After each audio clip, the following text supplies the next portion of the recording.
we are going to be good, responsible citizens of India. So let's kickstart this program and let us have a good talk today, good 3 days to ourselves, and let us just be all energized and participate very actively. Prerna, can we start the program?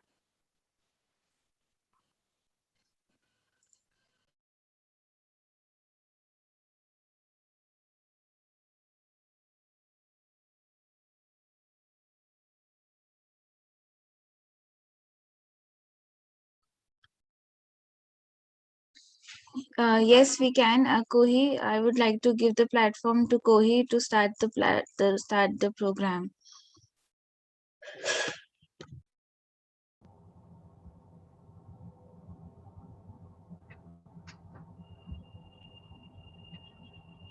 सोच को बदलो, सितारे बदल जाएंगे। नज़र को बदलो, नज़ारे बदल जाएंगे। कश्तियां बदलने की ज़रूरत नहीं, दिशाओं को बदलो, किनारे बदल जाएंगे। A hearty good morning and a very warm welcome to all the speakers and participants present for today's event. I am Kohi Sharma and I invite you all to listen, learn, and interact with panelists and eminent personalities from fields of psychiatry and psychology, law, literature, media, and many more on today's platform. I am as honored as I am excited for the upcoming sessions, bringing forth an unmatchable opportunity to widen the boundaries of our knowledge and help us become peers for prevention of suicide. So, a little bit about our organization. Sci Fi for a Healthy Mind is a pioneering organization working for the sensitization of mental health across the country. The motive is to impart education regarding mental health apart from awareness regarding mental health disorders. We aim to make individuals capable of taking charge in caring for mental health at the individual and community levels. We use the 4 E's approach that include educate, empower, engage, and enrich. The organization prides itself on following ethical and transparent practices in all projects, campaigns, and events, thereby giving the right approach from credible sources to all the individuals associated and connected with us. Suicide has been a familiar term that we have come across several times in our lifespan, ranging from headlines in newspapers to a caption under the heading Breaking News displayed on a news channel. It is not only a decision taken by an individual, it is an extreme form of a mental health crisis that is often overlooked or shadowed due to society's lack of understanding or pertaining knowledge. This form of extreme action can be considered a result of internal deliberations or failed attempts of expression to the society about the emotional and mental pain that an individual is going through. At this critical juncture, it is extremely important that we mobilize communities to provide support to vulnerable individuals, overcome prejudice and stigma, and engage in follow up care and support to those affected by self harming thoughts and actions. The vision of peer for prevention is to urge and motivate people to find alternatives rather than taking the ultimate decision of ending their life. We further aim towards empowering the community with enlightened knowledge. Moreover, to encourage the understanding that life is a circle with simultaneous situations happening parallelly and not a linearly defined structure. One cannot always control what happens to them or around them once an unfavorable situation presents itself, but they can control how they react to that particular circumstance and how they deal with the consequence. An individual's cumulative success does not depend upon the box of norms or the structured system defined by the society. It rather depends upon their own capabilities, ambitions, passion, and dedication towards the goals they have set for themselves. So, today, through the sessions being held over the next 3 days, we will delve into the understanding of suicide from a psychological and psychiatric perspective, as well as the gender differences in suicidal behavior, attitudes, and activities. Understanding that suicide is comorbid to mental health difficulties and is a portrayal of loss of faith and hope are one of the crucial milestones we aim to achieve. The portrayal of suicidal behavior in media, such as movies and TV shows, will be examined, along with the role of media personalities like actors and social media influencers in facilitation of awareness and prevention measures. Discussions on how individuals with a substance use disorder are indefinitely more likely to either abuse the addictive substance as a negative coping mechanism to avoid suicide or attempt to take their own life under its influence will be held. An attempt to understand the legal status of suicide in India and global scenario will be made, which will also lean into how legal interventions can help mental health issues from developing and regressing in India. The use of art therapy as a mode of creative expression to promote mental, physical, and emotional well being will also be discussed. To study the difference between stress and distress, that stress at an optimal level is good for the body to act and react, but it can change to distress with continued exposure and high intensity. These are some of the milestones that we aim to achieve through our seminar. I'd like to hand it over to Jigyasa Tandon ma'am from now.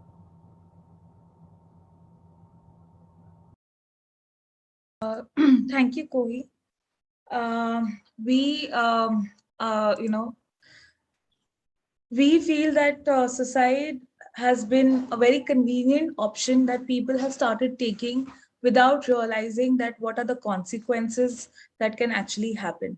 And very saddening to tell you that like COVID, mental health and suicide is contagious.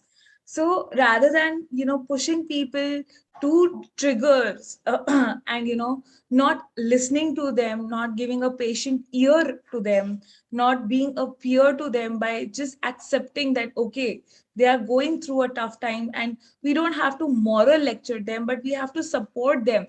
We have to give that acceptance to them. We have to give that hope to them that yes, this is possible. Yes, you are worthy. Yes, you are worthy enough to survive. Is very very important. Existing can be done every day. There are many challenges that we undergo, but surviving is ultimate thing that we need people to support. With this, I would also like to bring your awareness to the fact that recently we have been seeing that social media is being misused and massively abused for calling out people and not respecting the identity of a person or entirety of what they are or who they are. We have forgotten the fact that how human it is for the other person to also to go through some issues, and without realizing that giving them space or helping them, we tend to judge them. We tend to we feel that okay, let's take the revenge by calling them out on social media, or saying things. And there have been recently things about the fact that mental health interns are being unpaid and everything. But what about the organization founders? What about the individuals who are every day trying to make and are still stand unrecognized and under recognized? I'm sorry to say, sci-fi is one of them, which which keeps a very very transparent approach, but fails to connect to people just because just because the fact that our reach is less, or maybe right people are not looking for us. but with this but with this, we don't lose hope. We try to make our work impactful every day. We tend to be ultimatum ethical and transparent with everything. You can see from our posters, from our work, and from all the things that you will be experiencing for next 3 days. And with this, we want to launch one of the very very important projects that we thought of after a recent incident that happened, of opening a grievance mediation cell only and only for mental health field, or anybody who is suffering, or who is undergoing a mental health stress, to come and talk about if they're facing any kind of workplace harassment, any kind of domestic harassment, to come and talk to us. And we can instead of calling them out on social media, we can have a better understanding, and we can mediate the grievance to a better level. And with this, I call open my program. Just give me a minute. I'll just, with technical issues, I think we need to just bear with the technical advancements. So just give me 1 minute. I'm just opening this, my law, the project.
So this is the project, lending an ear, lending a hand, being a support, Grievance Mediation Center for Mental Health Field, an initiative by Sci-Fi with a intention that it is better to be a listener to problems that happen that happens with people, and rather than threatening them of or abusing them and pushing them to the idea of developing more and more mental health issues or difficulties, or predispose them to the idea of suicide. The idea is to prevent, then prepare, and reform thinking regarding regarding support and success. So therein we call open and inaugurate the new initiative by Sci-Fi. We hope that more and more people, like, we can talk about it and we can have a good approach towards it. Thank you. And with this, I declare the next 3 days seminar open. Thank you. And hope you have a good time from our side.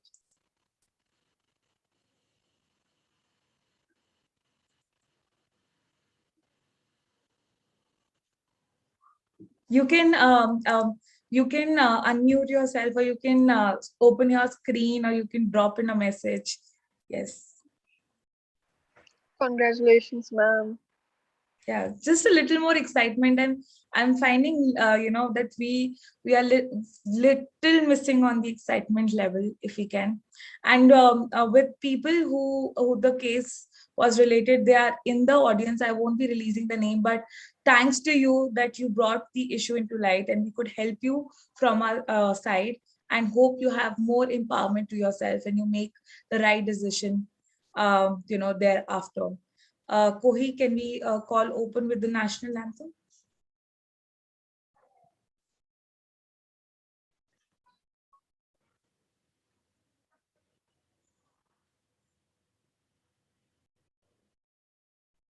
Can we all switch on our cameras and stand up for the national anthem?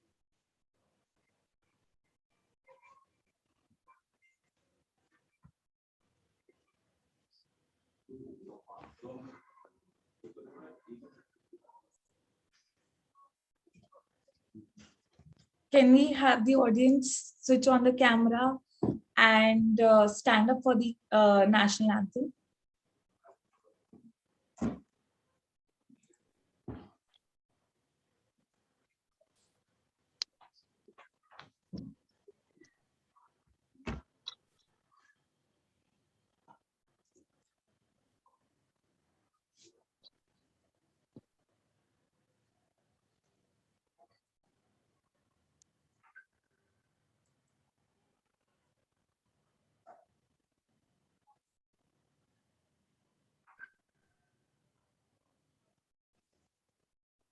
Prerna, we are not able to hear the voice. If you can just check.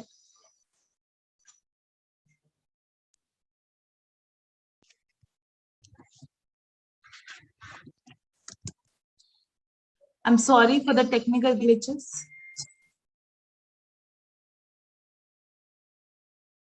No, Prerna, still audio is not there. Just, I don't know.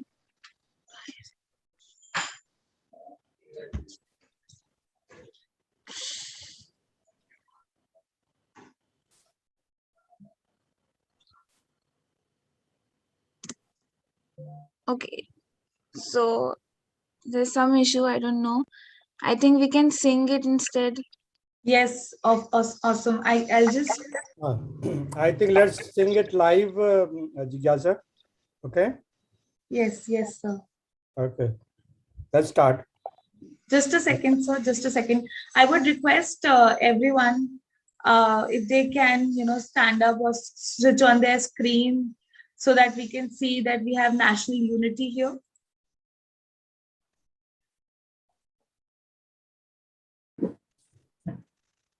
Since we mentioned yesterday in the group itself that this is for nation, this is the approach that we are bringing in is basically for the fact that we can have better Indian, um, you know, community acceptance towards what do you call mental health. So yes, can we start? Yes. Sorry.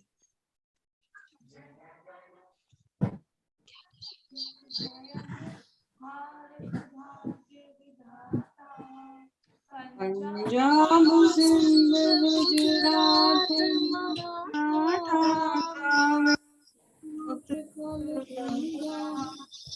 Vindhya Himachal Yamuna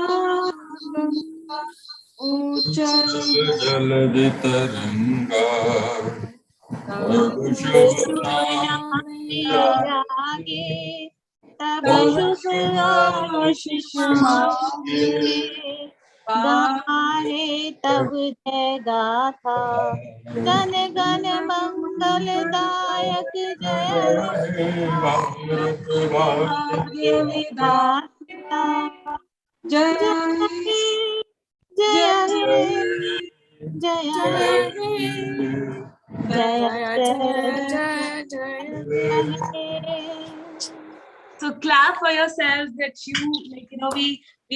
we declared the whole session open, and now the whole session belongs to you guys. The how you make the most of it. So clap. Let's have a round of applause for ourselves, us as peers, us as Indians. So round of applause, everybody. Right. So Kohi, please take it forward. Thank you, ma'am. So, before starting with the sessions, we request you all to kindly keep a few things in mind.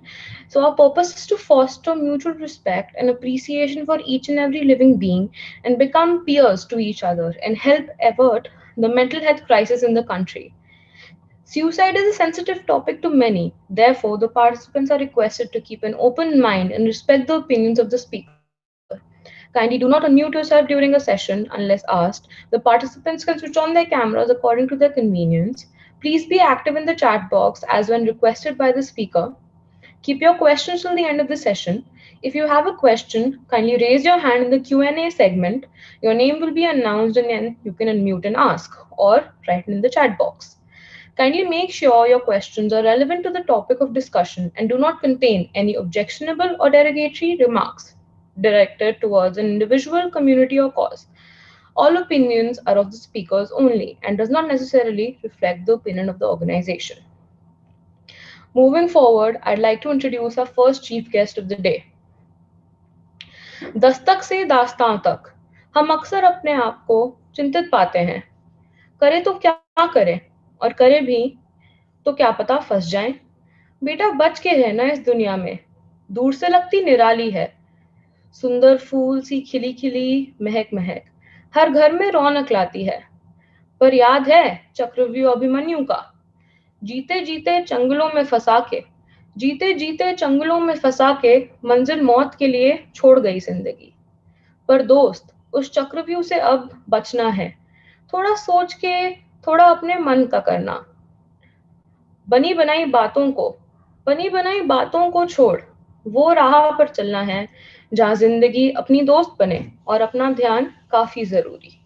इस बात के सबसे बड़े मिसाल आज हमारे बीच हैं mister Mohammad Aamir Khan.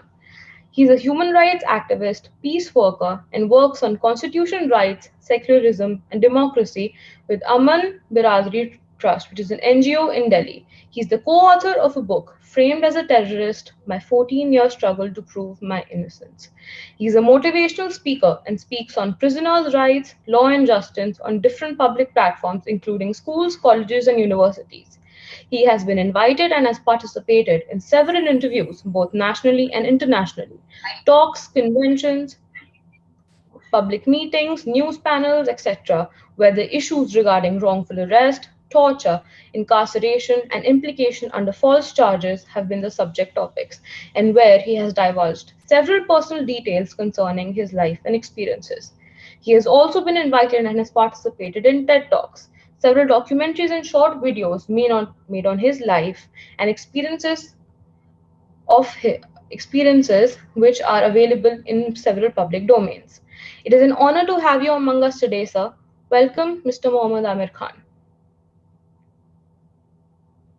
Sir, I hand over the platform to you.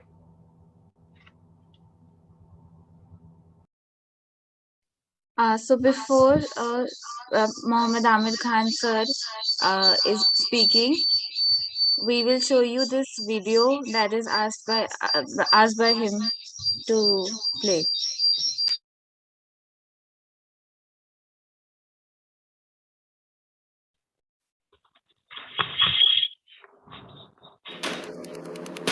सात दिन लगातार मुझको इलीगल तरीके से रखा गया और टॉर्चर किया गया।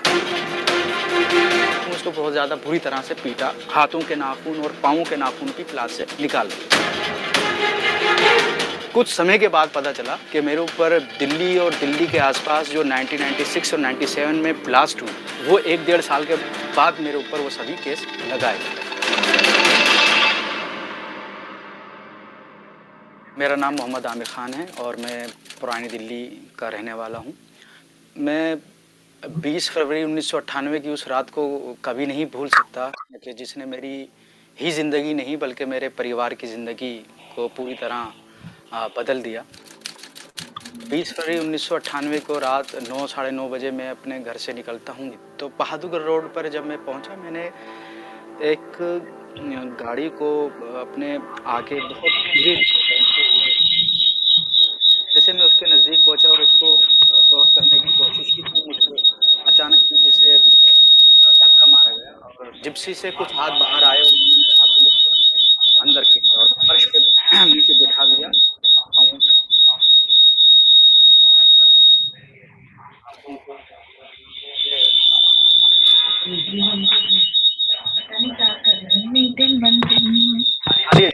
तो मैं उसको किडनैप ही कहता हूँ और मेरा किडनैप किया गया।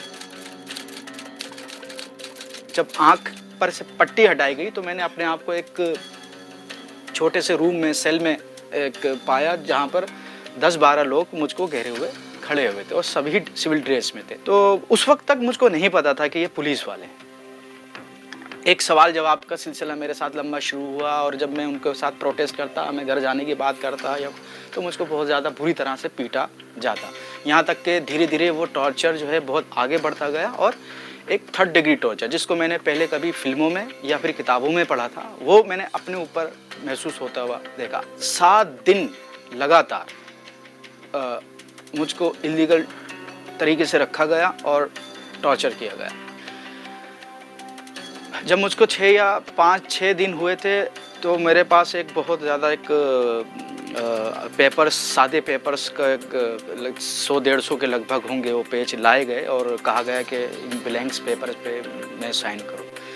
तो मैंने इनकार किया। उन्होंने फिर मुझको जो है टॉर्चर करना शुरू किया, यहाँ तक कि मेरे हाथों के नाखून और पाँवों के नाखून भी क्लास से निकाल दिए और फिर मजबूरन मुझको सिलेंडर करना पड़ा। मेरी हालत ऐसी हो गई थी उन दिनों में कि जैसे एक बंदर की मदारी के सामने होती है, जब वो डुकडुकी बजाता है और इशारे करता है और वो मजबूर होता है बंदर उसके इशारों पे चलने के लिए। कुछ समय के बाद पता चला कि मेरे ऊपर दिल्ली और दिल्ली के आसपास जो 1996 और 97 में ब्लास्ट हुए, वो 1-1.5 साल के बाद मेरे ऊपर वो सभी केस लगाए जा रहे हैं।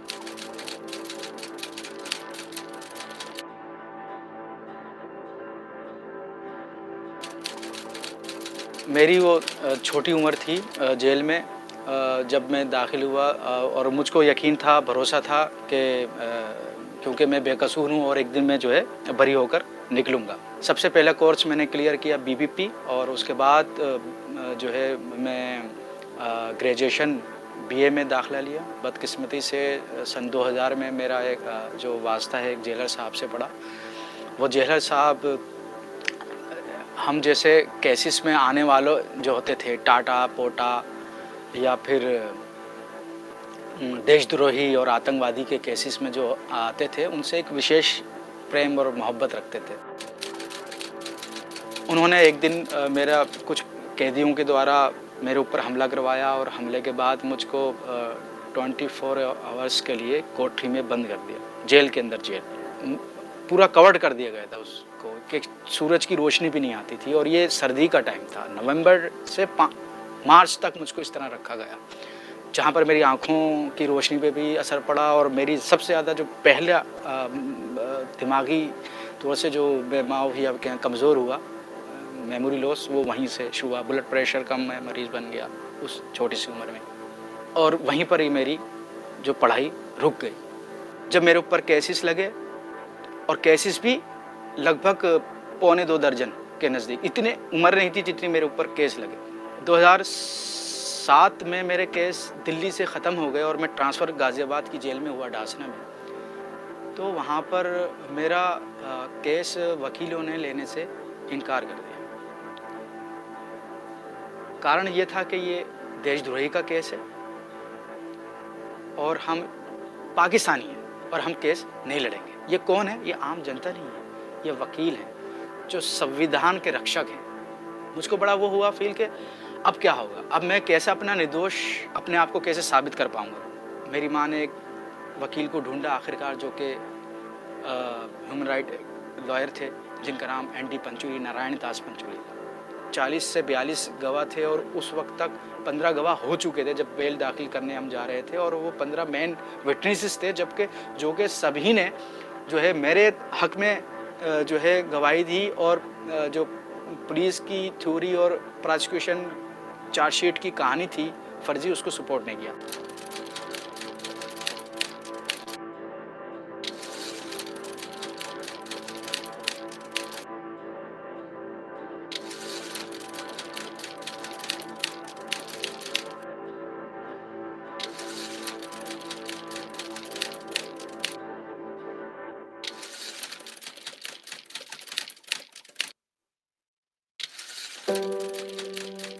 लेकिन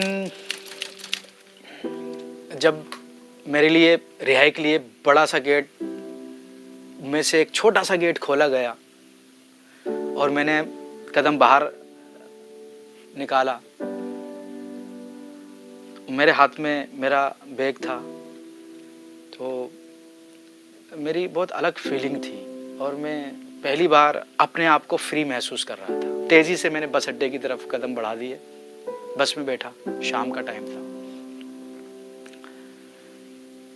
तो मेरे सीट के नज़दीकी एक छोटी सी बच्ची एक माँ की गोद में थी। तो मैंने ऐसा छोटा बच्चा उस 14 साल में देखा ही नहीं, क्योंकि मैं अडल्ट के साथ रहा। मुझको वो बच्चा इतना प्यारा लगा, छोटे छोटे हाथ, छोटी छोटी उंगलियां, छोटे छोटे पैर, ऐसा लग रहा है कि मैं किसी और प्राणी को देख रहा हूँ खूबसूरत। और देर तक मैं उसकी हरकतों को, हाथ पांव चलाते हुए को देखता रहा। एकदम फिर मुझको आता कि मैं दाएं बाएं देखता कहीं पुलिस वाले तो नहीं बैठे हैं। तो ये प्रेशर और खौफ मेरा आज तक है कि खाकी वर्दी को देखकर एकदम मैं घबरा जाता हूँ और अंधेरे में या कान में जाने को मैं बचता हूँ। तो ये चीज़ें हैं, समझता हूँ कि आगे ये चीज़ें ख़त्म होंगी।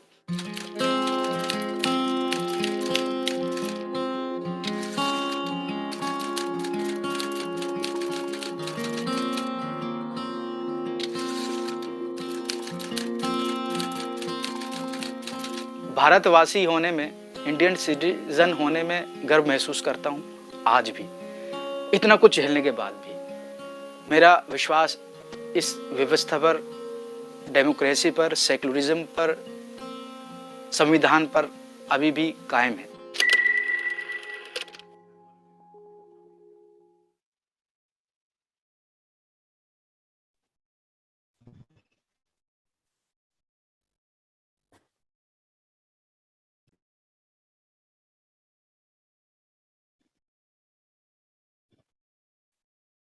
आप सभी को आदाब। मैं जिज्ञासा का, प्रेरणा का और आप सभी की टीम का बहुत बहुत शुक्रगुजार हूँ कि आपने मुझको इस सम्मान से नवाजा। जैसे कि आपने कहा कि मैं मोटिवेशनल स्पीकर हूँ, तो स्पीकर तो हूँ, लेकिन मोटिवेशन हूँ या नहीं ये इसके बारे में नहीं कहा जा सकता। मैं अक्सर ज़रूर जो है स्कूल्स में या यूनिवर्सिटीज़ वगैरह में कॉन्फ्रेंस में जो है बुलाया जाता हूँ अपनी अनुभवों को और अपने ज़िंदगी को बांटने के लिए, साझा करने के लिए। अगर उसमें से कुछ आ, आ, अच्छी चीज़ें अगर निकल पाती हैं तो ये मेरी खुशनसीबी है, आप सबका प्यार लगाव है। तो यकीनन किसी भी ज़िंदगी में, किसी की भी ज़िंदगी में कठिनाइयाँ, दुश्वारियाँ, चैलेंजेस आते हैं, हर किसी की ज़िंदगी में आते हैं। बस फ़र्क इतना होता है कि किसी की ज़िंदगी में परेशानियाँ, कठिनाइयाँ ज़्यादा आती हैं, चैलेंजेस ज़्यादा आते हैं, और किसी की ज़िंदगी में कम। जब मैं जेल में लगभग 18 साल की उम्र में 1998 में, आज से 22 साल पहले, लगभग 20-22 साल पहले मैं जब दाखिल हुआ, और मेरे माता पिता सबसे पहले जब जेल में मुझसे मिलने आए, मैं वो घटना यहाँ पर ज़रूर शेयर करना चाहूँगा, क्योंकि उस जेल के अंदर पिंजरे के दरमियान मेरे माता पिता से मुलाकात, ये ऐसा पल था जिसने मेरी ज़िंदगी में एक बहुत बड़ी छाप था। मुझे याद है कि जब मेरे माता पिता जेल में मुलाकात करने आए और दोनों तरफ जालियां थीं और बीच में 1 मीटर का गैप था, चेहरे भी जो है छनते हुए नजर आ रहे थे जालियों में से। तो मेरी जब नज़र मेरी माँ पे पड़ी तो मैंने देखा वो रो रही थी और कह रही थी कि बेटा ये सब क्या हो गया और तुम कब लौटोगे। और मैं भी टीनेज था और मेरे भी आंखों से आंसू निकल गए। मैंने जब अपने पिताजी को देखा तो मैंने उनकी आंखों में तैरते हुए आंसू जरूर देखे। वो झलक नहीं रहे, वो मायूस जरूर, उदास जरूर, लेकिन उस दरमियान उन्होंने मेरे से 2 ऐसी बातें कही जिसको मैंने हमेशा, जब तक मैं 14 साल रेगुलर जेल में रहा, मैंने हमेशा याद। पिताजी ने कहा कि बेटा, मुझे पता है मेरा बेटा देशद्रोही नहीं है, मैं तुम्हें आजाद कराने के लिए 2 काम करूँ, एक खुदा से दुआ करूंगा और दूसरा कोर्ट में पैरोकारी करूंगा। ये तो मेरे काम है, लेकिन तुम्हारे लिए काम ये है कि ये 4 दीवारी की जिंदगी जब तक तुम्हारे नसीब में है, जेल के अंदर तुम जब तक हो तो अच्छों में रहना, अच्छों की संगति में रहना, और अगर अच्छे ना मिले तो तन्हा और अकेले। क्योंकि हमारे पिता का मानना था कि संगति का असर पड़ता है। मिसाल देते थे कि कोई कोयले की कान में जाएगा, काम ना भी करेगा तो वो काला साथ लेके निकलेगा, और अगर कोई परफ्यूम इतर की दुकान पे जाता है और खरीदता भी नहीं है लेकिन खुशबू लेता, तो मैंने इस चीज को हमेशा याद रखा। जेल में अपने माहौल को, अपने रहन सहन को, और जो मेरे घर से संस्कार मिले थे उसको मैंने कायम रहने की, उस पर कायम होने की और खड़े रहने का पूरा प्रयास किया। प्रकृति से बड़ा लगाव रहा, उस घुटन भरी दुनिया में हरियाली, फूल, पत्तों के मैं नजदीक रहता था और जेल के अंदर की लाइब्रेरी है, उन किताबों से मैं के दरमियान में अपने आप को व्यस्त रखता था। तो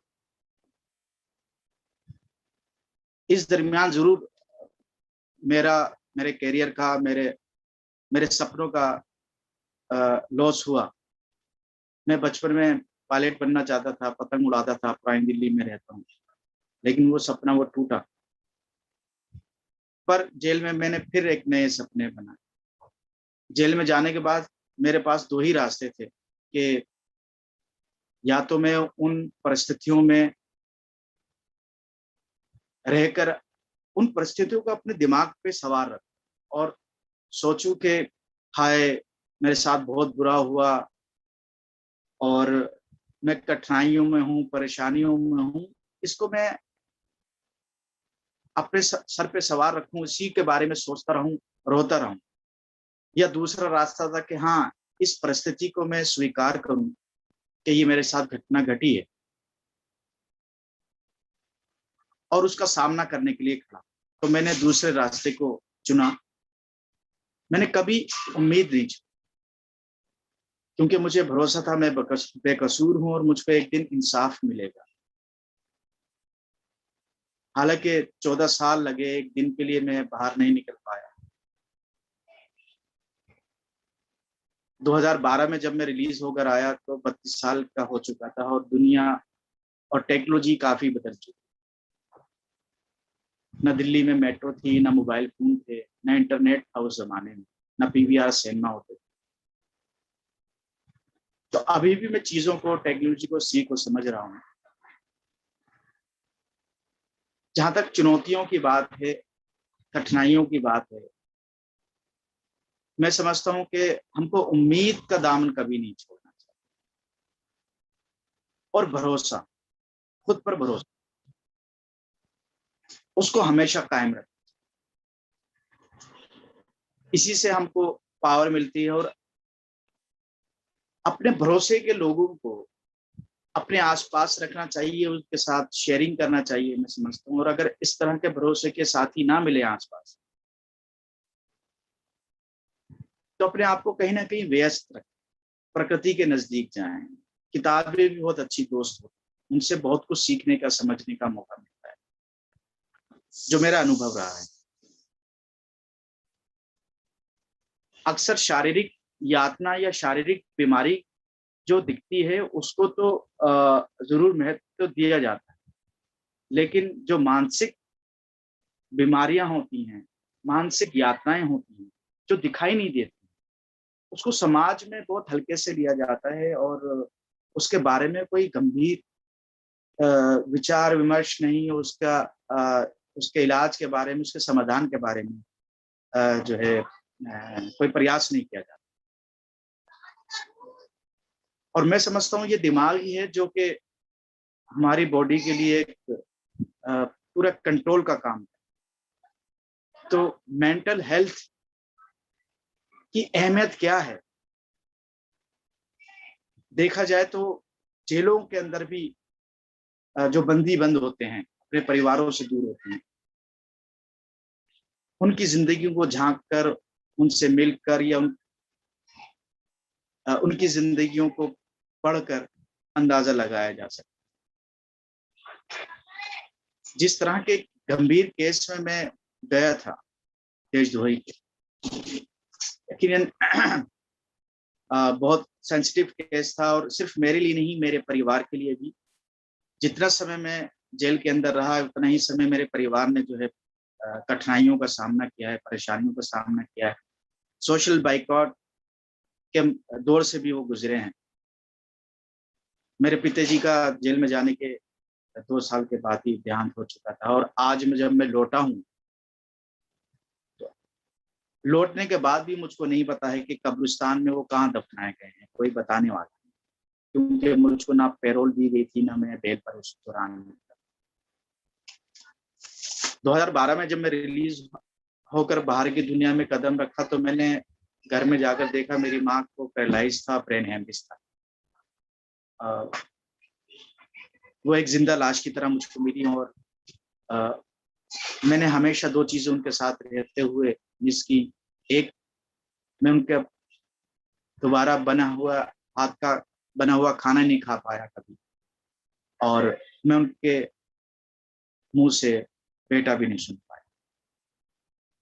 अक्सर एक धारणा ये समाज में है, यह सोच है कि जब कोई बंदी या कोई इंसान जेल में लंबे समय के बाद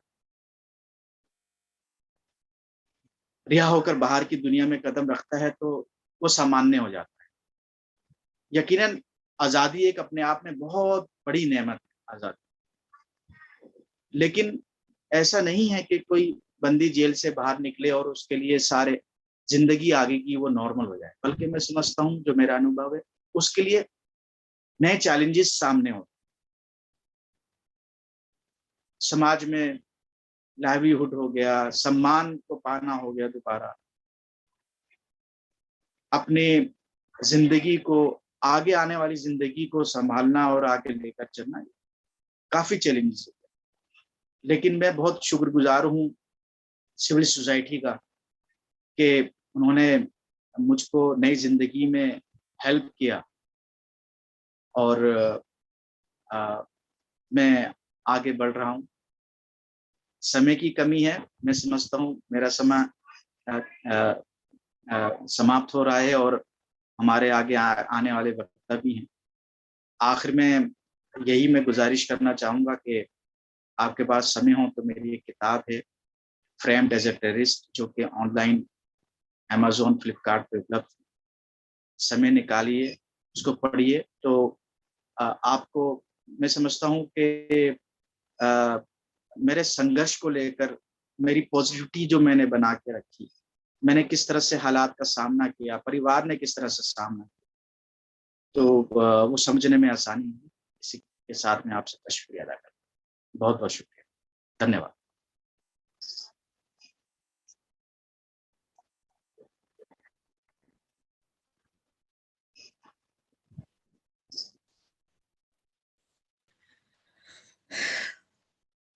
काफी मतलब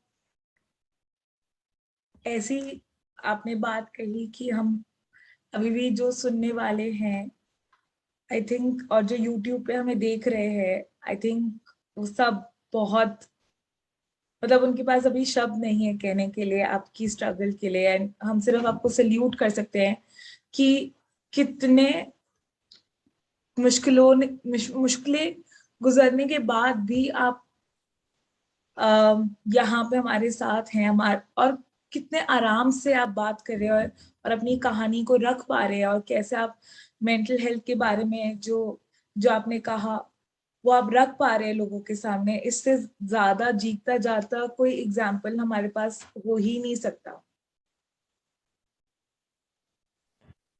शुक्रिया जिज्ञासा। लेकिन जब तक हम, मैं समझता हूँ, जब तक हम बोलेंगे नहीं, हम अपनी कहानियों को साझा नहीं करेंगे, हाँ जी, हाँ जी, और समाज में मेंटल हेल्थ के बारे में चर्चा नहीं करेंगे, तो शायद हम बेहतर जिंदगी और बेहतर एक समाज की कल्पना जो हम करते हैं, उसके लिए फिर बहुत लंबा सफर तय करना। तो जरूर मुझको ऐसा नहीं है कि आज भी कठिनाइयां नहीं होती, अभी भी वो सपने टॉर्चर के और कोर्ट के, जेल के, इन सब का मुझको सामना करना पड़ता है। रात को अचानक मेरे आंख खुल जाती है, गिड़गिड़ाता हूँ, रोता हूँ, तो मेरी जो पार्टनर है, हम शरीक हयात आलिया, मुझको उठाती हैं। लेकिन वो समय और वो जो सर्कल है, आप कम होने लगे। शुरू में जब 8 साल पहले मैं रिलीज होकर आया तो बहुत डरा समा रहता, सहमा सा रहता था। सनसेट होते ही मैं घर में आता था, क्योंकि जेल के अंदर की दुनिया सिर्फ दिन की होती है। सुबह सनराइज होते ही गिनती करके कैदियों, बंदियों को खोला जाता है, और टाइमिंग होते हैं शेड्यूल। शाम को सन सेट होने के बाद फौरन उनको डब्बों में, छोटी छोटी कोठरियों में या बैरिकों में बंद कर दिया जाता है। तो मेरा भी वही हाल था कि मैं जल्दी से जाकर घर में चला जाता था, सनसेट होने से पहले। सुबह उठता था तो सोचता था यार गिनती देनी है मुझको, लेकिन फिर मैं अपनी माँ को, लेटा हुआ बीमार माँ को देखता था और दीवारों को देखता था, हाँ मैं आज़ाद हो चुका हूँ। तो समय लगता है, अब मैं काफ़ी बेहतर हूँ, लेकिन मेमोरी अभी भी मेरे साथ एक प्रॉब्लम है कि मैं चीज़ों को बहुत जल्दी याद नहीं रख पाता, लेकिन पहले से काफ़ी बेहतर हूँ, याददाश्त काफ़ी अच्छी है। और बस अगर किसी का कोई सवाल हो तो प्लीज़ बहुत अच्छा रहेगा अगर बात करें कोई। सर मेरा एक सवाल है कि जब आप, अब मेरे को याद है आपने बताया था जब हम लोग तिहाड़ जेल में थे कि आपने, आपकी बुक रिलीज हुई थी, जब आपको स्पेशली मुंबई बुलाया गया था, तो आप उसके बारे में थोड़ा बताइए कि वो चीज काफी काफी लोगों को मोटिवेट करेगी आई थिंक। बहुत शुक्रिया, आपने बहुत मेरे जो दिल के नजदीक एक, या फिर दिमाग में जो कुछ सपने, हकीकी सपने घूमते हैं अक्सर, और कभी कभार उनके बारे में सोचता हूँ, आपने उसको टच किया है, बहुत बहुत शुक्रिया। मैं अक्सर कहता हूँ कि मेरा एक जमाना, जैसे आपने जिज्ञासा कहा, टाटा लिट लाइफ एक हर साल इंटरनेशनल प्रोग्राम होता है, लिटरेचर प्रोग्राम होता है। तो मेरी किताब को रिलीज किया गया था बॉम्बे में, और मुझको उन्होंने जो होस्ट थे उन्होंने मुझको ताज होटल में ठहराया। तो 3-4 दिन का शेड्यूल था और काफी उन्होंने अलग अलग जगहों पे, कुछ कॉलेजेस में, कुछ थिएटर्स वगैरह में भी प्रोग्राम मेरे रखे हुए। लेकिन जब मैं एयरपोर्ट से ताज होटल पहले दिन पहुंचा बॉम्बे में, और मैं बस, हमने आज तक फिल्मों में या फिर टीवी में ही देखा था ताज, और लेकिन वो एक्सपीरियंस हो रहा था मेरा, और मैं आलिशान होटल में जाता हूँ, दाखिल होता हूँ, और फिर अपने रूम में जाता हूँ। रूम के बेड पे जब मैं बैठता हूँ तो धस जाता हूँ, और आसपास की जो दीवारें हैं, सीनरी, खूबसूरत एक माहौल, और मेरे विंडो से जो है समुंदर भी दिख रहा है और स्विमिंग पूल नीचे दिखता है। तो मैं पता नहीं, इस अच्छा फील करते करते एकदम जेल की कोठरी में पहुंच गया, और सोचने लगा कि आमिर, एक समय वो था कि तुम जेल की एक कोठरी में थे जहां पर सिर्फ 2 जोड़ी कपड़े रखने को जगह होती थी और एक मटका पानी पीने का, ये, और कोई सामान नहीं होता। उसी में आपको खाना है, उसी में आपको सोना है, उसी में टॉयलेट करना है, बाथरूम करना है, अलग से कोई जगह नहीं है, वही कमरे के अंदर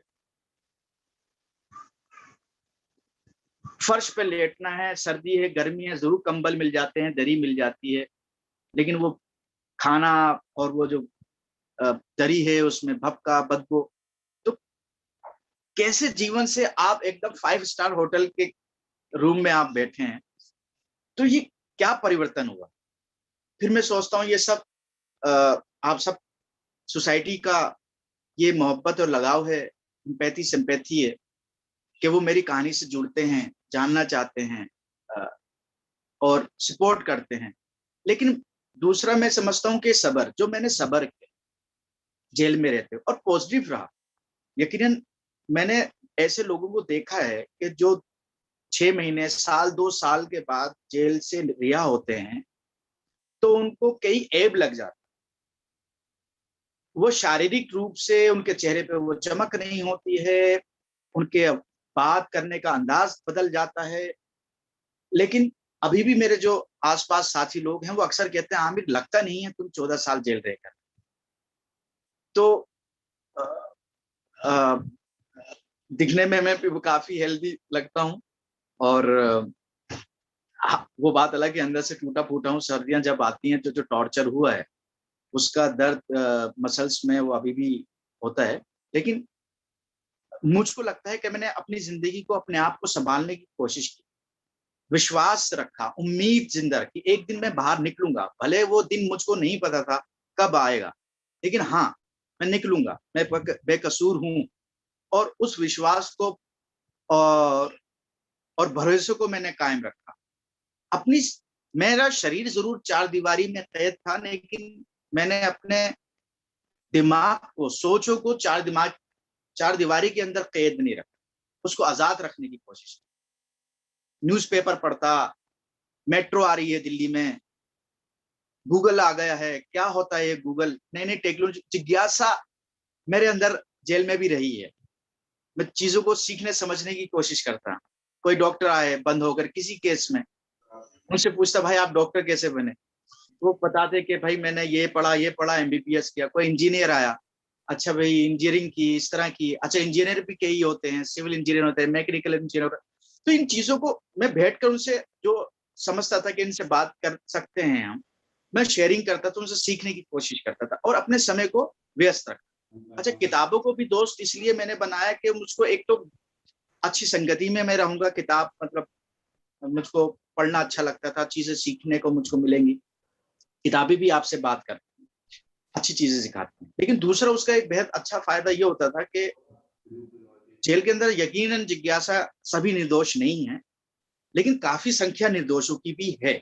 पुलिस हमेशा 100% ठीक नहीं होती, लेकिन कुछ लोग तो होते हैं समाज में जिनको अलग रखने की जरूरत होती है। तो जो हार्डकोर क्रिमिनल कहते हैं या मेंटली क्राइम उनके दिमाग में होता है, तो हैबिचुअल क्रिमिनल होते हैं, बार बार रिपीटर किसी ना किसी केस में वो बंद होकर आ रहे होते हैं। किताब मुझको उनसे भी बचाती, मतलब मैं बैठा हूँ किताब पढ़ रहा हूँ, अगर खाली होऊंगा कोई भी मेरे पास आके बैठेगा और बात करेगा और अनचाही बात करेगा जो शायद मैं पसंद ना, पर अगर मैं किताब पढ़ रहा हूँ, और ऐसा कई बार हुआ है कि कुछ लोग आए देखे, अरे किताब छोड़ो यार इसको, तो मैं खुद ही ऐसी संगति से बच जाता।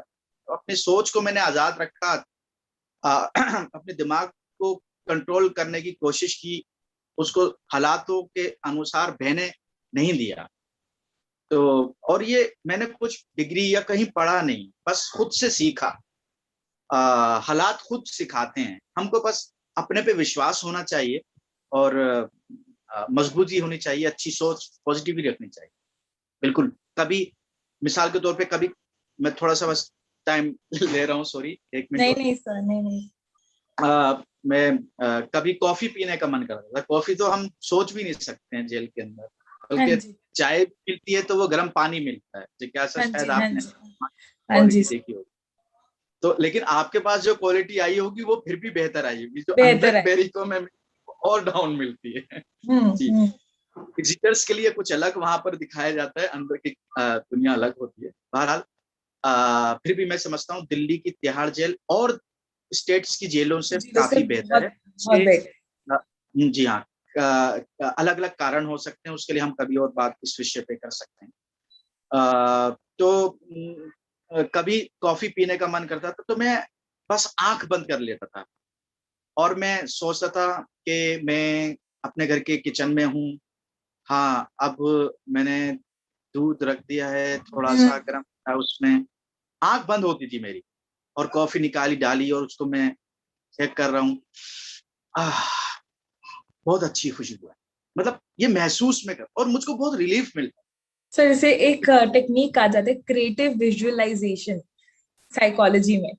अच्छा, शुक्रिया। इसे टेक्निक बोला जाता है कि जब कोई ज्यादा स्ट्रेस्ड होता है तो हम उसको रिलैक्स कराने के लिए, रिलैक्सेशन के लिए क्रिएटिवली उसको बोलते हैं कि अच्छा आप यहाँ जाओ, यहाँ जाओ। तो आपने वही अपने आप ढूंढा, अपने आप के लिए किया, तो ये काफी काफी मोटिवेटिंग। जी जी, तो बस इसी तरह मैं अपने आप को, जब कुछ अच्छा उस कठिनाई में, बंदिशों में, जंजीरों में जकड़े हुए हालातों में मैं अपने आप को ज्यादा पाता था और किसी चीज का मन करता तो मैं अपने माइंड को डाइवर्ट करने की कोशिश करता था, उसको बदला के कुछ अच्छी तरह लगाना। पेड़ पौधे होते थे, फूल होते थे, उनको गौर से देर तक देखता था, तो बहुत अच्छा एक वो वेव मुझको मिलती थी वहां से, पॉजिटिव। तो सर आपके लिए क्वेश्चन है, जी दो प्लीज। क्वेश्चन है। पहला कि आपको किस चीज ने मोटिवेट किया एनजीओ के लिए काम करने के लिए? बिल्कुल, बहुत अच्छा प्रश्न है। ये प्रश्न पूछने वाले कौन है, अगर नाम भी बता सकते? मेहनाज पटेल, पुणे से हैं ये। जी, महनाज पटेल, बहुत अच्छा आपका प्रश्न है। प्रेरणा मुझको जेल से मिली, क्योंकि मैंने वहां पर देखिए, अक्सर कहा जाता है कि और वो कुछ हद तक ठीक भी है, जो कहा जाता है कि जेलों के अंदर मुसलमानों की संख्या, दलितों की संख्या ज्यादा पाई जाती। ये एक हद तक जो कहते हैं ठीक भी है, लेकिन मैं इसको दूसरी तरीके से मैं ये कहता हूं कि जेलों में सबसे ज्यादा जो मैंने संख्या देखी है, अपने आसपास लोगों को देखा है, वो गरीबों को देखा है, अशिक्षितों को देखा है, असहाय और मजबूरों को देखा है। मैं ये 3-4 कैटेगरी में बांटता हूँ। अब वो कोई भी हो सकता है। आप सुन पा रहे हैं? सॉरी। हाँ जी, हाँ जी, हाँ जी। और ये कोई भी हो सकते हैं, गरीब, कमजोर, अशिक्षित लोग, ये सबसे ज्यादा है। और वो किसी भी समुदाय से, किसी भी वर्ग से, किसी भी प्रांत से, किसी भी समाज से, धर्म से ताल्लुक रख सकते हैं। और यकीनन ये दो तबके जिनके बारे में कहा जाता है वो पिछड़े हैं, मुसलमान और दलित, तो इसलिए ज्यादा। लेकिन ऐसा नहीं है कि सिर्फ यही है, गरीब, कमजोर और असहाय लोग भी हैं। तो जेल में हम कोशिश करते थे कि हम उनकी किसी तरह से सहायता कर सकें। वो मजबूरियां, परेशानियां मैंने खुद देखी हैं, खुद झेली हैं, आसपास महसूस की हैं। मैंने जिंदगियों को देखा है, कई निर्दोष लोगों को भी देखा है, मुझे से हालात के मारों को देखा है। तो कोशिश करते थे हम उनके साथ क्या कर सकते हैं हेल्प। मैं, अगर आपको किताब पढ़ने का मौका मिले तो उसमें हाँ जिक्र जी। है कि हम तरह से बंदियों का सहायता करते थे। किसी को हम्म, सूप देना, साबुन देना, किसी को कपड़े दे देना, किसी को कुछ, या उनके साथ बैठ कर उनको केस के बारे में, क्योंकि जितना कहते हैं जो जेल में जाकर 2-3 साल गुजार लेता है तो आधा वकील हो जाता हाँ है। आधा जी, हाँ वकील तो नहीं मानते हैं, लेकिन यह है कि उसको, क्योंकि मशीनरी में होता है, वो सिस्टम को समझ लेता है हाँ और जी, नए हाँ। बंदी आने वालों की वो सहायता मशवरा कर सकता है। मैं एक हम्म, बड़ा इसी के साथ एक छोटा सा एक हास्य वो बताना चाहूंगा कि शॉर्ट में, कि एक बार मेरा ज्यादातर समय जो है सेल के अंदर गुजरा है, 90%, 14 साल अकेले एक एकांत जगह।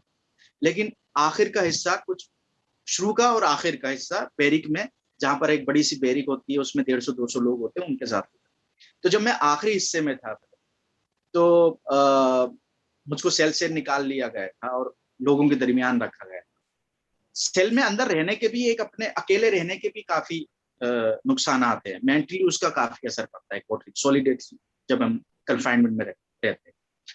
तो शायद वो याददाश्त मेरी शायद उसी वजह से फर्क पड़े। खैर, तो हम जब बैरिक में थे तो मुझको याद है, मैं एक कोने में बैठा हुआ कुछ पढ़ रहा था और कुछ बंदी आपस में बैठे हुए थे, आपस में बात कर रहे थे, नए बंदी का इंटरव्यू ले रहे थे।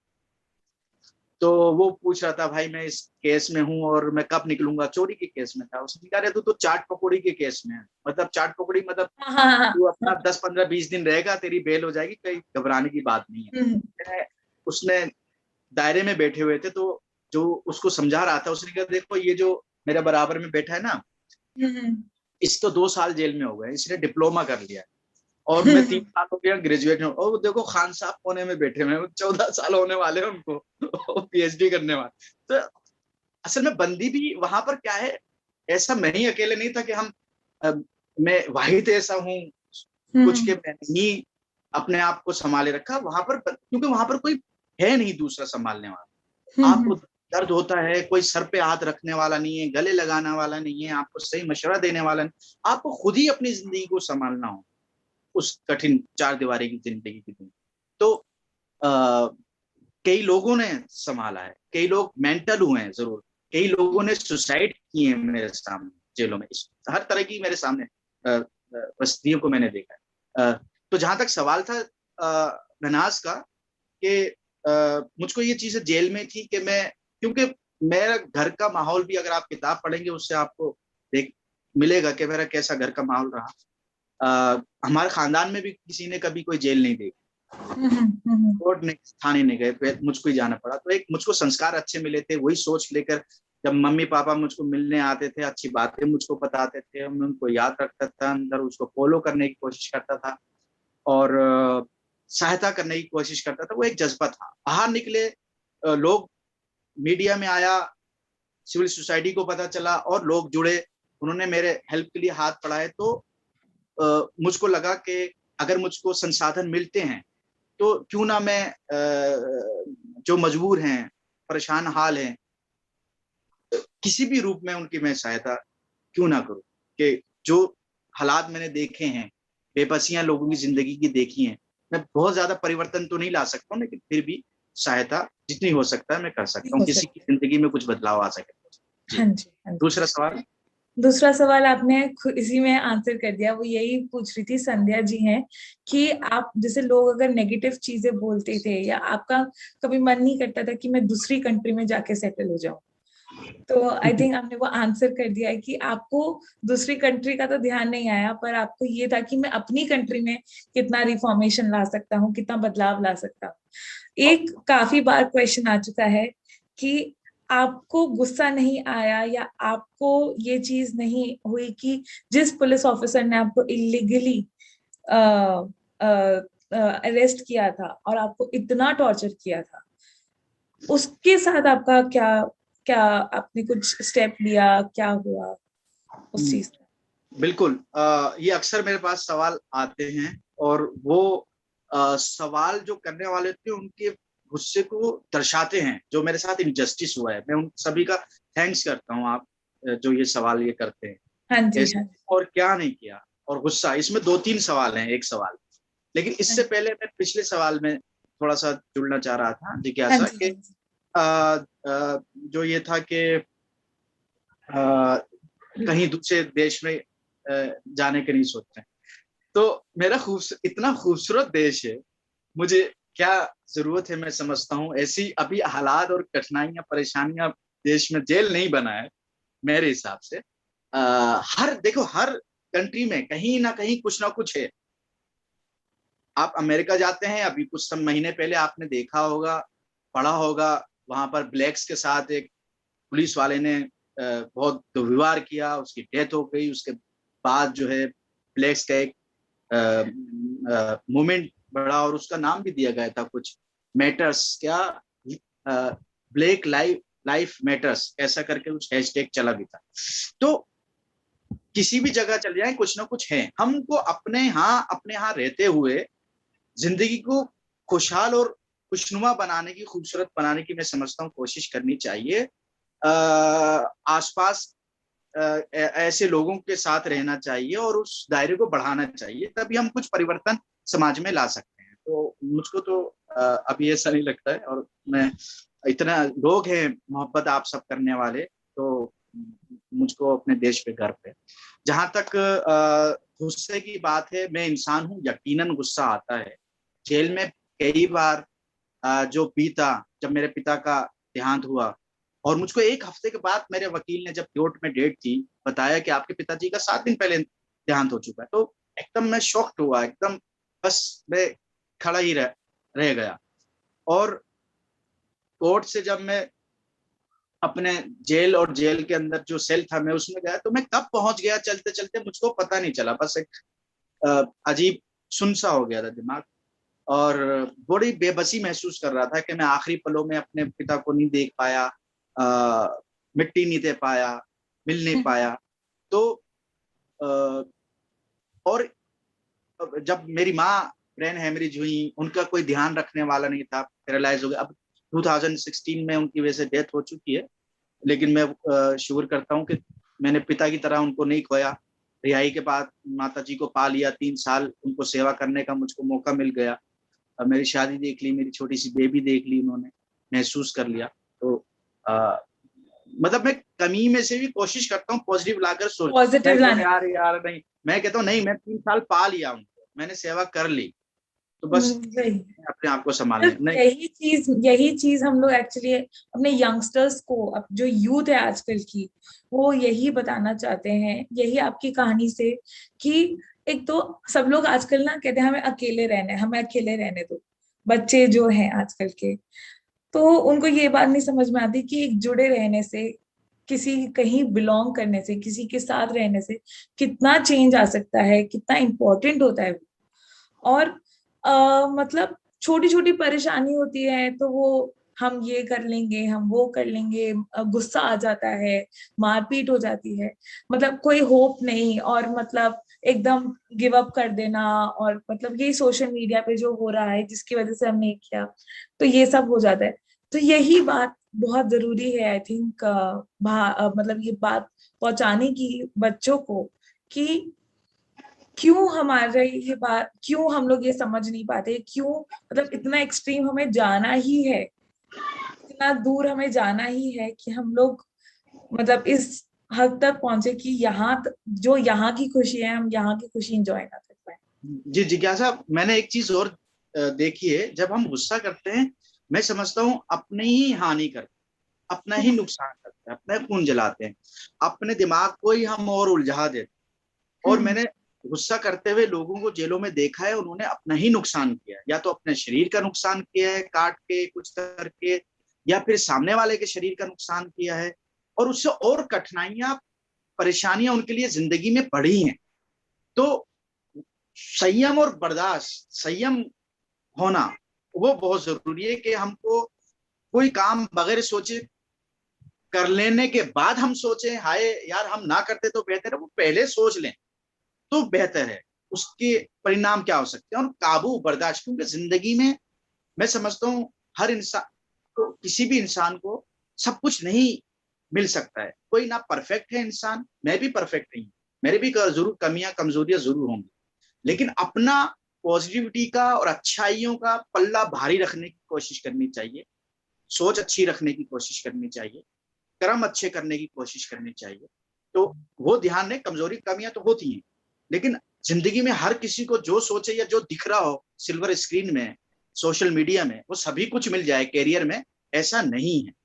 खूबसूरत बॉयफ्रेंड मिल जाए, खूबसूरत गर्लफ्रेंड मिल जाए, पैसा मिल जाए, वो नहीं, ख्वाहिश रख सकता है इंसान, लेकिन सभी कुछ मिल जाए वो पॉसिबल नहीं होता है। उसके लिए प्रयास भी कर सकता है, उसको कोई दो राय नहीं है, लेकिन मिल जाए मतलब सोचना प्रयास करना एक अलग चीज है और मिल जाना एक अलग चीज है। तो वो मायूस नहीं होना चाहिए, चाहे श्री राम जी हो, श्री कृष्ण जी हो, चाहे मोहम्मद साहब हो, चाहे जीसस साहब हो, चाहे गुरु नानक देव जी हो, महात्मा बुद्ध जी हो।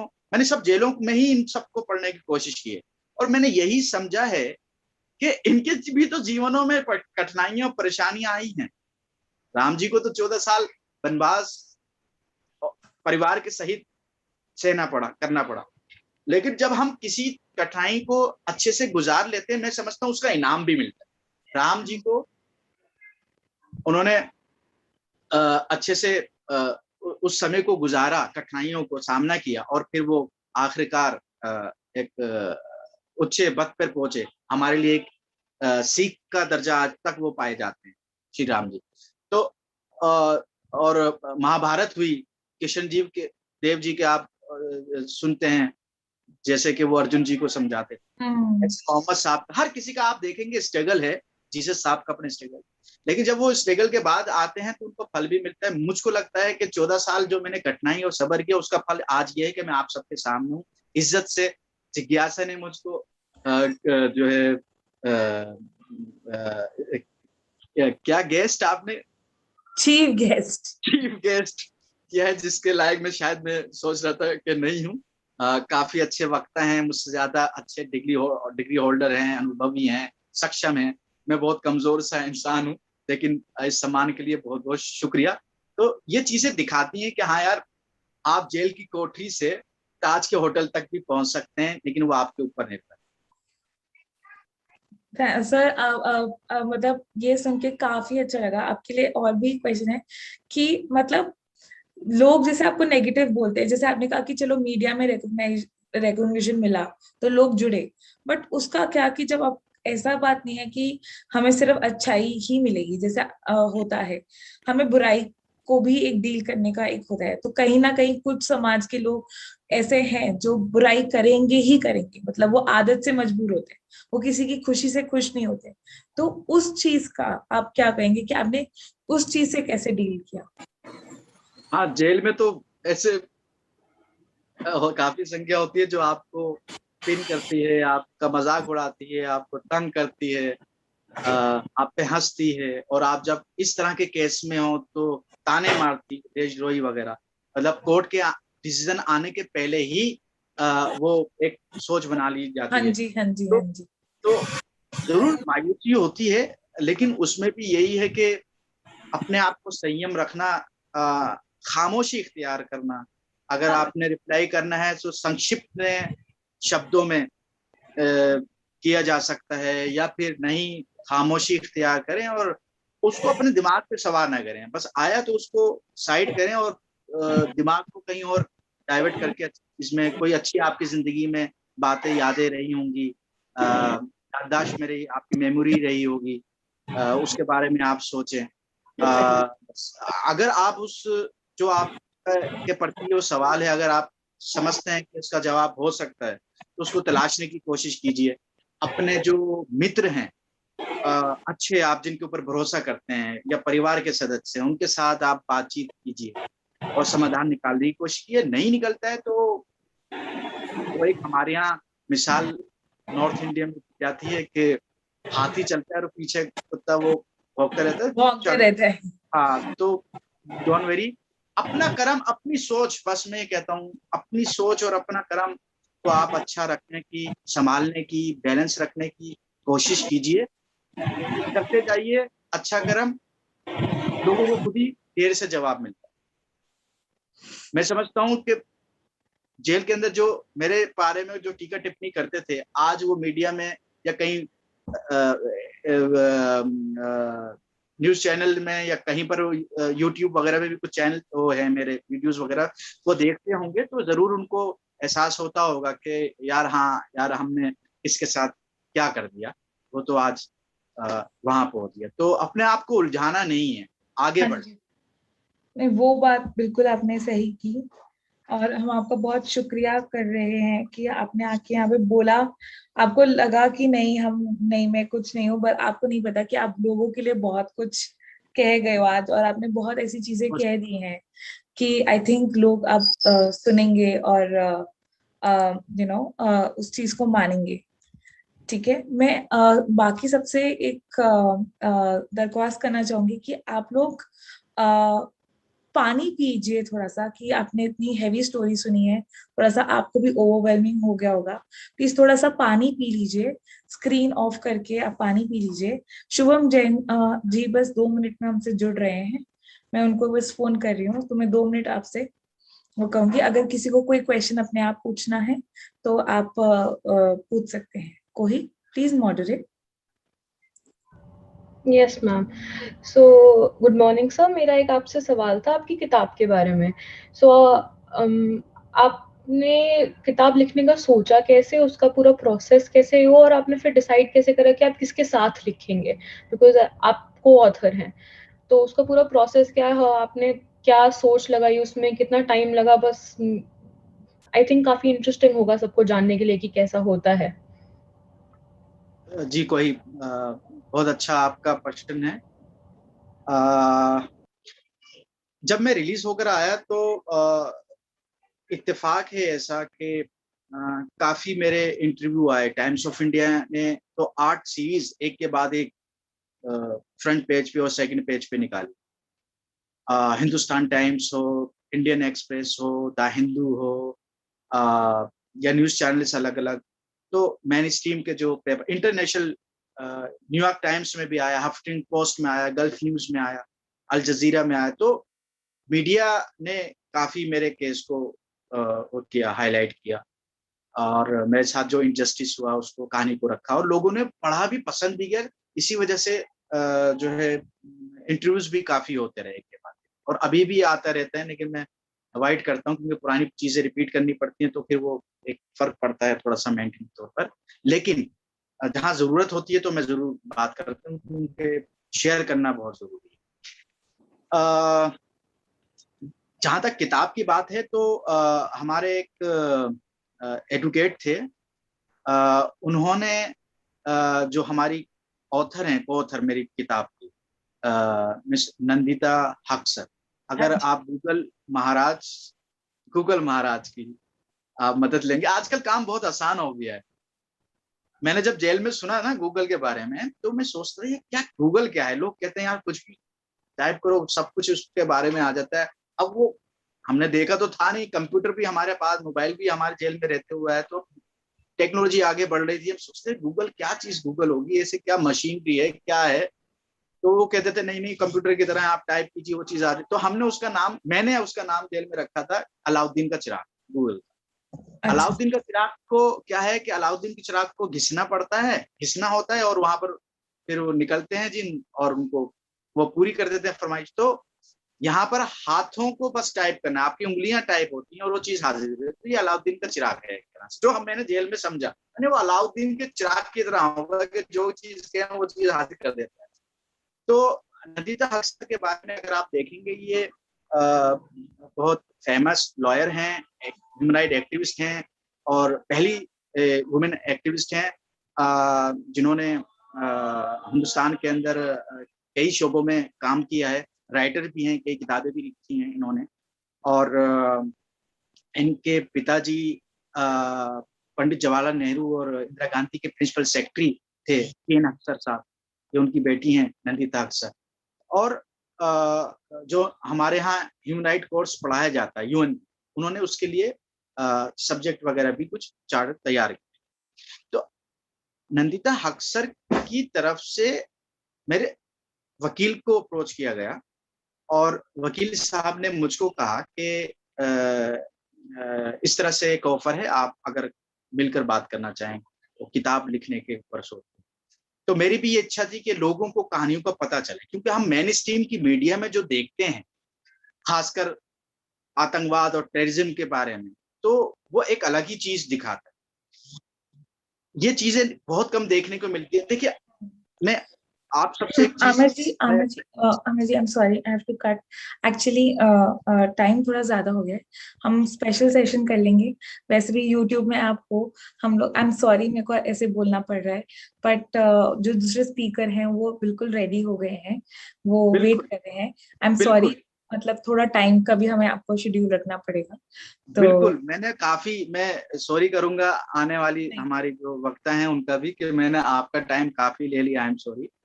और आगे भी कभी मौका मिलेगा जिज्ञासा, आप बताइएगा, फिर हम जुड़ेंगे, आपके लिए आराम से स्पेशल बात। सेशन रखेंगे सर। ये चीज एक्चुअली काफी लंबी चल सकती है और काफी लोगों तक पहुंचनी चाहिए, हमारा ये विश्वास है। तो ये चीज हम ध्यान रखेंगे। बहुत और बहुत शुक्रिया, thank you. Thank you sir, thank you sir. और बहुत अच्छा लगा, बहुत अच्छा लगा आपने ये कहानी बताई, काफी काफी मोटिवेटिंग है, और काफी लेसन्स आई थिंक हमारे जो लिसनर्स है वो लेकर जाएंगे यहाँ से। एंड यूट्यूब में तो सब चीजें आपका हमेशा बड़प्पन। नहीं सर, नहीं सर। और YouTube में तो हमेशा ही चीजें रहती हैं परमानेंट, तो वो तो वहां पे देख ही सकते हैं। कोही, शुभम जी आ चुके हैं, आप शुभम जी को इंट्रोड्यूस कीजिए। Thank you sir, thank you so much. Thank you so much आप सब। Thank you sir.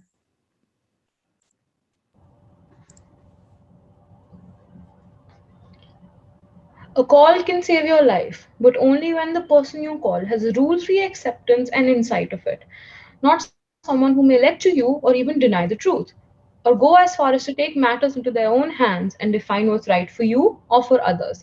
Well, Shubham Jain is just the right person for this, who stands for mental health, its community, and discourages to wear different hats in society, but acts responsible in whichever hat he wears.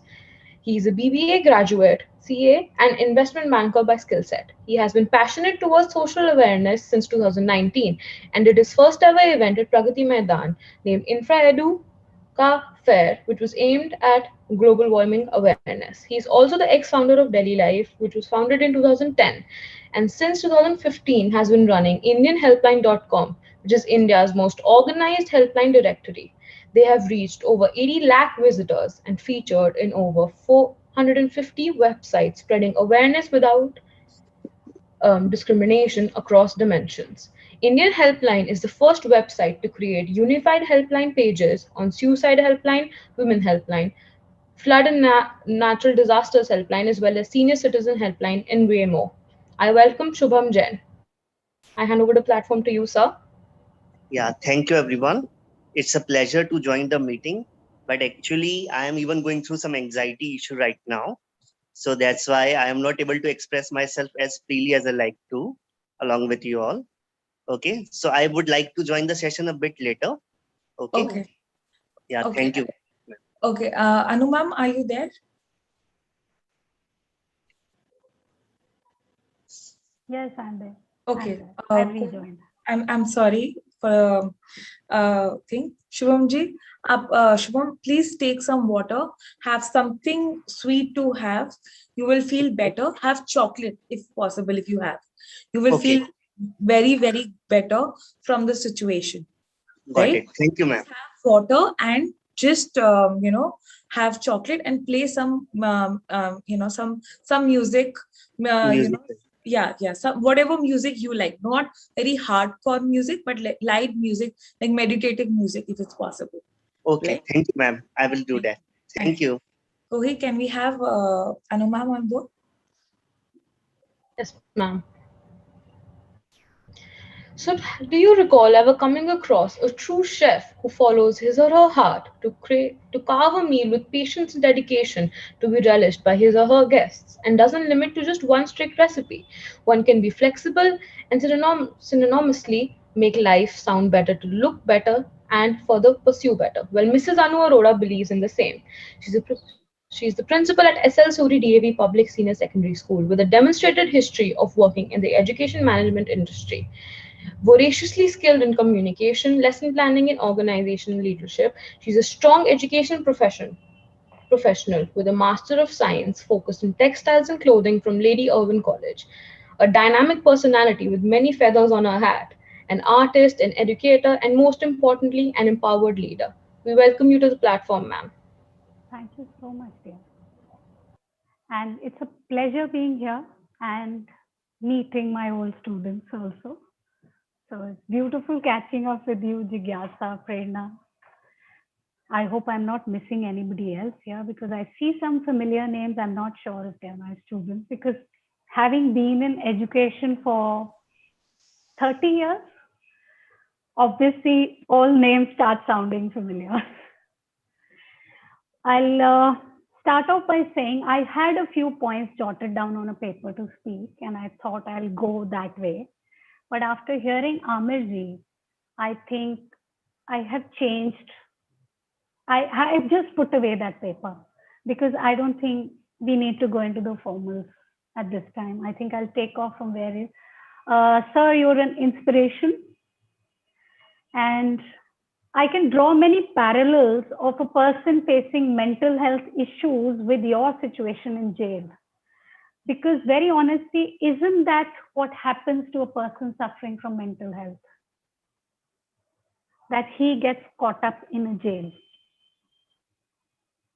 Jigyasa, can I request something? Can some of you turn on your cameras because talking to a blank screen Sure, is sure, not sure, fun. sure. Please, I You understand, ma'am. know how I've been as a teacher, I have to have interaction. Yes, and as a teacher myself, I feel that Yeah. sometimes blank faces. So it So feels I very request the dull audience if you, talking to a blank screen. yeah, I would request the audience to switch on the camera. I will take 2 minutes break. I'm in an emergency situation for That's okay. organizing. That's okay. That's Okay, so okay. others, if you can, open. I think some of them have now. I think, as I told you, I've been in the education field. So I have seen children, I have seen my colleagues, Yes, I have yes, seen yes. teachers going through a lot in their life at different times, including me. Yes, Including I me. think, I will yeah, not people. put myself out of that category because I think everybody struggles with anxiety sometime or the other, or Yes, some kind of depression or sadness, whatever we prefer to call it. Though I somehow feel the term depression seems to have become too generalized. So I I think we request. need to relook at that. Yes, that's something that I agree to you, Because ma'am. जरा सा भी कुछ होता है ना वैसे मेरे को डिप्रेशन हो रहा है क्यों life has its ups it has its downs there will be sad moments we are not depressed depression is a malady it's a problem why are we creating problems in our life why can't we look at it as a passing phase of sadness and accept our feelings that is very important that we accept we are sad and we have been let down. It's okay. It happens to everyone. It happens to me also. It happens to even the people who are guiding you, the psychiatrists, the psychologists, the teachers in your school. Everybody goes through hard times. Life is never easy. That's my favorite quote is life is beautiful with an asterisk on top and नीचे fine print में लिखा है conditions apply. That's my favorite statement I give even to my students in school. Yes, ma'am, I remember. It's your approach. It's your approach. As Amirji was also saying, hope, faith, trust in new beginnings, patience, that will take you through. That is how you tide over your sad period. I will not call it the depressed period. I'm sorry. Because depression is a clinical problem. There are few people who reach that stage. Let's not at the beginning of something or a sad phase say that we are depressed. No, we are not depressed. We are sad. And it's okay to be sad. It's okay to take time to yourself. It's okay. But very important is more than mentors in life, you have a confidant. Somebody who will listen to you without judging, without saying, I have also been through this. Because the moment somebody says this, he's taking away the focus from you because you want to talk about your problems. You don't want to hear others' problems at that time.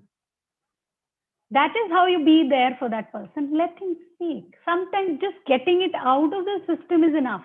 And I've seen it with so many students of mine. They just want a listening ear, nothing. They don't want a helping hand. I'm sorry. They don't want that.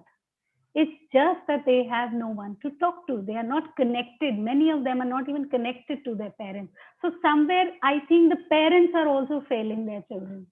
Why is it that the children don't feel comfortable going up to their parents or to a friend or to a teacher and talk their heart out without getting the feeling that I'm being judged and it will be held as a bias against me throughout my life? And don't belittle that person's feelings. He's feeling sad, let him feel it. It's okay. It's okay. Just let it be. You can't say get out of it. That kind of toxic positivity, I don't agree with. Snap out of it. Be happy. Do this. You will be fine tomorrow. No, sadness doesn't happen like this. There isn't a switch which will say, today I'm sad, in 2 hours I'll be happy. It takes time. It takes inner work. It takes a lot of healing at times. You have things inside you which need a lot of healing. And for this, you need to talk it out. I think that's the most important thing, that you talk it out. And if you don't have anybody to talk it out, journal. I think when you write also, it lets it out. I think that's a very important part of healing. And let me tell you very honestly, even I write. At moments when I'm feeling too much emotion inside, I sit and write something. And then it comes out and I feel a little better. It's not that I get over it by just writing. It takes a while, but yes, it helps. Because if I can't talk to anybody, then I can talk to my diary, my dear diary. Or talk to yourself. Write it like that. Write it as if you are your own counselor, you are your own psychologist. Say, dear me. You will realize where you're going wrong. I have done it and seen it. Sometimes when you're writing to yourself, you realize, yes, this is where I'm making the mistake. Maybe this is why I'm going so negative. So it's a journey of self-realization happening. And it has to go on. You know, I have come across students, I will not name anybody because I have such a vast experience and I would not like to name anybody, who have nobody to talk to in their houses. They are not free with their siblings. They can't talk to their parents. And they enter my office and I'm a principal and they're able to talk to me. And my counselor sometimes says, ma'am, principal से तो कोई बात नहीं करता, आपसे कैसे बच्चे बात कर लेते हैं? I said, because I will listen patiently. They know I will not judge. And I will not use this information against them being the principal. Because many a times, you know, you students, you've all been students, you know, you fear going and confiding in a teacher because you know कि ये मेरे against ना use हो जाए, मेरे against bias ना हो जाए, कि ये तो सोचती ही ऐसे, ये negative ही है. Because we've all heard that, haven't we, from our teachers? She can't do anything. And the moment you say that, I think the child will stop working. So if I have made that mistake sometime, though I avoid doing it, I'm sorry to whichever student I said that to, though I have kept my antenna always up that I'm not using negative statements. But maybe I've also done it as a teacher, because nobody is flawless. So we are all human. We will make mistakes. So what I was talking about is that basically be there for your friends, be there for your colleagues, and I try to be there for my staff also. I know their stories many a times, which even their colleagues don't know. So I can understand where they're coming from. If you want to understand somebody, be a listening ear. That will really help you know that person inside out. Because the insights don't spill out that easily. They spill out only when there is a certain comfort level with a person. You know things are not going to get distorted or laughed about. So that kind of confidence comes with time. That kind of trust comes with time. That you can talk your issues out with somebody. So be there, be kind, listen to people, don't judge. I know it sounds very, maybe you're thinking कि ma'am तो कहानी बना रही हैं, ये चीजें बोल रही हैं. But yes, these I've experienced. I'm telling you from experience because I'm not a psychiatrist. I'm an experienced educationalist. That's all I know. And I try to be there for people. And maybe over the years, I have become an agony aunt for a lot of people. So they come to me, they talk it out. It's okay. I just listen to them. It's very important that you listen. Now, another issue which has come up today is, if I look at it in terms of education, we have always talked about the IQ of a child. And today there's a lot of focus on the EQ of the child. But we are again forgetting there are many more Qs. There is a social quotient. There is a spiritual quotient. How balanced is a person, right? It's not only about emotions. And very important today is the adaptability quotient. So we need to develop all this in our education system. Somehow I think we need these tweaks happening in our system so that our children are well-balanced individuals, a well-rounded personality, and they are able to manage their issues. And somewhere I feel we are lacking in this because we are too academic oriented, and knowledge-based learning is the key in our system. So this needs to work upon, and I have brought it up in a lot of my webinars so that it comes to the notice of people. Yes, this is an important thing which you should be focusing on today. Another thing I would like to say is that, yes, we all break down at times. There's nothing wrong with it. So don't judge yourself also. If I'm saying don't judge others, don't judge yourself also. Don't think I'm weak. It's okay. Rebuild yourself. Reinvent yourself. I read a beautiful quote somewhere. If you've broken up, pick up your broken pieces, rearrange them and reinvent yourself, create a new you. So there's nothing wrong in breaking down. Maybe that is the place where you'll find inspiration to do something new. And if you're stressed out, if you have anxiety, there are lots of ways you can resolve it. Talking is just one of them, but sometimes people might not be around. The person whom you normally talk to, are you free with, may not be free. So what do? There are many other ways of also handling your anxiety. A spiritual leader will quickly tell you, meditation kar lo. Let me share an experience with you. I was going through anxiety in the lockdown, and somebody told me, why don't you try meditation? And I tried. I did a 21-day course. And even on the 21st day, when I used to close my eyes, I would go somewhere else. I could not meditate. I could not blank out my thoughts. So then I discussed this with somebody and they said, you're not supposed to do that.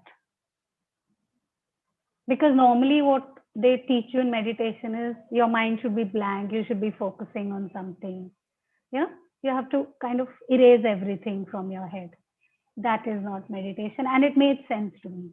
They say, allow the free flow of thoughts at that time. It is just your me time when you let your thoughts flow so that you know what is happening inside and you are able to analyze yourself. Not that you're removing the thoughts from your head. And it made so much sense. A lot of people who are teaching meditation will tell you, no, put away the thoughts, throw them away, do this, do that. No. As just Amitji also mentioned and Jigyasa had pointed out, creative visualization is a beautiful way to handle your thoughts. And if Jigyasa remembers, then you used to practice in the cold outside for our programs, and children Yes. used to say it's very cold. I used to say, imagine having hot coffee and hot chocolate. And Yes. they would say, yes, ma'am, we are feeling warm. So Yes. that is creative visualization, isn't it? We were Yes. doing it without knowing the term. Yes, I remember this recess. I'm sorry, I'm adding a point here. So Yeah. there was a series, a cartoon series called Recess, which Yeah. used to come in Disney Yeah, Channel. yeah. So there I was this remember. one episode which got me so motivated that they are running out of water, and they are feeling very drained, and they have to do some activity. And one person out of them is like feeling very active and motivated, and others are like, "How can you be like that?"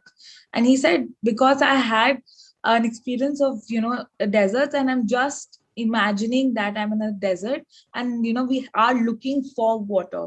I have that hope that we'll find water. So that was something which actually connected me to a lot of that is like something which is very, very important. So that is what shows you that your inner thoughts can change your reality. You can actually change it because your perception changes if you change your inner thoughts. So you start looking at it in a different manner. So that's very important in certain situations. Right? Also, I think a lot of blame for all this negative thinking and, lack of self-esteem and self-worth, I would give the discredit to social media. Because what are we projecting there? What do you see when you open social media? Smiling faces, people on vacation, having a nice life, people shopping. Is that life? Is that the only thing we are doing? Is anybody showing you I am sad? Today is my down day. Can you send me a positive note? Are we true to our feelings on social media? We are not. We are not. And I'll also share with you my biggest de-stressor in this lockdown. As I was telling you, I also had anxiety issues because, sitting at home, working from home, it's full of anxiety. And work from home has no boundaries, so it's causing so many anxieties to people. So what has helped me? You mentioned I'm an artist. I'm not an artist. It was just something I love to do, that draw, and I went back to it in this period. And when I started drawing, and music is another passion of mine, so I combined the two. I would put on music and I would start drawing. And somehow it felt almost like meditation. Because I was so focused at that time that my attention used to be on my drawing and my music lyrics. And nothing else would come to my mind. So it became my therapy. So in the last year, that is 2020, I think I must have made 50 or 60 drawings, and really intricate ones. And that's when I was encouraged to start a page also. And I shared some of my drawings. I haven't shared all of them. This year, I've been a little more busy with school and everything and work from home. So I have not drawn that much. But yes, it really helped me last year. So develop your passion, pick up a hobby, whether you're good at it or not. It's okay. If it relaxes you, if it helps you, do it. And as Amirji said, I will go back to that again. Reading can transform you. You are sitting here, but you're in, say, somewhere in the Nile area, maybe in Egypt at some time. Because, books it's like going through, you're traveling through your books. You're beginning to understand people because there are so many characters in books. So you begin to understand how they think also. Because basically, even if an author is writing fiction, it is based on somebody he knows. He can't build up a figure like this, no? There must have been some inspiration behind that character also. So somewhere in the world, somebody must be going through that and doing what that person is doing. That's where the inspiration came from. So try to understand that also. So reading has been a big panacea for me also. I'm an avid reader. I always have books around with me. And if you look in my office also, it's full of books. So I always have books in my bag or anything. I'm not much of a watcher of series and all on Netflix, though sometimes, yes, I binge watch if I like something, but I'm more into reading. And reading actually opens a lot of doors. So that is one way you can relieve your stress. I'm just giving you ideas how you can get over things. You can draw, you can paint. I've seen so many people have taken to painting at this time. I have seen so many people who have begun dancing in this period, who are singing. And all these are stress busters, let me tell you. These are all therapies in a way. You can try it out. Just put on some loud music, close the door. Nobody is watching you. Just jump around, dance however you want. You will feel better in 10-15. Yes or no? I think you'll all agree with me. Yes? Sing at the top of your voice. Because it doesn't matter whether you're in tune or not. But sing. And also, the kind of music you're playing will have an impact on you. So try to listen to music which is uplifting, which has a good beat, which has lyrics which uplift you. Because unconsciously, you will be picking up those lyrics. Your mind is listening to them, even if you're doing something else. So try to put good thoughts in your mind. Okay, keep your cycle positive as far as possible. And whenever you're sad, whenever you're down, just talk to someone or journal. I think these two things really help. And I wouldn't like to say much more. Can I read out a little passage, Jigyasa, which I had written some time back? Yes, ma'am, we have time. We can go forward with it. Just an information drop in. Shubham is not feeling good. He's having an anxiety attack. So I'm managing that on my end. He will be sharing a video which will be putting on for the group and on social media respectively. So we can have that at that time. And we can carry forward with ma'am and then the further session for the day. Right? Thank you. I call this be your own rainbow because nobody else is going to create it for you. You have to do it yourself. So take care of yourself because it is said you can't pour from an empty cup. Learn to love yourself. Celebrate your milestones and achievements. Don't wait for others to offer encouragement or appreciate you. Encourage yourself. Appreciate and pamper yourself. Buy flowers for yourself. You don't wait for them. You deserve them. Be your own master. Learn to listen to yourself. The best advice will come from your own heart and conscience. Listen to it. Don't let the noise of the outside world drown it. If things don't work out, it's okay. Cry, shout, scream it out, and start afresh. You can do it. Have faith in yourself. Life is not only about successes. Failures will teach you more. Learn from yourself and learn for yourself. Keep learning new skills. The world is ever changing. Change with it. Reinvent yourself. End of learning is end of life. Be grateful for what you have, for your life. It's an opportunity to bring about change. So be the change yourself. Be your own rainbow. I hope you liked it. That's all I have to say today. If you have any questions, please.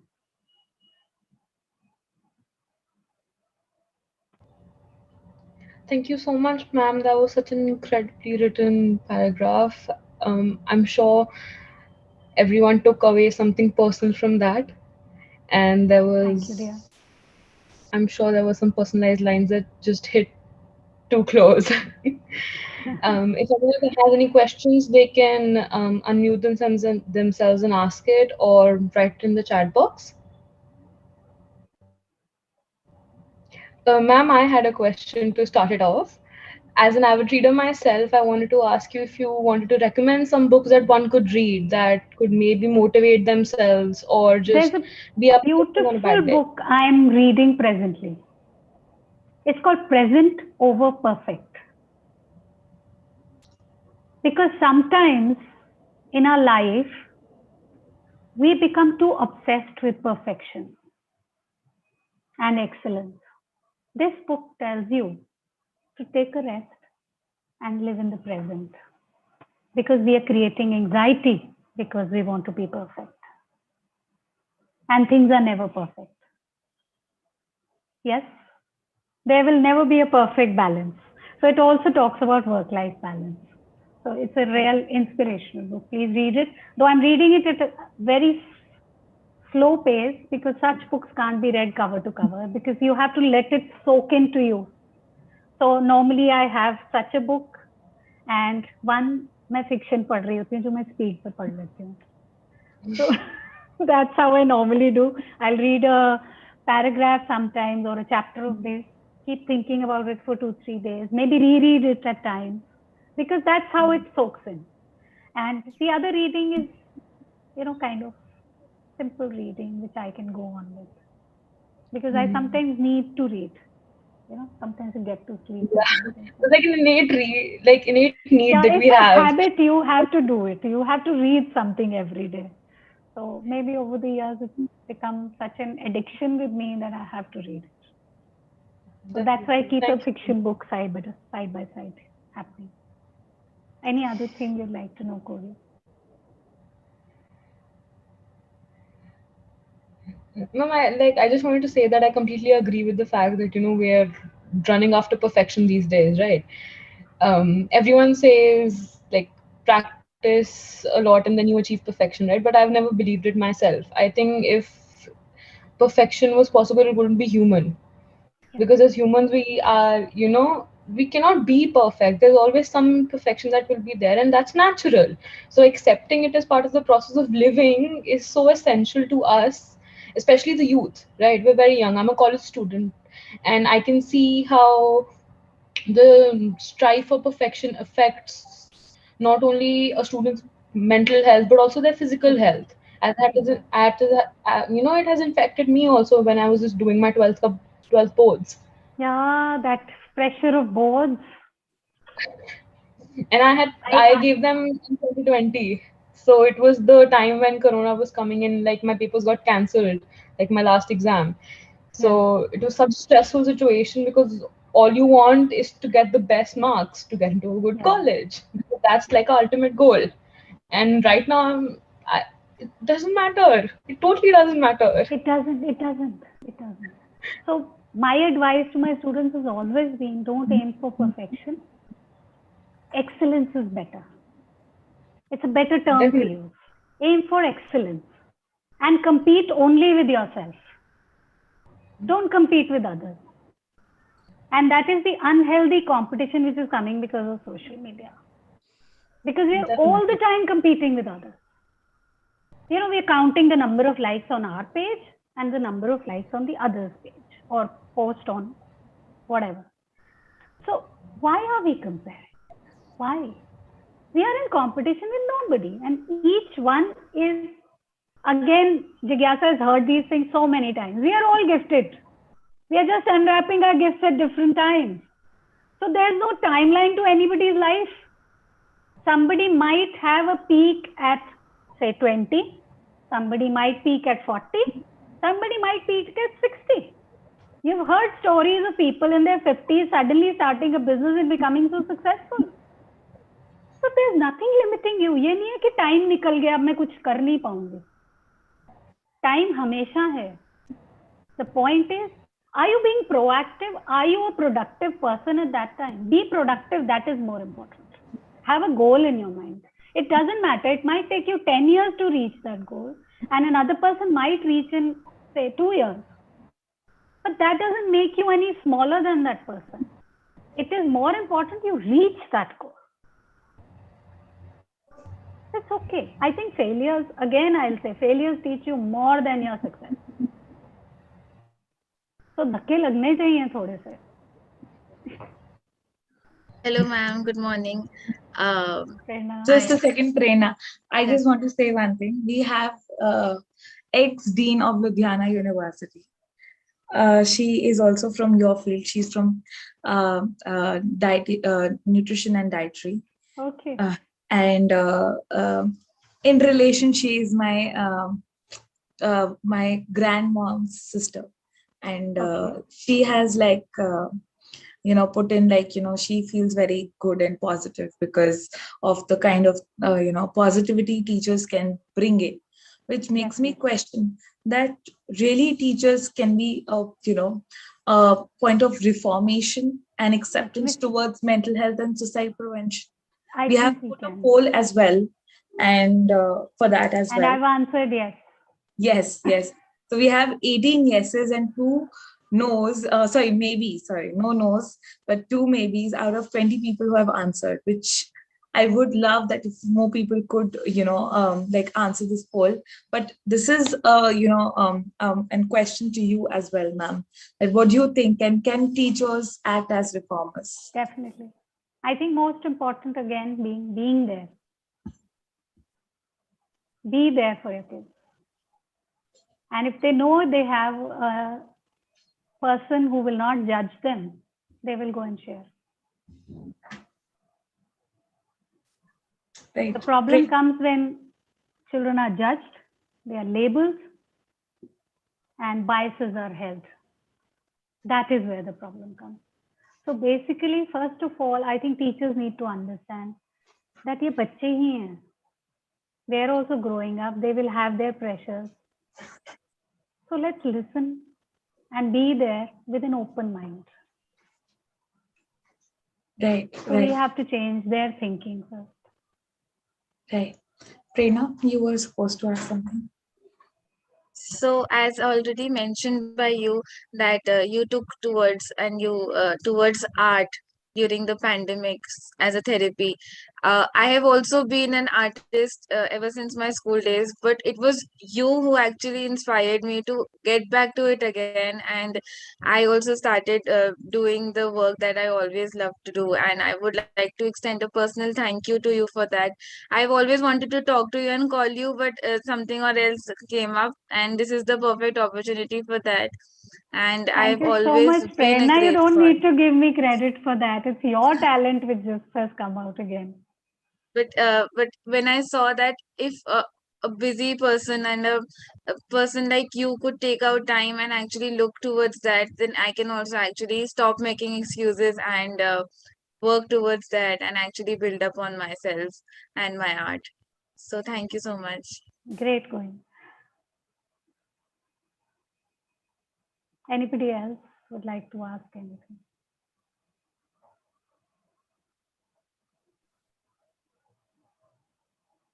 So we have always wanted to we wanted a platform in school where we could actually talk to the teachers directly and tell them the things that we wanted them to know about us, about what we want to bring changes to. So here is a perfect platform for you where you can actually put forward your question to not a teacher but a principal of a school, and she can actually talk about it with her colleagues, with her with the principals of other schools as well. So if you have anything that you want to share or want to uh, tell the teachers, this is your perfect platform to do so. I have had so many conversations with many people wherein we have wanted to say these things to our teachers, but we did not at that point of time. So if anybody has anything to say, please.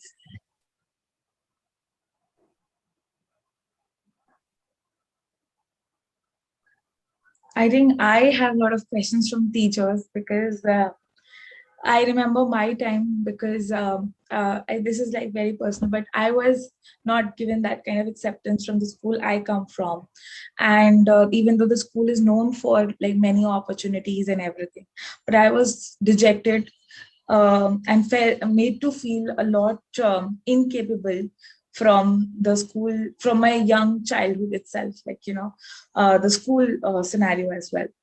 And for a child struggling with that kind of an environment, with with parents being supportive. And recently also I have won this global with Akansha Trust. I think they are with us, who are working on global education and rural education. So I just won one of the I was in top 8 for education reformation, where we mentioned that we need to redefine the relation of parent, teachers, and students. Because, while my parents were supportive, but my teachers used to give us such a feedback that my parents were not knowing that what wrong they were doing in their parents. And this is a very famous theme from Tare Zameen Par also, where the mother is so frustrated and irritated at what I am doing wrong because of the all the feedback, negative feedback the principal and the English teacher gave. So what do you think? What will be, as a teacher, as a principal, since you were my teacher, and then now you are a principal of a school? What steps I think can be taken to ensure the protection of the child in that manner? I think I've always been telling my teachers here also that negative statements about a child passed, should not be passed basically. And if you have to give a feedback to the parents, give it in a very sensitive manner so that the parents understand the problem, but they don't take it personally for the child or for themselves. Yes, there might be a problem at home. I've had children in very junior classes, 1 and 2, who've been so violent in school. They are having anger issues. That girl used to hit out at children. In fact, at one time, she poked a pencil into another's eye, which was horrible. Though, thankfully, there was no damage. So I called the parents. And when I started talking to them, I told them, I said, she seems to have some issues. Is there something going on at home? And slowly, after 1 or 2 meetings, one of the parents, actually the mother, she said, ma'am मुझे पहले अपने anger issues तो ठीक करने दो, मैं तभी तो बच्चे को समझा पाऊंगी. I now realize I myself am doing this at home and setting a bad example.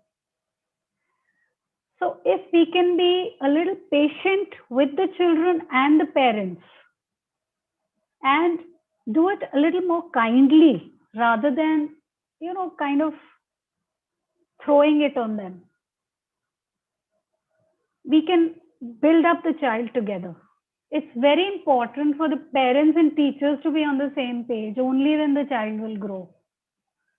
We have to move hand in hand.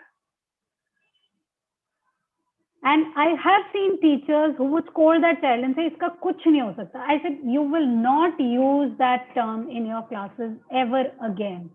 That is my instruction to my teachers always. And if I hear of anybody saying this, I actually personally call them and I say, why did you use this line? सबका कुछ ना कुछ हो सकता है. मैंने कहा, I can also turn around and say, तुम्हारा भी कुछ नहीं हो सकता.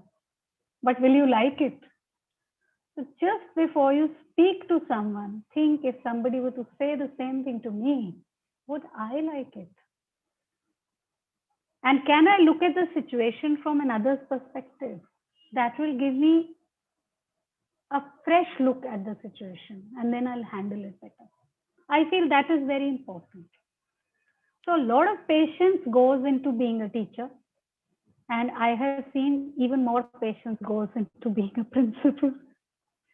Because it's not only students, but the staff also, which has to be handled very delicately. So I think patience is the biggest virtue, and being positive in your outlook. That is very important, because the more you go into negativity, basically I think जब हम खुद ही negative होते हैं ना, तो अपने आप ही negative बात अंदर से निकलती है. तो अगर हम खुद पॉजिटिव रहेंगे तो फिर अपने आप ही हम पॉजिटिविटी जनरेट करेंगे, हमारी वाइब ही ऐसी होगी. So if you want to vibe positive, be positive. So you'll have to turn yourself around. Some changes, I think we have to do it ourselves. It's inner work. And we have to encourage our staff also to do it. I think Batra sir, did you want to say something? Yeah, thank you very much. I have a particular question. My daughter, she's 17 plus and in class 12th. And she has a terrible problem with some past teacher. In 9th or 10th, she had a class teacher who used to bully her a lot and what not and what. And she has been sulking them since then. It has never left her head that she was being wronged and all that. I can totally understand. And the reason is she is always in a dark room, no lights, no going out with anyone, no talking with friends, only online class, some TV, some comedy, that's it. That's her life. So I don't know how to get her out of it. I've tried to console her many a times. I've done many sessions with her, taken out to walks with her, Before tried she, to can reason I out ask with you her. something? Before she went into this dark place, was there something which used to brighten her up? Or some passion which you used to enjoy doing? Yeah, she's fond of literature. She writes poetries and all that. She's very fond of it. Has she written quite a bit? Yeah, she has written, but all her poetry is dark. That is what wonders me. It's okay. It's okay. Get it published. The recognition she'll get out of it will give her a feeling of self-worth. That yes, I can write beautifully. And tell her to write a bit more also. Prior to lockdown, she was very happy there. She recited one of her poems in that program also. Okay. So it's okay even if, because she's letting out her own darkness through those poems. That's what I was talking about journaling. I also don't write only this. I treat her with some good food, some pasta, etc., which I prepare myself. She gets happy. Thereafter, after some time, she again goes into that way. So involve her with you, na? Maybe she'll enjoy cooking with you. Yeah, she enjoys. Now tomorrow is Saturday, Sunday, we'll both prepare breakfast and dinner That's together. the way to draw her out, and she knows you are there with her. So that will really help her. Yeah. One more thing, her elder brother, he has moved to Canada last year. So she's alone now at home. Yeah, I can understand. So that also weighs heavily. Yeah. Yeah. I can understand. And with because this, it does give you a sense of loneliness also. also. I think every kid in Delhi has or worldwide become a nocturnal man. They're sitting out late nights and sleeping in the mornings. Sir, I think so that is also. Yeah. Not only and that has also children. affected their psyche also. Everybody is affected. That's what I said. This almost 2 years period has taken a toll on everybody's mental health. Very honestly, whether we admit it or not. I think everybody, if we look inside, we'll realize, yes, we've changed. Yeah. It is changing all of us. And you are saying dark poetry. I would like to tell you one thing. Yeah. You've heard only one of my passages. You haven't seen the rest. Some of it is equally dark. So it's okay. Sometimes I'm in a dark mood, I'll write like that. But then it's an outlet for me, na? So let her write it. It's okay. Yeah. She's bringing her emotions out. But even that is important. 20% writing is dark. It's okay. But she'll get out of it. You are there with her. I'm pretty sure she'll get out of it. And now she stopped sharing her poetry with me.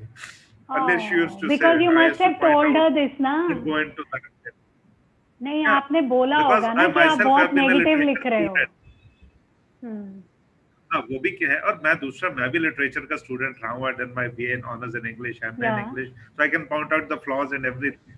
So now she's don't do that. Talking to me don't do that. Let her write from her heart. Let her write. Okay. Because Okay. this is her outlet. But I'm not. This I'm is her unable to de-stressor. change her past from that class teacher's period. That 2 years she suffered a lot.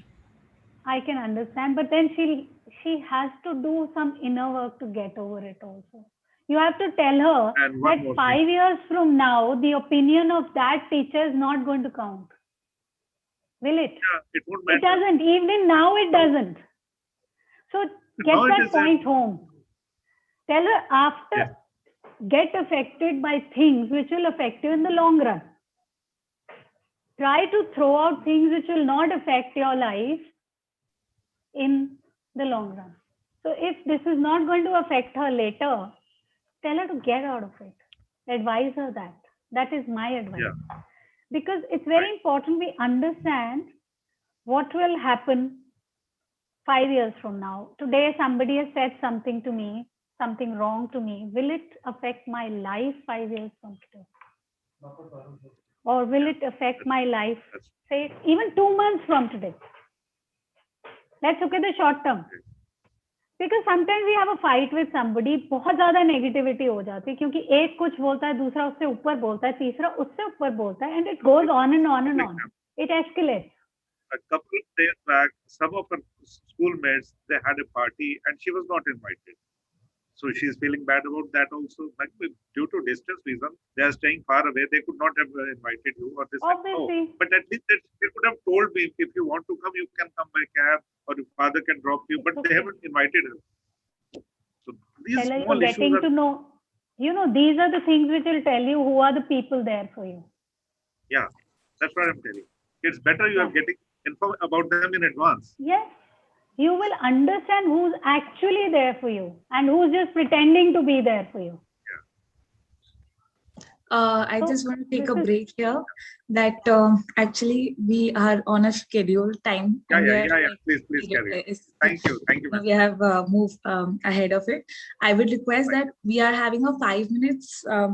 It's 12:10. We will have 5 minutes pee break. I think everybody wants to rush and have that time to yourselves, and you please have something. Please keep a big packet of biscuit or water bottle please along with you so that you can keep yourself hydrated during the sessions as well.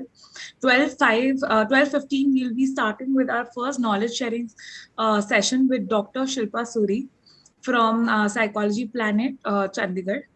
And she's going to start with the perspective of psychological perspective of the S word, as in this is all about suicide from psychological perspective. So you can stay here in the meeting itself, have your pee break, eat something, catch up on water, and then 12:15 just say hey on chat so that we know that you're back here. Thank you. Thank you, Jigyasa, for having me here because I'll be leaving the meeting now. Sure, ma'am. Yeah? Thank you, ma'am. Because I have to get back to work in school. But your presence made, I think, a lot of students heard, I guess.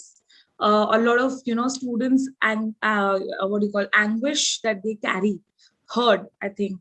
And maybe we have teachers, we have students, we have educators, we have parents with us in the session. I think some kind of positive impact will go out there after these 3 days, especially from the session today.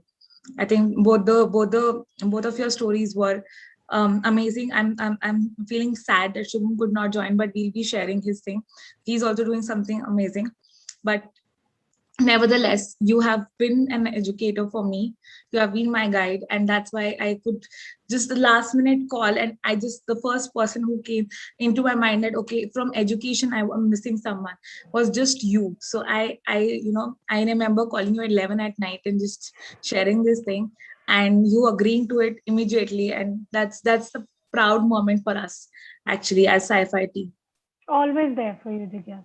Thank you, ma'am. मेरे student मेरे बच्चे हैं. मैं student से पहले I say my kids.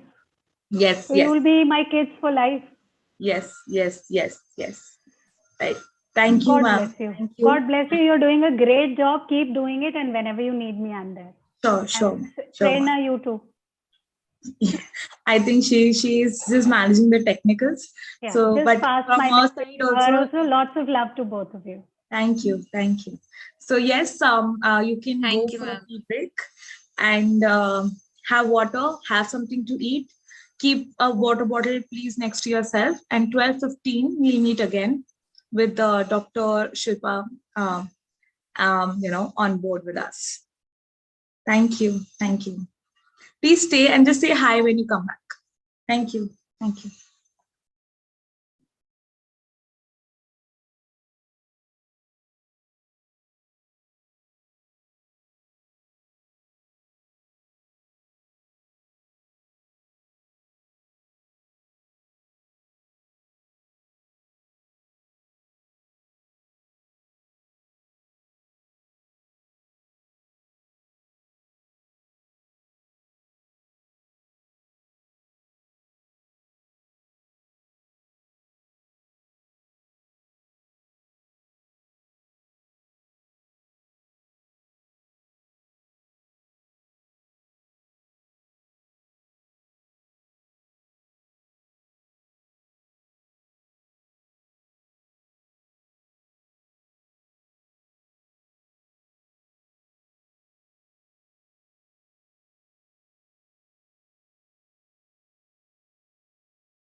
Hello. I hope everyone is back now.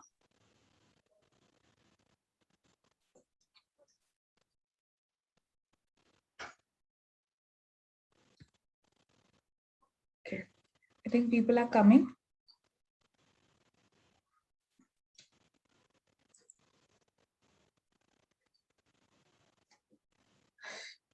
Yes, so what do you call it? Kohi, we are back with you. Okay, the things are just getting arranged. Shilpa ma'am, are you there? Yes, Jigyasa, I'm here. Yes, ma'am. We are just starting the session. Kohi, can we start? Yes, ma'am, sure. Good morning, ma'am, though. Good Good afternoon. morning Happy Ganpati. to you too, to everyone on this call. Yes, ma'am. Thank you. Welcome back, everyone, from the short, refreshing break. So, moving on, we're going to have our first knowledge session with Dr. Shilpa Suri. So, with 2 decades of academic and industry experience, Dr. Shilpa Suri is a researcher, trainer, and educator, along with being the founder director of 2 educational institutes in Chandigarh. She and her team train budding psychologists and groom aspirants from all across the country for the prestigious civil services exam. She was the deputy chairman of CII Indian Women Network 2019 to 2020 and a proud council member of Wikisoft Skills Council Punjab. She frequently features as an expert in panel discussions on TV and radio shows.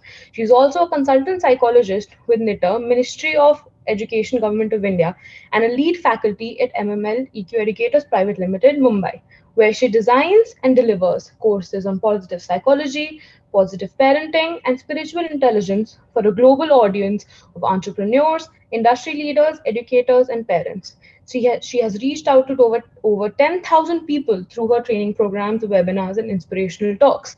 We are glad to have you with us today, ma'am. She will talk about suicide from the psychological perspective today. Yeah. I hand it over to you. Thank you so much, Kohli. You were seamless. Trust me, I've heard people introducing me in so many different platforms, but never somebody has been so spick, so neat in doing this. Thank you so much for that. And Thank you so much, ma'am. Jigyasa, I'm very glad to be here with you. I have known you as a student, and I knew then that you're going to make a very committed professional, and I'm very proud of what you're doing, the Thank you, community ma'am. that you have created, and I'm so glad to reconnect with you here. Thank So you, was ma'am. Prerna. I mean, thank you so much, Jigyasa, Prerna, Team Sci-Fi, to have created this space where we're going to talk about stress. We're going to talk about trauma, because trauma is something that I read a lot about during the pandemic. It was something that me, as someone who has belonged to psychology for so many years, I didn't read about it. I wasn't aware of it. So thank you, Jigyasa, for bringing to light, for bringing the necessity to talk about trauma, suicide, and stress. So I'll be talking about each of these variables one by one, because I firmly believe that we need to be a trauma-informed society, right? Stress as a concept, as a construct, widely used, rather abused. I don't think there would be anyone on this call who has never talked about it, who has never experienced it. For me, the very simple definition or a very simple understanding of stress is our incapacity to deal with a particular event, challenge, situation, or difficulty, right? So there's an event outside us. When we are competent enough to deal with that, when we have the resources to handle it, it doesn't give us stress. And when there's a demand or a challenge outside us, and we don't have the tools, we don't have the means, the competencies to handle it, to tackle it, that gives us stress. So what I'm trying to tell you here is that stress is not something that's outside us. It's something how we perceive the event or the situation to be, and how competent we feel to deal with that event or that situation. So the good news is that stress is something which can be managed through self-management. If we work on ourselves, if we choose to learn and equip ourselves with the competencies, the skills that would be required Swiggy से ही मैंने to deal with the challenges, Swiggy से right? बोला उसको मैंने बोल दिया कि मैं भिजवा दूंगी। Jigyasa, you got to mute yourself. Sorry. Otherwise, order some for us also. You can't eat alone. Okay, talking about trauma. Well, This word is very loosely used or not used often enough. When we talk about trauma, what I thought of trauma, what is my understanding of trauma 2 years ago was, the trauma wards that we see in hospitals where people who have had some serious accidents, some serious mishaps, they are brought and, doctor takes an immediate action on them. Or when we think about trauma, we think of horrible things happening to people, abuse, rape, molestations, incest. Well, trauma need not be horrible things happening to you. Trauma is not an event that happens outside, it's an internal response to the event. We don't respond to situations the way they happen. We respond to our perceptions of these situations. The lead authority on trauma in the world, Dr. Gabarmate and Dr. Levine, they have done some tremendous work in the field of trauma and healing. So, trauma, in words of Dr. Gibor Mate, it is what happened inside you of what has happened to you. So trauma is like a wound, right? There are two very crucial aspects of a wound. One, when it is open, it is very sensitive. It gives excruciating pain. It gives immense pain. And when a scar tissue is formed on that wound, there are no nerve endings left. It doesn't feel. It doesn't allow growth. So what I'm trying to tell you about trauma is that trauma is something like stuck energy. Trauma happens when you couldn't fight or flight in a particular situation that challenged you physically, emotionally, psychologically, and you froze in fear. You froze because of your helplessness. You froze because of your incapacitation, because you didn't know what to do about it, what's happening to you. So, because of trauma, the energy isn't moving. So, people who have been traumatized for whatever, because they face some natural catastrophe or because they face something, some threat to physical or psychological being, they are like frozen in time. And they don't even realize sometimes what is happening to them or what has happened to them.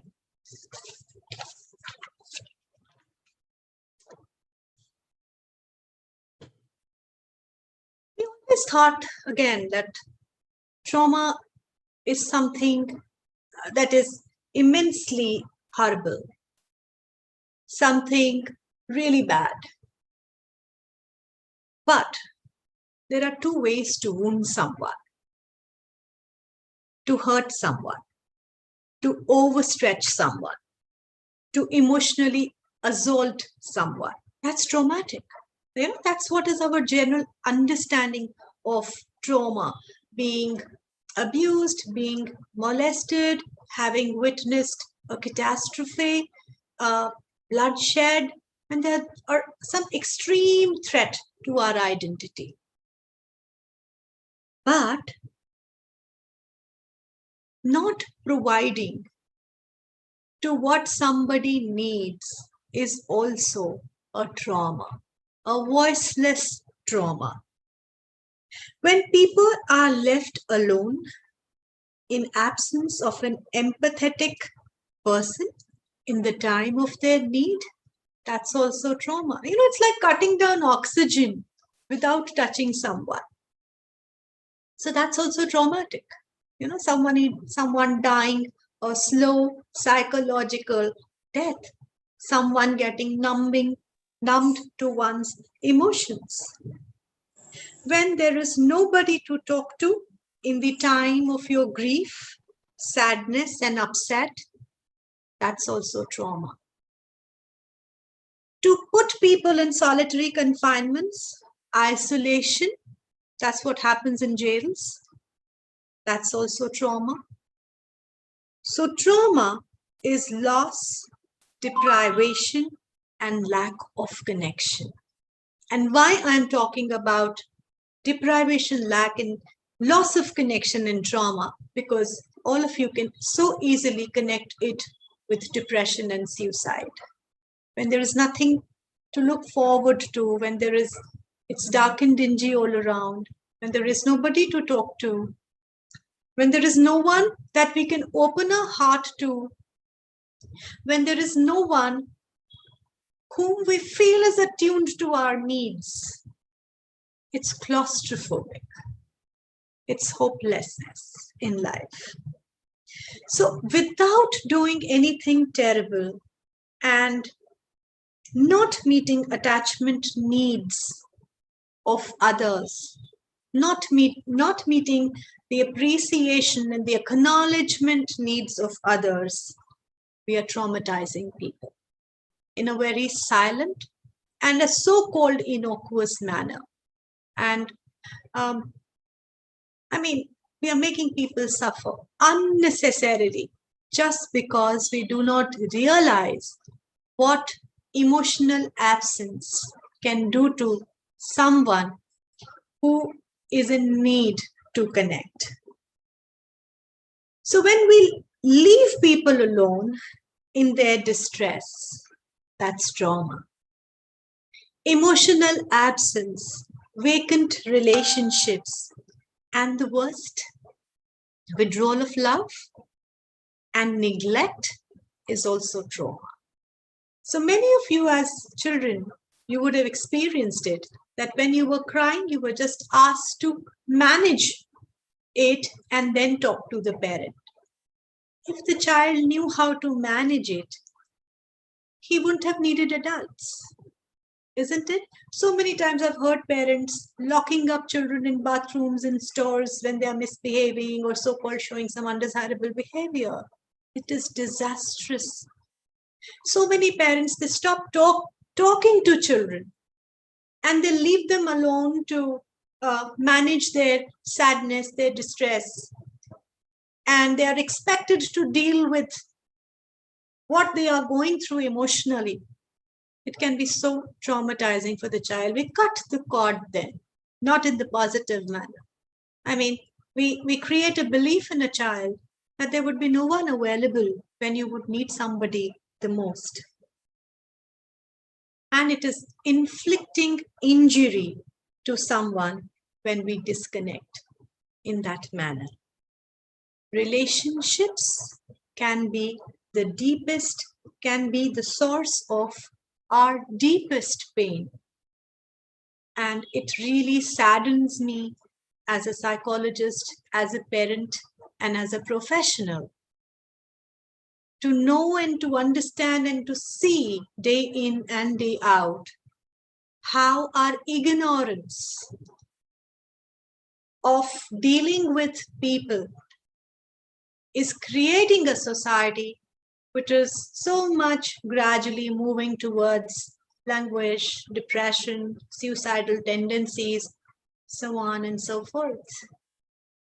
So when I read one of the posts that Sci-Fi shared that every 4 seconds people are losing life, I was shocked. Something within me broke, because such a beautiful gift of nature, just getting wasted because of unnecessary suffering. Relationships are giving to people, which actually need to be the source of strength and resilience and hope and empathy.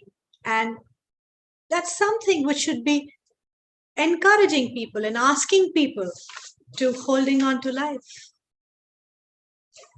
My one question to all of you, which can really set you thinking: Whom did you speak to when you were troubled as a child? Was there someone available to you? With your small maladjustment and your big distresses? Yes. So anyone who had someone to fall back on, you had a pleasant childhood. You know, you developed a worldview towards life which is positive, which is strength oriented. However, we are not a trauma informed society or even professionals. DSM, Diagnostic and Statistical Manual, all of you come from psychology, or those of you who don't come from psychology, that's like a rule book for clinicians. It addresses categories and not pain and suffering. Physicians, lawyers, teachers, and even parents do not get any exposure to trauma. And I have no qualms in admitting that unless I made a conscious effort to read about it, and I incidentally hit upon Dr. Gabor Mate's books and Dr. Peter Levine's books, I wasn't aware that it ever existed, right? And a small understanding of how we deal with children, of how we deal with people around us, and just being available to someone when they need you the most can change someone's lives for good, can lead to transformation. Probably that has been one of my greatest learnings in life, especially talking about the quarantine time and the curfews that we have gone through. Now, what does trauma look like? Just to give you a broad overview of trauma. When there is a belief that someone is stuck, it's a trauma imprint, right? So when people are not ready to move on, when people feel that that's it, I can't change, I can't influence or exercise any change within me, that's when one can realize that this is trauma. And the best or the worst part of trauma is that it's of two types. There are people who know that they have been traumatized, or they've had some trauma experiences, and there are people who don't even realize that they have gone through some trauma because it happened at that part of their age when when the world really made much sense to them, and they assumed that this is how life is. So how clinicians actually touch base with a trauma that resides within an individual is through drawings. That's an insight into their psyche, their mind, their experience of life. Meghna, I'll come to this question later. Okay, I'll address this question later. So when people stay isolated, when they don't form nourishing relationships, when they shut down very easily, it's trauma. Because I told you that trauma is like, getting frozen in time and not even realizing that that's what is happening to you. But trauma lives in your body. So when people have troubles with their bodies, then they have diseases with no apparent biological organic causes for this thing. That rings the bell. That's the red light. When it's tough for them to express their feelings through words, when someone can't find their voice, that's trauma, because they never knew, or they never had someone to whom they could express themselves. So the voice is lost now. So you will see people who have been traumatized because of lack and absence of love in their lives, not expressive at all. They don't find words to say what they feel. They rather are numb to their feelings. They don't want to feel the feelings, not at all, because it's very painful to be going through that, right? So they disconnect with themselves and their feelings.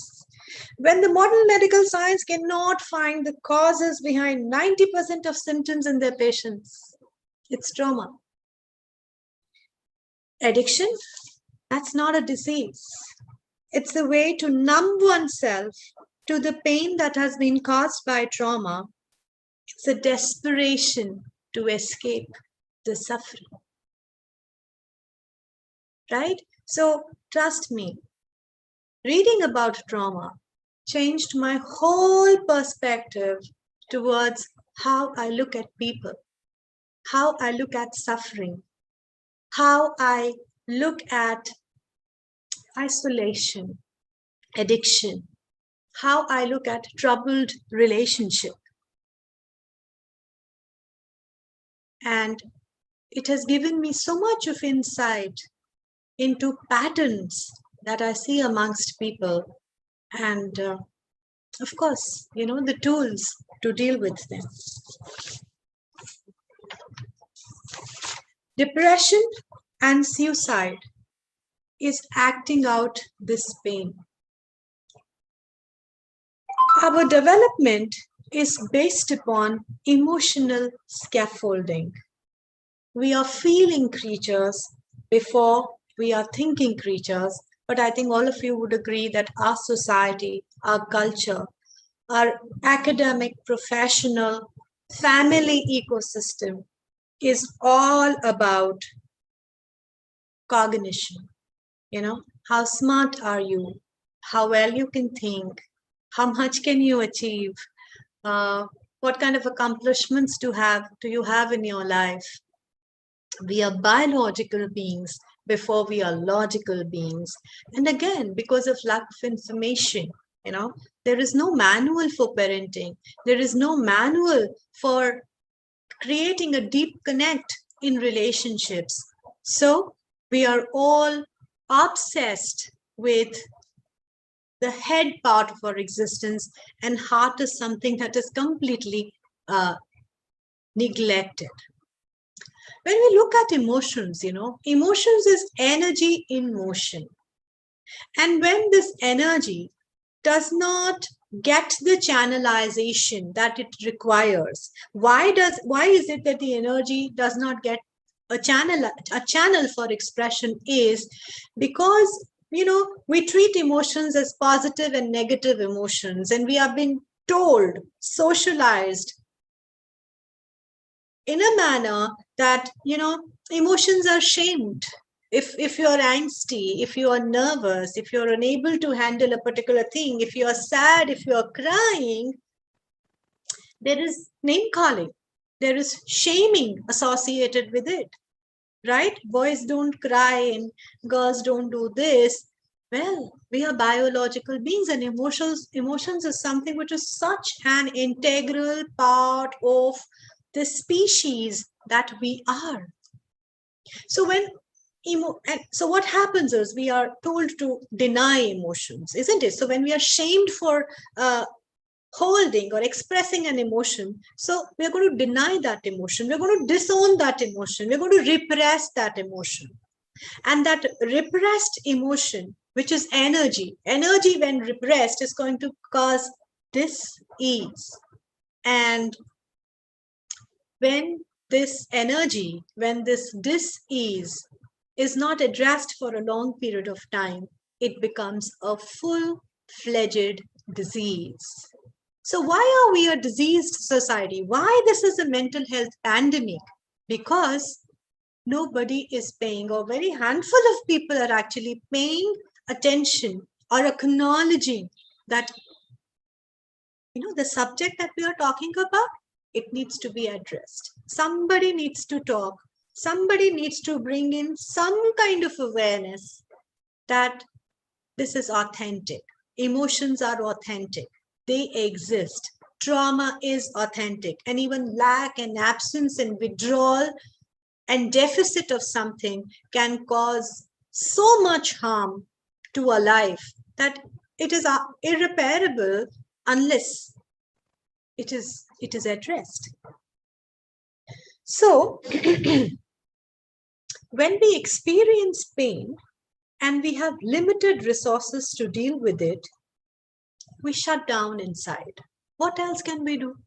Isn't it? If there is something that has come up and I don't know how to handle it, the best strategy is, the best defense is avoidance. We disconnect with ourselves, we lose ourselves, and this alienation from the feelings and then from the self, this feeling of emptiness and void, which seems beyond redemption and cure, is depression. So unfortunate that depression is not caused by the event per se, but it has been caused because there was nobody to share the agony that the event has caused to us. Most of you would know there's something called psychological first aid, crisis intervention. So when a tragedy strikes, if there is someone available to us, if there is someone in whom we can divulge, if there is someone who can just lend us ears, so much of damage can be controlled. So trauma is related to depression and suicide because loss of meaning, despair, loneliness, and incapacitation to find a solution makes us look at life as a burden, as a task that we cannot manage, that we cannot handle. So love wanted, love needed, and pain of love denied is a suffering. And it is such an unnecessary suffering. Because in words of Dr. Dan Siegel, we have an interpersonal neurobiology. You know, we are social beings. And how is it that we are numb, that we are closed, and we are completely shut, ignorant to someone else's need of appreciation, acceptance, and, you know, feeling a part of you? Somebody asked Dr. Mead, she's a very renowned anthropologist, that what, according to her, is a turning point in the history of evolution of humankind. And most of them, they thought that, you know, she will say discovery of fire or wheel or agriculture or settling down, so on and so forth. But after a deep thought, Dr. Mead said that when we excavated and we found out a healed fibula, fibula is the longest bone which connects probably the pelvic girdle to the knee. She says, when we found out a healed fibula, I feel is the greatest turning point in the history of evolution of humankind. Now, just to give you the perspective, she's talking about an era when we were hunter-gatherers and we lived in bands and we lived in tribes. And very often, you know, the whole tribe would move from one place to another. We were wanderers because you have consumed everything that was available. Now, if somebody breaks that bone, this person is incapacitated to walk. This one doesn't walk, right? So now if this one doesn't walk or is going to crawl or whatever, it's either going to slow down the speed of the whole band, which is very life-threatening for the kind of environment those people were living in, or this one would restrict the movement from one place to the other. So she said the healed tibula or fibula, whatever it was, it means that someone took care, someone nursed this person. And she said that was the time we, the elusive bandits, you know, we became interpersonal beings. We moved towards cooperation, and probably that community living, that cooperation, that being present to each other's needs is the greatest sign of evolution. And if you're aware, now alpha males, alpha leaders are not the ones who fight with the rest of them for domination. The new definition of alpha is someone who is caring and nurturing and is sensitive to the needs of the pack and the band, and can be available to people in the times of their sufferings, and can stand by them when they need them the most. Right? So why I'm talking about all this is because we have become a very atomicized society, a very egocentric, from community to individualistic way of life. So that individualistic way of life, that egocentric perspective towards life, that I, me, myself, and what is in it for me, has caused so much of loneliness, emptiness, isolation. We don't know what's happening. Earlier I used to say, we don't know what's happening in a neighbor's house. But now we don't even know what's happening in the room next door. What our parents are going through, what our children are going through. I do not know how many of us are aware, how many of us can empathetically connect with your grandparents, who are so lonely, who are again in that stage of their lives where they have very limited reasons to be associated with their well-being. I do not know. So coming to suicide and the psychological reasons for suicide, I think I've built up the understanding. It's hopelessness, right? When you feel that there is nothing left in life, there is nothing that can be resurrected. There is nothing, or everything is just beyond repair. I mean, hopelessness is the feeling that whatever is gone is not going to come back. So you start thinking about pushing the exit button. When there is helplessness, when there is no control, when you don't perceive any control on whatever is happening, the events that are happening, the challenges that the life is posing on you, the demands that you're unable to meet, there is a feeling of helplessness. Whom do I go to? Whose help do I seek? What do I do about it? Nothing. What's the defense? What's the alternative? Chuck off. Finish it.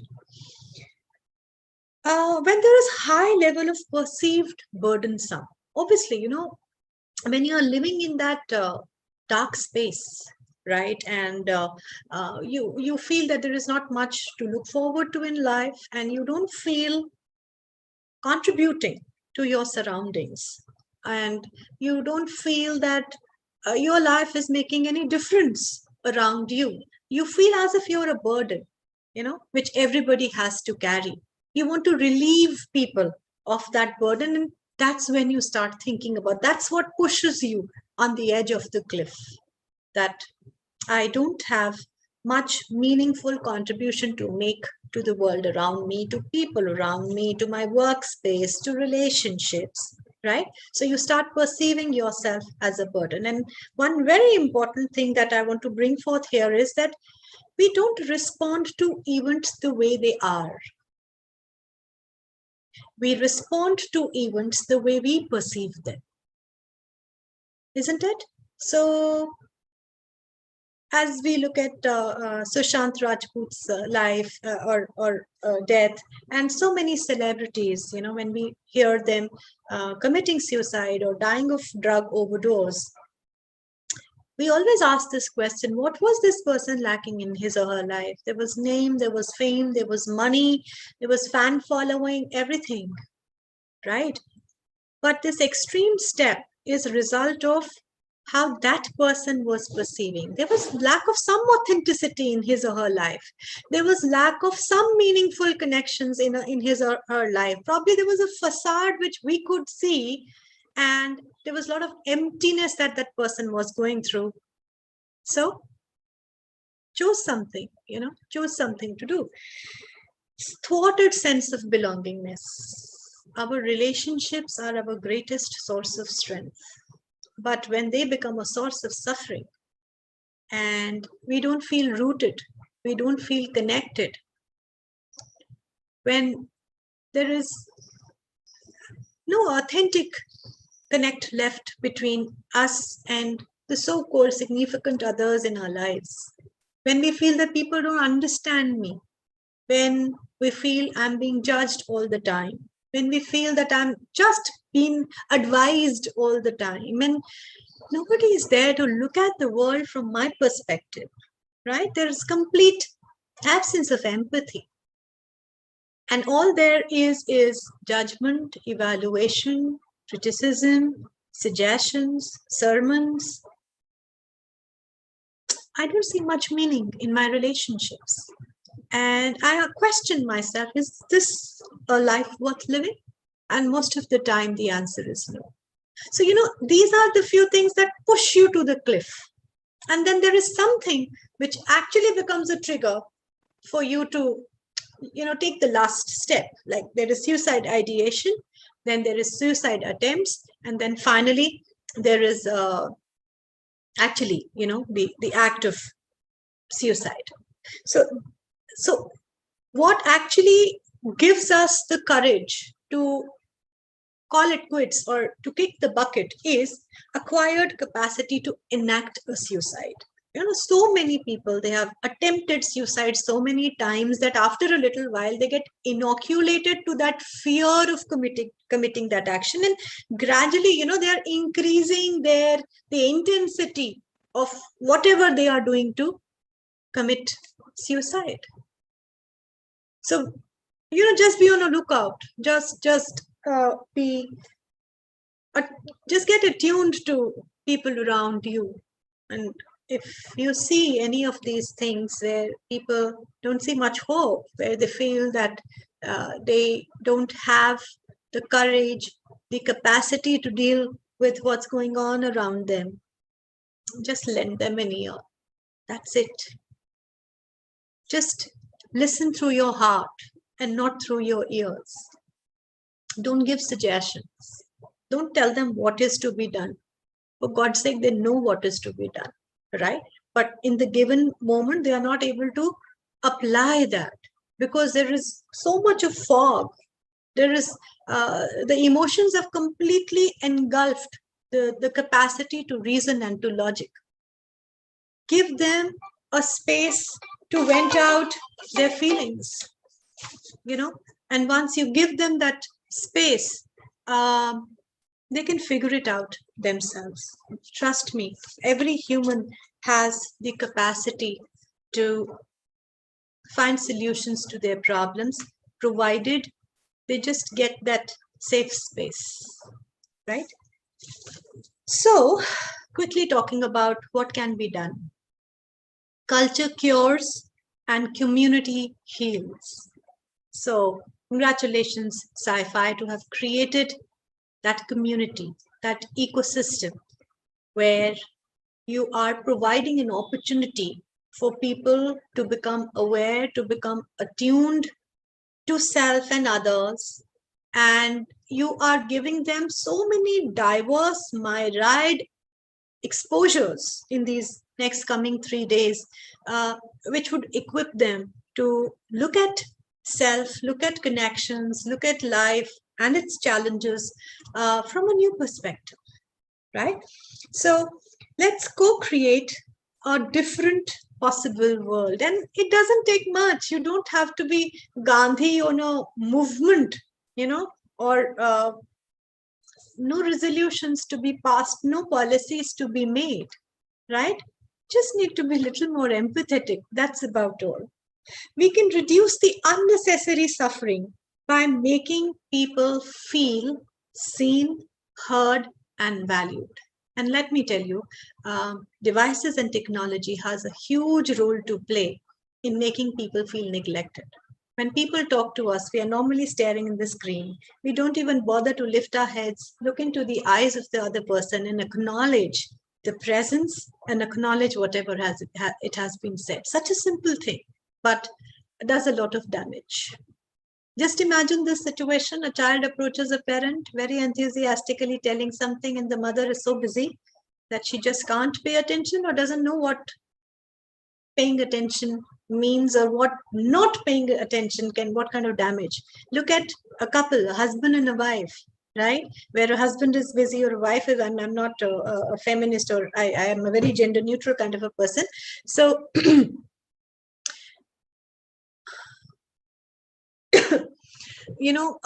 there is lack of an authentic connect when the eyes do not meet the eyes. So the simple act of just looking at people when they're talking to you and having this kind gaze in your eyes, when your eyes accidentally meet people, even on the road, in the market, that's all what it requires. We can reduce the unnecessary suffering by making people feel heard, seen, and valued. Let's not make outward achievements so important that we only attend to others when they are accomplishing goals, isn't it? We only celebrate success, and there are so many takers, there are so many supporters, and there are so many people around someone who has just succeeded. I'm more bothered. Are you standing by someone in their difficult times, in their broken moments, right? Are you there with them, just sitting silently and just making the other person know that you are there? So again, we have become too much of an achievement-oriented society. Trust me, accomplishments are important, but other than accomplishments, there's so many things. That's how we disconnect. We are disconnecting with so many things. People talk about values, people talk about ethics. When are we celebrating ethics and values? When is the last we complimented someone who was really honest? We tell him bewakoof hai, silly hai, stupid hai, contemporary nahi hai, lallu hai, isn't it? So these are the attacks. So we only tend to enhance what we reinforce. And what are we reinforcing? We are only reinforcing accomplishments in people who are not able to match up the so-called social media hype that has been created by accomplishments. They feel so useless. They feel their lives to be so meaningless, right? So let's redefine accomplishments. They're not just professional achievements and financial, accomplishments. Much more than that. Let's give safe venue to others where they can express themselves as humans. No conditions applied. Treat people as humans and not try to change them opens up the possibility to transform. It opens up the window to life. So just accept people the way they are and provide them, just give them that safe space. No evaluations, no criticism. Just let people be. And they're celebrated for who they are. That's it. Keep the connection going, my friends. Look at everyone with kind eyes. You do not know the magic, the miracle of kindness. We really, really underestimate the power of silence, the power of kindness, because there is so much noise, there is so much cacophony, there is so much competition to be visible, to be seen, to be celebrated, to be rewarded, to be acknowledged. Cut it down. The more you connect with your own authentic self, right? And the more you connect with other people's beings and not doings, that's the greatest service we can do to others. Let's develop an ecosystem of care and empathy. It takes nothing. No taxes, no money to be spent. Just be polite, just be courteous, just be inviting. Right? Just be a little more patient and tolerant. That's it. pass judgments, don't attach labels. Enough of that. So let's develop an ecosystem of care and empathy where we evoke and promote resilience. We have left resilience to nature. No, it's the job of the community to help people bounce back, to show them their strengths, to show them their worth, to be available to them in their periods of struggle.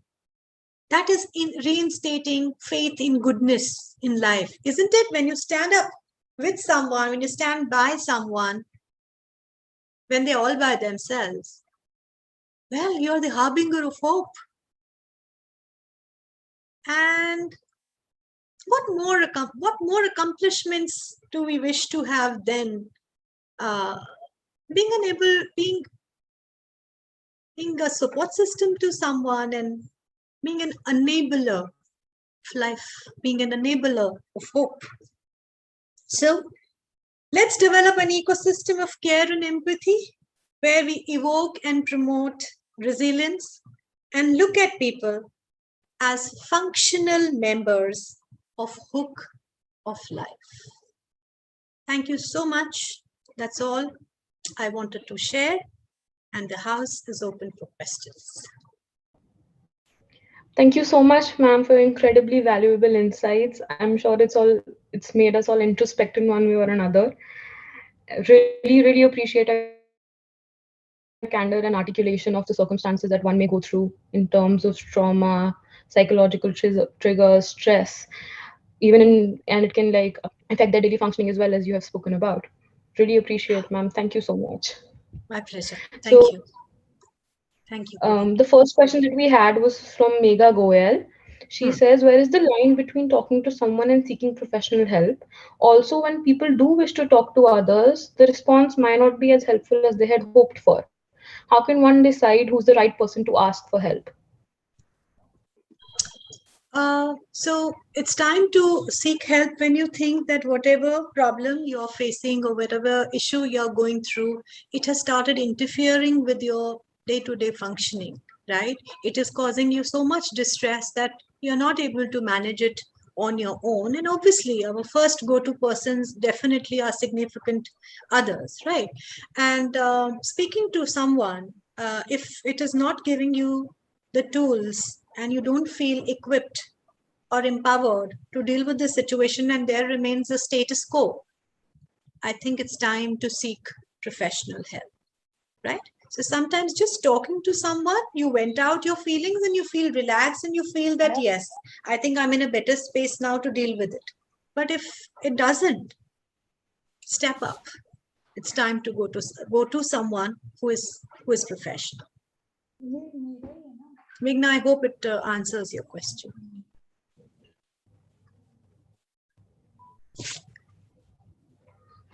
So, ma'am, another question was by Stuti. She wanted to say that so trauma is basically not just experiencing something scary that shakes you as like a one-time thing, but it is like isolating ourselves maybe by small but impactful incidents in our life and how they affect us. Stuti, what I wanted to say was, have I pronounced the name correctly? Yes.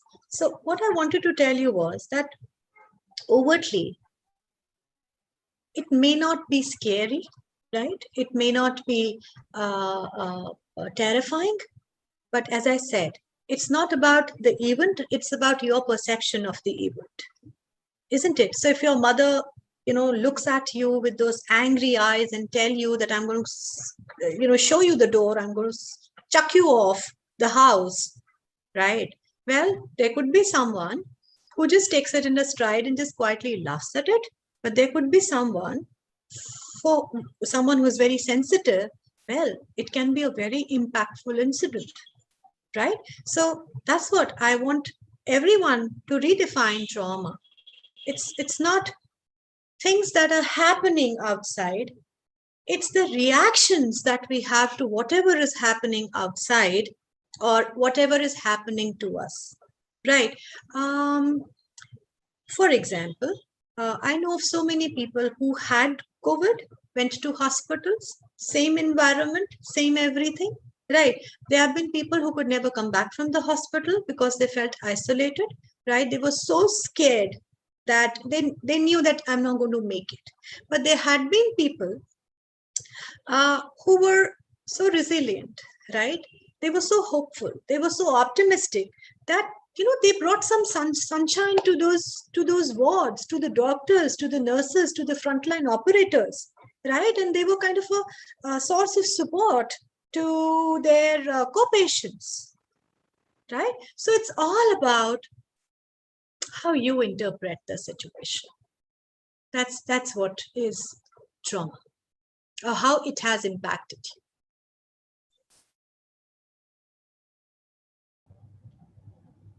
We encourage people to kindly ask more questions without hesitancy.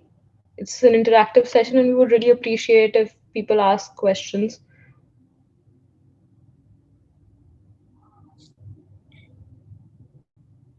You can unmute yourself and ask, or just write it in the chat box if you're not comfortable with doing that.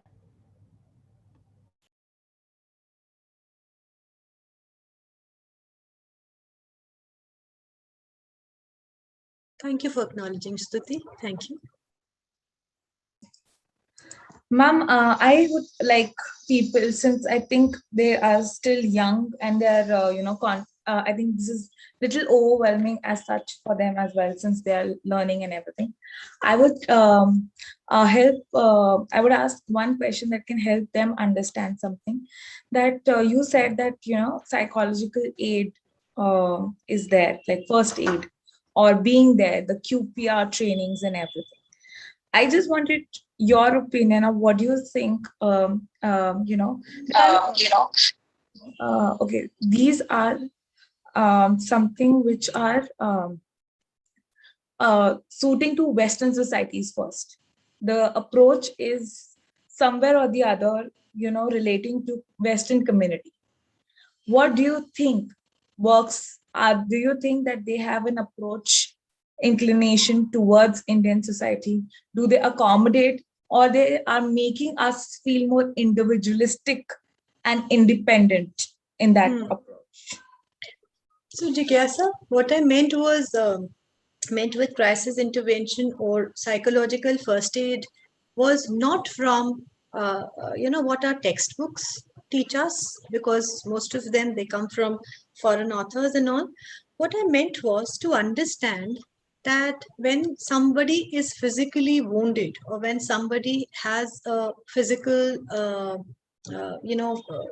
brush with, so we rush to aid that person and provide support to that person, and bandage that thing. But when it comes to psychological issues, and when it comes to, as I said, deficits and lacks, right, we don't realize the importance of being present, being available, being supportive, lending a helping hand, and just being available to that particular person. So all I'm meaning to say is that please understand that depression, suicide, traumas, they have a lot to do with our incapacitation or our distance from the community way of living, our unavailability to one another, right? Our absence to one another because our priorities have become very different. So what my intention from this particular session is that let's be more empathetic, and let's be a little less judgmental, right? And let's not be out on giving advice, sermons, moral lectures, right? Let's just create a little safe, unevaluating, non-judgmental space for people, so that they can authentically connect. We can all authentically connect with one another, and that connection gives the confidence and the clarity to the person to authentically connect with oneself as well. Right. Very simple. I mean, nothing complicated. Right. So that's exactly I wanted people to understand that. No, I don't know. I feel very disappointed, and I'm a person who comes from a family who is very oriented to the idea of ethical and professional principles. Right. I can see that. Thank you, ma'am. Thank you for appreciating. But I have seen that people, even though I talk about it a lot, people who have been attached to me or been my interns are not following that somewhere or the other. And they're just massively everywhere. You can just find them massively everywhere, just running for certificates, not understanding anything, and earning one certificate which is for 5 hours or something and making a month, and not even being of that age, but giving out workshops and everything, which makes me little wonder of the fact that that we will be having a discussion tomorrow, which I would love that you could join for the legal panel that we'll be having, and Dr. SK Chaturvedi and Justice Geeta Mitchell joining us. But do you think that because of so much of availability suddenly, and that to influence of the West that we still have on us, even though India is an independent country, do you really think that ethical aspects, since you also mentioned in one of the one of the lines that ethical values or the basic human values are missing today?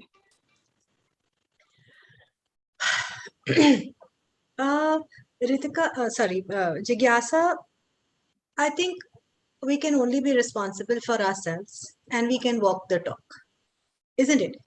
Now, what the whole world is doing, I can either sweat out and I can, exert my energy on that, or I can just concentrate on doing things which I feel is righteous and I feel is effective, isn't it?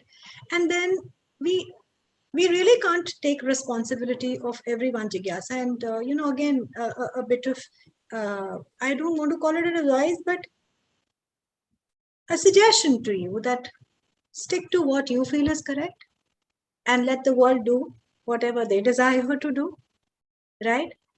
Ultimately, nothing is permanent. Everything comes a full cycle, right? So whatever is happening, just enjoy the circus and wait for things to settle down. Yes, everybody will get tired of what you are saying, this jumping around and moving. They will all get people will get tired. At the end of the day, we all look for meaning in our lives, and if that is missing, I mean, we would sit and ponder what went wrong, and you will find people coming back to you then. I guess so, because I would request if you could stay for my session, because this is my research that I'm working on. I will be sending out to all the speakers who have attached for their contribution and revision. I'm working till December. The whole course that I'm making is all ethical, all authentic, all with the pioneer for Indian community. It will be considering all the points, everything which an Indian as a responsible citizen can include. That is why the first duty I feel of being an Indian and being a service, being a service provider in India, it should be the support that, since I could not join army or defense services, which I wanted to somewhere or the other, but from this aspect, I'm contributing to the Indian, I think, health, lessening the health burden that India is facing right now, the crisis. So it is going to be a pioneer. I will be sending all the people from mental health for a revision and their understanding, so that we can together collate and produce this work for the Indian society as well. So if you could just listen to what I'm trying to pose. I have done little research, but there are sure, things. Jigyasa. Sure. Definitely, I'll be there, and I really congratulate you for taking this pioneering effort. And somebody has to do it, Jigyasa. Somebody has to do it, isn't it? Yes, ma'am. I think because of the fact that I'm attached to mental health education too much, or the education aspect too much, because of my experiences, that I feel that I I should take that responsibility if everybody's just trying to make their name. So I just feel this, because of my passion or principles or the background that I come from, maybe that is pushing me to take this step forward. All the best. Ma'am, All I'm the really sorry best. to interrupt, but Stuti wanted to ask a question, and I think it could be the last one for the session. So, Stuti, you can unmute yourself and ask the question, please. Hello. Hello, Actually, Stuti. it's a situation based and it's kind of sensitive. So, actually, I have a friend who is suffering from anxiety. And like many a times during the exam time, basically, especially during the finals, she gets so scared and she gets so like anxiety. And like, she ends up missing the exam. So she's like, I just don't want to give the exam. She usually gets a panic attack. And then she says, I just can't, give the exam. And most of the time, many a time she's done that. She's missed the Stuti, she exam. needs help. She needs to see a counselor or a clinician. So please check out with Sci-Fi. Maybe they can provide you assistance there. I'm available. You can connect with me right on phone. I do provide online assistance and online counseling. So wherever you feel is possible, she needs help. So please ask her to seek help. Yeah. Because I can't help her through you, right? And one more thing, during this lockdown, like, she got up with some, horrible incident and she just shared it with me. And she became so traumatized that she like said, I just can't live. She started I'm having sorry. Huh? Sorry. This is little personal and this Yes. is going on YouTube. So we don't want that person to feel very offended. We need to be very, very sensitive to the person entirety. That's exactly what we are standing for right now. Okay, so I'll try to make it less personal, but What I will suggest you, directly contact ma'am. I will share the number so that you can, have a word with her and it will be more correct in that manner. Okay. Right? So you all can connect with me on Facebook or Instagram. It's my accounts are in my name, Dr. Shilpa Suri, and I keep posting, keep sharing things which could be of help to you, which could be preventive, which is around strength building, right? So Dr. Shilpa Suri is my Instagram handle, and my email is dr.shilpa.suri. That's again my name. So any queries, anything is welcome. You can just connect with me one to one.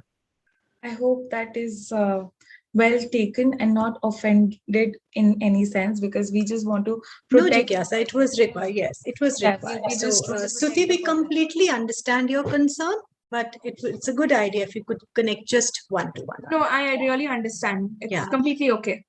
Yeah. Okay. Thank you. All right.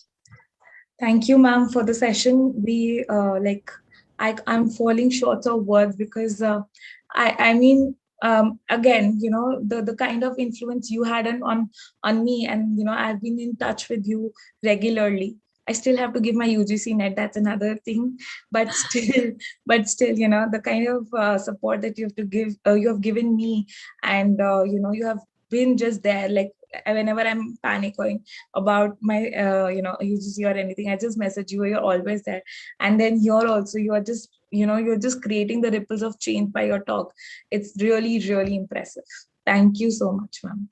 Thank you, Jigyasa, for again creating that space and that platform where I could talk about trauma, because this is one subject that's very, very dear to my heart now, and I'm working very actively in this particular construct. So thank you for creating a more trauma-informed community and a more trauma-informed society. All the best to all of you, and I wish you luck for the next coming up events. Thank you. Thank you. Thank you. Thank you so much, ma'am. All right. Thank you, Kohi. I'm sorry. So with your permission, I'm signing out, Jigyasa. Sure. Oh, ma'am, maybe you can just switch off your camera and listen to what I'm saying so that maybe we can... it is your session is just in continuation? Yes, yeah, sure. Yes. Then I'm there. Yeah, you can switch off the camera. It's all right. Yes, Koi. I'm nervous. Sorry, Koi. Yeah, sorry. I'm sure everyone in the meeting is already aware of the name Jigyasa Tandon by now, but let's learn a little bit more about her.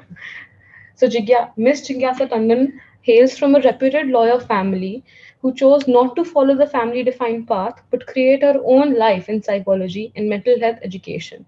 She's a trained mental health educator from Nimhans, Bangalore, and a counseling psychologist with expertise of dealing on grassroots level and sensitive groups. Her areas of expertise is media psychology, application of psychological principles in legal field for reformation and better management of judicial stakeholders, suicide prevention and management with mental health difficulties.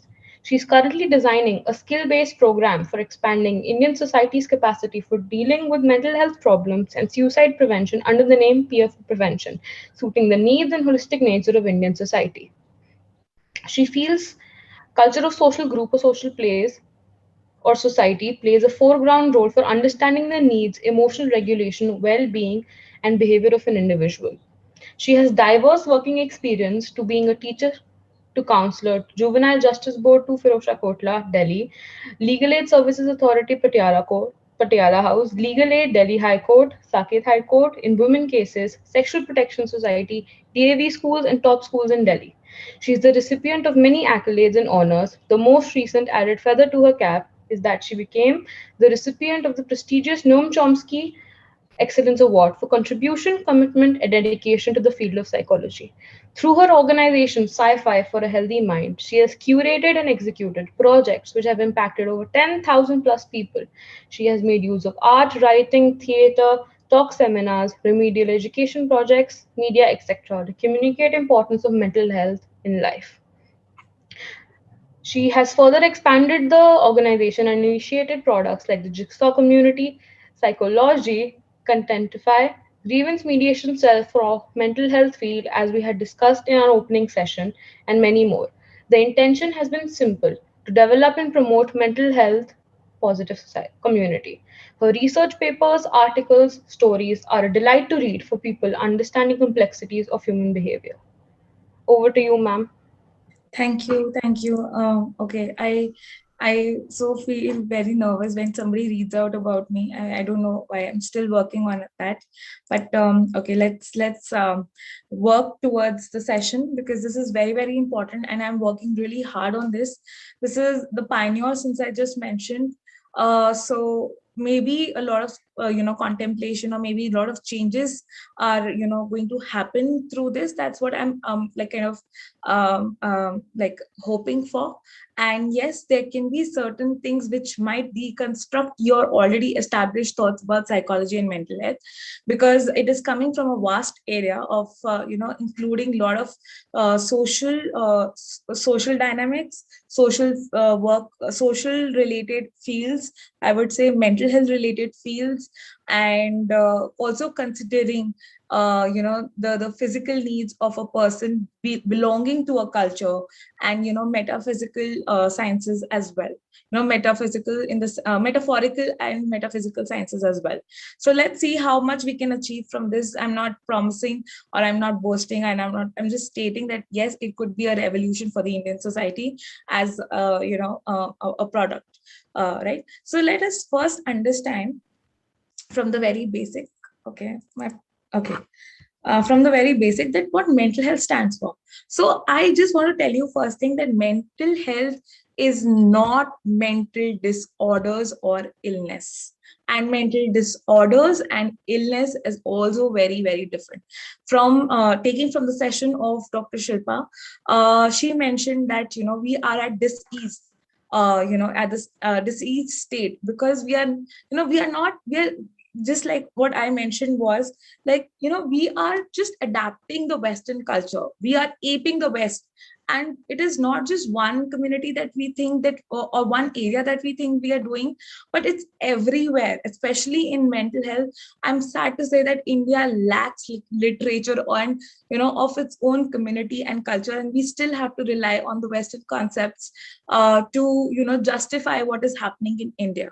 So the point is that we are at we are not in order, or as Carl Rogers said, that when there is a discrepancy between the ideal and the real self, we tend to fall in the bracket of mental health disorders, or we are tend to feel very disordered with ourselves. And that is what is happening, because the ideal of India is very, very different from what is the real India is right now, and the real India is communicated from the eyes and mouth of those who have ruled India and not who have experienced India. And that's the sad part. Whoever talks pro-Indian culture is actually facing a bash on that aspect. So it's very, very important to understand and that is making us lack the belongingness to the Indian society. So the point is that we are at a disorder phase because of a lot of factors. And if you see the chess,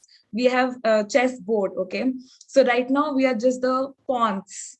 Okay, in who just or maybe we have attained the elephant or the horse structure, where we are just moving directions, but it's the queen. And the queen, who is, I don't want to state countries here, the queen is still leading the world somewhere or the other. In maybe we think the things are different, but it's still a lot of other things, right? So mental illness is very, very small aspect of mental health, but it is not undeniable, and it requires a lot of respect. So as even Dr. Anu ma'am and Shilpa ma'am mentioned, that mental illness is very, very different from sadness and clinical terminologies like we have in DSM or ICD that we follow by WHO or AP, American Psychology or Psychiatric Association. The fact is that we need to realize that sadness is not equal to clinical depression. And even if we are just having a depressed mood, that means if you understand the meaning of depression from the literature point of view, it is just a curve. Okay, it's a bend that we create. So you are just going through a sad phase, and possibility of recovery is very, very, very, very possible. The point is that after the World War II, if ma'am Shilpa ma'am would agree with me, and those who are reading positive psychology will agree with me, that after World War II, there were actually World War One. So World Wars, there were three principles which were stated, that is why psychology came into place. It was one, sorry. Yeah, it was one. That is why psychology came into place as a proper scientific value, project, field actually to pursue. Was that, the first was that the persons will be recognized for the mental health disorders that they are feeling after the trauma. So trauma interventions, that is therapeutic interventions. Okay. Second was identifying the mental health illness. And third was that we have to support the well-being. And supporting the well-being came in 2000 from the introduction of positive psychology and the idea that Martin Seligman said that happiness is possible. So the point is that as psychology students, we are lacking so much about psychology itself that we only, I feel so disappointed when I just see only one directional thing is being promoted. So we need to understand that mental health refers to two things. One is a group or the capacity group, basically, that we have formed. Okay, the capacity group that we have formed, which involves all the mental health related capacity building, capacity building program fields like psychiatry, psychology, social work, peer intervention, etc. Just give me 1 second. Just give me 1 second.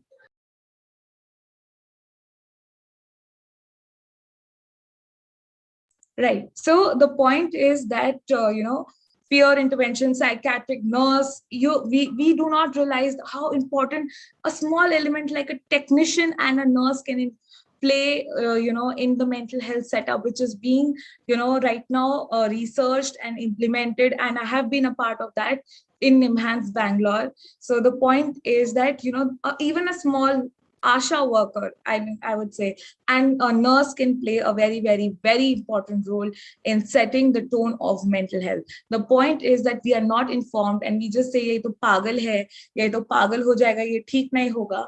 So the point is that we have to reform ourselves from that factor. And the second is that it's a state of well-being. Now, stresses comes and goes. Okay, and I will be talking about in the further slide as well.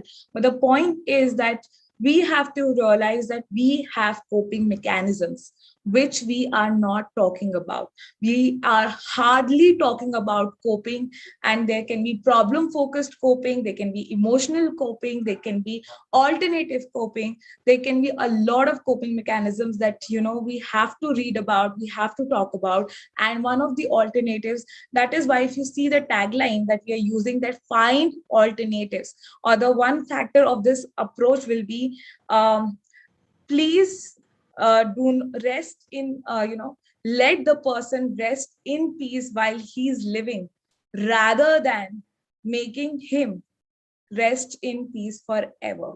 Now, him I've just used as to avoid gender confusion. It's just, just for the soulness. But if you can get the idea that we need to have alternatives before the person, commits, or, commits anything which is as sensitive as suicide. Secondly, we only feel we exist in relation to society. We are not individualistic, independent. From Amir sir's session as well, if you can really, watch out for that, he said that, isolation does a lot of mental health damage. So we need to understand that, yes, if we just want to be away, or as Shilpa ma'am said, that, we don't know what is happening the next door. Today our house are hotels. There is a very important person, an Indian psychologist. I don't know how many of you know. I think Sadhguru everyone knows, but this person is actually coming from psychology. His name is Marya, and his name is T.T. Ramakrishna. No, not Ramakrishna, but I'll get you the name. I'm forgetting. I have a bad thing. I forget things. Okay. So just I'll send you the name, but that person does talk about it. And I have read his work and I've been very, very inspired about it. He's on Spotify as well. If you can read and listen to the podcast that he has been posting since 2019, will be really glad opportunity for you as an individual. So the point is that we are not working as productive individuals. We are just, as ma'am said, we are just aligned to the cognition or just one passion or one thing. Like if I want to follow my passion, I have to reject my cognition. No, that is not right. That is not the possibility. That is why we are trying to bring the startup culture, but that is also another level. Let's not go through that. But if you see, I'll take very, very small example of this actor, Jitu Bhaiya. Everybody knows, like, Jitu Bhaiya is his, famous name. He's from TVF, Jitendra Kumar. He did IIT. He completed his studies.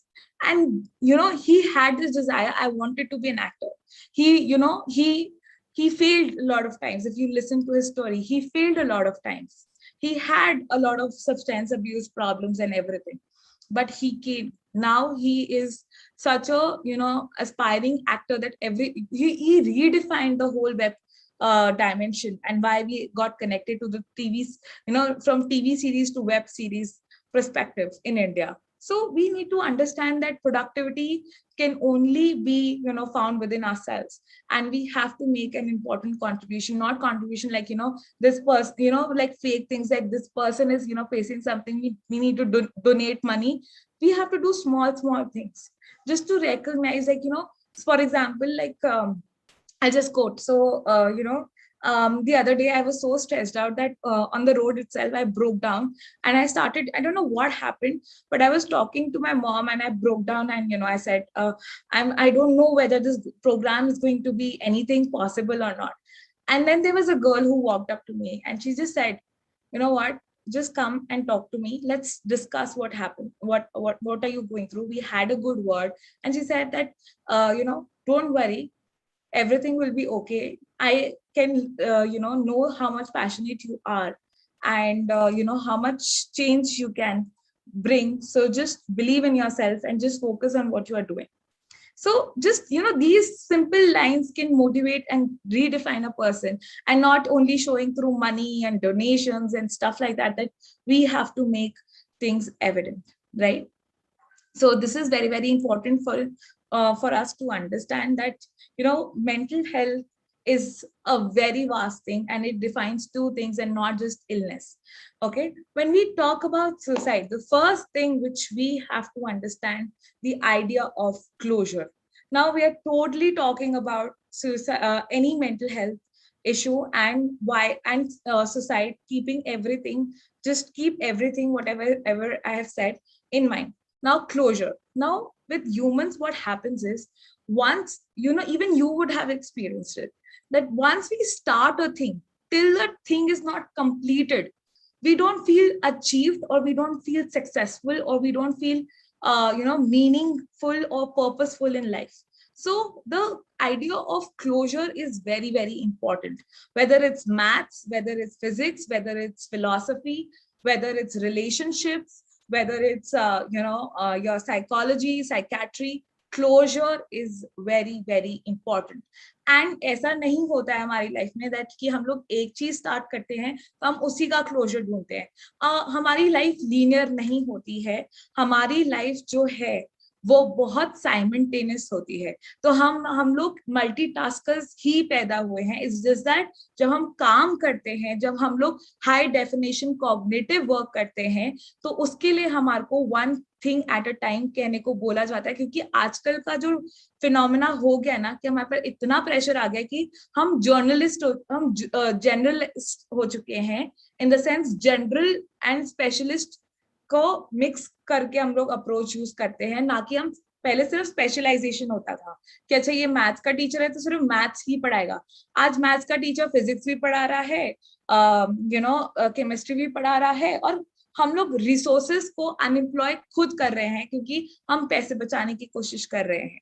ठीक है, तो the point is कि closure ही नहीं आ रहा है हमारे को कहीं पे लाइफ में. तो अगर सपोज मेरा किसी के साथ ब्रेकअप होता है ना, ब्रेकअप मीन्स लाइक रिलेशनशिप किसी पार्टनर, किसी ऑपोजिट सेक्स के साथ होता है, या मेरे लव एंड पैशन के साथ होता है, या मेरे फ्रेंड के साथ होता है, या किसी के साथ भी होता है, अगर मुझे उसमें क्लोजर नहीं मिलेगा, that thing will go on and on and on and on and on and on, and that particular thing is known as the concept that that till the time that things go on and on and on in our brain, and it when till the time it doesn't come to closure, it is known as Zengrick effect. That means we always somewhere or the other remember the incompleted task, or unfulfilled task in our mind, and that is why the stress is going on and on and on, since the fact that like for example, I'm saying it loud and clear, I resigned from a job yesterday. Why? Because that person is not ready to realize that that I am facing, she's harassing me, and by giving me so many open loops and not making me work according to my capacity. Now when my capacity is not fulfilled, which I was like promised and was put into that organization for, so obviously I'm not getting a closure with whatever the task was. So that is going on and on, and somewhere my productivity will go down only, right? So she is not realizing, but instead she has put so much of work on me, and everything has a opening that, and it, some things are like out of my boundaries as well, that I don't know that this is really, as a mental health professional, do I really have to do this? So is it a job of a social media person or a digital marketing person? So we need to understand that this loops goes on, and this can be a story of a lot of you guys who are there in the So the point is that till the time we do not reach a closure, the Zingrick effect will go on and on and on, and that predisposes us to the idea of committing suicide, I would say. Because why committing? Because we should not use, but right now as a team here, I'm using committing because we were committed to this idea. we were committed to this idea, and since the fact we could not complete it because we were so dedicated, we were so trying to prove ourselves, right in the place. We were so much trying to, tell people that please accept us, and we are there just to be valued for, which we, how we just reject people, we insult people. The social media thing is happening that the person literally, does not have, we leave the person with nothing else but to commit the alternative, the ultimatum decision that he has made in his mind, right? So the point is that, so the committed word came from there, right? It should not be used. I was going to make that suggestion that in media and everything, it's not a very positive terminology. Okay, it is not a crime, but it is why the word committed came into place was because of this. Now, the point of optimal level. Now, the point is that we need to understand that we have stages of proving our productivity. Okay, we have stages where we prove our production, like our energy we put into something, we produce something, that is a production which is being, and this production term is now businessized. So that is why we don't take it in that sense that we are, why she's using this terminology. But yes, this is the production we do, like investing our energy to produce something. We actually are producing our own thing, like this is my product. Okay, this is my research work, and that is what is I'm presenting to you is my production. Okay, so if you see that we have three very important stages. We have other things in life, other things in between happening too, but the point is that that we work best when we are average of ourselves, or when we are using ourselves to our optimal level, and when we are not forced or harassed, or we are told or instructed to do a particular thing in a particular manner. Till the time human body or human mind will not get space to get explored, and we keep telling the other person that you have to do this after this. The point is that the person will just follow instructions, the productivity will go down, and the person will be tired, exhausted, and again we are pushing the person to the idea of developing or predisposing the person to develop mental health illnesses and difficulties or disorders, basically. So the point is that we work best when we are using ourselves in the optimal level. That is why terminologies like burnout, are coming into place, because of the fact that because of following those instructions, we are burned out. We don't know, after that our brain stops working. The resources inside our body, like basic sugar level, is either produced too much because the body doesn't know what to do only. The pancreas is not understanding like whether I should produce the normal level or too much, or what the system goes out of order. जैसे वो होता है ना कि कभी आपने अगर movie में देखा हो कि पहले हम ठीक करते रहते हैं, मारते रहते हैं, और एकदम से मिस्टर बीन के एक्चुअली में वो मिस्टर बीन का सैंडविच वाला एक सेशन है जिसमें वो इतनी मेहनत करके वो सैंडविच बनाता है और जस्ट वो छींक देता है तो पूरा सैंडविच उड़ जाता है. तो there could have been a simple method कि आप आगे उससे बात कर लो, instead of just putting everything together and pushing ourselves to an unnecessary level. That is comedy he's doing, but he's telling us, sending out a very important message that या तो आप जैसे ऑसवर्ल्ड भी है, अगर आप देखोगे तो ऑसवर्ल्ड में भी बहुत सारे मॉरल लेक्चर्स है, बट उसमें क्या बोला हुआ है कि ऑसवर्ल्ड की जैसे बनो क्योंकि वो भगवान है, क्योंकि वो सबकी मदद करता है. अब हम सबकी मदद नहीं कर सकते, हमको अपनी बॉडी को भी अंडरस्टैंड करना बहुत ज्यादा जरूरी है. तो हमें ये चीज समझनी जरूरी है कि कहाँ हम मदद कर सकते हैं, कहाँ हमारी नीड है, कैसे हम लोग सपोर्ट कर सकते हैं. वो सपोर्ट रियलाइजेशन और इंसाइट होना भी बहुत ज्यादा जरूरी है, जो प्रीवियस सेशंस में हमने बात की है. ठीक है, तो एकदम बोर्डम नहीं करना चाहिए कि इग्नोरेंट ही कर दो कि बच्चा कुछ भी कर रहा है, उसको कोई एप्रिसिएशन नहीं, एक्नॉलेजमेंट नहीं, उसका एग्जिस्टेंस का कुछ नहीं, तो उसने एक सब्सटेंस का एक वो ले लिया है या उसने अपना कुछ कर लिया है कि आप उससे बात करना ही बंद कर दो. जैसे शिल्पा मैम ने बोला ना, आप उसको इतना इंस्ट्रक्ट कर दो कि भाई वो उसके अलावा कुछ सोच ही नहीं सकता कि आप भाई अच्छा अब मैं एक इंडिपेंडेंट डिसीजन मेकर हूँ तो मैं अब क्या करूँ, मुझे तो पता ही नहीं, क्योंकि मुझे तो बताया ही नहीं गया था कि मेरे को अपना माइंड भी यूज करना होता है.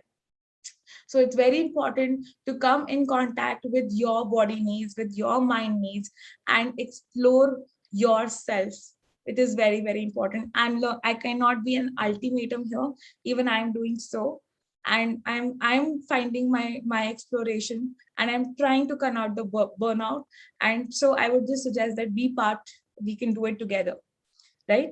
एंड इससे एक चीज हमें और भी पता चल रही है कि हम लोग हर चीज में स्ट्रक्चर डाल देते हैं कि ऑर्गेनाइजेशन है, स्ट्रक्चर डाल दो। उस स्ट्रक्चर्स को हमने अलग अलग फिश नेट दे दिया, ब्यूरोक्रेसी दे दिया, ठीक है। या फिर अगर हम स्ट्रैटिफिकेशन देखें तो हमारे इंडिया में हम लोग कास्ट सिस्टम करते हैं या क्लास सिस्टम करते हैं। तो पॉइंट इज कि वो चीज नेसेसरी है, क्योंकि हम ह्यूमन को 100% फ्रीडम भी नहीं दे सकते, बिकॉज वो डेंजरस हो सकता है उस कैपेसिटी में। क्योंकि again we are putting the person with no channelising ना, we are not telling the person कि ये चीजें पॉसिबल है। तो वो कितना एक्सप्लोर करेगा, वो एक्सप्लोर करते करते ही he'll go, he'll be like, what, where I am, what should I do from this? So the point is that structure is important, but not just being in that 90 to 100%. That means if you see high stress, high anxiety part or unhappiness part is 90 to 100%. जैसे board marks हैं तो 90 to 100 के बीच में ही score करना है, ठीक है। अगर 90 और 100 के बीच में कुछ चीज नहीं आई तो ऐसा तो पॉसिबल ही नहीं है, ऐसा नहीं है। We actually in psychology follow this bell-shaped curve, which is called the graph of normality, जहाँ पे मीन, मीडियन, मोड सेंटर में लाई करता है, सेम वैल्यू रखता है। एंड हम जैसे ऑप्टिमल लेवल यूज करते हैं तो हम रूल ऑफ एवरेजेस लेके चलते हैं कि जो एवरेज में लाई कर रहा है वो चीज हमें एक्सेप्ट करनी है, ठीक है। बराबर अभी आपको थोड़ा टाइम लगेगा इसको समझने में, यू कैन यूट्यूब में एक बार थोड़ा सा दोबारा देखना है, तभी अभी मैं ओवरवेलमिंग नहीं करूंगी। सो बस मैं यही समझा रही हूँ कि 100 के आगे भी लाइफ है जिसको गिफ्टेडनेस कहा जाता है, ठीक है, और 90 के नीचे भी लाइफ है जिसको लॉ ऑफ एवरेजेस कहा जाता है, जहां पे आप एवरेज और मीडियोकर रह सकते हो। तमाशा मूवी अगर आपको समझ नहीं आई थी, आपको उसके आइडियाज कॉन्फ्लिक्टिंग लगे थे, तो अब दोबारा देखोगे तो आपको समझ में आएगा कि वो क्या, what Imtiaz Ali was trying to say through the movie, कि आप मीडियोकर अगर रहोगे तो कोई बुराई नहीं है उसमें, ठीक है। ये सिर्फ हमने सोसाइटी में बना दिया है कि if we are closer to the 100, the more we are closer, the more we accept it. Yeah, there are exceptionals. I don't mind that. Except giftedness, उसी को तो कहते हैं। Now framing. Now this is because how we are framed. We are told that you are acceptable only.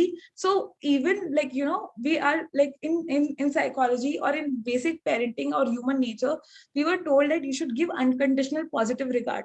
But हम इतनी conditions डाल देते हैं कि पेरेंट्स के लिए भी डिफिकल्ट हो जाता है। और जैसे मैं बात कर रही थी कि पेरेंट और टीचर का इतना कनेक्शन होता है कि पेरेंट्स ही ज्यादा कभी कभी कंफ्यूज हो जाते हैं फैमिली की वजह से, पेरेंट सोशल एनवायरनमेंट की वजह से, कि उनको समझ ही नहीं आता है कि मैं अपने बच्चे को प्यार कैसे करूं। अच्छा, अगर वो 90% लेकर आएगा तभी वो अच्छा बच्चा है, या अगर वो इतना करेगा तभी अच्छा बच्चा है। उसकी भी तो टैलेंट हो सकते हैं। He can be an artist, he can be a dancer, he can be a basketball player, he can be so much more. आप उसको framing ही अगर वो नहीं explore करने दोगे और आप कहोगे okay, you have to be home by 7 p.m, you have to do this by this time, okay fine, there are nutrition dietary needs which are telling you, but don't make it a hard and fast rule. Don't frame it in a manner. And that is where very very what Amir sir mentioned, and which is very beautiful concept by Viktor Frankl. I don't know he's not that popular like other psychologists, but Viktor Frankl said this idea of tragic optimism, where you can find, it is not at all a push thing that you cannot find positivity in your tragedy. You can. The only point is that you have to identify the positivity points and work towards it. You have the possibility of remedifying yourself. You have the possibility of reforming. And that is very, very important in therapy also. We just don't have to keep victim playing or blaming. Okay, that is very, very important to understand as well, that we need to understand that existence comes with the idea of existence and loss are dual. Everything is dual or reciprocal in this relationship. So if you slap your child today, the child will do something which might not be physical in slapping, but he will try to prove you that, you slapped me. Now you see this. If you will recall this very particular scene from Once Upon a Time in Mumbai, the first movie, this police person slaps Imran Hashmi's little character that, he counts. Okay, you have slapped me once, you have slapped me twice, you have slapped me thrice. Now just see what I will do to you. The point is that we actually motivated him to if the story is true of Dravid, I'm forgetting this person's name, but yeah. So the point is the point I'm trying to make, that we push that person to become a criminal, and the underworld to exist. It had to exist anyway, but we pushed that person, and we pushed it to the best of his capabilities, that now he's ruling everything. So as a person, as a leader, I would appreciate the kind of the person. If you will see the same example with Osama bin Laden, he was a great leader. If you read about him, he was not actually a terrorist. He was an investment. He was I think he was a banker. He was with that kind of skill set, but he was denied the opportunity, and he was insulted, and that is why he chose the revenge path. So the point is, if you don't accept the person, if you don't acknowledge the efforts that the person is putting, the person will choose their own path, by themselves. Now, okay, I'm sorry, I'm just confused. Okay, just a second. Okay, just not too much. I'm going to close soon. Right. So preparedness. Now, COVID is a very, very, very, very important example for all mental health professionals, or the whole mental health capacity program, that, what if uncertainty strikes? How are we prepared? We were not at all.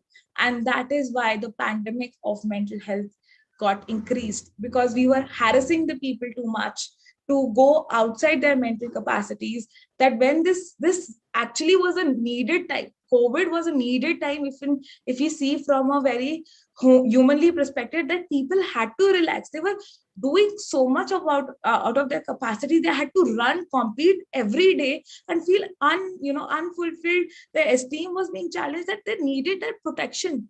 So just, even though it was wrong, whatever the scientific thing is, but I see it from a perspective that, where the mother is trying to protect the child, where, like, how my therapist quotes that, when you are not sleeping, when the other person can see that you are abusing yourself too much, the other person, is trying to protect you, and that time he's not trying to instruct you, but your previous experience was such that, you never wanted to listen. That is why, you can't just go and slap person and, say you have to accept mental health. You don't know mental health. How is it possible? No, you slap the person again. No, you have to accept. You have to tell people what mental health is, because all they were exposed to was illness. If I went to this panel discussion in Surat, and there was a clinical psychologist, and I'm forgetting the name, but she's the top in Surat. So she said this thing. Now, if at 11, at the age of 11, if I see somebody who in my family, who has symptoms of schizophrenia, and he's maintaining this weird positions for a long period of time, obviously I'll get scared. As a child, I will get scared. Who is helping me out then? Who is redefining it for me? And then also we are super imposing the idea of mental illness. We are actually making people crazy. If we, as mental health, you should take therapy. You should, first of all, let us first see what is the coping mechanism. Then move to the point of therapy. Then, we are not working towards well-being as an Indian. We are just slapping people, and you don't know mental health. Oh, so somebody just comments, oh, you're doing psychology, you can read my mind. It's all right. So you can help the person by saying, sir, the psychology subject is given that identification, but we don't do that. So, like, how we manage, it is all, the situations can be always managed. We are not doing that. I'm sorry, but this is the truth. That is why you can read my article, Mental Health is Contagious. I'm sorry to say, I sent an article to UK based magazine, The Psychologist. I still have the chief editor's message that says, your article is absolutely good, but readers won't understand and we will lose out on the readers. So we can't publish it. So the point is that we are not working. And yes, there is a possibility of collective consciousness. And if from psychology students' perspective, this was given by Carl Jung. Yes, psychodynamic has a very, very important role. Freud was very right in its approach. How much we are accepting to the fact of his is, I don't know, but today 80% of the things are working on the idea of sex. I'm sorry to say, but yes, sex is helping promotions, sex is helping satisfaction, male ego satisfaction. Sex is actually putting people to child marriages. Sex is actually sati was introduced because because Britishers, I'm sorry to say, but we counter sati. It is a wrong practice, but it was introduced to protect, because अगर आपने पद्मावत देखी है तो उसमें भी यही करा था, that she took that step to avoid raping of women. So the point is that I don't know how much psychodynamic or psychoanalytic approaches you are aware of, but they are very, very true. And today, 80% of things are happening because of sex. And I'm very clear on that terms. And sex is not a moral weakness and an obligation. It is a motivational strife. So we need to understand. And collective consciousness again brings back to the idea that genetically, अगर आप एक culture को belong करते हो तो आपके brain chemistry में थोड़े थोड़े चेंजेस होंगे ही होंगे, कि जहां पे आप थोड़े थोड़े चेंजेस बनाओगे तो जेनेटिकली वो कलेक्टिव कॉन्शियस बन रहा है, वो एग्जिस्टेंस पॉसिबल है. तो अगर आपकी मम्मी अगर मतलब आप एक ऑब्जर्वेशन से तो सीख ही रहे हो, बट अगर आपकी मम्मी एक चीज करते आ रही है और उनकी मम्मी ने भी वो चीज करी कि अच्छा और उनकी मम्मी ने भी वो चीज करी, तो वो आप, क्योंकि आप एक वुमेन हो और आपने भी वो चीज और कहीं ना कहीं वो थोड़ा पार्ट तो आएगा ही आएगा. और अगर आपके फादर भी उसी कल्चर से है तो उसका स्ट्रॉन्ग होना और भी ज्यादा है. एंड वही तभी सर्वाइवल ऑफ द फिटेस्ट इसलिए ही बोला था.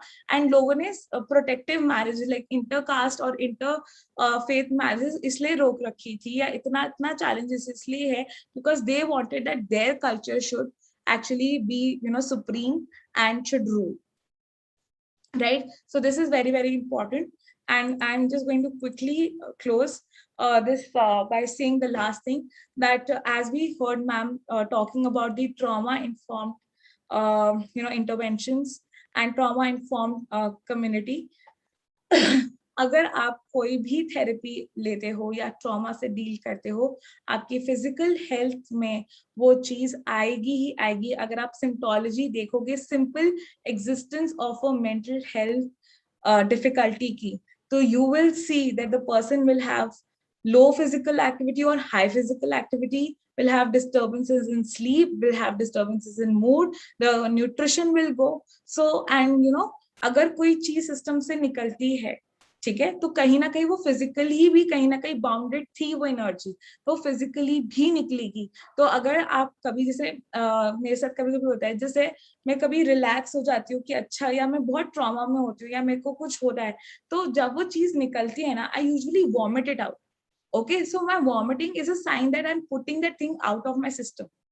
It can be the same sign to read why eating disorders exist, because we had made slimming women so much important that वो गर्ल्स को इतना गिल्ट हो जाता है, और आजकल बॉयज को भी जिमिंग की वजह से इतना गिल्ट हो जाता है कि अगर हम इस चीज को इस तरह से ले तो भाई कहीं कुछ गलत तो नहीं कर दिया मैंने.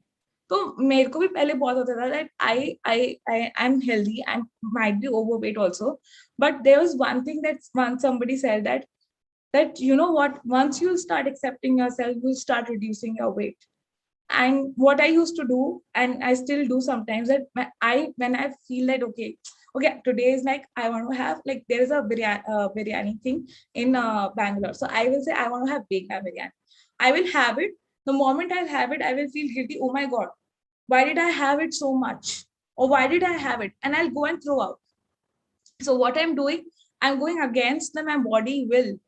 maybe that body needs that thing. That craving has come from somewhere in the body, right? So the point is that we need to listen to both our mental and physical health, and we need to understand that why and how mental health is important, and why we need to inform people rather than slapping them with the fact that no, listen, you have to accept mental health. No, why you need to accept mental health is very, very important. With this, I close. There can be a lot of discussions. This is just the initial background that what made me work around it, and what made me think about it. So this is one of the things which I have got through. I don't know how much it is making sense to you people. I don't know how much it will be approved, but for Indian society at best, I think this is an approach we need to think really of. So I'm open for questions. So if you have any, please let me know.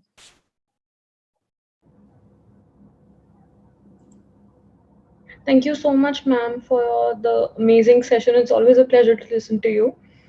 And I'm sure everyone appreciates your candor and the way you explain everything so, so well.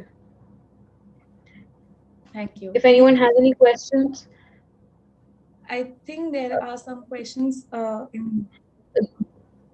Jasmine, you can unmute yourself and ask the question. Okay, thank you. I have a question. Yes, Being a psychology student, so there's always like a rage in you to sensitize people about therapy and mental health, especially. And like me being a psychologist, student, when I know that there are some people who can benefit from therapy, right? But at the same time, there are a lot of psychiatrists with whom people have had really horrible experiences because they just end up handing over them some placebos to counter even the smallest triggers and stressors, right? So how do you sensitize people to go for therapy, because it's not just about mental illness or massive mental disorders, but you can simply even go for practicing the minor issues like assertiveness or building healthy boundaries, right? Right. So that is what I'm saying, that the whole idea that I'm trying to say this, why I'm doing the initial research is because I'm making a capacity building program, which will be training people for assertiveness, because assertiveness is largely missing in the society. Yeah. Even I have issues with that kind of thing, that I sometimes when I say out something, I feel, okay, this is really thing to say, because I was challenged. So I just told my school people were like such, or I have experiences. If you can read my LinkedIn, they're all out there. You can read it. I don't have, now I feel very proud that I'm sharing certain incidences, and I'm telling certain that's not everybody will be authentic. You have to understand, somewhere or the other we will have this business mindset, and everybody wants to survive according to today's needs, and that is today's functional need is money, right? So first of all, you have to make everything oriented with, have to put pieces together. Yeah. And you have to give that boost. You cannot expect people just to listen to instructions. Yeah, that makes sense. But I think what really pushes people back down, especially when there's so many authentic and ethical mental health organizations making an effort to make it more accessible, is with Are due not respect to heard. every trainers and everything, there are a lot of life coaches and Reiki healers and whatnot, and even but how psychiatrists even don't pay much attention to biopsychosocial model of mental. One astrologer told me this, that I understand you are a psychologist, but you know what, with seeing your caliber, because I was having an intellectual talk with him. So he said, seeing your caliber, you should apply for foreign foreign universities or something, because in India you will not get this. India में अभी भी astrology ही चलता है. अगर आपको दुख होगा तो आप सबसे पहले एस्ट्रोटॉक में एक पंडित को बुक करोगे. आप थेरेपी के लिए नहीं जाओगे, आप ग्रीवियंस के लिए नहीं जाओगे, और अगर कुछ गलत हो गया बाय चांस में, आप ये नहीं समझ रहे हो कि वो भी तो कितना एग्जॉस्टेड है, उसको क्या अंडरस्टैंडिंग मिल रही है जो एक ऑर्गेनाइजेशन चला रहा है. क्योंकि आजकल क्या है कि हमको मेंटल हेल्थ प्रॉब्लम हुई तो चलो हम एक ऑर्गेनाइजेशन खोल के बैठे, है ना? यही है ना भाई, आपको एक मेंटल हेल्थ प्रॉब्लम हुई, क्या आपने थेरेपी ली? क्या आपने थेरेप्यूटिक इंटरवेंशन से बेनिफिट किया? आपने एक ऑर्गेनाइजेशन खोली, बट क्या आपने थेरेप्यूटिक इंटरवेंशंस को इंट्रोड्यूस किया लोगों को? आप क्या करो कि मैंने एक कंपनी खोल ली, मैं एक इंजीनियर था, मेरे को क्योंकि इंजीनियरिंग मेरे को करनी नहीं थी, मेरे पेरेंट्स ने मुझे फोर्स किया, अब मेरे को मेंटल हेल्थ इश्यू हो गया, तो अब मैं वो चीज करूंगा कि मैं मेंटल हेल्थ ऑर्गेनाइजेशन खोल के बैठ जाऊंगा, मैं लोगों को हायर करूंगा और वो थेरेपी देंगे। No, I'm sorry, this is not a functional method to do this. Please stick to your work. And if you have your passion, please explore that. Your passion is you are a peer.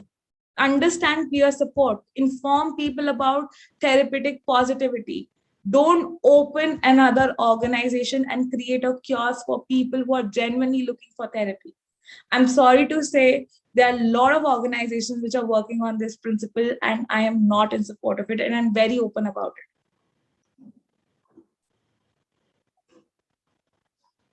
This is not the right business.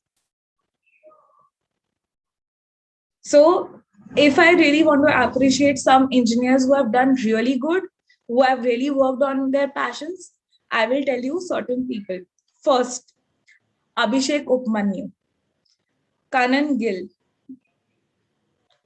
Okay, Biswa, if you know, Biswa. And if you know, Kenny was not a engineer. He was the youngest comedian and literature person who made it to the global level. He used to write sketches for Comedy Central at the age of 19, when we were just thinking about what to do next in engineering, or choose engineering, or not even 19, it was 16 or 17 that he did that. He was always interested in science, but he was also, why he was pushed to science was because he was always amazed by the this literature possibilities that people were given through. So all these comedians like Anshu Moore, believe it or not, he has a career in science, and after that he said, no, this is not happening. Whatever, later whatever he realized.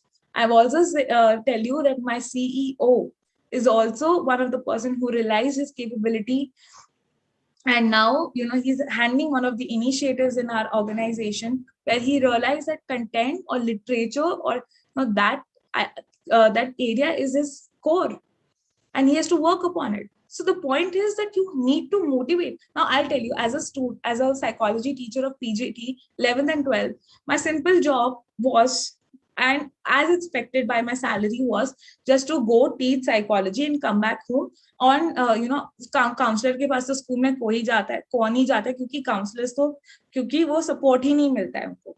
तो मेरा काम क्या है basically कि मैं जाऊंगी, मेरे को सिर्फ 15,000 मिलते थे, आई एम सॉरी टू से, कि मेरे को जाना है, पढ़ाना है और वापस आना है।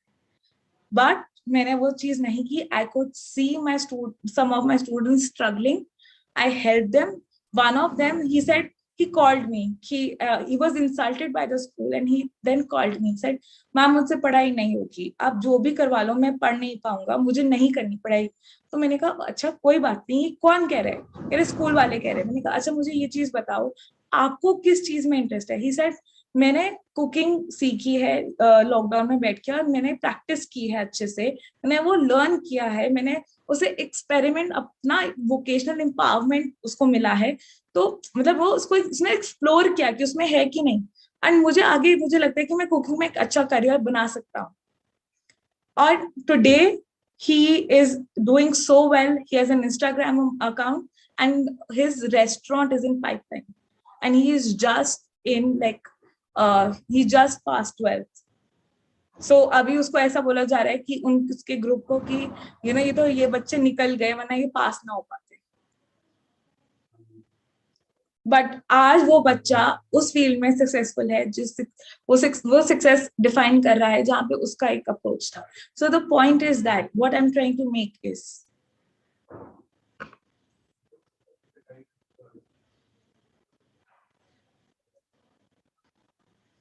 right? Any other question?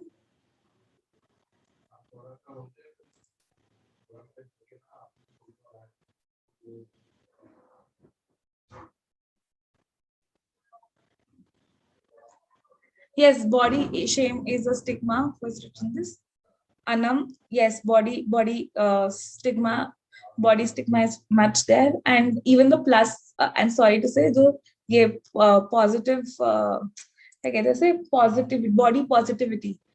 तो वो भी एक्सरसाइज करके ये तो दिखा रहे हैं कि हम वेट लूज कर रहे हैं और वो आइडल की तरफ ही जा रहे हैं, बट उस बॉडी में रह के अपने आप को कैसे सेलिब्रेट करना है वो बहुत कम कर पा रहे हैं।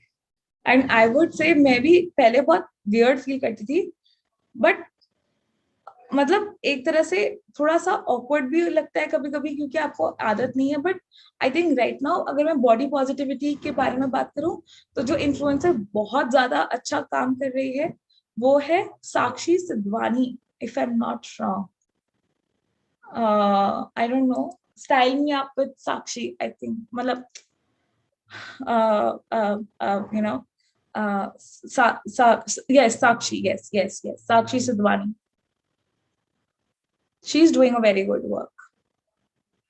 And if you're feeling uncomfortable, just to say, if you're feeling uncomfortable, that is the point of start. That is the very insight that you are having for change. That is the point that you are changing or you require change in the body. So the moment you feel discomfort for a period of time, think, like as Map said, journal your thoughts, journal, write to yourself, talk to somebody, you will identify. I always thought that, I cannot be good in English because my English teachers used to give me so bad marks. Trust me.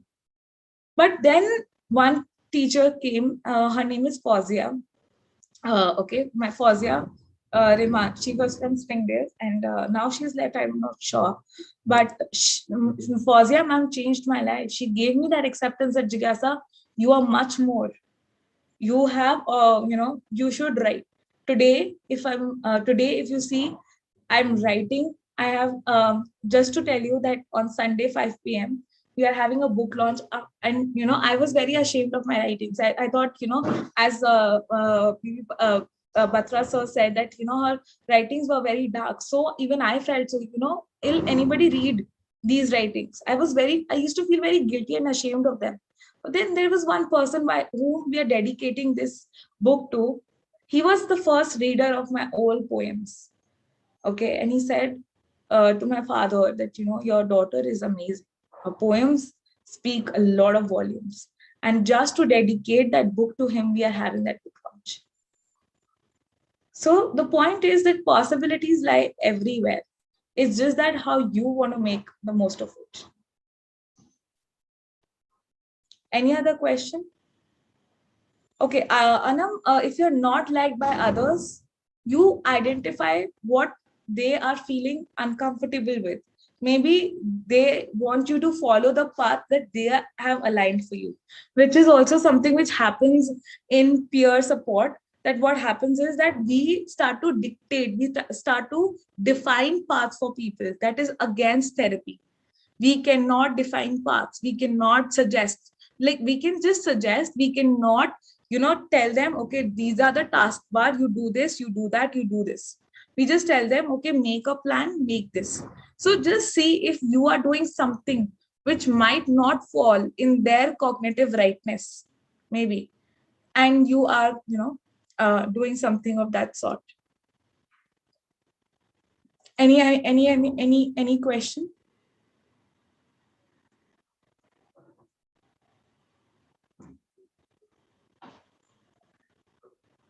Okay.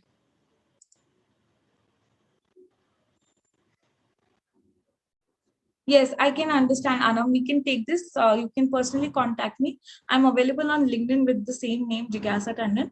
So you can, contact me there. We can have a word. If you're not there, you can message. You can just drop in a message in www.sci-fi-mentalhealth.in. Right? Any questions? Anything? Any person who disagrees with the points that I've even spoken, that is okay with me. You can just say it. It's better to have a discussion than to assume things about the other person. Maybe I could be wrong somewhere. So you can just tell me that, okay, ma'am, you're not right here. So that is also Okay, if you want to add a point of yours, you can make a point. Anything?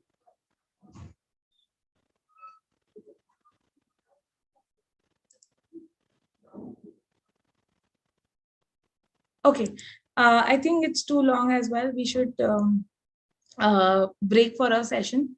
We have a session at Koi, what is the next session time? 4:15.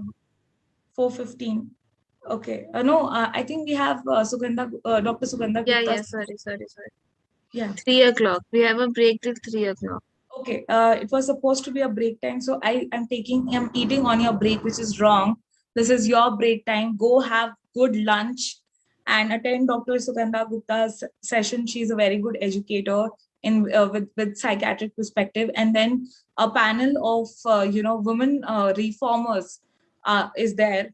You should listen to that as well. So we have a good lineup till 8 o'clock. So you can choose. That is always there, but I think we should make the most of it. That's what I keep saying. I'm since the morning I'm saying, right? So all the very best. You can take a break. You can stay here if you want to. You can leave right and join back at 3 as well.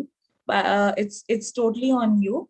And if you have missed something, we are on you. We are live streaming on YouTube. It will be saved after that as well. So you can anyway go and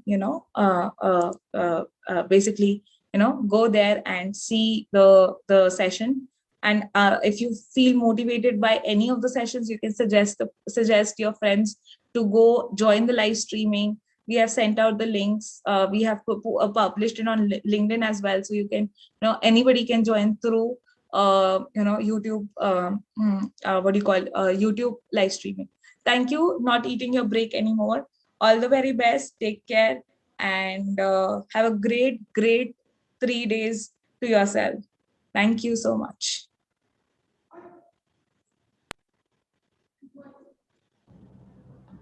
Thank you, ma'am. So we're gonna go for the break right now. See you all back at 3.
Dear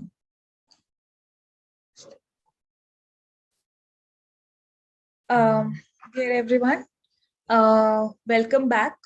Hope you had a good lunch and had good amount of water to supplement that, and you are still carrying your water or some kind of energy drink with yourself, so that so that you don't feel dehydrated, or you have that support system with you. We have in house Dr. Sugandha Gupta, who is going to talk about psychiatric understanding of the S word. I mean, all about suicide in the psychiatric perspective. I would like Kohi Sharma to take over. Kohi. Thank you. Thank you, Kohi. Yes, ma'am. Thank you. Thank you.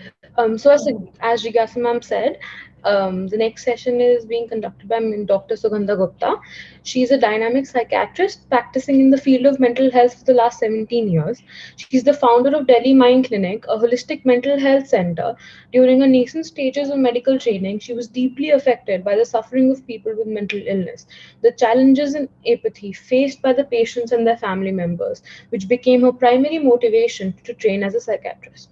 Along with providing the best clinical care to the patients, she, along with her team members at Delhi Mind Clinic, constantly strive to reach out to the masses and generate awareness regarding mental illness via conducting various workshops at school, colleges, banks, and police stations. Dr. Gupta is also a frequent participant in various news panel discussions over various social events related to mental health. She has also significantly contributed on panel discussions related to suicide, whether it be the Burari mass suicide tragedy or Sushant Singh Rajput's suicide case. Her valuable insights have attempted to draw attention to this growing mental health emergency. She's an avid speaker, poet, and author, as most of her public work too is dedicated towards sensitizing people towards mental health. Beside the many academic and professional laurels, she has been awarded the Dr. Ravi Pandey Memorial Young Psychiatrist Award by the Delhi Psychiatric Society in the year 2012. It's a pleasure to have you with us today, ma'am. I hand it over to you.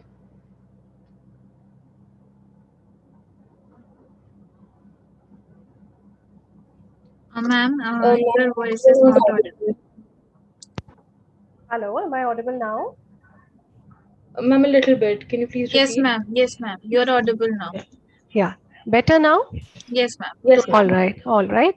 So thank you, first of all, Kohi, for that wonderful introduction. Thank you once again to the sci-fi team and Mr. Gyasa for this opportunity, as well as for taking the lead in organizing such an extensive seminar on a very pertinent topic, suicide, right?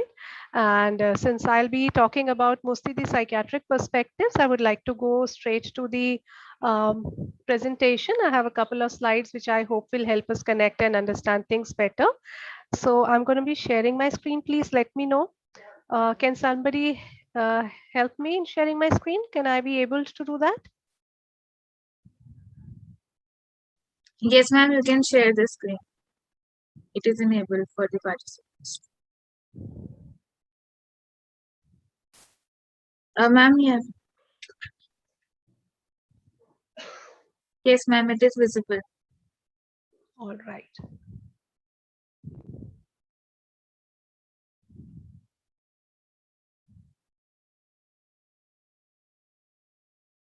Right. Well, good afternoon, everybody. Once again, I'm going to be talking about the psychiatric perspectives of suicide. I'm Dr. Sugandha Gupta. So somehow, even though I'm no expert, but somehow for most of the participations that I have had on various news media forums and other social media, I've had the opportunity to raise the awareness around suicide.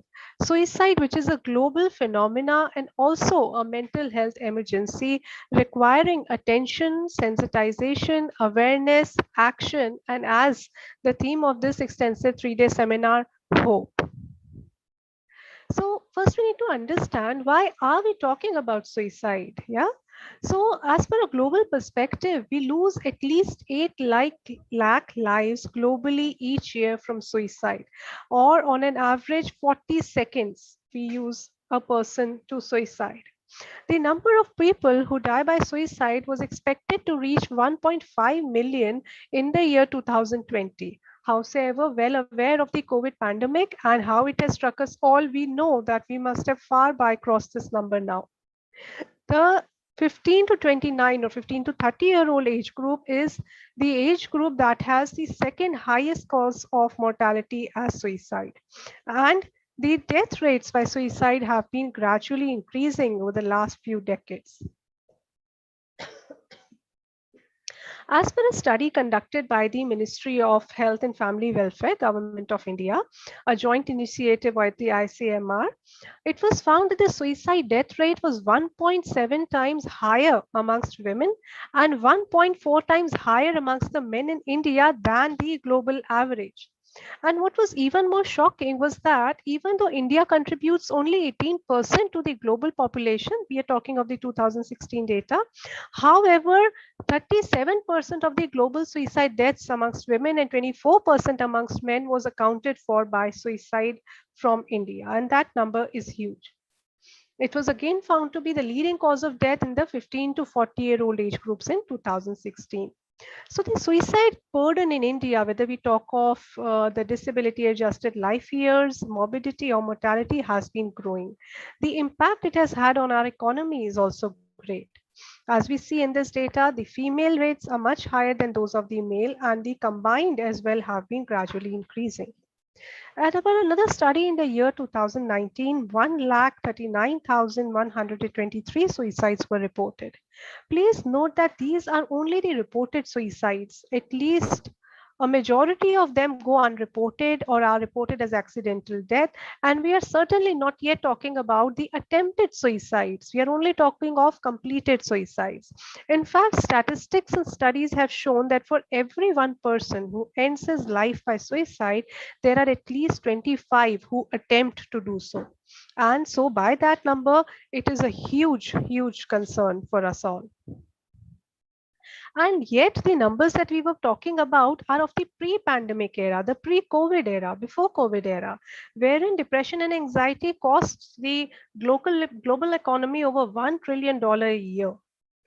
And now with the COVID being here, with the impact that has had on the financial lives, on the emotional lives, and on the mental health of the people, we are only awaiting the structured data to come to us soon. However, we all know that this is going to be an exponential increase in numbers. So what does suicide mean? Suicide is derived from a Latin word which means self-murder. Although there are many definitions, let's talk about the simplest ones which are easy to understand and comprehend and remember. Suicide is defined as an act by which a person intentionally causes his or her own death. Emil Durkheim talked of suicide as all cases of death resulting directly or indirectly from a positive or negative act of the victim himself, which he knows will produce this result. So what does directly or indirectly mean? Whereas directly means to be doing something as a direct impact, there could be other indirect means. Positive act would mean hurting yourself, somebody attempting to hang himself or so, whereas a negative act would be to stop eating, right? And self-starvation as a means to end one's life. So that is what this means. There have been various theories of suicide over the years. So let's talk about three major groups: psychodynamic, contemporary, and biological. So psychodynamic theories of suicide. Emil Durkheim was the first one to come up with the theories of suicide, wherein he did not necessarily describe the act, but the type of the person. He used two axes, one of integration with the society and second of self-regulation. So if one was too deeply integrated into the society, it would lead to altruistic suicide. That which happens because a person removes himself or herself for the betterment of immediate family or social group. On the other end of this axis was egoistic suicide, which came in from not enough integration, social isolation. Self-regulation on its two extremes had anomic suicide, wherein there was a loss of balance, equilibrium, loss of a job, loss of a family, or so on, and fatalistic suicide, wherein there is too much of self-regulation. Society sets an expectation and which the people who are too deeply regulated find burdensome and think of removing themselves. Sigmund Freud represented suicide as anger turned inwards towards an introjected ambivalent love object. He doubted that there would be suicide without an earlier repressed desire to kill someone else. Carl Menninger, in his book Man Against Himself, built further upon Freud's ideas, and he conceived suicide as an inverted homicide because of patient's anger towards another person. Sheetman and Fairbarrow gave another classification and said that suicidal patients can be those, one, who conceive suicide as a means to better life, those who commit it as a result of psychosis, those who commit so as a means of revenge against a loved person, and those who are old and infirm for whom suicide is said to be a release. The contemporary theorists, however, have chosen to move away or not dwell upon a single psychodynamic or personality theory. They believe that much can be learned about suicide from the fantasies of a person who has attempted to do so. They say that these could be vast differences in these fantasies. Some people could have this feeling for a wish for revenge or power, control, as a means of punishment directed towards oneself or a loved one, sacrifice as an escape, rebirth, rescue, reunion with a loved one, or a new life. Let us talk about the biological theories of suicide. Amongst the biological theories, a lot of details available to us, but there is a limited scope and limited time, so we are going to be focused upon the main things. The neurochemical theories imply that diminished serotonin in the CNS plays a role in suicide. How was this established? Low concentrations of a metabolite of serotonin called 5-HIAA in the cerebrospinal fluid has been demonstrated in multiple studies. People who are undergoing treatment for depression vis-a-vis people who are not on any treatment but are found to be depressed, and sometimes even in people who have no symptoms of depression and have a lower incidence of serotonin are also found to be at a higher risk for suicide. Genetics does play a role. We've often heard that people who have had a completed suicide in the family have at a higher risk to do so. Again, the complicated factors are, it's a detailed explanation, but suffice it to say that genomic expression or the expression of our genes and how they express themselves is modified by certain traits in an individual which come down from the gene expression and gene function. They cause abnormalities in the functioning of the sympathetic nervous system, the serotonergic and noradrenergic pathways, leading to increased propensity to psychiatric disorders and culpability of suicide. When we talk of suicide, we should also know something that comes very close, but it's very different, which is called as parasuicide. So whereas suicide is seen as a solution to an overwhelming problem, where an individual feels that there is no other option worth trying, parasuicide is actually a cry for help. Here, an individual tries to generate a response in others who may help him or her solve a problem. The intent of the act in suicide is a genuine wish to die, whereas in parasuicide, it is to reorder one's life space to reduce the immediate discomfort that they feel.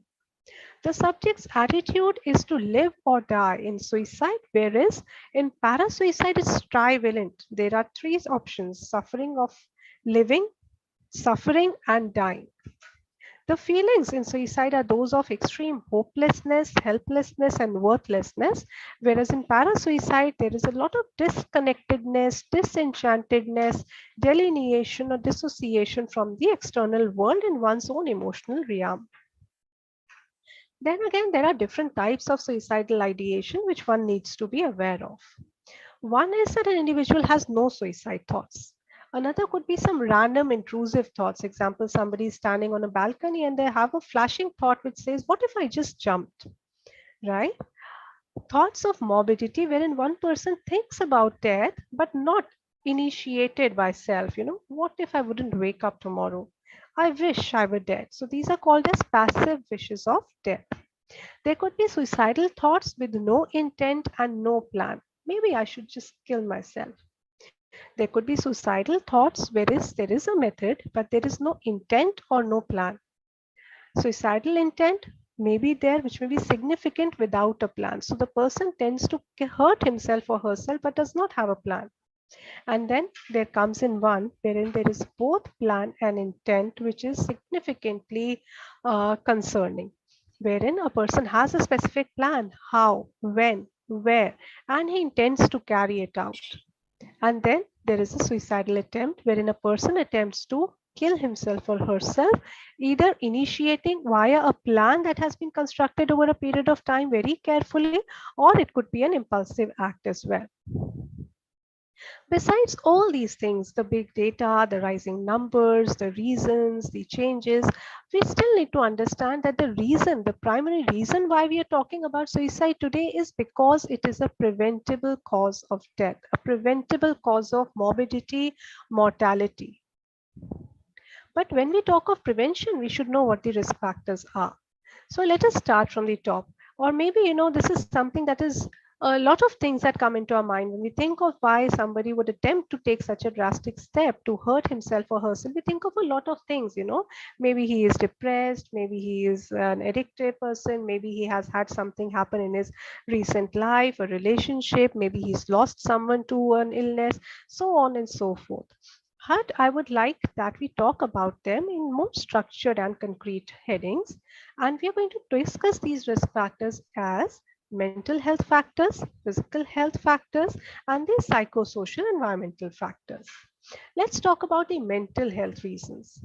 So mental illness is often present at the time of suicides, with estimates ranging from 27% to more than 90%. That number is alarming.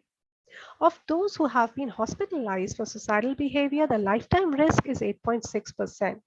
It is known that almost half of the people who die by suicide may have major depressive disorder. And the presence of a mood disorder increases the risk of suicide 20 times. So these are again certain data which have been generated from the research that we have at hand. Like I said, 50% of the people with committed suicide have experienced depression. The 70% of people with anxiety disorder have had at least one suicidal attempt. People in borderline personality disorders, 80% have had at least one suicidal attempt. Bipolar disorder, 20 to 50%, and schizophrenia, almost 40% will have a suicidal attempt. So schizophrenia, as we all know, is a severe form of mental illness and affects nearly 10 per 1,000 people in the adult population. Unfortunately, it's also a disease which affects mostly the young people, 16 to 40 years of age group. And studies have found that if untreated, the risk of suicide can be as high as 25%. What could be the other possible causes? Substance misuse. Psychoactive substance use disorders, the second most common risk factor for suicide after major depression and bipolar disorder. Whether a person has been using a psychoactive substance for a very long period of time, or whether he started to just abuse it and is in an intoxicated state, both increase the risk for suicide.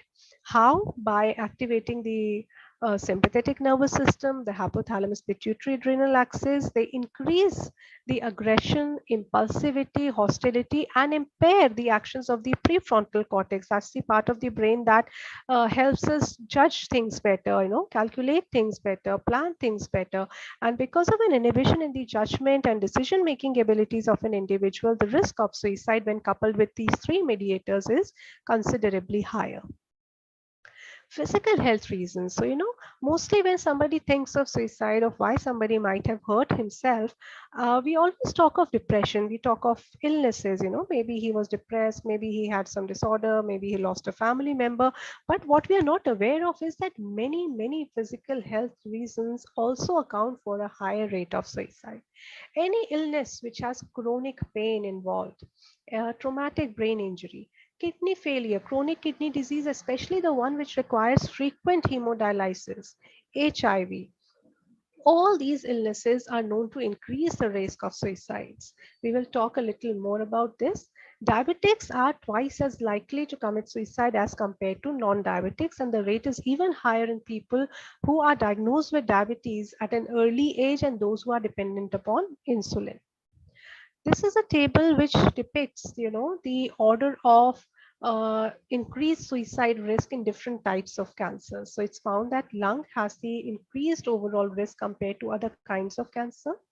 Breast cancer, the risk is higher in individuals and females who have had a surgical intervention. Prostate, stomach cancer, colorectal cancer, the risk has increased with all of these. Then again, sleep disturbances. I'm writing this after physical health reason because although we believe that sleep related disorders and insomnias are mostly related to mental health conditions, that is not so. Insomnia can be a primary insomnia. It can be associated with sleep apnea and other things as well. So sleep disturbance are risk factors for both depression and suicide. And in some instances, sleep disturbances may be a risk factor independent of depression as well. Then we come to the psychosocial factors, the feelings of a loss of a family member or friend, loss of a job, loss of security, losing home, family, personal belongings in natural disasters like earthquakes and floods and so on.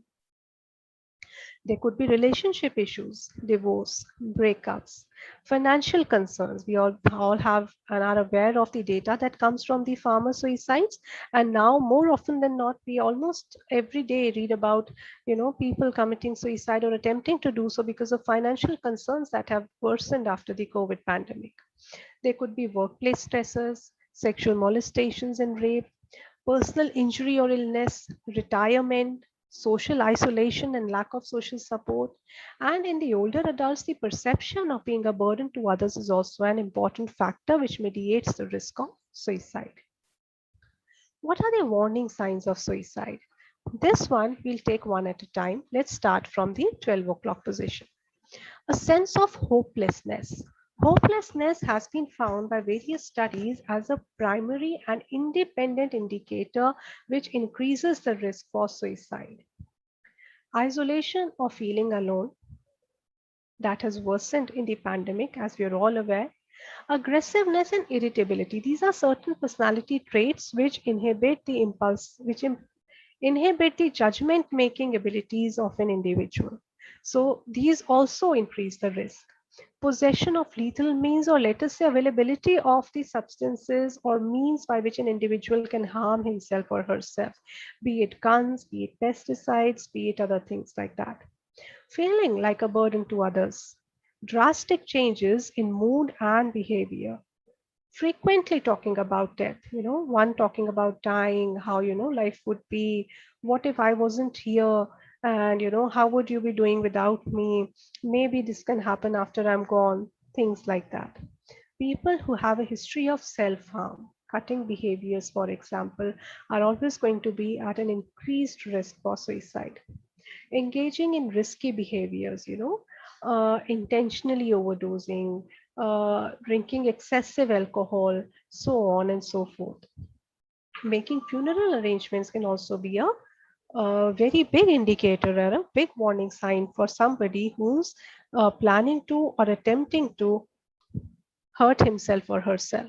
Giving one's personal belongings away, again, something that warrants attention. Substance abuse, we've already discussed. Making suicidal threats, again, has to be taken seriously. And a pessimistic, negative view of self, of world, of future. These expressed when in words or in actions are some things that should be taken as warning signs for suicide, and action need be taken.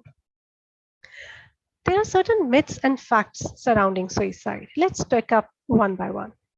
First, talking about suicide will give someone the idea. Please know that this is not so from whatever you might read or understand.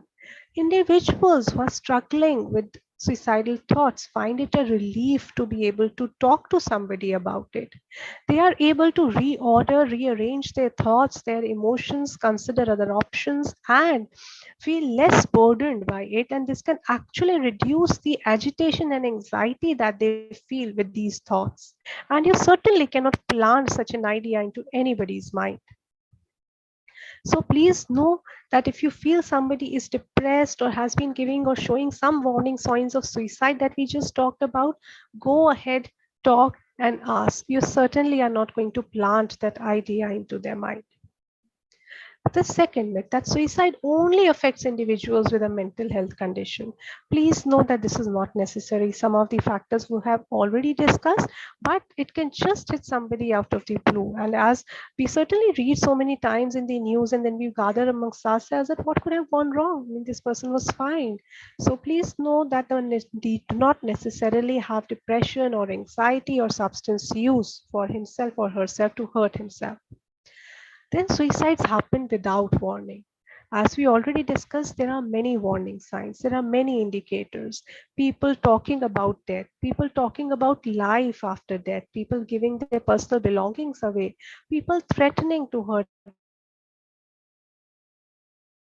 These are all indicators. If we are alert enough and aware enough, we can pick up at the right time and be warned at the right time. People who talk about suicide are just attention seeking. Please know it is not so. People who talk about this are often thinking about taking their own life.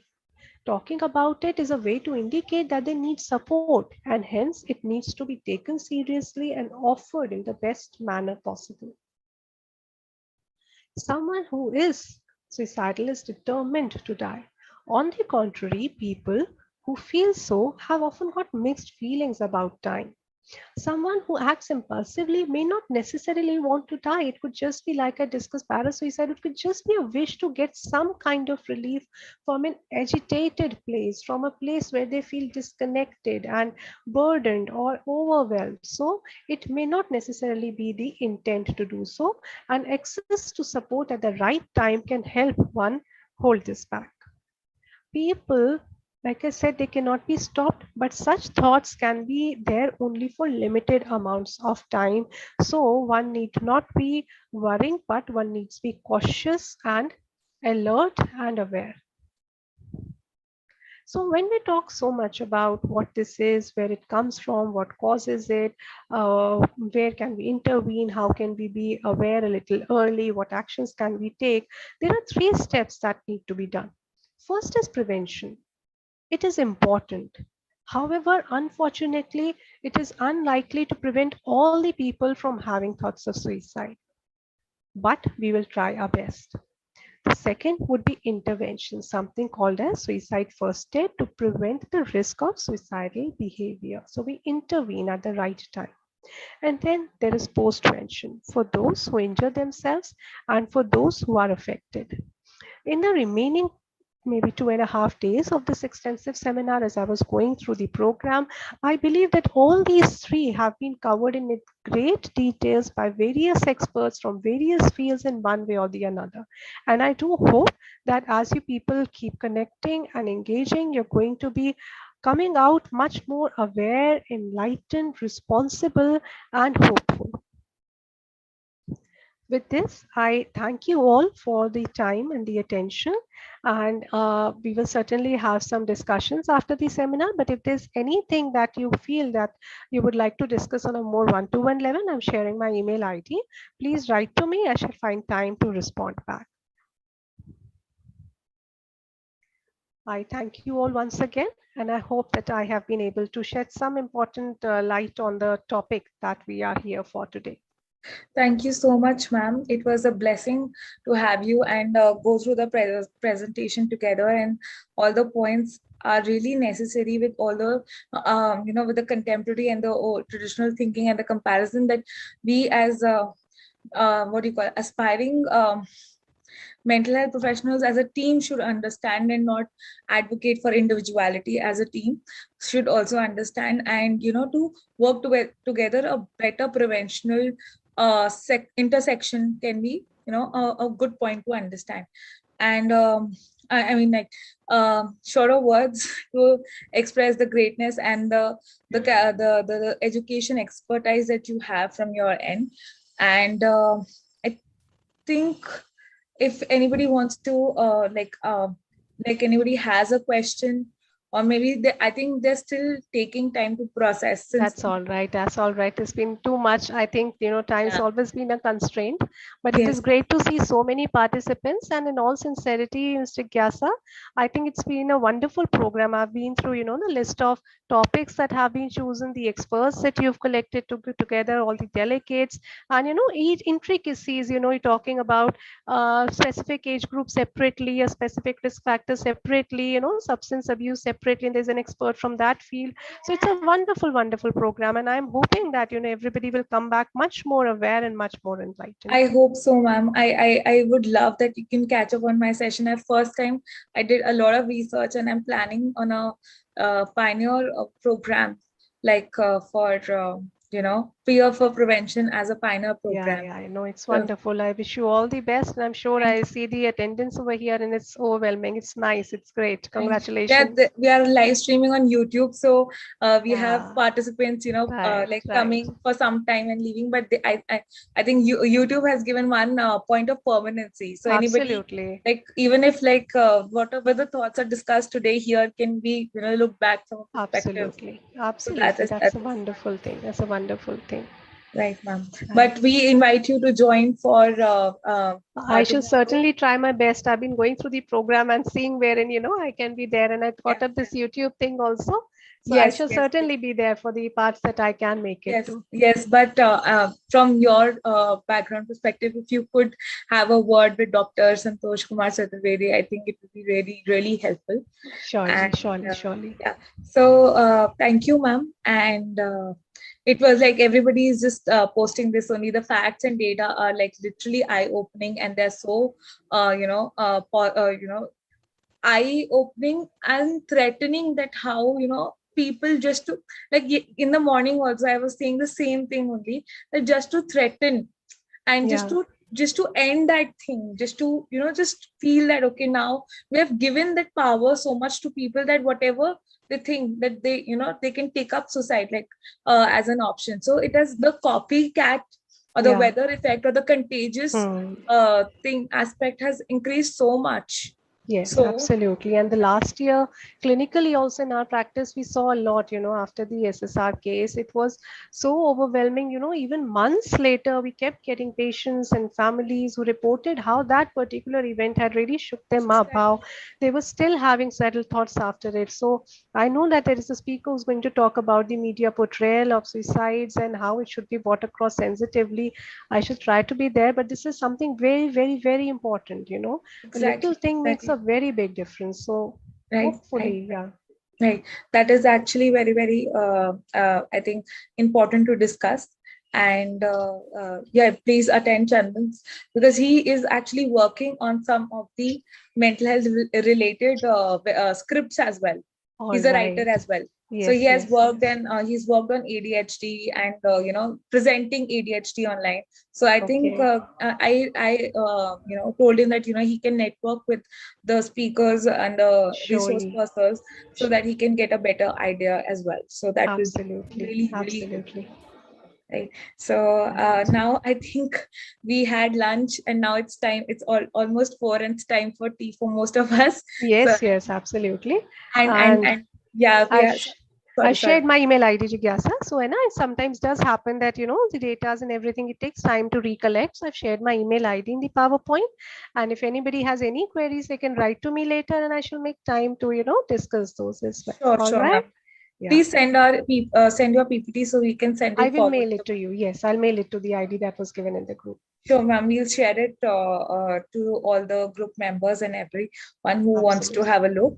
Also, we are having the next session with women reformers who have actually found out some preventive actions or some reformations. So if you can join us for that.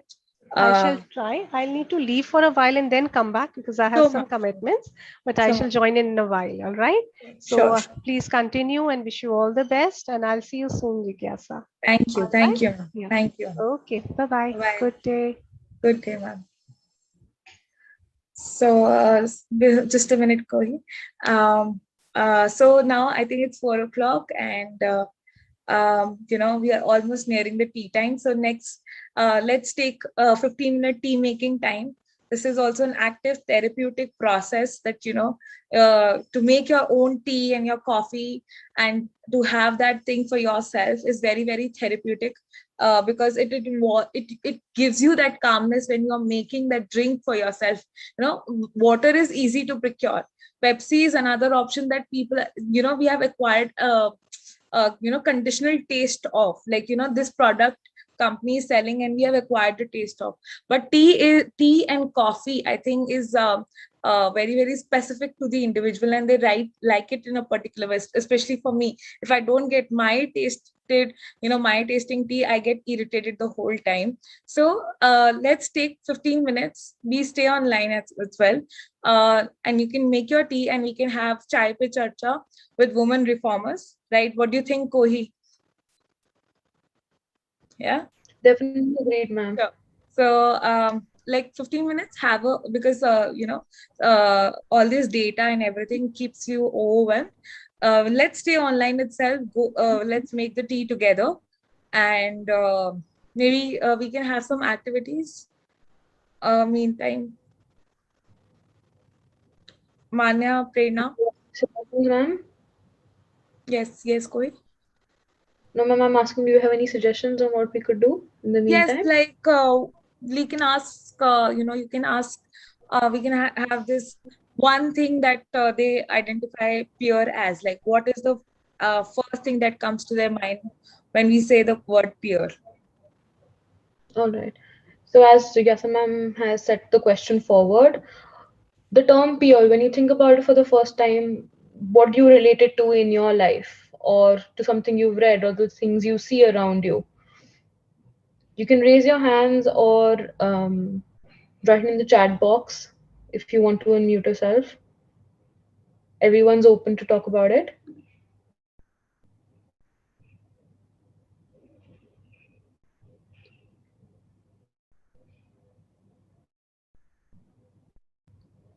So Manya is saying support, definitely agreed. A peer is someone who provides you with support and safety and security in a way. Definitely agreed. Anyone else?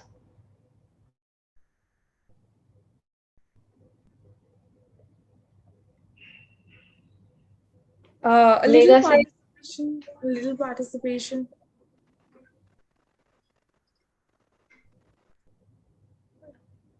if you want to unmute yourself, you can go ahead.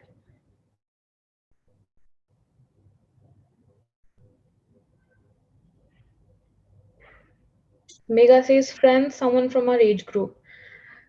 I Hi. think the relatability factor. Yeah, Hi, so who? I am Prerna Tandon, and welcome. And I'm hoping that you are having a good time with us. We have had a lot of sessions since morning. We started with a very inspiring story session, which almost brought tears to most of our eyes, uh, by Mr. Mohammed Amir Khan.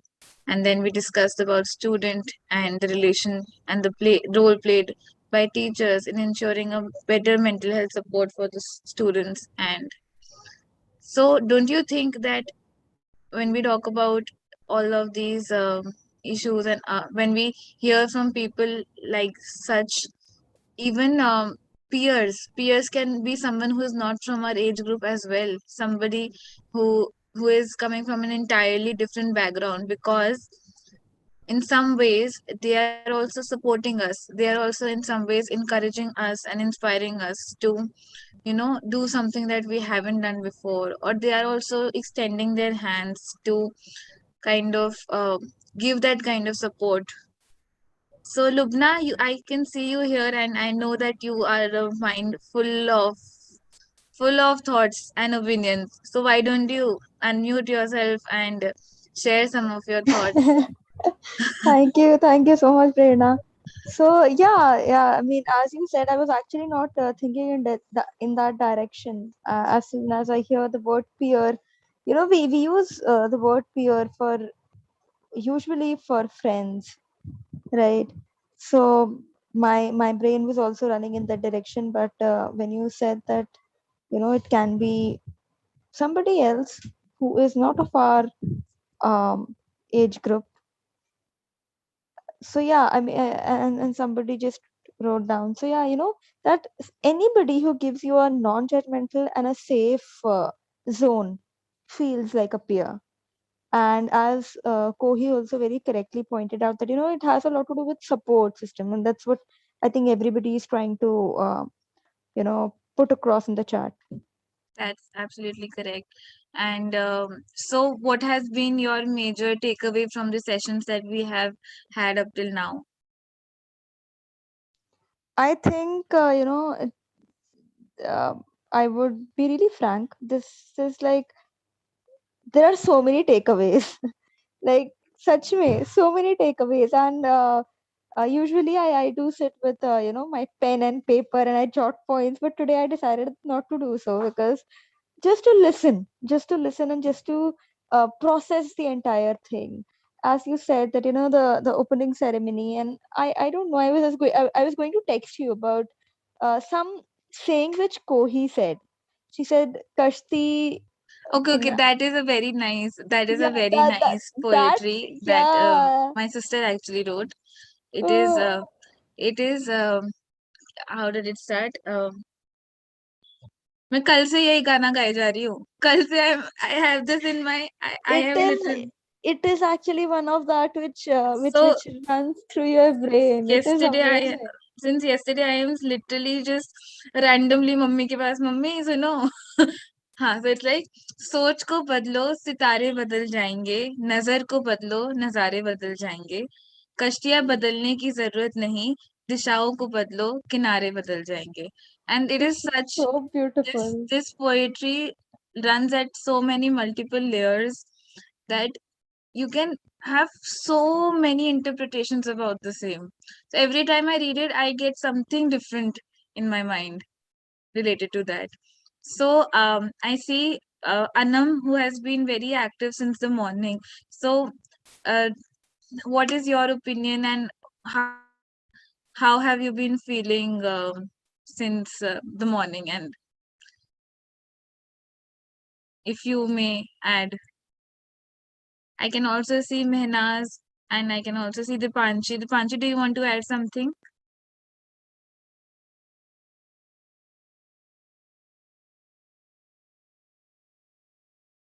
I Swapnila is think also here. I think everybody has gone for their tea. Yeah, maybe, probably, I don't know. Dipanshi just wrote beautiful words, so that's why. Jayati is also here. Jayati, do you want to add something?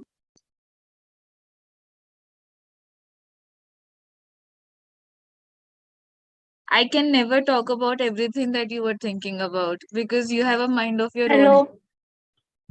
Hi, Jayati. Menas, this is impossible. I cannot. This is not at all possible. And you are. So, right now, all those people that you can see on the screen are big time talkers. Like, once you start talking, there's no end to it. So Lubna and I have had so many conversations over the past few years. And once we get into the zone, then it is no coming back from that. Even Manya, what do you want to add? You have been working on this project so hard since the last few weeks. I have been eating your head. So you can just share whatever you have in mind. What are you thinking about? Uh, right now, I'm thinking about what are people doing? Are they actually making tea, or are they making coffee, or are they listening to us ranting about things? I mean, what are you guys doing? Please, please tell us. Because Manya needs gossip, right? Manya Yeah, needs to know I need everything. gossip. I Manya need needs to gossip. know everything. I need gossip. Correct. So Prerna? somebody muted me. I don't know who. You muted me. Yeah. By mistake, I was entering somebody. So ठीक है. All right. So how you guys have been feeling about the session?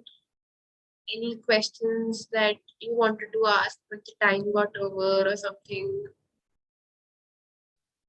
because this is a very informal session, we all are your age group people only. So like it's very informal thing that we're doing right now. So anything unfiltered that comes to your mind, you can just share with us. Any major takeaway from the session, or anything that prompted you to join the session. What was it that prompted you to join the session? Anybody? You can even type it on the chat box as well. Okay, I would like to add a point of view. The first thing which prompted me was the topic itself.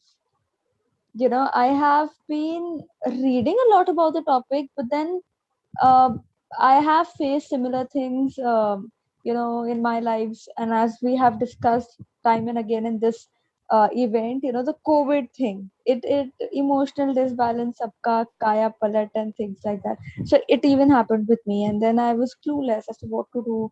So I was quite curious to attend this. So the first was the topic. The second thing which really got me going was the this session by Muhammad Amir Khan.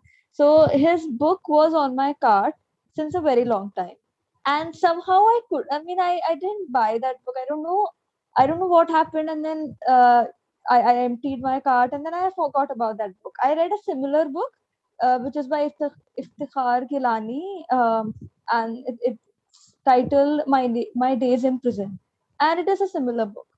But then I wanted to read this one as well, but then I don't know what happened. So now I'm quite adamant I'll allow that book. And after hearing him, like I'm all the more. It was so overwhelming to listen to him. I mean, I cried, I got goosebumps, and I was like just thinking that why does this happen? And it was really like till now I'm unable to process it. I'm unable to accept it. कि क्यों होता है ऐसा? I think like that. Also, I and Prerna, I don't know about others, but we belong to this law field, and that is why it hits me more harder.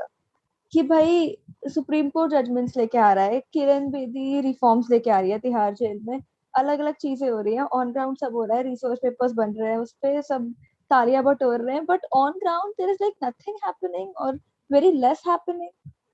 And how can we change it? So that was something which I was constantly asking myself, that how can I play a role here and what can I do? So I think I'll surely work on it, and I'll try to think more about this. But that was actually that one thing prompted me to, भाई अब तो करना ही है, लेना ही है ये session, तो करना ही है join. That is so amazing, and I hope that somehow your expectations are being fulfilled through the sessions. And I think we have some of the people from the panel that we are having already here with us. So yeah, we have Dr. Ruhi, we have Archana ma'am, and we have Mamta Tandon as well here. So I'll just send messages to the others to join, and then we can start with the panel now.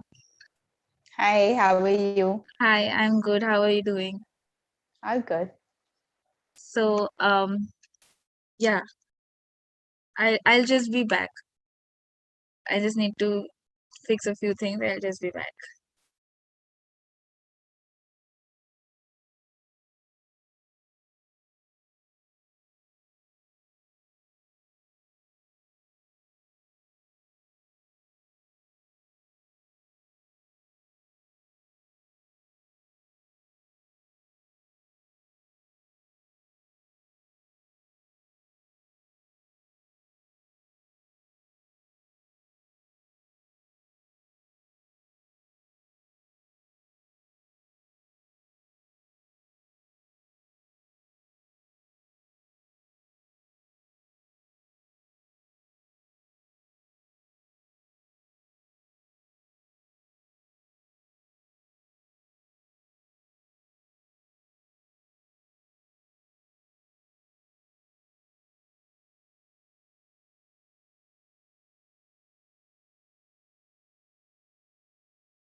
So I would request the panelists to please switch on their cameras and Kohi to start with the introductions, and then we can take over.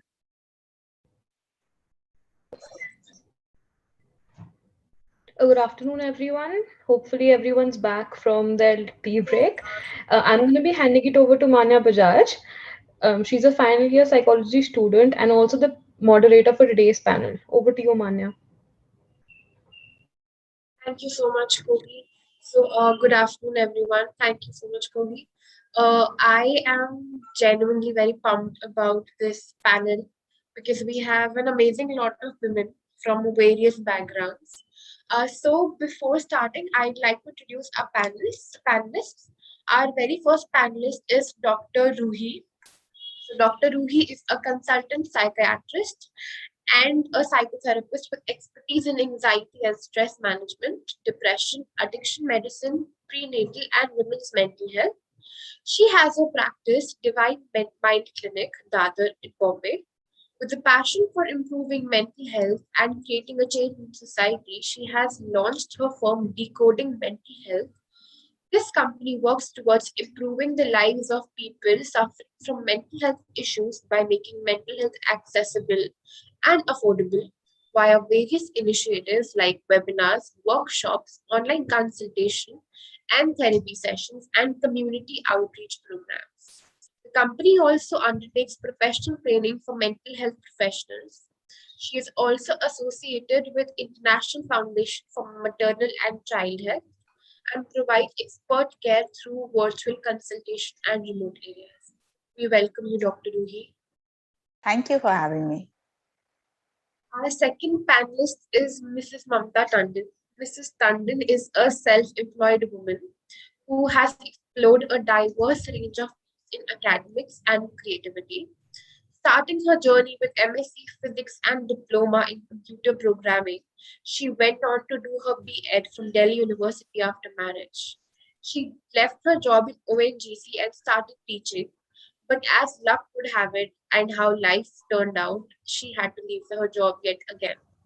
However, her unbridled determination and passion kept going strong, and the challenges of the life couldn't stop her from moving forward and pursue what she really liked, art.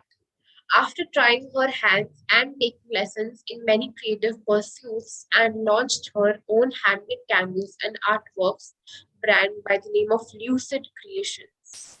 She dedicated her time and energy in creating candles and handmade products, and her work was well appreciated across many exhibitions in India. Today, she is working in the field of civil and service law with her husband. Along with that, she is the resource manager and mentor for her daughter's initiative, Sci-Fi for a Healthy Mind. She is dedicated to the cause of mental health awareness and social reform, and in precise words, can be set to the wall behind the successful delivery of the most sci-fi events and projects. I welcome you, Mrs. Mamta Tandon. Hello, everyone. Next, we have Archana Datta, who is the founder of Second Act, which aims at building a better environment for people, stronger teams, empathetic leaders, and robust organizations with the purpose to make this world a better place. She has played a pivotal role in brands like Sana and Hyatt Hotels by driving sales, customer recognition, loyalty, and leading well 25 years of corporate indulgence developed a deep understanding of human being, a constant work in progress. And if they look inwards, there is potential for an intense transformation outwards. Thus began the journey of the Second Act, a human transformational initiative. She is closely working with marginalized communities and stakeholders to encourage women empowerment, inclusion, and diversity by creating programs on knowledge, skill enhancement, and attitudes. We welcome you, Mrs. Archana. Thank you very much, and we're very excited to be in this panel. Thank you.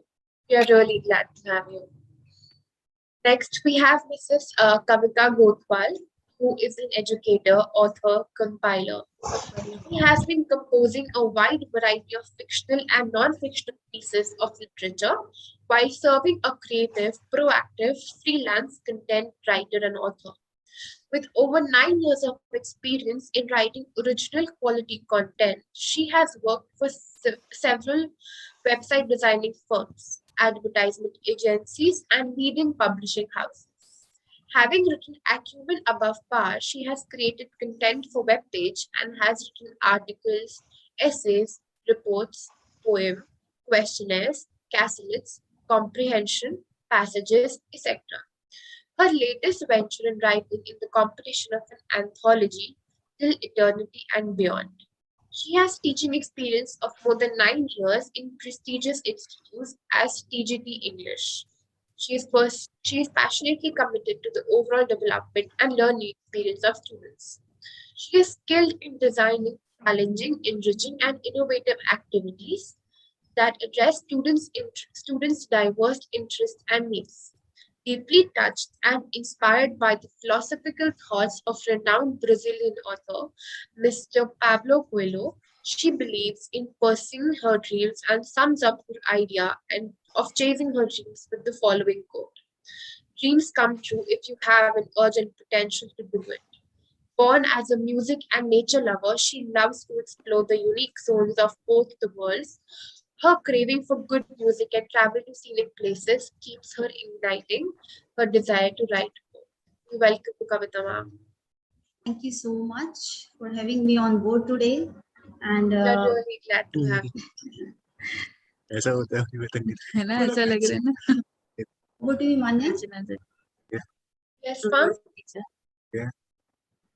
Do we have Prerna, please mute yourself. It's because it's like okay. Lastly, we have Swapnila, who is currently pursuing bachelor's degree in psychology honors, along with an add-on diploma in guidance counseling from Punjab University. She carries an intriguing passion for clinical and spiritual psychology, aiming to build her career and life around the same. I welcome each one of you here. Thank you, Thank Manya. you. Thank you for the introduction. So, before moving forward with the direct question, Suicide or suicidal behavior is considered many times as a crisis, a mental health crisis or an emotional crisis. So in typical terms, crisis is a point where. So sorry about that. So, as you all see, we have these amazing women from different dynamics, from artist to an author, to a psychiatrist, to an MH professional, to a psychology student. I genuinely wish to know what was each one of yours first reaction when you were invited to speak as a panelist at a platform where suicide was discussed. Mrs. Tandon, I would like to hear about you first. The word suicide itself brings an area of emotions amongst us. It is really talking about this on a public platform is really overwhelming for me.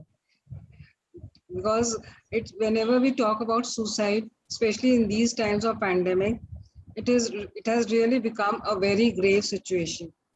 It is a very grave topic, and especially when we heard about the news of the death of a famous actor like Sushant Singh, it had sent shivers through the spine of all the Indians. The world had come at that moment. The world had come to a standstill. We were feeling as if we had our thoughts were so dampened by emotions that we were not able to think anything clearly. But at that time, many questions came to our mind. What are the mistakes we are making in our lifestyles, and what all we have to do what all we have to work for to prevent these situations to come. I'm really glad that my daughters they have brought this topic on a public platform, which was a taboo earlier, but now we are able to discuss about it. So that discuss the various ways how we can prevent and how we can try to reform things. I think in my point of view, I think we should start from ourselves first. So when we are discussing amongst my daughters and I, being a parent to them. So I think we should start making conscious efforts ourselves first. We should be sensitive to others' point of view also, and be more conscious and mindful when we are talking or making any statements.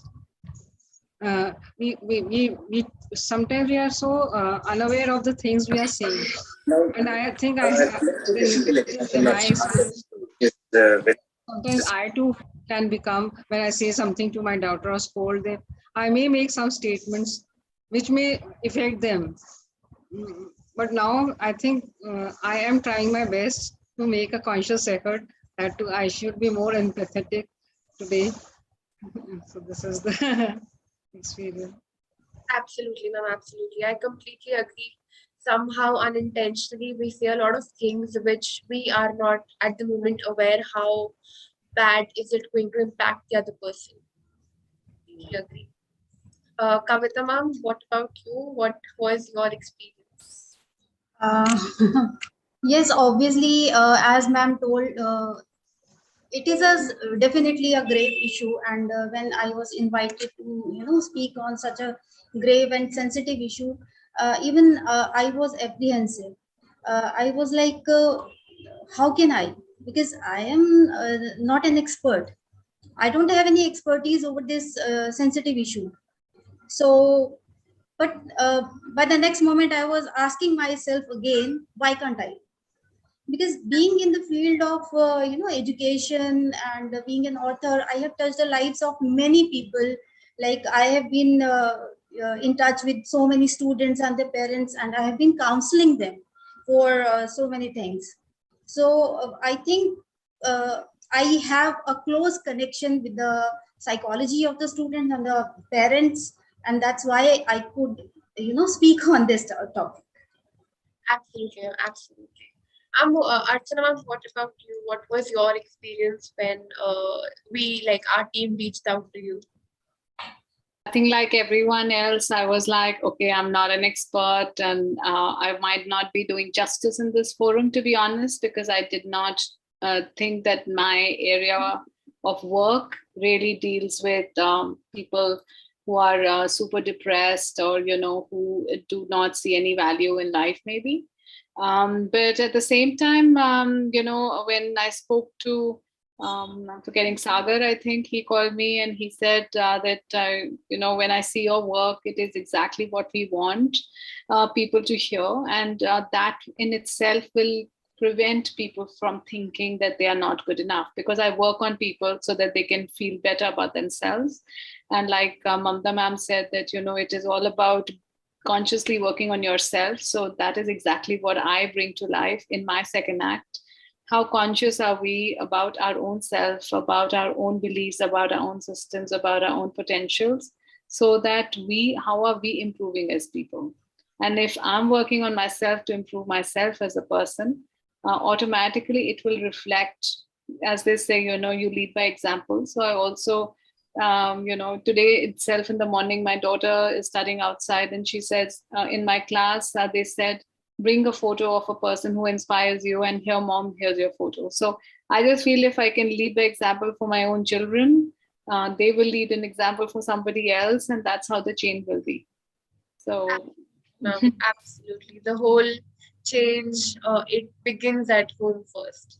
That's absolutely, like, I absolutely agree with it. So moving on to Dr. Luhi and Swapnila, so basically, we all know since a year or two, we as an individuals have become, or I say, have started to become more aware about the term mental health, specifically how it is not just psychology, but a broader aspect of well-being and a whole, different spectrum.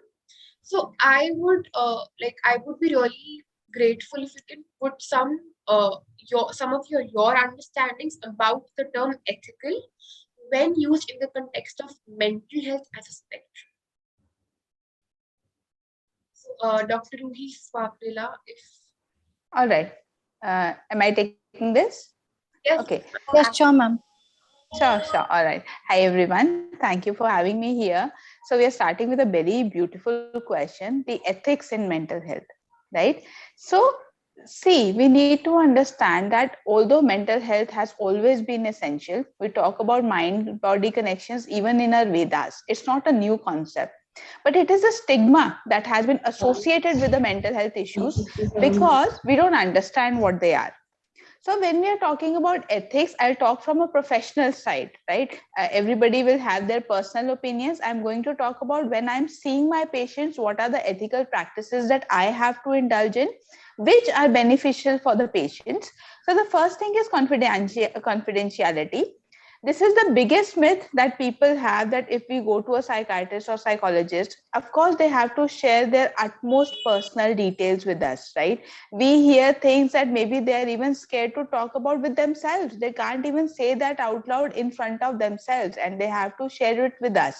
So the first thing that we need to maintain is, if this person has shown that level of trust in me, it is my duty to maintain it. It is my duty that it doesn't go anywhere. Having said that, because we are talking about suicidality today, ethics also declares that if the person is in danger themselves or are a danger to society, at that time it becomes my responsibility that I share this information with the person concerned and take care of it.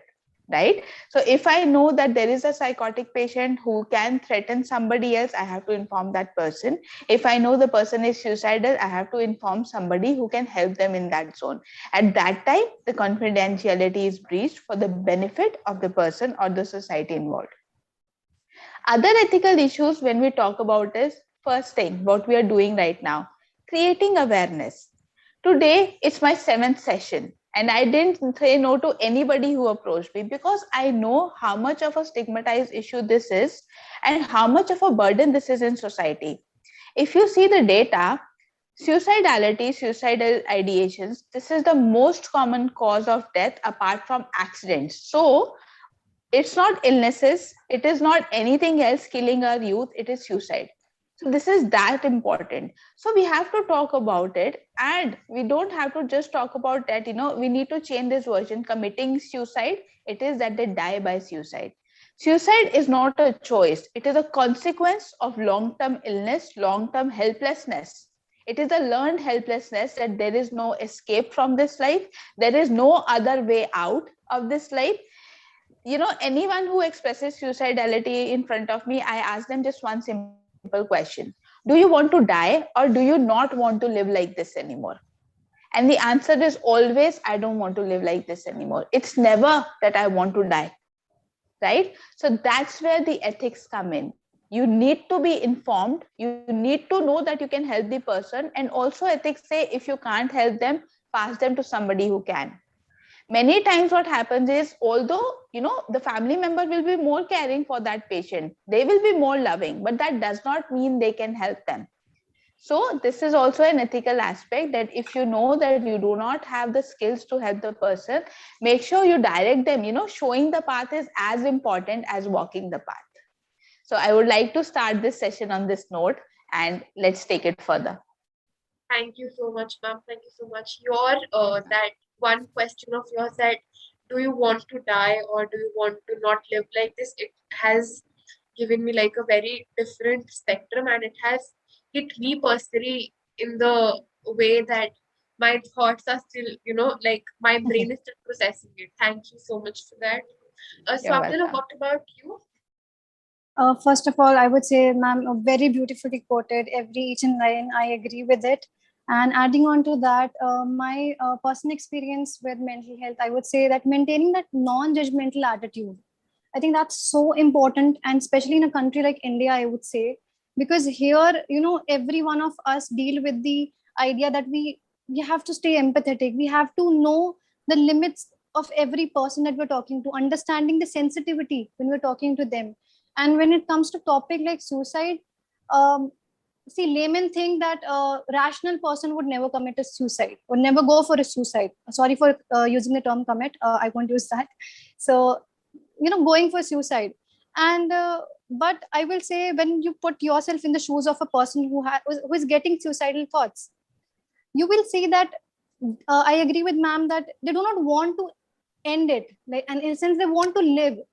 The problems are not from inside, but the societal pressure or the environmental issues that are somewhere or the other triggering that person. So I would like to quote Buddha's thought that he said that, everything is impermanent. So people, when they see that, we are not able to deal with this anymore, we need to end this. There's one thing that keeps on going, that the physical universe says that change is the only constant. Change will happen either today or tomorrow. So if you're not able to deal it with like for a month, go for a week, not for a week, for a day, not for a day, for an hour, but bear with it. So I think life gives you a lot of chances to live, and I think we should just hold on to that. So Swapnila, I'm sorry, I'm pitching in. Don't use religious terms here. If you are inspired, just quote that. Don't quote religions here. It might be a little Yes, ma'am. sensitive.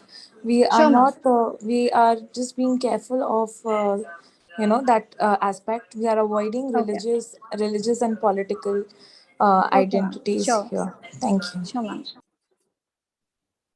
Yes, ma'am. Swapnila, Abhi, I just realized that you said rational people won't go for suicide. I kind of don't hold that opinion. Like, I respect your opinion completely, but will anybody like to add to that? No. I would like to clear that people think that rational people. People think, all right. Yes, people think. Not, it's not my opinion, but people say these are the statements that are used for people who commit, for go for suicide.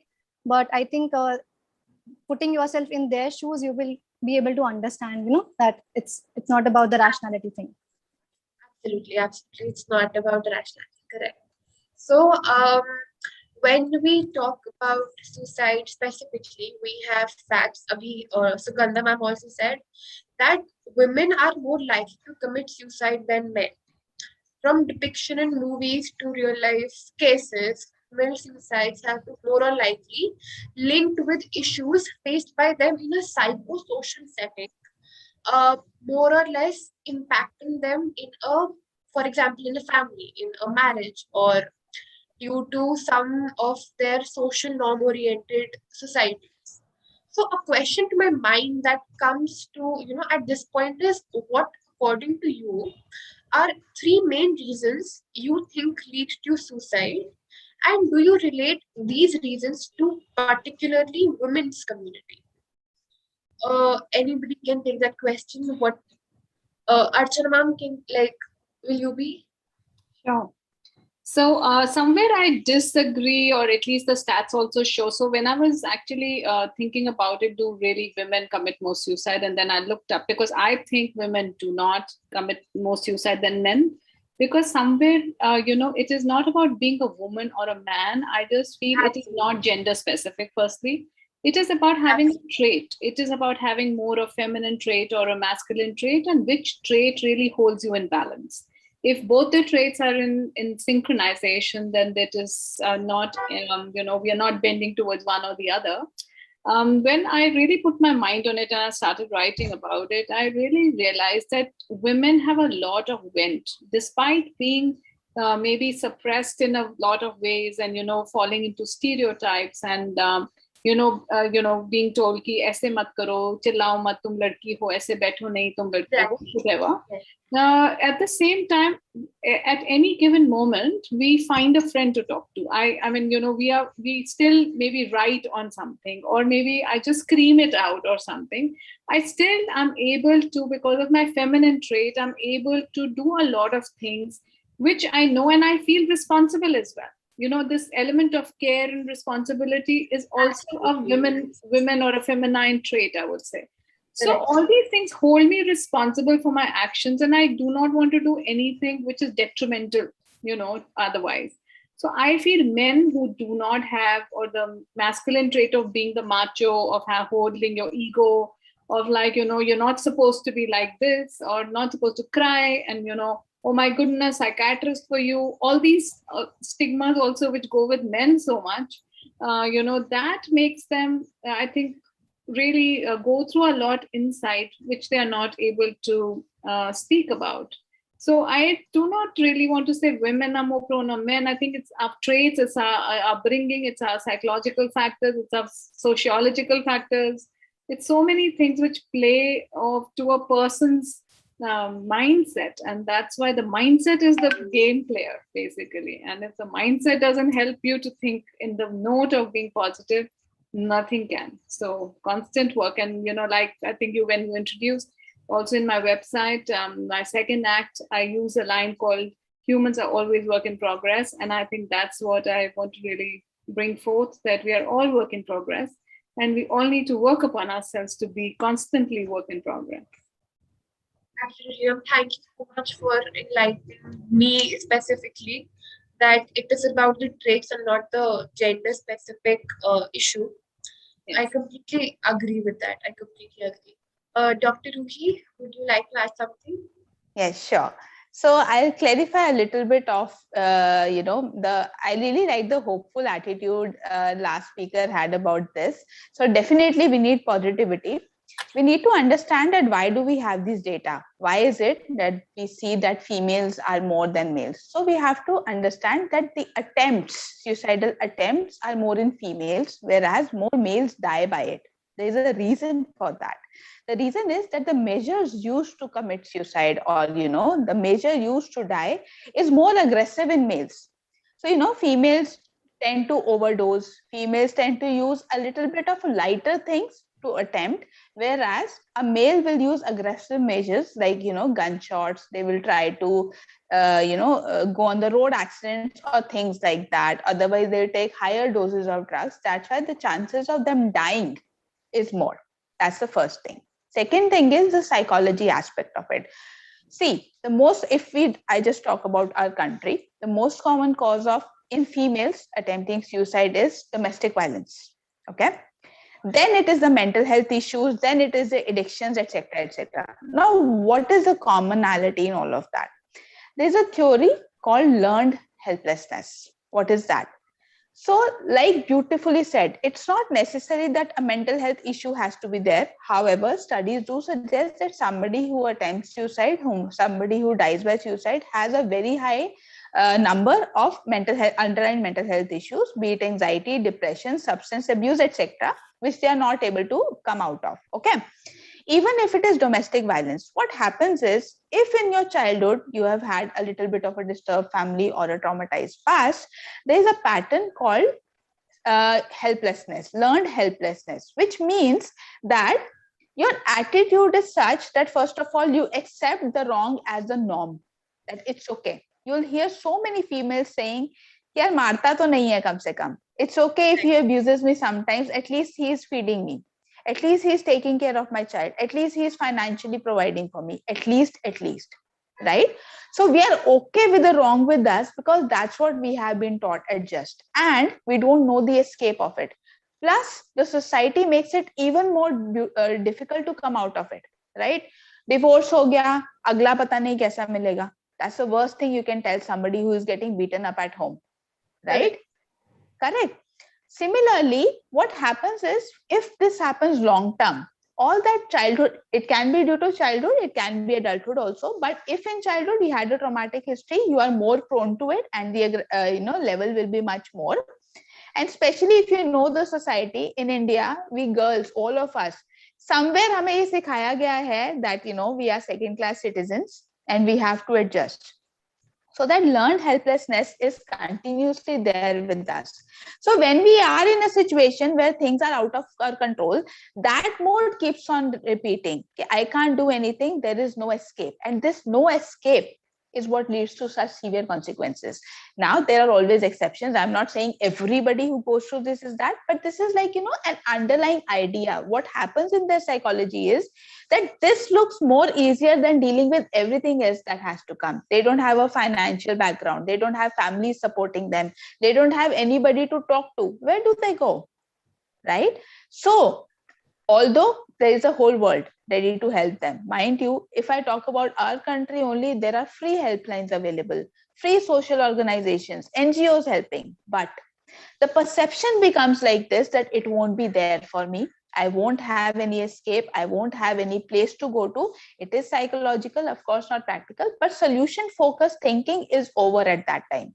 We will not focus on what we can do in that situation, rather what is happening. Just keep on focusing on that, which brings down the morale. And if it happens for long term, these are severe consequences that become, the only option, so to say, in our minds, because of which we do that. Correct, correct. I absolutely Yeah. agree. The concept of learned helplessness, it Yes. goes on and on and on and on. Because since, for example, a girl is taught from the very beginning that, you have to serve the man and you have to, be the ideal Yeah. wife, and you have to, Yeah. वो जो कहते हैं ना कि नाक नहीं कटवानी parents की, that is the Yeah, whole yeah.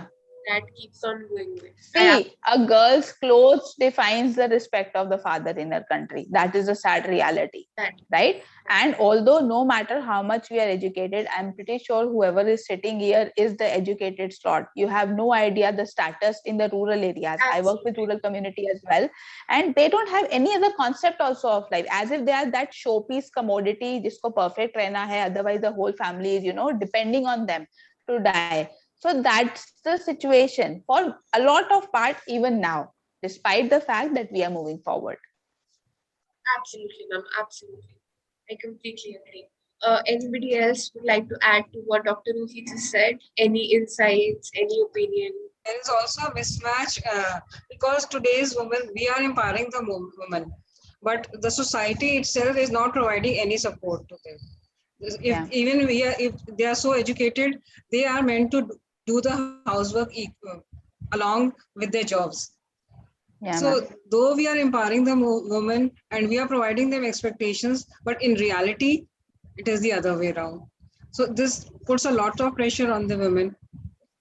Yes. They don't have any support system, because after marriage, the patriarchal form of society we have, and the marriage, it doesn't provide any support to them. True. Also in case of these young mothers, they are also prone to perinatal depression, because they are not provided that kind of support they need at that time. So lack of support system is also there, which leads to such situations. Correct. Absolutely. Absolutely. So, and adding on to that, I would just add one more point. Since we're talking about the facts and ratios about like women have more ratio, less ratio than men when it comes to suicide, I would say half of the cases go unreported. And in locality, when people ask, how did your daughter die or what happened to her, rather than telling the genuine cause that yes, she was suffering mentally, or there were some external pressures, or there was something happened, they would hide the reason for her death. They would say, हाँ बीमार चल रही थी काफी दिनों से और एकदम से कुछ हो गया. This is the actual statement, especially in the rural areas, but in the urban areas also. We say that we are getting modern, but I think when it comes to sensitive topics, everyone steps out of that circle. Like, nobody wants to take the responsibility, yes, that she was suffering, or we could have helped her, or talking about it after her death also. They hide the things, and I think that has led to this stigma around the suicide, especially when it comes to females, because they don't want to accept that yes, there was domestic abuse going on, or she was given threats, or she was having marital issues. Everything is hidden, and I think this is the reason that half of the people are held back from speaking out about such sensitive topics. So that is why I think the facts are kind of rigged when it comes to female and male ratios.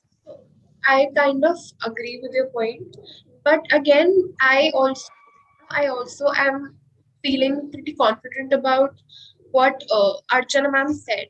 So the whole um, feminine and masculine wala cheese, right? So abhi just for example, this happens with male also, right? कि अगर job छूट गई या फिर the male is at home, so बीमार था and disappeared एकदम से. So there is loss of job, there is family pressure. I get ki in the in the women's situation the pressure is more, and they are also, those emotions are suppressed and everything.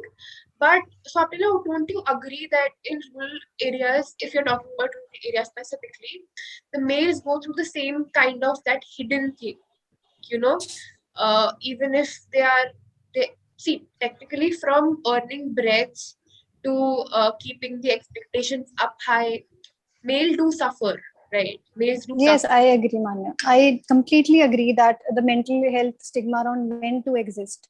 But I was just specifying just on that point that when it comes to ratios, when it comes to Ratios, female, वो इज्जत absolutely. वाला point हमेशा आगे आ जाता है, कि Absolutely.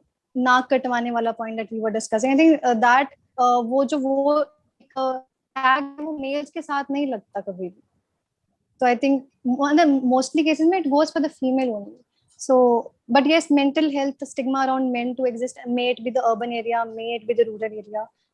So yeah, I agree with you on that. But I think because I also work a lot on ground with marginalized community, हम sanitation workers के साथ काम करते हैं, बहुत difference आया है from what we are right now discussing to what the reality also is with these girls. अगर वो खुद अगर suppressed हैं या all of them are from sexually abused marriages, ऐसा नहीं है कि कि उन्होंने आवाज नहीं उठाई है, सब के सब आवाज उठाई है, सब अलग रहते हैं और सबकी बेटियां हैं. इनफैक्ट आई थिंक मैं यूनिवर्सली ऐसा है कि जहाँ पे these women have been suppressed, more women, girls are there, and I see the way they are bringing up their daughters. It is an amazing way of consciousness, of being aware कि हम कैसे वो बड़ा कर रही हैं with giving them the right knowledge, giving them the right kind of backing which probably they didn't get.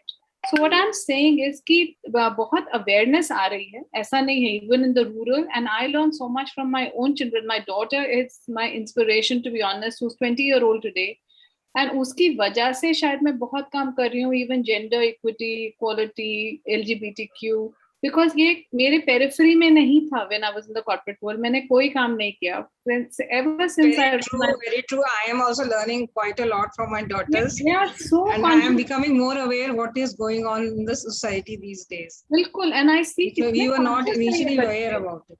Yeah, so a consciousness is rising with a lot of women, and I'm so proud of it. In fact, कि बहुत groundwork हो रहा है. On the other hand, इतना काम on the masculine side नहीं हो रहा. To be honest, I see a big difference between my boy and a girl. A big difference. Absolutely. वो नहीं आ पा रहा है अभी तक, and I think women will not be doing any such things, feeling underpowered or like not being equal. The time will come that we will be completely overtaking everything. So that's my belief. Absolutely. But of course, Dr. Ruchi, right? Ruhi. Dr. Ruhi, your knowledge is immense. You work, really directly. So I cannot really tell you, because you have a thesis behind it and your expertise. We are not experts. I only work with people. No, but we need somebody with a positive attitude. Now, I love the things that you are saying. Yeah, because I only work on the inner, and I always tell my children, even today in the morning, my dad is in the hospital and he's really fighting his own life. But at the same time, I was telling my children that how I need to be responsible for you, and I will never do anything that I know can have repercussions for the people who I love.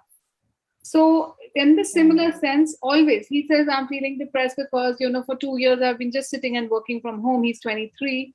And I said, Arya, but look at the positive. You are still working. You have a job.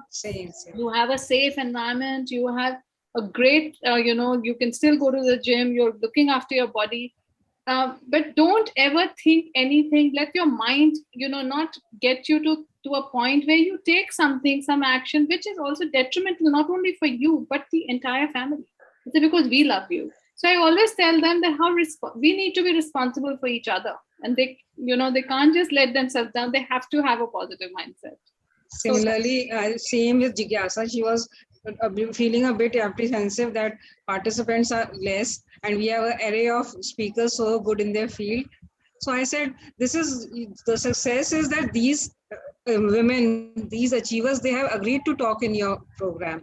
This is your success. Even if the participants are not there, but see how the in top position, these speakers, they have agreed to be there for you. So this is your success.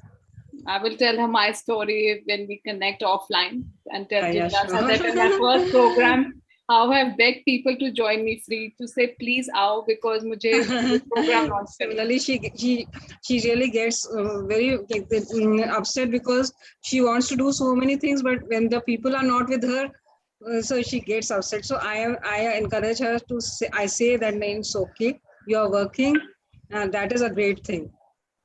With a cause that And with the with a cause. purpose. That's Thank you.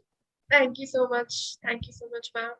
Okay, so as we move forward, most of times we have seen where again the female character or the protagonist in movies is appreciated only when she is following the socially norm-oriented life. But then her character is, questioned once she stands up with herself, seeks validation, and works towards her dream as an individual and not only as a wife or a mother or a daughter or a daughter-in-law. So here I would like to understand if you think somewhere the suppression of women community has led to your growth, or was the support of your family or a community that led to the position you are here? Mamta ma'am, would you like to lead? Of course, there are a bit of bit of that suppression, but more of the support of the family that I have come to this position where I am in, because I was born in a family. We were 3 sisters, and there was a lot of pressure from the society that why aren't you getting your daughters married to my father and mother. But he was very adamant that first I will educate my daughters, then only I will get them married. So we all did our post graduation, and then also we started working. Then only he thought about getting us married. And after marriage also, I got married into a family where they supported that if I wanted to study further after marriage also, they supported me in every way. I did my BEd just after getting married. I did my BEd from Delhi University, and it was a regular college, so I had to go every day to the college. After that, also, when I wanted to do some artwork, then my husband supported. He went with me to buy things for my art and all.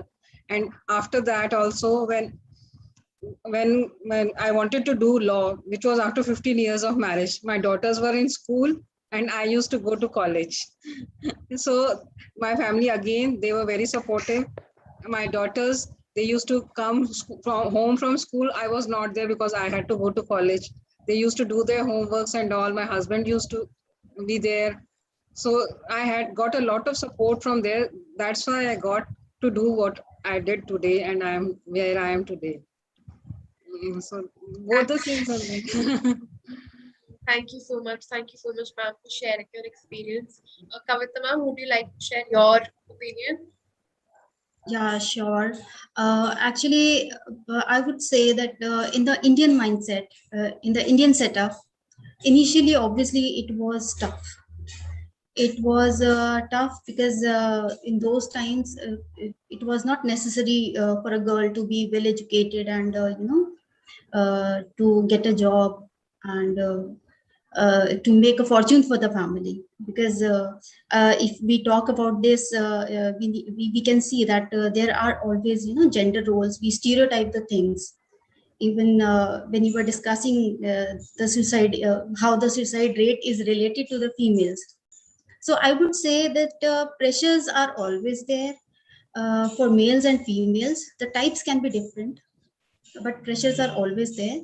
And when I started, it was tough, but I kept on moving, I kept on going, I kept on experimenting, and finally I just reached somewhere where I could identify myself as an individual. uh, I could tell somebody that I have achieved something in my life.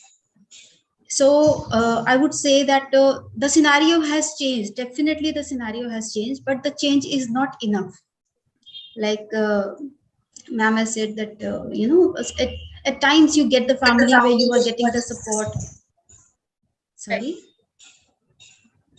at times, there would be so many people supporting their daughters, their mothers, their the females of the family. But sometimes it happens that you don't get the persons in your family that those who would be supporting you. But at that time, at that moment, a female should be very determined and very focused that she has to achieve something. There is a Only pressure, then, but we have to overcome those pressures yeah, to achieve obviously, something. definitely, right. So I just kept on going. That's the only mantra that you just keep on striking hard, and there would be a time definitely for everyone. That's it. Archana, would you please like to add? Well, ये topic थोड़ा सा मैं सोच रही हूँ क्या बोलूँ इस पे कि दो I feel very strange when everybody here is saying I got supported, so I got I got a backing from somebody, so it's okay, my husband allowed me, so and whatever. So these are, of course, I mean, now on the hindsight when I think कि मुझे लगता है ये क्यों ऐसा why men don't need this validation. They never say कि my wife allowed me to go, I do this because my children, I work at home. He never feels guilty. Even today, I was just thinking that, since, thanks to the self-awareness piece that I do all the time, of har cheez ka I start questioning, like if my dad's in the hospital, it is expected that, we will take over during the daytime, and maybe in the night time, one of the boys will stay, one of the husbands. Correct. ये ऐसा क्यों है? So हम इसमें सब break कर रहे हैं stereotypes. It's we take over completely. Me and my sister take over completely. Our husbands are there, but my sister's husband is more forthcoming. My husband supports in कि कुछ crisis होगा तो बताना, like otherwise you just carry on. So I take over completely. In fact, there was a time when me and my husband got married, and he didn't even know how to drive, and his mother used to say ये गाड़ी नहीं चलाएगा क्योंकि इसको ना मुझे लगता है कि घबरा जाएगा रात को. And I said, what is this kind of a mindset? क्यों घबरा जाएगा भाई? क्या ऐसा हो जाएगा? And then I taught my husband driving, in fact, literally. So मुझे लगता है ये थोड़ी सी strange चीजें हैं, हमें ठीक करनी है. और and जब मैं काम भी करती हूँ on ground, तो इन लड़कियों को भी मैं मेरे in-laws बहुत सपोर्ट करते हैं, मैं बाहर आके काम कर सकती हूँ. ऐसे कोई सपोर्ट की क्या जरूरत है हमें? I feel I'm self-capable and I need to get out and I need to do it for myself more than anybody. So I'm just saying we need to change our mindset first to be able to talk like this. Right? So that's what I feel we have a long way to go, but work has started. And I feel younger generation, I just learned so much from them. ये ऐसे words नहीं use करेंगे, बल्कि ये हमें absolutely same thing कि patriarchy बंद नहीं होगी जब तक आप जैसे लोग होंगे. Stop pampering dad like this. Stop it. So I am also learning every day, and I feel we all need to do our part in this. And Absolutely. We are definitely moving towards better tomorrow. We have like 5 women here giving their opinions, and we are really in our journey, we are really experiencing the change. Because what we went through and what we were expected to do, and then we taught our daughters, and now our daughters are teaching us that what you have taught, then follow it also. that things. So this is a long journey, and we have seen the different aspects of. One thing that I would like to add, that when it comes to girl child education, we are all broad-minded, and we would be sending our daughters to the top schools of the city. But when it comes to giving them rights or giving them freedom, we just become conventional, and we become narrow-minded. So there is a clash of thoughts within a person, within parents, and with I think there should be something to to open the what should I say, there should be something, some movement or some initiative taken, so that the parents can change their mindsets about giving rights to the girl child also. Correct. Now, as I move forward, I am still evaluating on the thoughts about Archana ma'am when she said, why is there a need to actually, for the permission? And so usually what I hear, or my friends here at I am third year college abhi at the moment, and still we face some sort of this thing कि freedom दी तो हुई है या फिर the freedom दिया तो हुआ है. The whole concept of freedom to dua hai, freedom to diya hua hai, is, I feel, more or less concerned with the self-doubt. And it comes in again and again and again, and it goes on and on.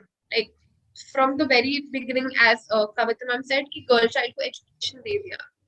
But what about their rights? The whole need for de diya, I mean, I sometimes don't, agree with it. कि दे दिया उनको, like shouldn't they be they be already having.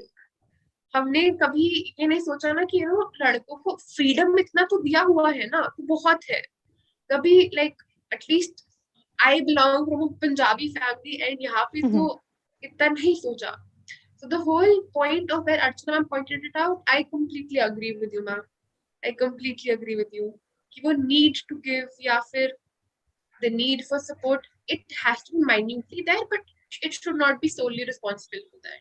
मैं एक छोटा example देती हूँ. ये मैं मोस्ट फोरम्स में बोलती हूँ ऑन वुमेन ओरिएंटेड, और बहुत ब्यूटीफुल है ये कि normally I have male staff at home, right? And my daughter is 20, 19, 20. So of course जो पहनते हो आप लोग तो बहुत correct. They look very smart, but I always tell her जब आप अपने कमरे से निकलो तो please थोड़ा ठीक होके निकलो. तो मुझे बहुत गुस्सा हो जाती है कि why can't you change their mindset? So I said unfortunately मैं उनका mindset नहीं change कर सकती. आपको यही बता सकती हूँ कि ये अभी reality है, change होने में time लगेगा. तो अब वो बाहर पढ़ती है तो मुझे वहां से एक दिन व्हाट्सएप करती है, एंड व्हाट्सएप पे लिखा होता है in this house we don't change our clothes, we invite better men. So I said, okay, Palak, then I will come to your house because in this house I can't, manage. That is the thing, that because we are the bridge between the older generation and the newer. So this is a conflict we have to face from both the sides. So the children, they don't realize what you are saying. Same I have to face with my daughters. When I exactly say, karo, aise mat pehno, so she the same answers I also get. Exactly. Why can't I quite like what she said actually. And I would say that when I was young, I used to I got this question from one of my friends. It was a very weird question. वो घर में किसकी चलती है तुम ये बताओ. तो I was like it's like पापा की चलती है सब कहते हैं. And I was like नहीं. I think the idea that the man is the head of the house, I think that needs to be broken. And why can't a woman be the head of the house? Like why can't she take the hold of everything? Not in like not the just the major decision, but ना मतलब उनकी एक सुनवाई, उनकी बात की एक opinion लेना एक फीमेल का. मुझे लगता है जब घर में एक बार मम्मी की कोई एक ओपिनियन मांगा जाता है ना, तो सबका ध्यान वही होता है कि हाँ अब अच्छा ओपिनियन आने वाला है, अब कोई अच्छी चीज आने वाली है कि मम्मी अब अच्छी चीज बताएंगे, सही चीज बताएंगे. तो आई थिंक वो जो एक चीज है ना, एक कंसेप्ट है. I think I see my mother as a role model. I told her when I was in 10th, I told her that I want to opt for psychology in 11th and 12th. And I'm the first female, and I'm the first person in my family who said that they want to pursue psychology. So everybody around the mental health stigma, they said, nahi, medical le lo, engineering kar lo. And I was like, Mama, I want to do this. And she just looked at me and she said, go for it. Why are you asking for it? Just do it if you love it. And I think that kind of attitude that comes from the family, I think that is so warm.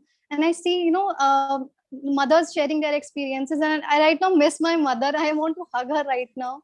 This is such a beautiful panel. We're discussing such good things, and I think I'm learning a lot from every one of you, and I'm great that I am here with every one of you. And Mane, let's go for the next question. Because we know now that we are in the same position and others, because we are in a conflict with the younger generation, and yes, I agree. What are the societal norms till ages which are being there, and how we have to change with the change with the younger generation.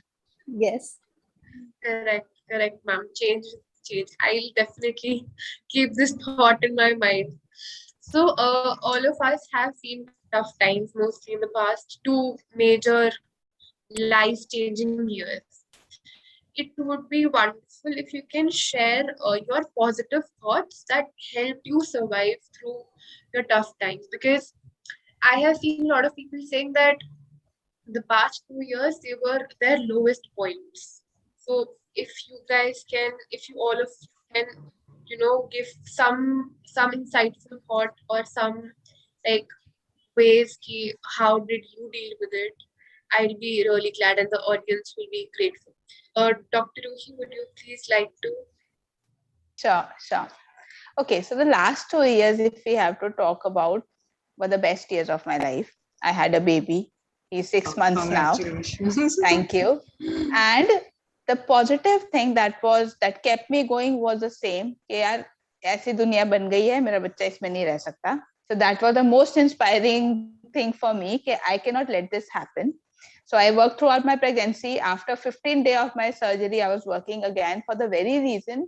Yeah, people are suffering so much, and if people like me are sitting at home, who is going to go out and do the job? I remember in my last month of pregnancy, I was going by a cab to my clinic, and my driver asked me, "Madam, आपको डर नहीं लगता है?"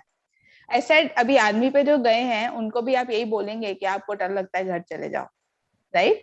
So see, when you will have an idea, when your job or the thing that you are doing is not just about your ego, it is for a better good, it involves some sort of a service, ये questions ना बीच में आते ही नहीं है. So many people ask me, अरे pregnancy में काम करने दे रहे हैं, in-laws करने दे रहे हैं, husband करने, and I was like, मैं तो पूछा भी नहीं, right?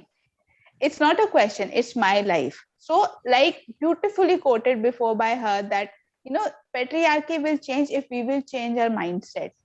मतलब मैं तो patriarchy को exist ही नहीं होने देती. It shouldn't be there. Nobody has control over my life. It is my life. I will choose what to do with it. ये question ही नहीं है कि कोई मुझे बताएगा, और बता रहा है तो इधर my husband tells me इधर से इधर नहीं करना चाहिए, इधर से ही वापस कर दो. Don't even put it in your head. Our favorite quote has been ki the dogs are always barking, but the elephant has to keep on moving. This is the favorite quote we used to tell our daughters also. Ki people will say so many things to you, but you have to keep on going, keep on going. Yeah. So what I choose to do is I don't even hear those things. Let them talk. भाई उनको भी कुछ तो करना है, कोई और काम नहीं है, कुछ तो करेंगे ही. I'll do mine, right? Yeah. So two motto. One thing is, like, I have only 2 rules in my life. One thing is I never say no to my parents, and the second thing is I have to make this world better. Whatever I see, I have to do something about it. Only these 2 things have brought me wherever I am. It's very simple. If I see that there is something that's bothering me, I have to do something about it. And if my parents have told me कि यार ये करते, फिर इधर हो या उधर हो, दुनिया के इधर, I don't care. It has to be done. I'm a doctor because of them. The first question, I was not able to talk, so I would add to that कि others' suppression led to my growth. I was never suppressed. I am blessed with a very good family, but like my father's sisters and everybody, he saw the status of girls in the society, and he was like, यार मेरी लड़कियों के साथ नहीं होगा. We are just 2 sisters, both of us are doctors, so that's where we started. We are the first girls in the family who are doctors. We are the first who went abroad alone to study. So everything gets sorted out when you stop listening to the chatter. That's what I'm trying to point out. ये सब जो chaos है ना, ये सिर्फ शोर है.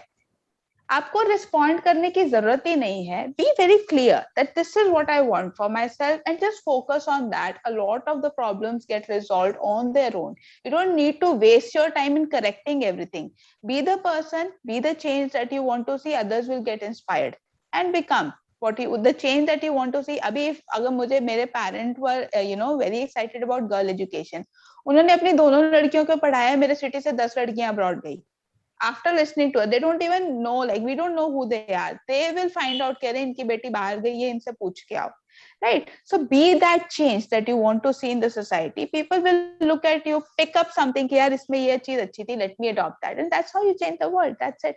As simple as that. Absolutely. Thank you so much, Dr. Ruhi. Archana ma'am, like to add? So yes, for the first time, I actually saw failure in these 2 years. I've never seen failure. So it was a very turbulent ride for me. And it was also a test कि मैं अपने आप को बोलती थी कि मैं बहुत balanced हूँ, मैं spiritual way में हूँ, मैं yoga meditation करती हूँ, तो मैं बहुत ही मतलब I take every action very in a very balanced manner, everything was fallen flat on my face. I was shown my own true picture in my own eyes to say, you couldn't take it. And that was my biggest learning, that जब turbulence आया, आज तक तो कभी आया ही नहीं, तो बहुत शांत से बोला कि बड़ा ही balanced decisions लिए, बहुत balance किया.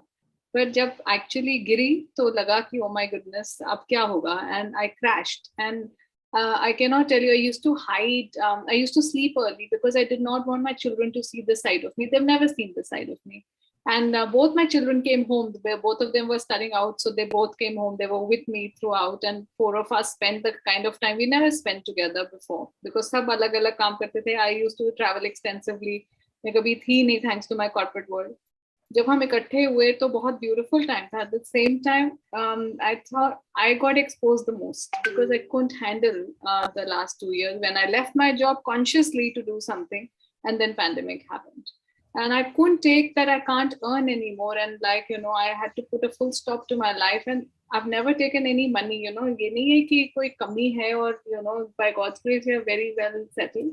But कभी लिया नहीं तो बहुत अजीब सी feeling, बहुत कुछ नया हुआ जो कि शायद I was dealing with a lot of things in a new way. But one thing which, or two things which kept me going, you said two things. So one is that in the sense that I used to take life head on. I started to think, okay, aaj ka kya challenge hai? Come on, hit me and I will not fall. So this was a challenge that I took upon myself to say, okay, life hit me and I will be standing here tall. So never to give up because something beautiful kept coming every day. And second act was born every day. I started to do great work and there's no looking back. Just because I stood there and I said, मैं नहीं गिरूंगी. और मैं ये अपना exposure बच्चों को इसलिए नहीं दिखाऊंगी, ये नहीं कि मैं वीक हूँ, कि टर्बुलेंट टाइम्स में yes we were vulnerable. They saw me crying and said, Mom, what's wrong with you? आपको तो हमने कभी ऐसा नहीं देखा. I said, but these tears are helping me to understand my own self better and what I need to do with myself. So I used to stand up every day and said, आज मैं नहीं गिरूंगी. So that was another one thing that I learned how to stand. And then the second thing was my work. And I always in my own workshops, I say, if you don't find your purpose, life is incomplete. So through my second act, I found a beautiful purpose. And I'm just making sure that through my purpose, I'm able to be motivated myself to motivate somebody else. And that's really the two things I think that I bring in here. Ma'am, I am completely inspired by what you just said. Thank you so much for sharing your experience. Thank you so much for sharing your opinion. Kavitna, would you please like to add? Yeah, sure. I have a few things to tell, and those are very important. You must have seen so many, very usual and common quotes. Like one of them is, if you are not happy, move. You are not a tree. If you are not happy with any of the situation, you can always move forward. There is no need to be stuck at that point of time, at that particular place. Next thing is, you cannot please everyone. You are not a chocolate. So when a person is surrounded by so many responsibilities and so many commitments, he or she needs to stop and analyze and reflect that a single person cannot cannot overcome so many challenges and cannot make everyone happy. After that, I believe that see, every now and then every individual has some kind of challenge, struggle, sacrifices, and at that particular moment I just keep telling myself, and I tell this thing to others as well, that you are not a god, I am not a god. We cannot have control over each and everything. Like, it is a human nature that we want to control the people, we want to control the situations, and what happens, we actually don't have the control because we are not the supreme authority. We are not the power to run the, we don't have the power to run the whole universe. So we need to accept, and we need to identify our limits. After that, I would say life में life से बड़ा कुछ नहीं होता. Right. Life में अगर आपको कोई भी situation है, if somebody or something is making you depressed or making you disappointed, you need to realize the worth of your own life. And I think you should avoid each and everything that is coming into your life as a negative impact. After that, I would say the data which was given by. Sorry. Okay, I think somebody unmuted themselves. So, like I told you earlier, that being a teacher, being an author, I have been interacting with so many people. There were PTMs, and I have seen so many worried parents every now and then, and they are worried over the result, over the exam pressure, and I keep telling them to just chill and relax. Because during this time, even when we are into this pandemic and during this lockdown period, I have seen so many parents stressing over the kind of study their children are having, and they were stressed obviously. And I was like, "ठीक है, it's okay. Things are new to everyone, for parents and the children as well. But there is no need to put pressure on one side only." Okay, so we need to realize 2-3 things, that we cannot have control over everything, and at times we just need to chill and relax. We need to I can see something here. Mostly comparison में stress होते हैं parents. Yeah, I agree, but everyone needs to learn how to cope up with that stress, because there are situations which are beyond our control, and if we try to control them, obviously there would be disappointments. And it's okay, I can understand that there are systems and there are situations, but I think there would be so much negativity if we are giving up in front of these challenges and the stresses. So I think one should be optimistic, one should be full of confidence that someday or the other the situation will be changed. Then obviously there would be a difference. That's it. Thank you so much, ma'am. Ma'am, would you please like to share your experience and your opinion? They were really very turbulent time. For the last 2 years were really turbulent and very stressful. But we had to find out ways so that we could keep ourselves calm. Like I had COVID. I was in the room for 14 days. So to cope with it, I did my artwork. I used to pass my time making some artworks, and that was a time when I utilized because otherwise I may not I didn't get time to do these things, but that was the time I got, and I utilized it fully because it was my passion and my hobby, and I didn't know when those 14 days went by. And I was very happy because it gave me an opportunity to know that my children could handle stress, because both my daughters, they handled everything from the kitchen work to everything, our medicines, our food and everything. And then I came to realize that these situations, sometimes they bring out the best in us also. Sometimes these stressful situations, they are the opportunities to bring out the best in us. So we learned a lot of things during this period. And even I would like to add on to that, saying people of our generation, we get very much influenced by the social medias, the multimedia platforms, especially during the lockdown phase when everyone was hooked to their series or or the shows that they were watching. I think by far the best thing that I learned as a 20-year-old would be unlearning. Accepting that yes, the things that I do, I know it is not important that they are right. And unlearning those concepts that yes, maybe I learned them in a wrong way. So I think when it comes to social medias also, we should know that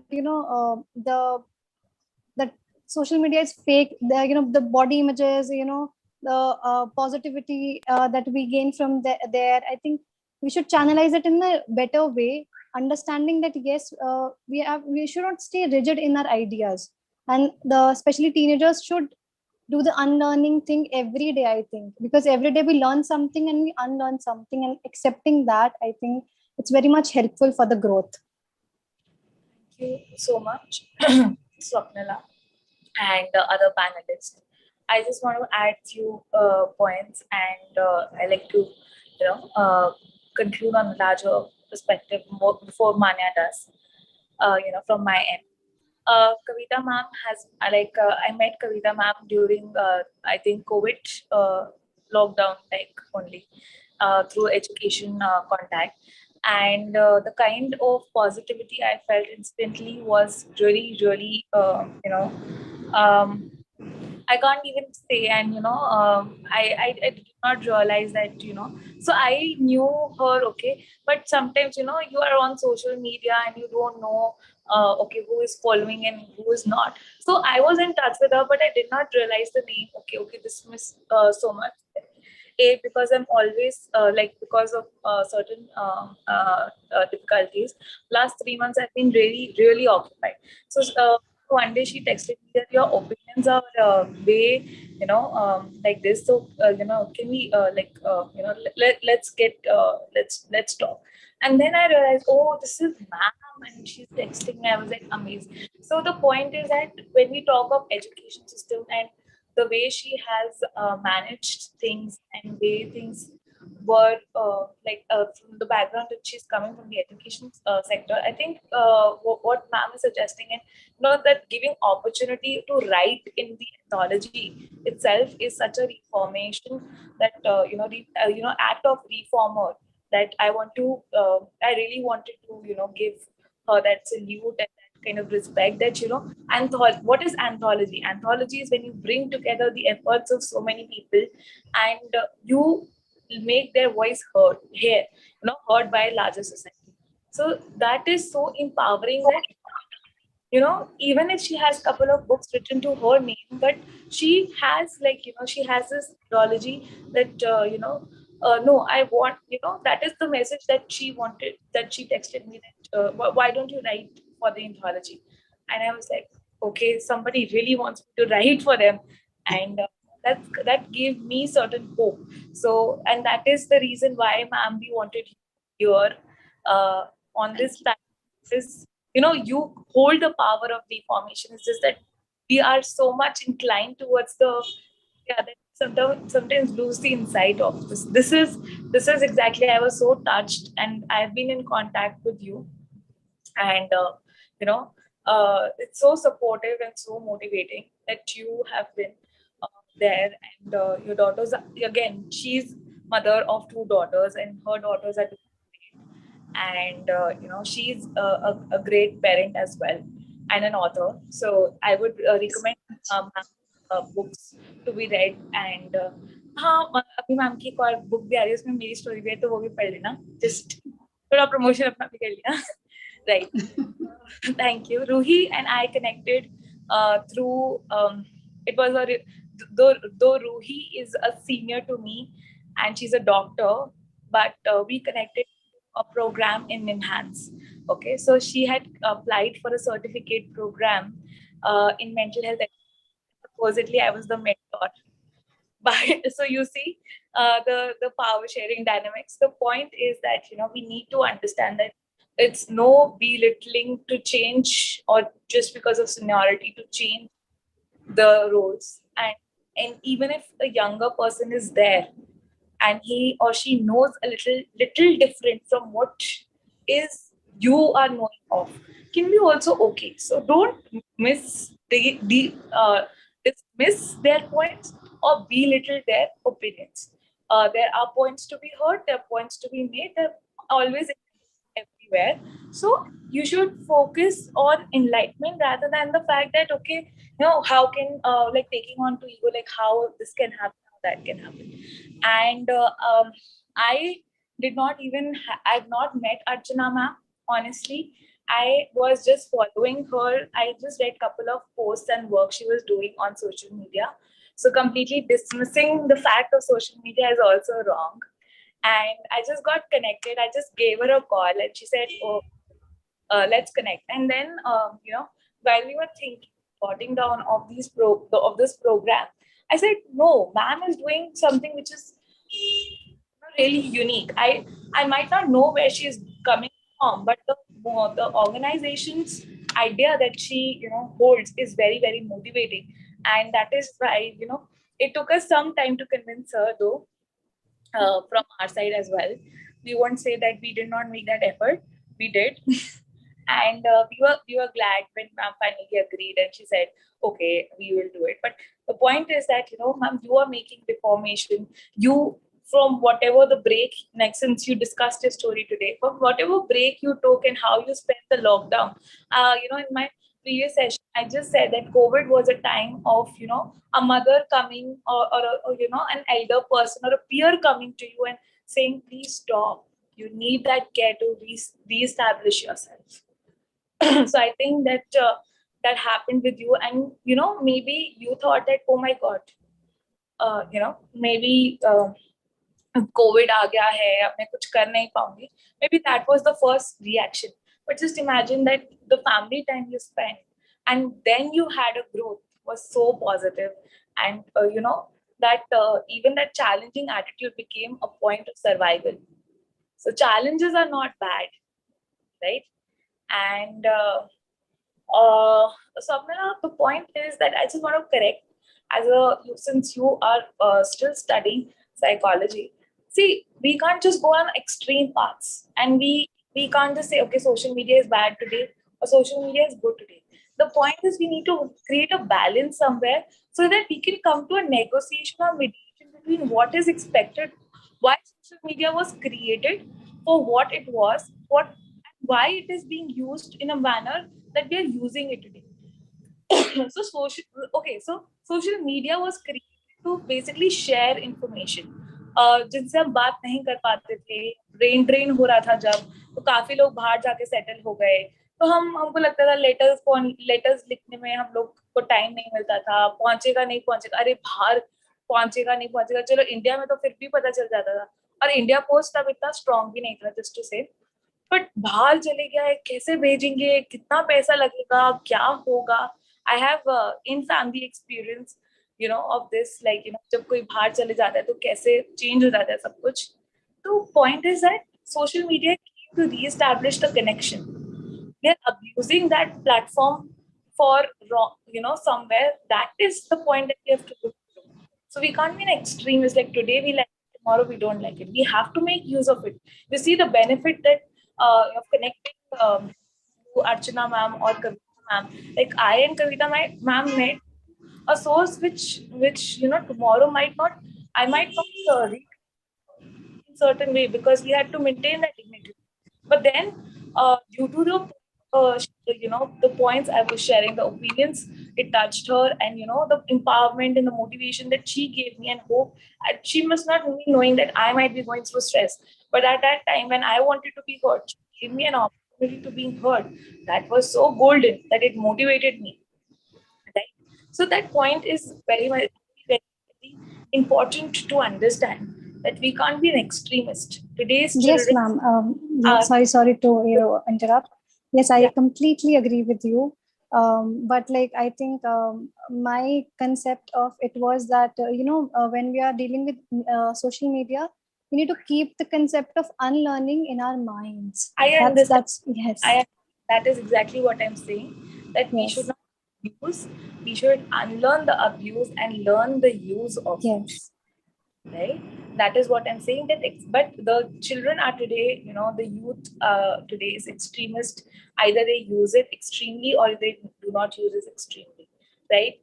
And one more thing that I wanted to add, that I wanted this platform, like I wanted my mom to be a part of this platform, so to make her story heard by people out there. That I think we all, the panel is all of daughters and girls, And we wanted to make people understand, that it is easy to raise both a male child and a female child.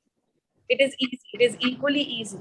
The needs might be differing, yes, but it is easy. It's just that the parenting needs to be correct. And the kind of effort she has made, the products are in front of you. Her production are in front of you. There, or maybe I would say, and then the husband's support is obviously, it is not considered grateful, but yes, it was more than enough. That was expected in a family. So it was equalitarian setup that I was grown up into. So that is exactly that I wanted to make people hear this out, that equalitarian parenting can be normal. Is it okay? It is okay to have two girls, equally independent and equally independent as boys, and running functional companies and functional projects on their basis, right? So the point is this, that the point is very simple, that possibilities and positivity is always in front of us. Choice is only and only ours, and the kind of support that we get. So be the peer support, and develop a mental health positive community, right? That's my takeaways and my my uh, things that I wanted to add from my side. Manya, you might conclude. Yes, ma'am. I just wanted to have like a concluding question for the panelists that are here. I'm really sorry, audience. Kavita, Archana ma'am and He ma'am had to leave.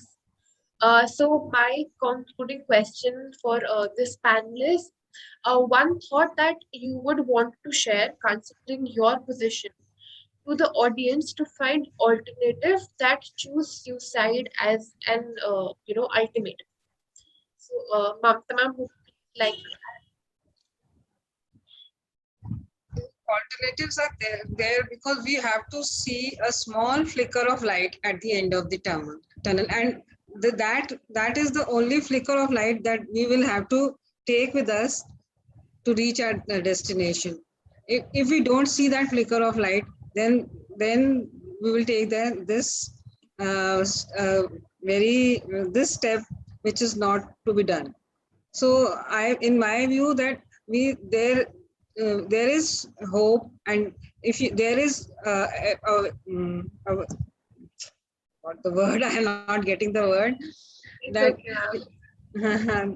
that if we choose some other path, because like Dr. Rui had said, we don't want to live this kind of life, but we don't want to die also. So we have to make some changes in our life, and go for some other thing if we are not finding it right in what we are doing at that present time. So we can go in for like there are creative things, and we can follow other passions we have, or take our mind out of there and do something other. And and absolutely. Thanks, ma'am. Kavita, would you please like to share your stand with this? Yeah, sure. See, what I believe that there are times, tough times, and we all have to go through those tough times. So, what happens? First of all, there should be a belief. A person should be optimistic enough, and what I uh, believe that whenever there is a situation, we talk about the circumstances. you know Whenever you are asking someone about his or her life, they would be just talking about कि आजकल कुछ अच्छा नहीं चल रहा है, office में ये हो रहा है, फैमिली में ऐसा कुछ हो गया, या हेल्थ ठीक नहीं चल रही है. So all these are the circumstances of an individual. We cannot change those circumstances, but definitely we can manipulate the circumstances, right? So what we need to do is we have to create a positive environment for our well-being and for others' well-being. whenever we see someone in distress, or even if we are distressed, we are disappointed, there are a few things that can be followed, like we can involve ourselves, and we can ask others to involve themselves into some recreational activities. Music and the other forms of art, they can help us a lot. And there are so many things to do. A person should definitely involve into indoor games, outdoor games, and there are so many things. There are so many hobbies of a person, and the person can be involved into the person can enroll for some hobby class, and they can just work out on the brighter side of life. Now what happens during our lifetime, there are good times, there are bad times, and there are great times also. So whenever we are disappointed due to some reason, we should look at the brighter side of life. We should just count the accomplishments that we had in our life, and we should feel happy and contented. Yes, it's okay, I accepted my happy days, so I'm accepting my sad days as well. There should be a feeling of acceptance, and I think this can help a lot. Thank you. Thank you so much, ma'am. Your insight will probably help a lot of the individuals out there, involving themselves into recreational activities and doing what they want to do, and basically acknowledging and accepting that even if we have the highs, we also have the lows. Thank you so much, then. Um, I think we have a question in the chat box.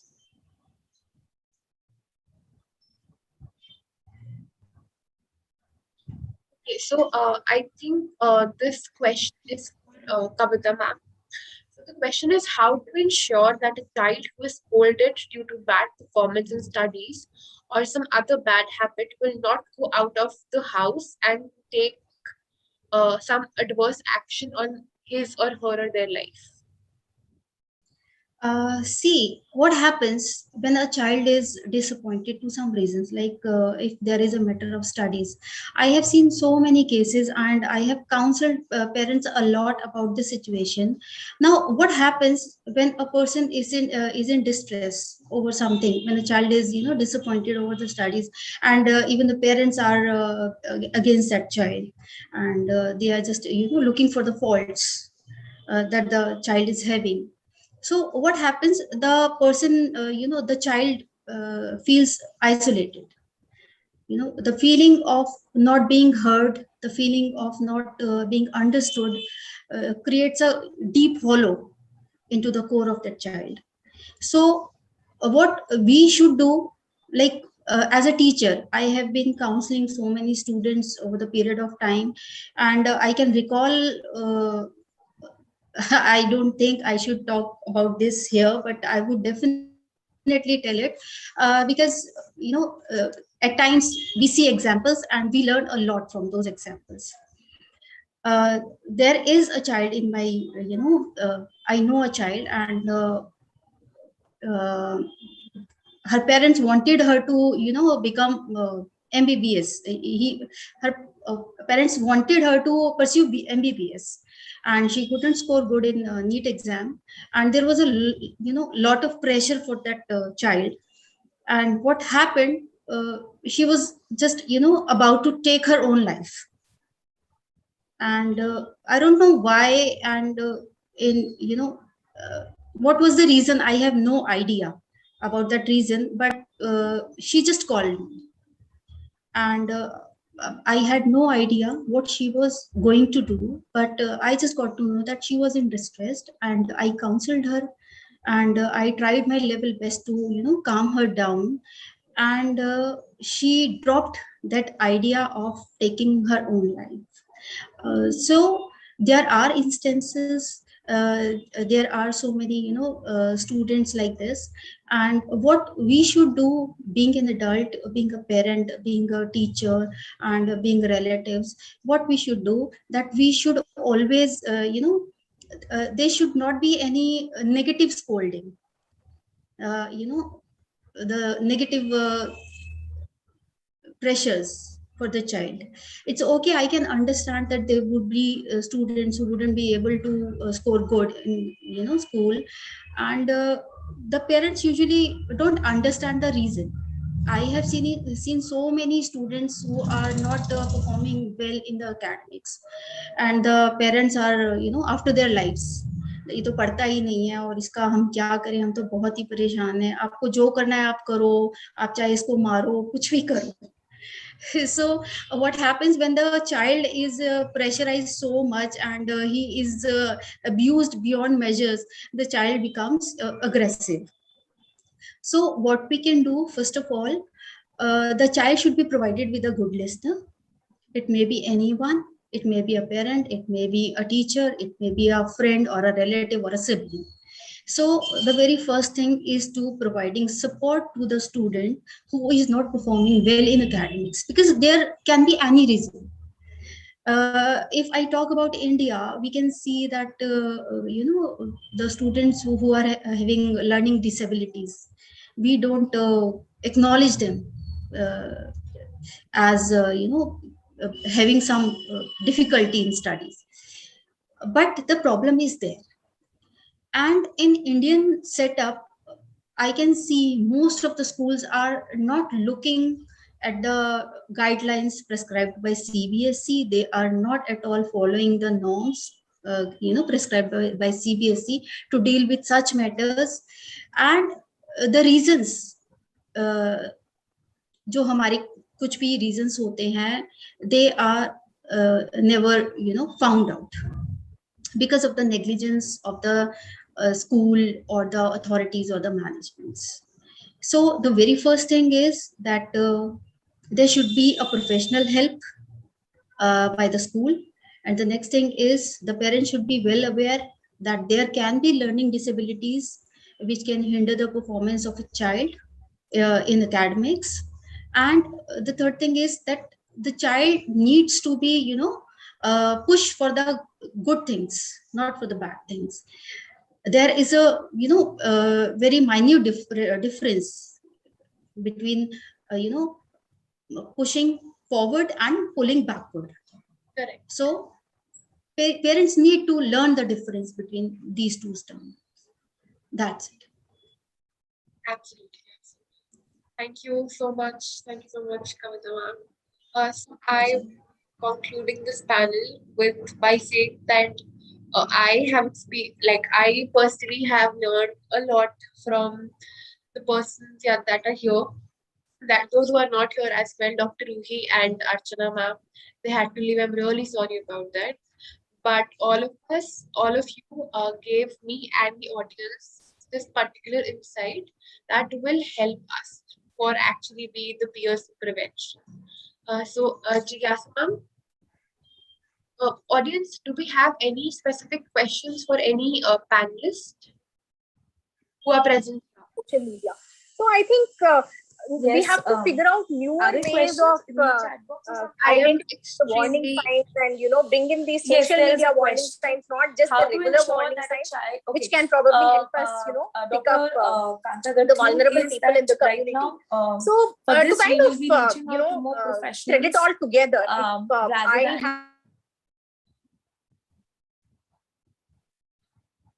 I'm extremely sorry. I think there was some. So, do we have any questions from the audience? I'm saying there's actions that are going on back to back, and I have to be at both places. I'm really sorry. This is not happening from my end.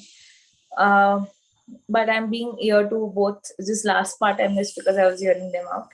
So the point is that I think we can conclude the session, and there is a need to be have a need for a break, because Mansa is next, and that will be a pure relaxation session.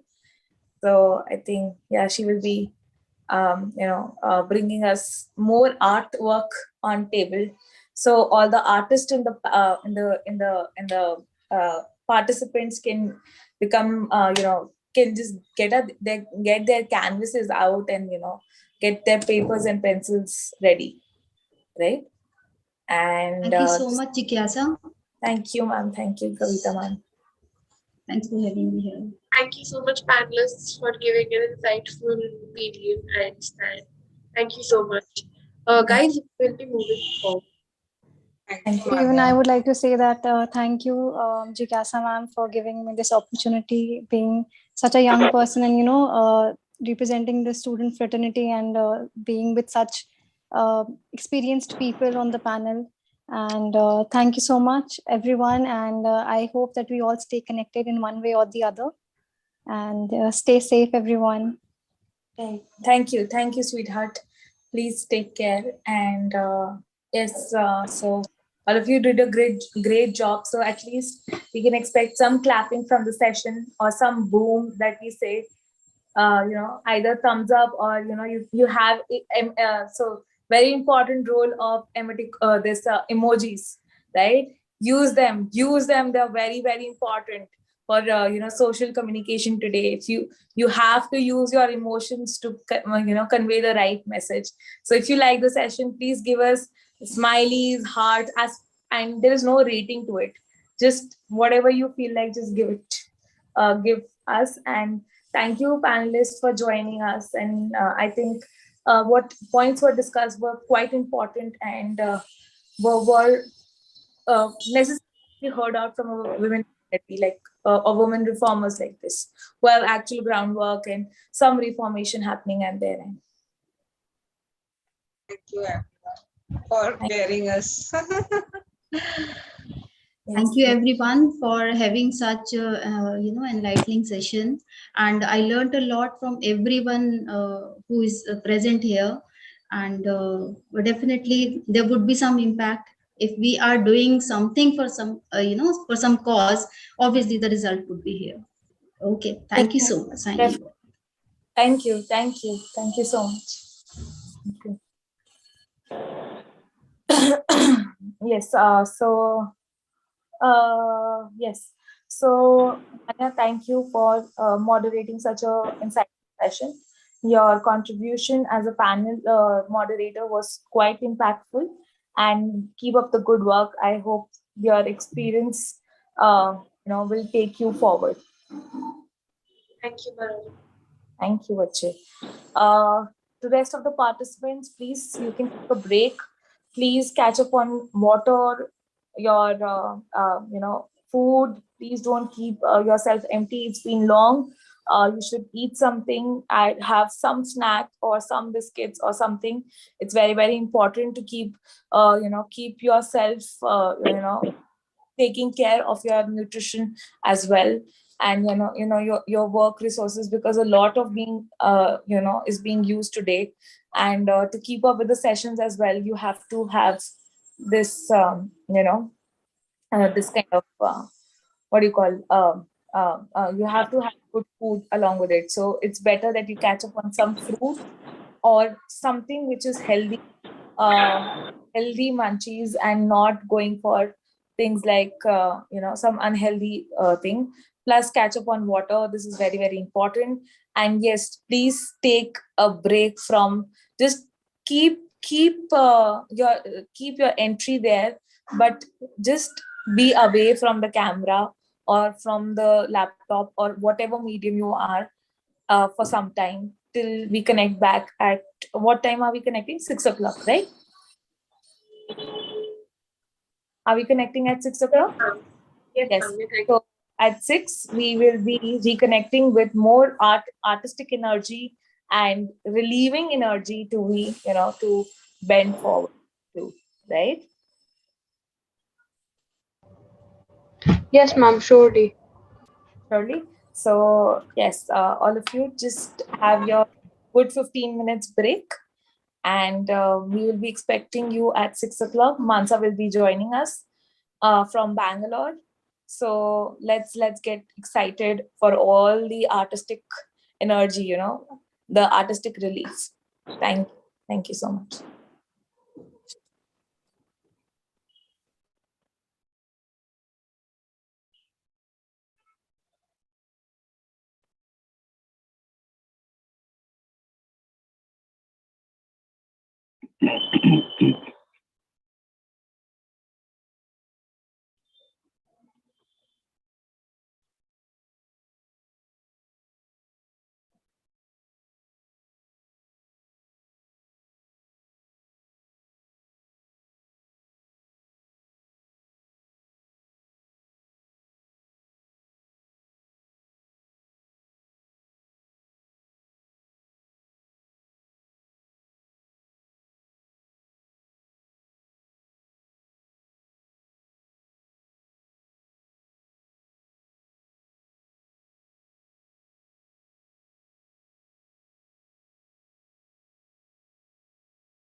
Good evening, everyone.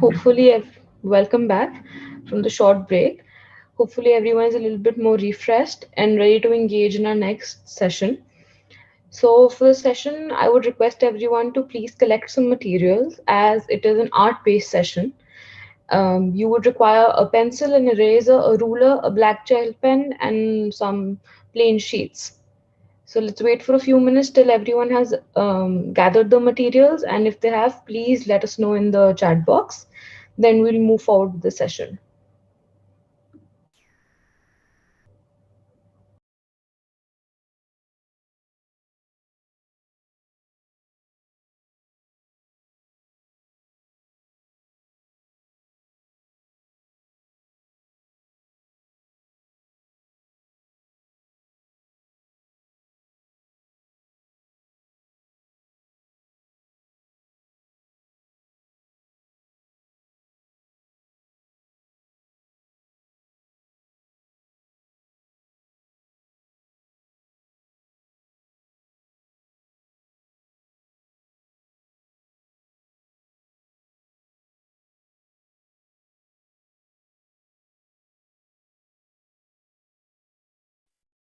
Hi everyone, please let us know in the chat box if you have gathered the material.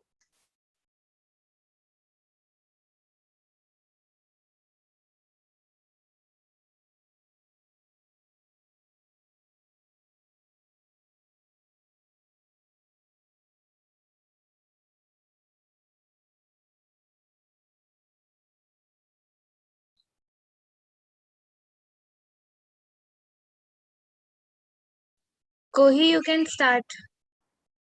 If Mansa is here, then we can start with the.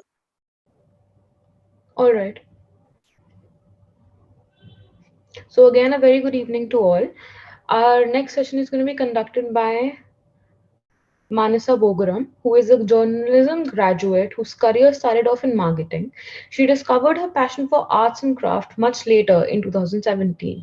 She started making mandalas after watching a few Instagram stories and realized that she was good at it and had an inkling for it, you could say.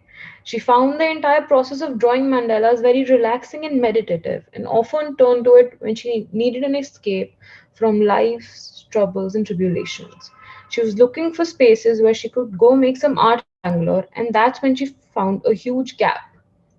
The idea for the Firefly Terrace stemmed from there on. Today's session, conducted by her, is going to be about how art can be used as a therapeutic relief. It's a pleasure to have you with us. Over to you, ma'am. Hi, Kohi. Thank you for that introduction. Hello, everyone. I am Manasa Bogaram, and I recently opened a do-it-yourself art studio in Bangalore called the Firefly Terrace. So, as Kohi mentioned, I discovered my passion for art much later in 2017. And ever since then, there's been no looking back. As she mentioned, I started drawing mandalas. And in my journey of drawing mandalas, I realized that there were many therapeutic benefits to it.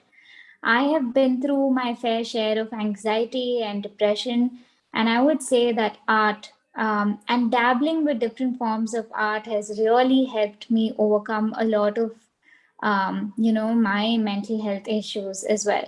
So I'd like to share four very important things that I discovered in my journey with drawing mandalas as well as working with art and how it helped me. First and foremost, I realized that it helped me a lot with self-discovery. You know, there are a lot of feelings that you suppress or that is stuck deep in your subconscious. And drawing and working with colors helped understand a lot of things about myself. The second thing was self-esteem. There was a period of time when my self-esteem was in, absolute rock bottom. But, finishing a piece of art, finishing a mandala gave me that sense of self-accomplishment. And, when I got appreciation for it, it helped me build my self-esteem and my self-confidence. The third thing that I realized through this process was, it was a great emotional release for me. Art provided a very healthy outlet for expressing myself, expressing my feelings, expressing my fears, and, other emotions like anger or sadness. Whenever I wanted an emotional release, I turned to, drawing. And lastly, I would say it was a huge stress buster for me. Whenever I was extremely anxious, sitting down, picking up a piece of paper, and just drawing a mandala was what really helped me. And there have been several studies that have shown that, uh, drawing a mandala, like, when you use repetitive patterns, when you use a lot of colors, it induces a sense of calm. It creates a meditative state. And, it is also, a lot of studies have been done to show that, when you do, like, when you draw geometric patterns, or when you doing like structured art, it helps both adults and children to deal with their anxiety and, overcome stress. So, that being said, I have a little piece of template that I shared with Manya, and I think she shared them all with you. So I hope you have them all printed out. I'd like to quickly, help you draw a small mandala, and maybe towards the end of the session, we can, um, you know, try and express how we felt while drawing this. Like, I would be curious to know what went through your mind, whether it helped you calm down, or whether it helped you reach a meditative state, whether it was therapeutic. It would be nice to know. So I would like you to be mindful when you're drawing the mandala. Immerse yourself completely into the process and just enjoy it. I'm on two cameras. I'm going to turn on my other camera so you can see my template, and you could perhaps pin this so that you have better view. Manya, can you please let me know if the clarity is good enough, if everybody can see? Can you leave a comment in the chat box? Sure, I'll just do that. If not, I will adjust my setting. Also, everyone is requested to pin the video by Mansa BR, the one in which you Yeah. can see the sheet. You can pin the This video one. so that you can easily see the screen and follow her with the same.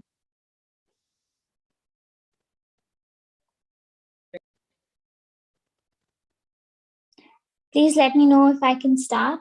I'm going to be using a pen. This is a template that has been that I've downloaded from the internet.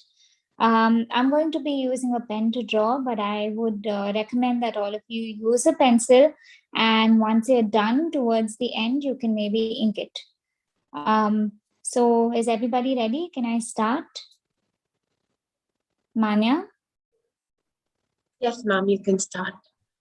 Okay. Also, please, participants who all are making the art with the resource person today, we are requesting you to maybe open your camera so that she's able to follow Yes, whether you are following her. Yes, that would be great. And And you're welcome.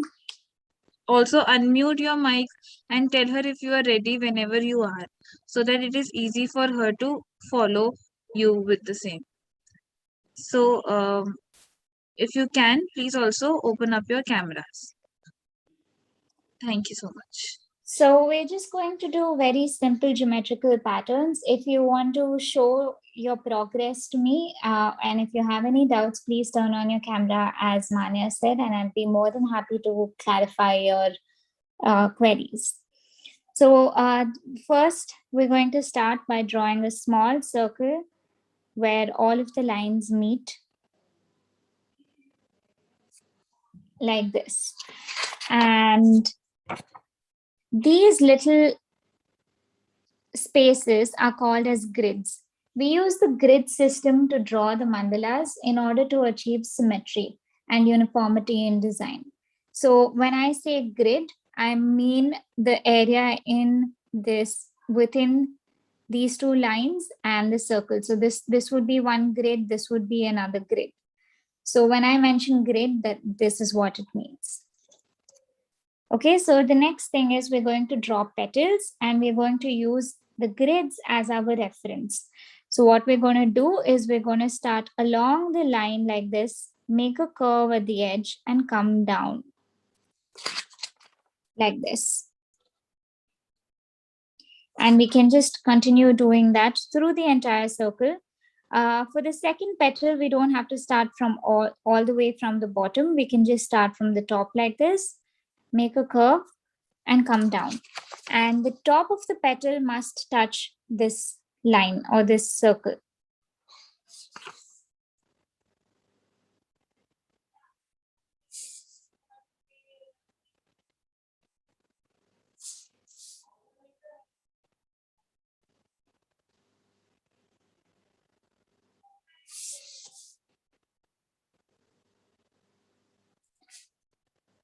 You can observe that using this grid system helps you get really symmetrical petals, similar sized petals. Otherwise, it would be really hard without a reference.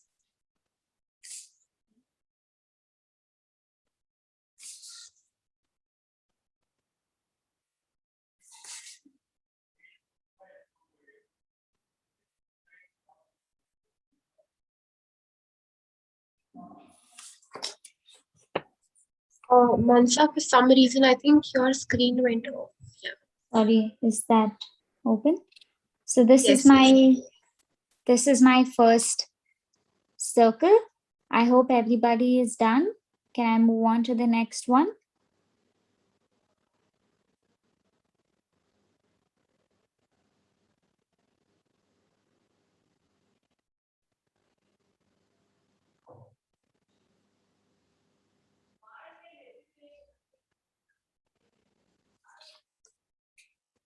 Okay. So the next one, in the next circle, we're going to draw domes. So what we're going to use this as the center point. We're going to connect this point to this point and come down to this point. And we're going to make a curvy dome. So let's make a curve like this, go on top, touch the dot and come down like this. So for this pattern, we're using two grids. That is this grid and this grid. And we're using this center line as a reference for our center so that it is symmetrical. And we do the same thing for all of the grids.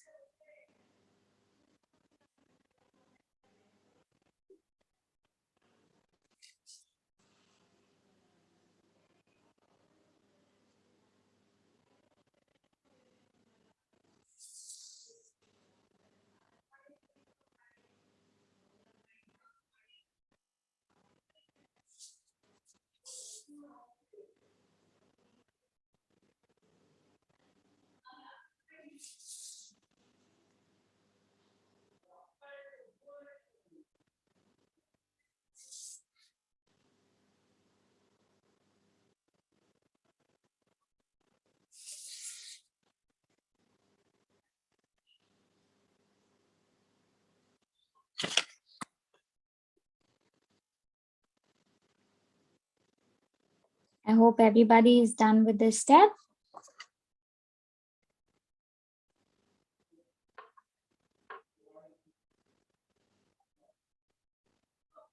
Can I move on to the next? Okay, so what we're going to do is we're going to since you all are using pencils, you can just darken the center line like this. And in the right half of the petal, I would like you to draw like parallel lines. Make sure that the gaps between the lines are equal. The lines shouldn't be too close, nor should it be too far.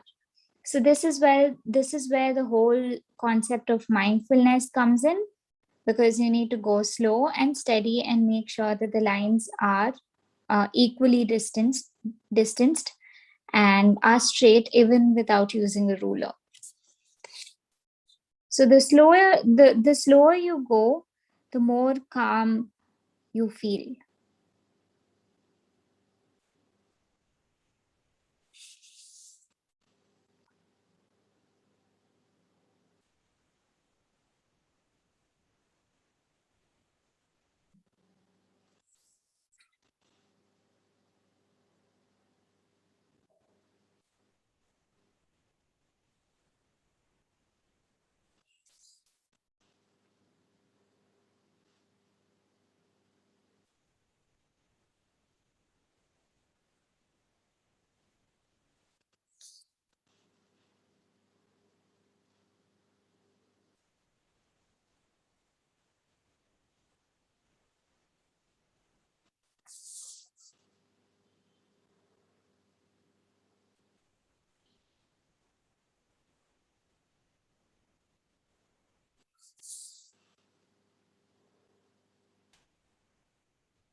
Can we move on to the next step, guys? Please let me know if I'm going too fast. Manya? Yes, I think we should move to the next step. Okay. The next step would be to just darken this circle. You can later on use a pen, a gel pen to do so. And you could also use sketch pens or color pencils to color this mandala, because coloring it is a lot more fun and a lot more therapeutic.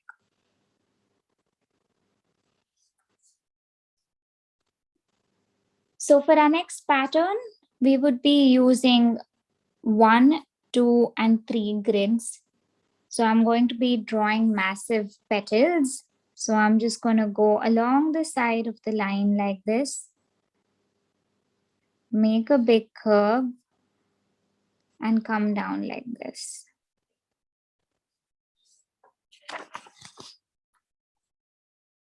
So I've used 3 grids over here, 1, 2, and 3. And I'm going to do this pattern throughout the circle.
All right. Everybody, since we have a time crunch, I'm going to show you what pattern you need to fill inside of these so that you can do this in your own time. And I can also show you how to finish off the circle so that you can finish the rest of the mandala in your own time and explore, how this is helping you in your own way. But yeah, I would like to show you the patterns for 2 petals. Maybe you could follow for 2 petals, and then you could do this on your own. So once you've drawn your petal, the next thing that we're going to do is we're going to draw a line cutting the petal in half. You could use a ruler for the same. I'm just doing it freehand. So I'm cutting the petal in half like this. And on the right hand side of the petal, I'm just going to be drawing diagonal lines that are equally spaced out.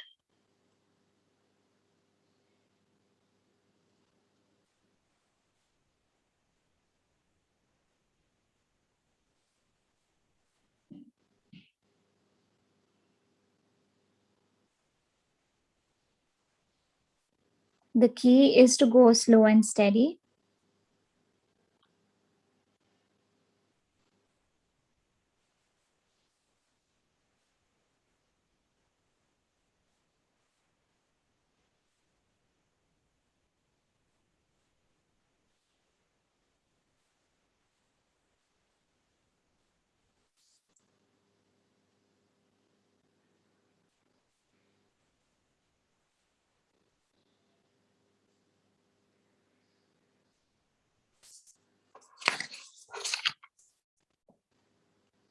This is how it looks.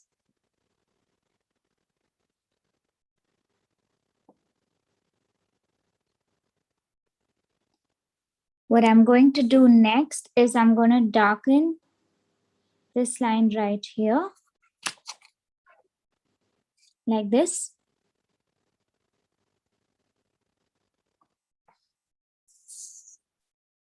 And I'm going to start somewhere from this point, and I'm going to make a curve like this.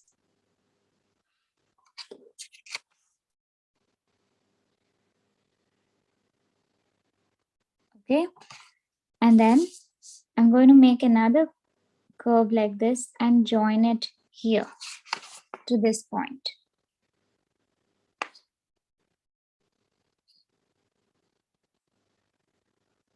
And whatever white spaces are there, I'm just going to fill it up with black ink.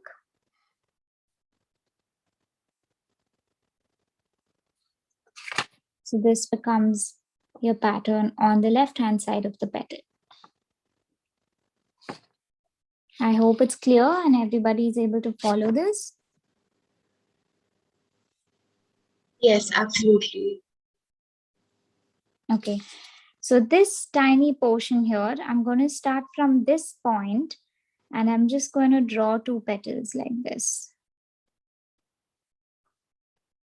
And I'm just going to put two dots right over these petals. So this is your pattern for inside these large petals. I'm going to do one more petal for your reference. We're first going to cut the petal in half. Then we're going to draw diagonal lines that are equally spaced and are parallel to each other on the right hand side of the petal.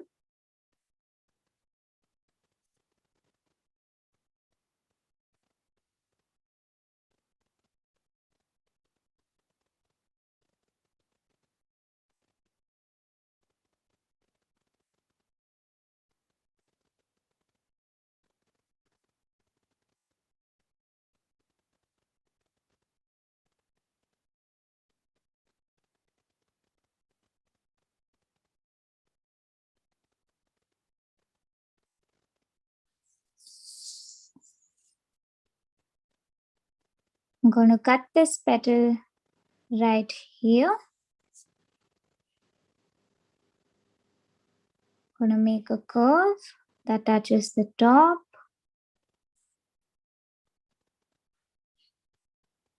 This. Then I'm going to color this part black. And in this tiny part at the top, I'm just doing two petals and putting a dot on top of each.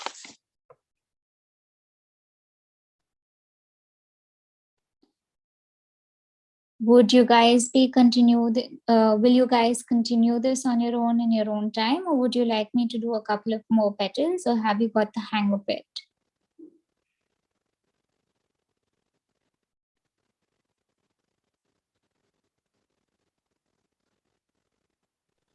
Hi guys, if everybody could, share their opinion.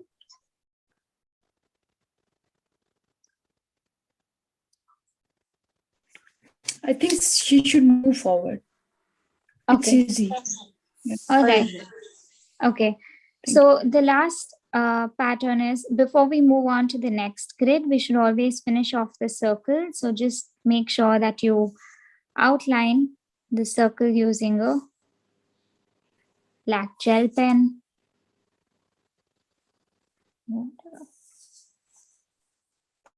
And for the final grid, we're just going to do like small arches. We're going to start along the side, and we are just going to make arches like this.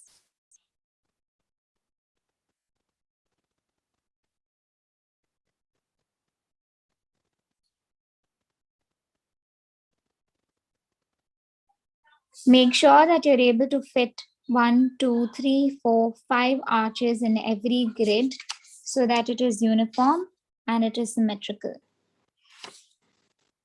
And there are these white spaces between the arches. So just outline the final circle and make sure that you fill in these white spaces with black ink like this.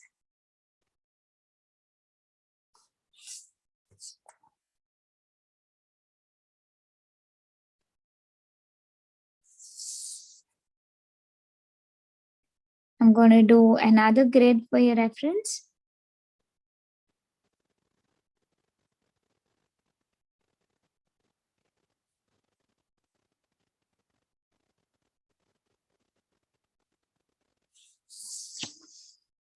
I'm outlining the circle.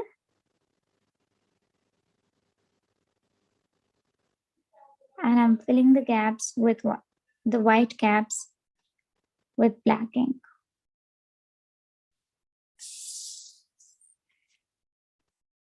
You can also, if you wish to, you can also make it more intricate by doing a pattern inside. So I'm just going to draw like a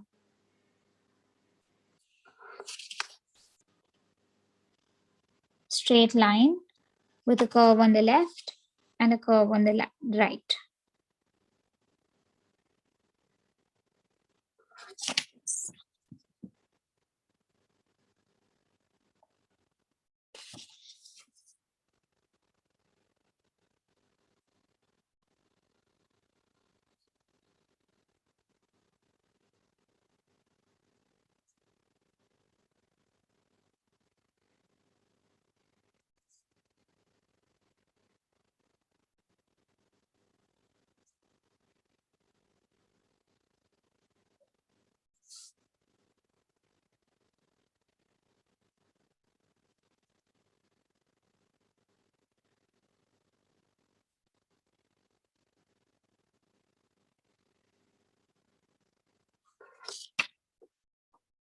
So there you go.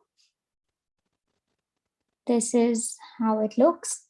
And I'll just show you a version of this, the final piece. We've not done the exact same mandala, but we've done like a version of this. So it should look something like this. Hope you all are able to see it. Wow. The final result, and you can color it. So you will see the beauty of it only once you finish drawing all the grids. Right now it would look very incomplete, but I would insist that you all finish it, because you will realize that it is super relaxing, super easy, and it just eases you completely.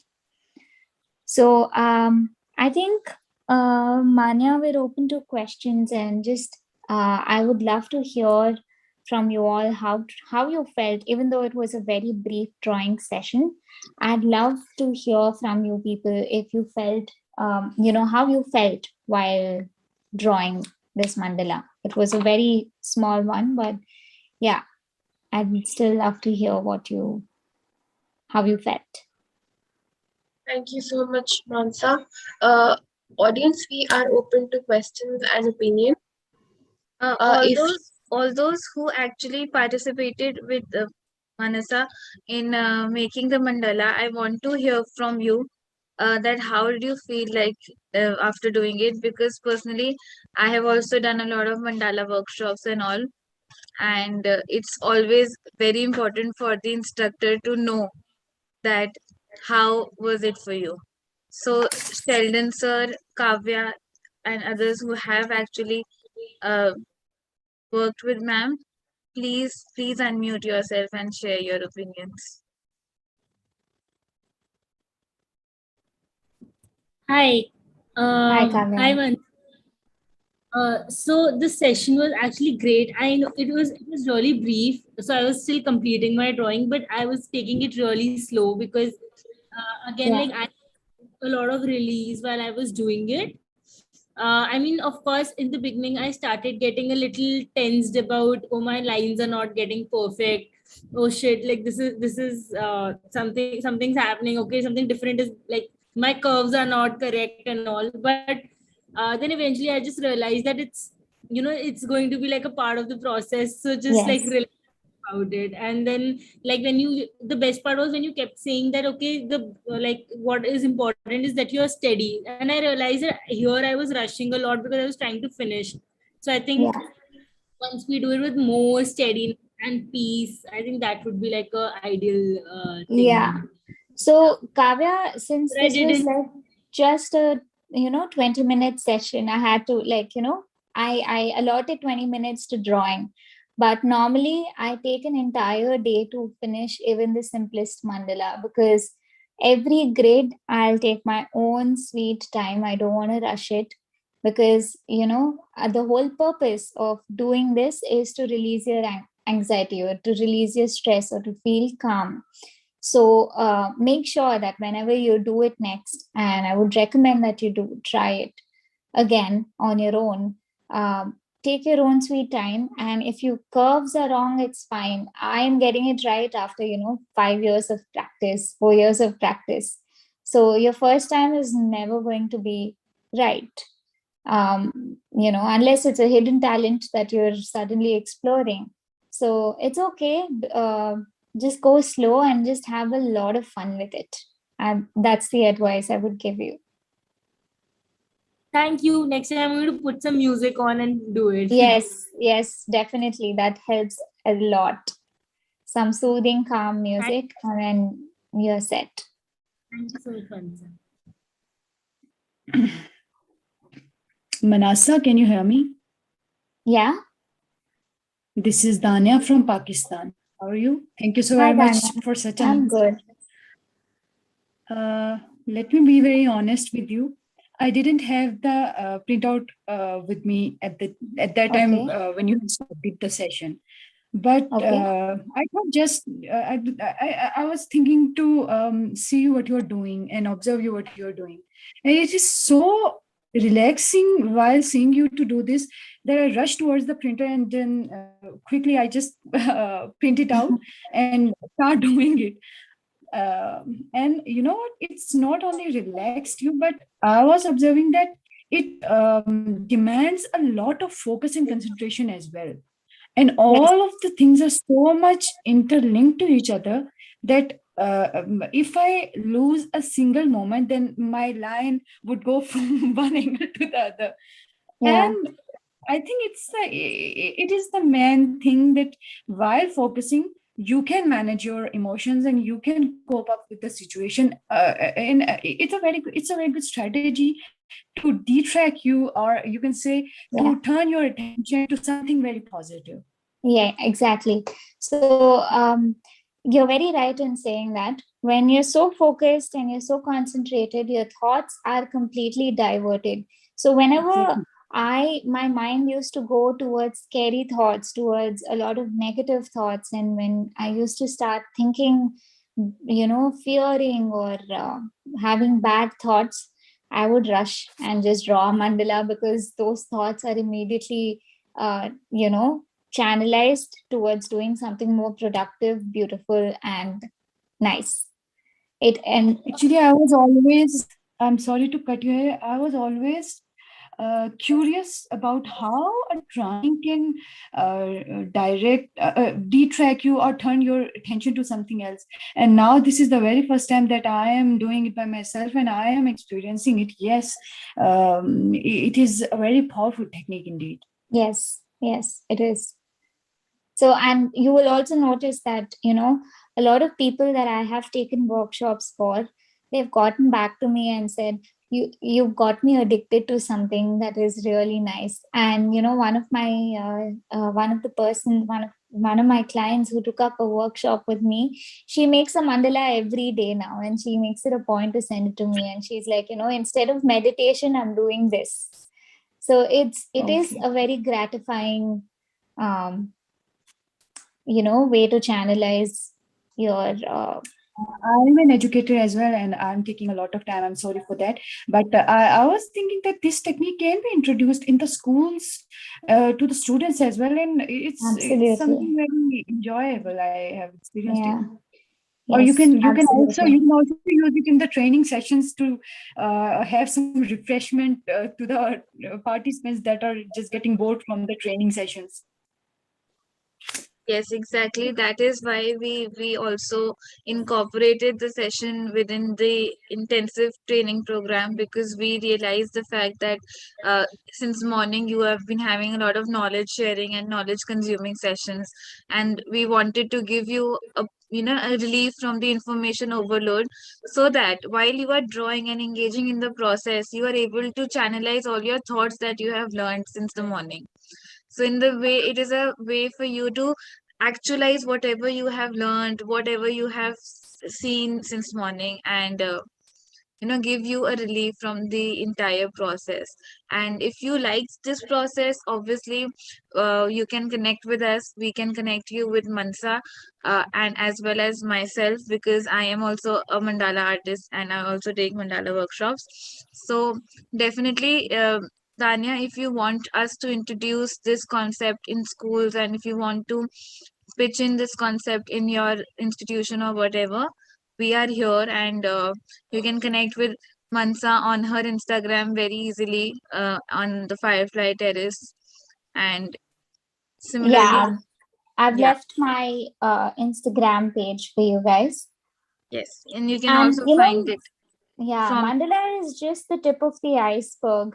Another really, really therapeutic art activity for you guys, if you're looking to indulge in, is acrylic pouring. You get pouring paints, you get canvas, and you just, layer paints in a cup and you pour it on a canvas.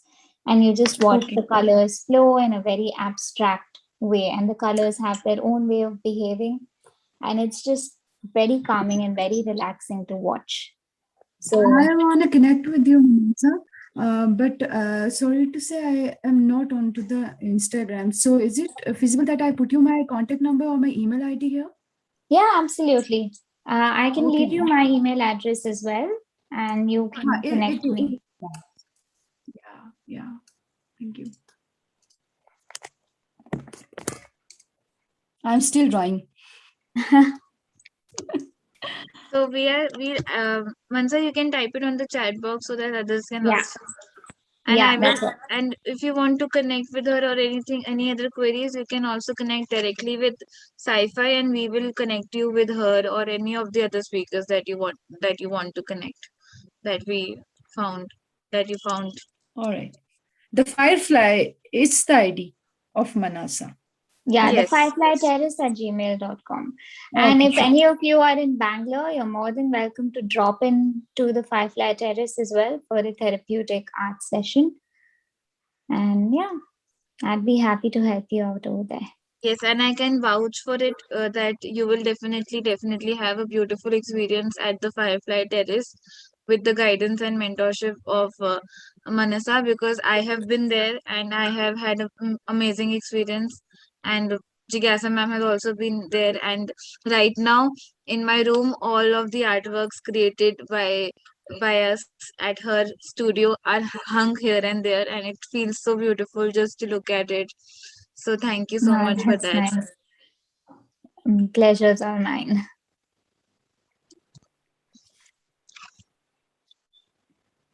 Actually, Jigyasa was the one who has brought me to this session from Pakistan. Yes. So I was really thankful to her. Yes, I'm aware of the same. I am her sister. I am Jigasa's sister. Oh, great. Pay her the gratitude from my side. Thank you. Thank you. Sure, I will. She's not in the session, I guess. Yeah, she's not at the session at the moment. If But she was here, then no one is able to speak, I guess. yeah, that is very true. That is very true. So, any other people from the audience, if you want to share anything that you have taken away from the session, please feel free to.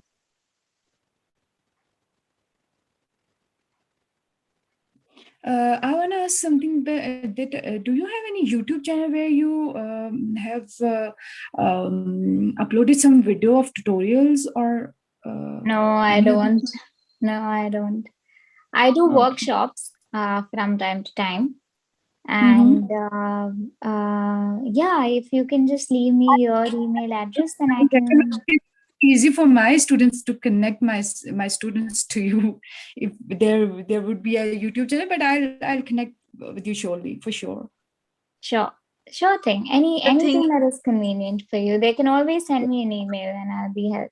I can maybe do a session for all of your students. I'd be more than happy for that. I'll surely welcome you to Pakistan via you can say Zoom. I can say Yeah. For sure, it'll be my pleasure. Yeah, because personally, what we feel is that the YouTube tutorial becomes more of a one-way kind of information. Yeah. Which becomes little difficult for the instructor as well as the participant.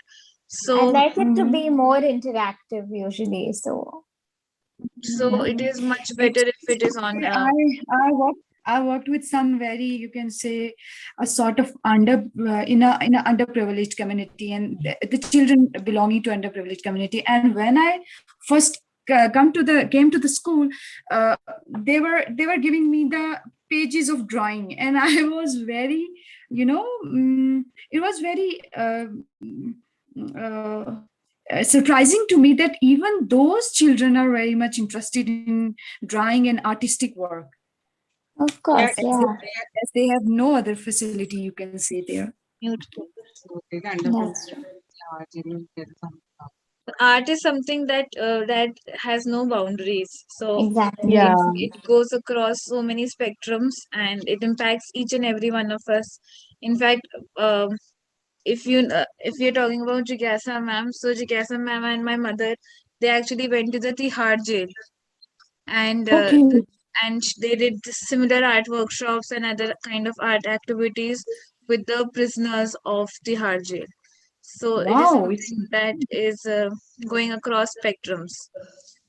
And we have also worked with underprivileged schools and also disability schools, so as to bring out the artistic talent of their or the hidden artistic skills that we all possess. So that is why we are here. I think the Firefly Terrace as well as sci-fi, we share a common perspective on the fact that every person has artistic capabilities beyond they can imagine. Like I can share a personal anecdote. Sure. After my 10th grade, my mother took me for career counseling, and they did a bunch of aptitude tests. And my counselor, he showed me a stapler. He showed me the side view of the stapler for like 5 minutes. He asked me to observe it, and then he hid it away and he asked me to draw the front view of the stapler. And I drew the most hideous thing ever. And I was like, okay, that's it. Art is not my cup of tea, and I left it there. But then I started watching a lot of Instagram videos about mandalas in 2017.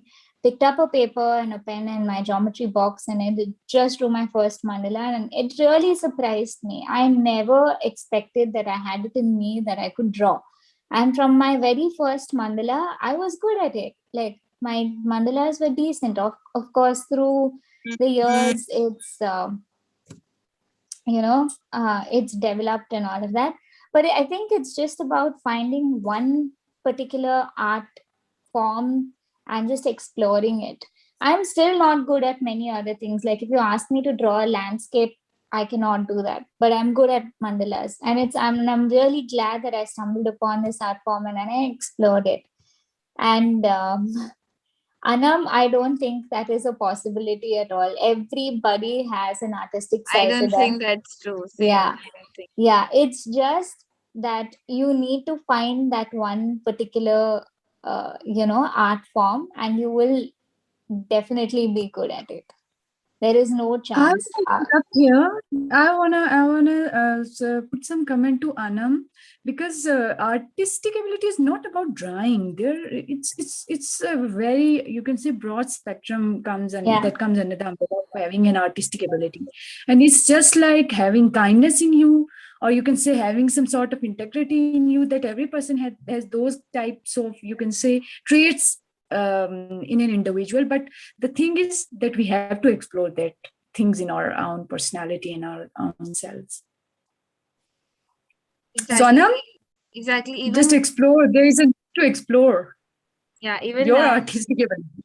Kavya, Anam, I would Kavya Ji is suggest. a senior from my school. Even she has a very nice artistic personality. I just saw your video right now, so I was like, oh, I know her. I did not see the video before, so a view only I took towards the gallery view. So I was like, oh, I don't know her. So even she is a beautiful singer as far as I remember, and she is also working towards gender and sexuality and other kinds of awareness and education. And I think she uses art as a means in her workshops and projects as That's well. amazing. And I am just thinking that art is something that is really missing in our system of education. And we are so much, we have so much indulged our students into ritualization and just putting them with the bombardment of the facts and the figures and the information. And when we talk about arts, then it's not so much important.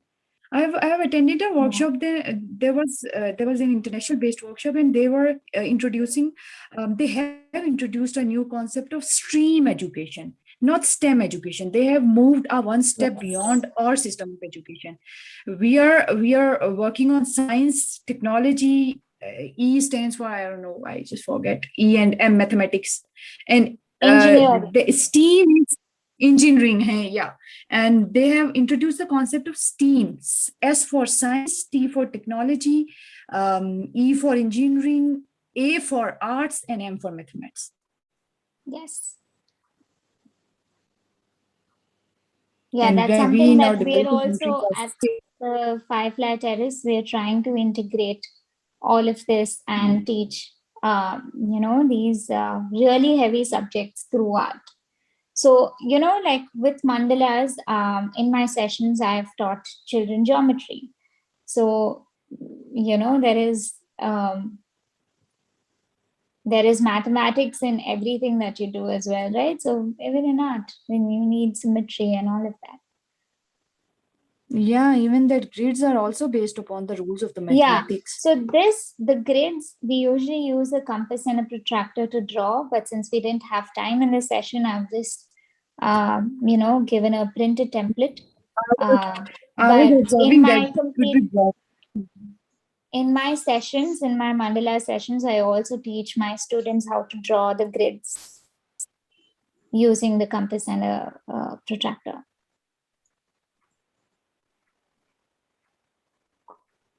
What we did today was just a tip of an iceberg, and there's so much more to explore.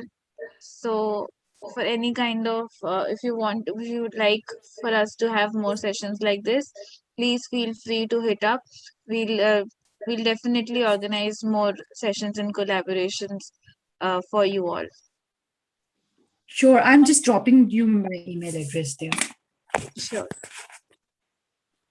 Anam, I would suggest something like you can buy these mandala coloring books and just start coloring them.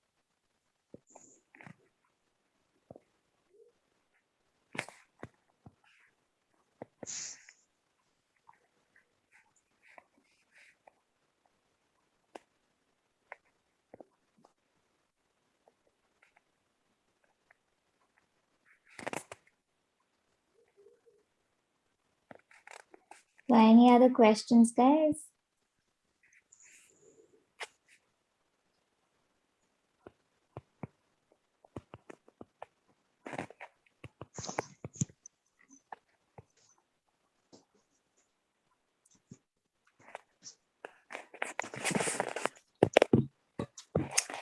I want to see your colored final mandala. I don't know what's the exact pronunciation. I can just show you this one that we've done. Yeah. And you can do It's a something. little bit different from Yeah, it what is we have. different. So what I can do is I can just show you where all you could color. So wherever the white It's looking very spaces nice. are, I was just observing how, yeah. wherever the white spaces are, like you could color this section, you can color this section, you can color these petals, you can color this section, you can color this, and this. But before you color this section, you could maybe do a border. So in a mandala, I would always recommend that there are good number of white spaces, black spaces, and colored spaces. So you could maybe just draw a border inside like this, and then color this section.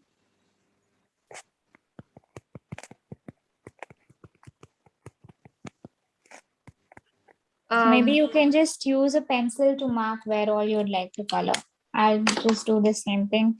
You can color here, you can color here, this whole thing, these two petals, and this bit. All right. And of course, this and this.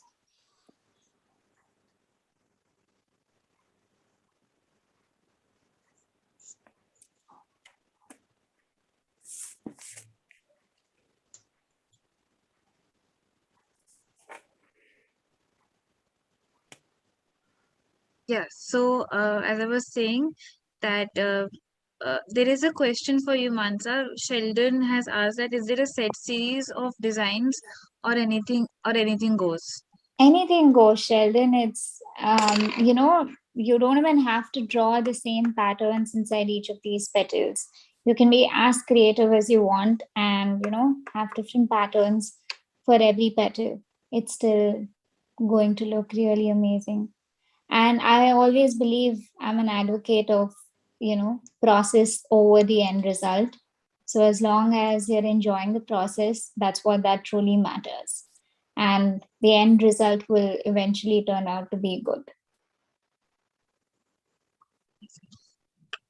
And for the app, there are many apps that you can find on Google Play as well as App Store that are mandala coloring books or adult coloring books.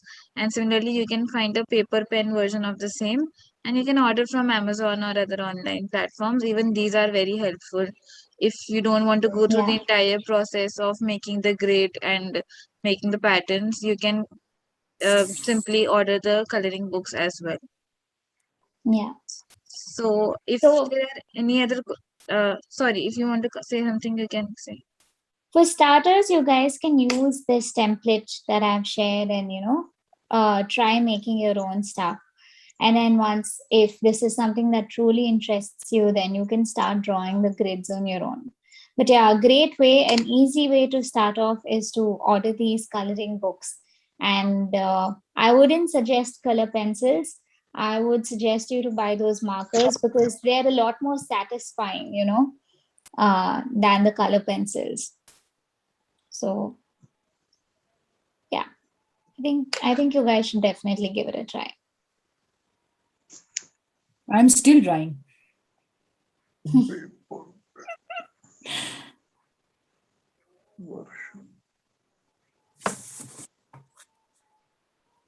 I'd love to see your finished outcome, Danya. Please do Oh, share it with no, me. not at all. I'm not going. No, come on. There's no right or wrong. There is. You shouldn't shy away from that. As I told you, it's the process that matters. It's been so long that I have draw it's anything. Absolutely that I fine. managed the time to draw anything. It's absolutely fine. Absolutely You fine. have to It may start not be. somewhere. It may not be as bad as you think it is. Yeah.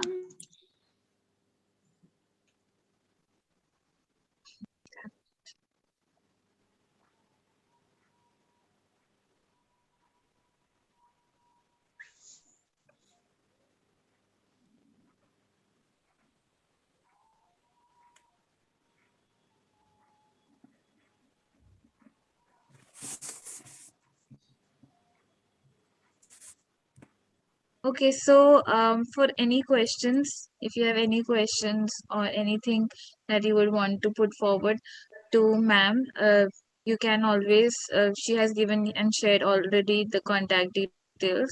So you can directly contact her. She will be more than willing to help you all. And thank you so much for such an amazing session.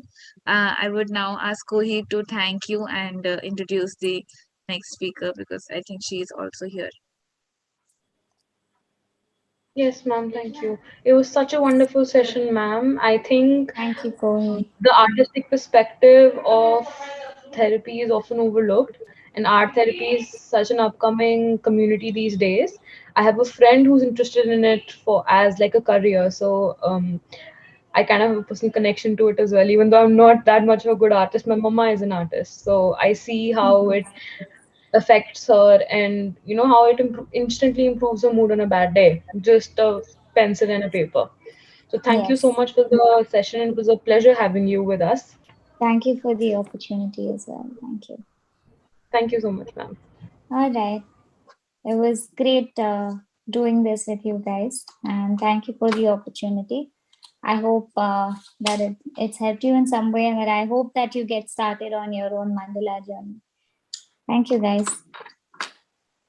Thank you so much, ma'am. So moving on to our last session of the day, we have with us Mrs. Snigdha Mishra.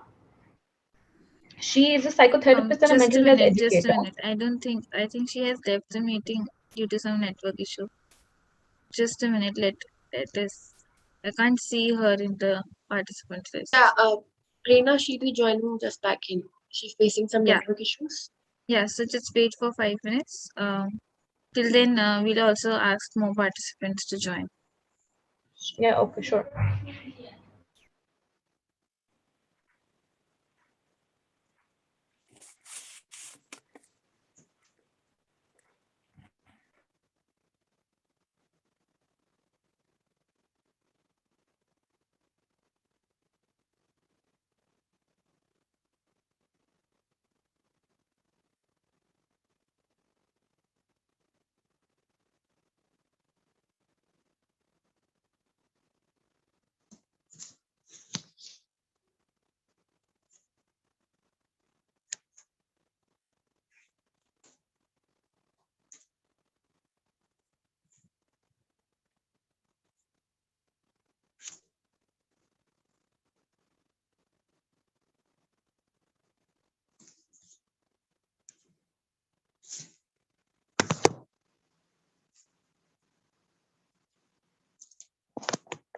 Hi everyone. So, ma'am is here.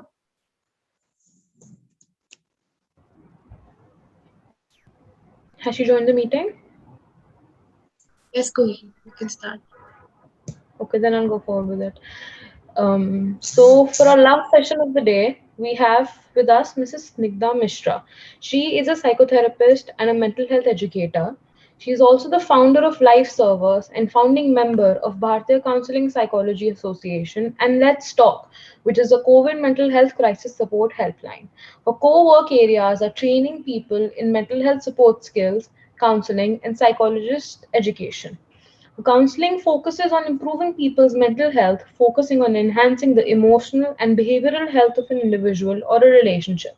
Her principle in counseling is helping people empower themselves, minimize distress, and evolve to find better meaning in their everyday life. She simultaneously works on psycho education, improving mental health literacy, nurturing safe spaces, providing trained mental health peer support, and improving help seeking behavior. She's actively engaged in community based tertiary mental health support systems through LifeServer by training laypersons in mental health support skills like peer mental health first aid in college campuses and workplaces across the country. Lifesaver endeavors Lifesurfers endeavors to improve the mental health care gap in India and development of skills in psychologists. She has training and expertise in cognitive and rational emotive behavior therapies, clinical hypnotherapy as well. In addition, she has training in CBT from the Beck Institute, Philadelphia, USA, and is a certified corporate social responsibility trainer from the Indian Institute of Corporate Affairs under the Ministry of Corporate Affairs, India. She's an avid reader, a music lover, a passionate cook, and a social activist. She actively supports capacity building and awareness of gender equality and mental health. She runs a mental well-being YouTube channel to help build awareness on connecting mental health and quality of life. Today, she's going to be talking about the community approaches for prevention. It's an honor to have you with us today, ma'am. I hand over the platform to you. Thank you so much and for the elaborate introduction. I don't know if I needed that many words, but thank you so much. And, I'm glad to be here. And thanks to Jigyasa, Prerna, Sagar, and the entire team at Sci-Fi for organizing this event for 3 days. It's wonderful. And we need more initiatives that focus specifically on mental health education and building community initiatives to help engage laypersons in conversations like these so that we have a country that has lowered stigma in mental health. And of course, this in turn eventually improves mental health help seeking. So thank you so much. And I'm very happy to be here. Taking the conversation forward, Koi rightly put that we're going to speak about community engagement and community interventions in helping mental health.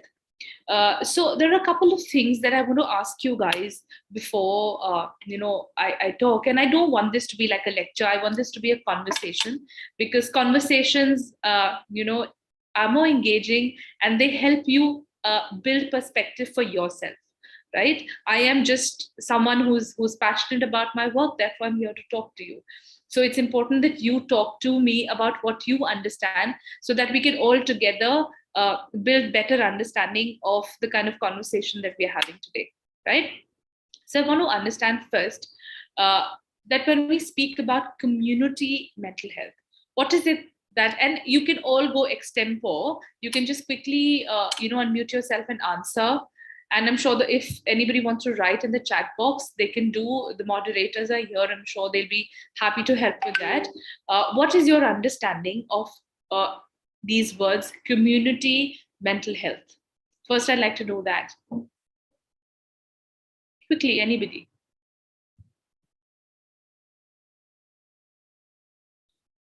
Come on, guys. Look, I have always felt very sleepy, very disengaged in lectures. So I hate giving lectures. So even when I teach, it's always a conversation. It's never a lecture. So I'm not good at giving lectures, basically. That's what I mean to say. So I want you guys to talk to me.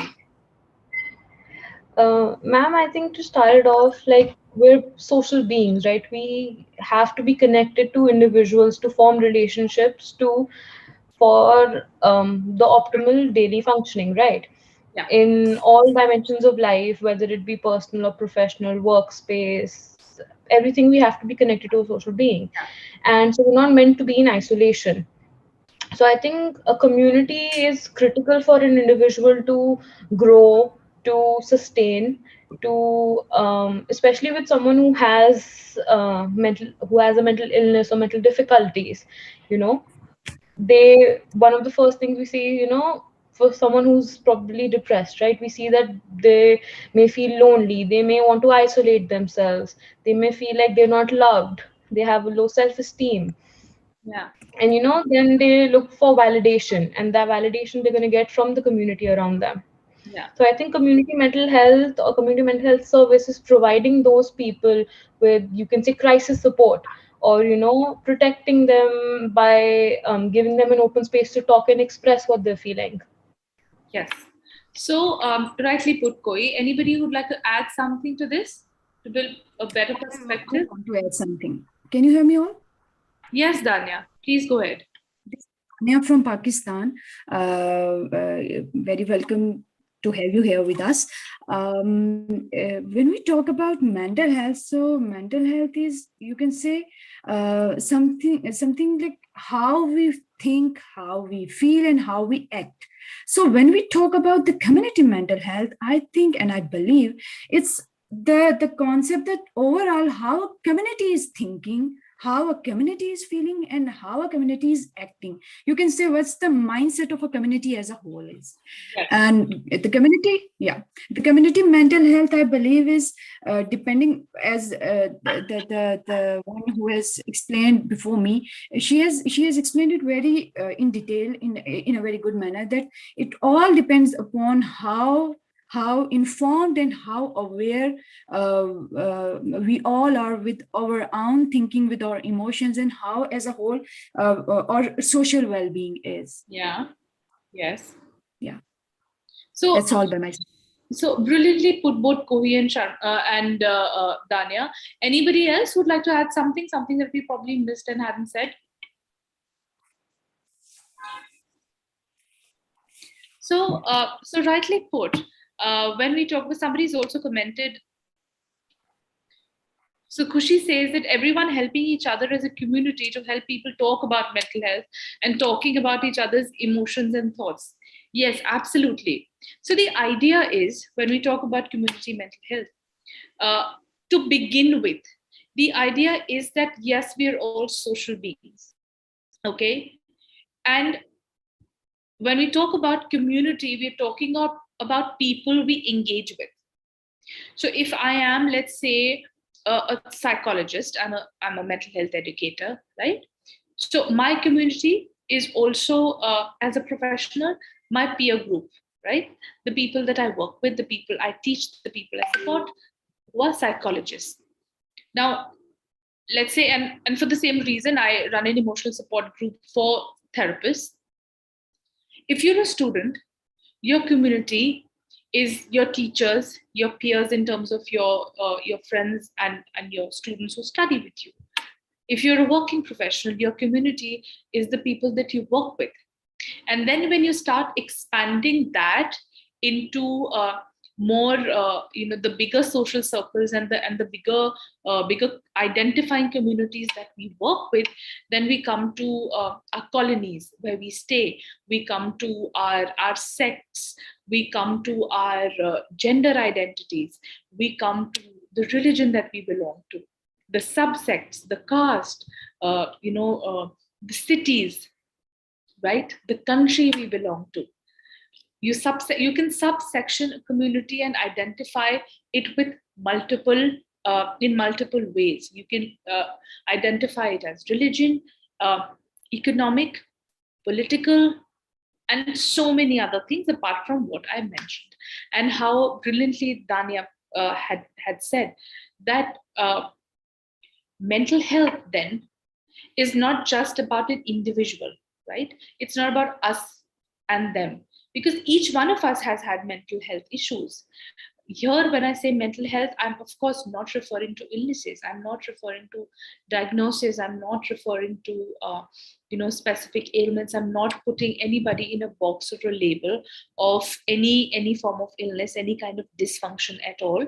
I'm simply talking about us as human beings having lows and highs in life, and having certain disadjustments as we go along, distractions that influence our interactions, our happiness, our potential as a person, our relationships, and so on, right?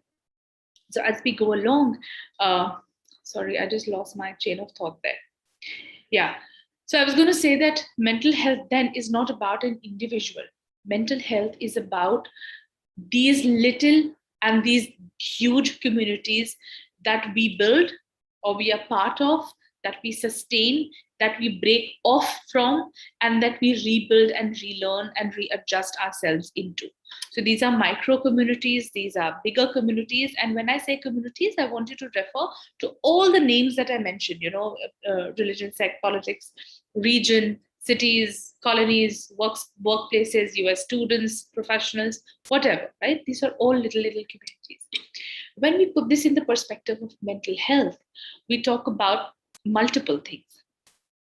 Can you tell me, maybe 2, 3, or 5 or 10, whatever comes to your head, when we talk now, we build a perspective of what a community would look like and what a community would mean.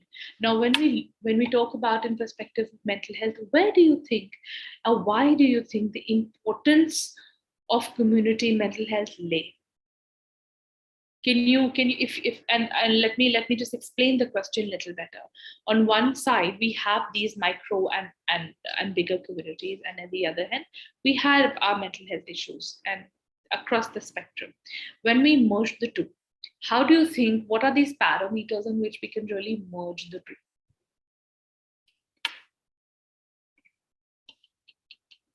Because we've already established that mental health is not an individual problem, right? Anybody, you can also type in the chat box. No worries. Quickly. Quickly, come on, guys. Ma'am, if you could please repeat the last thought or the question, because some people have joined right now. So. All right. Okay. So what I asked was that we've already established what community means, and we already know what mental health means.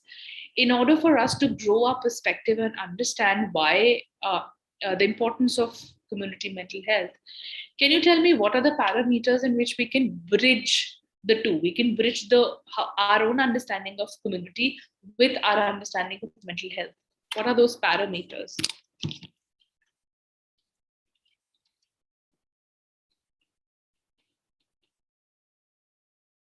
You want me to simplify the question?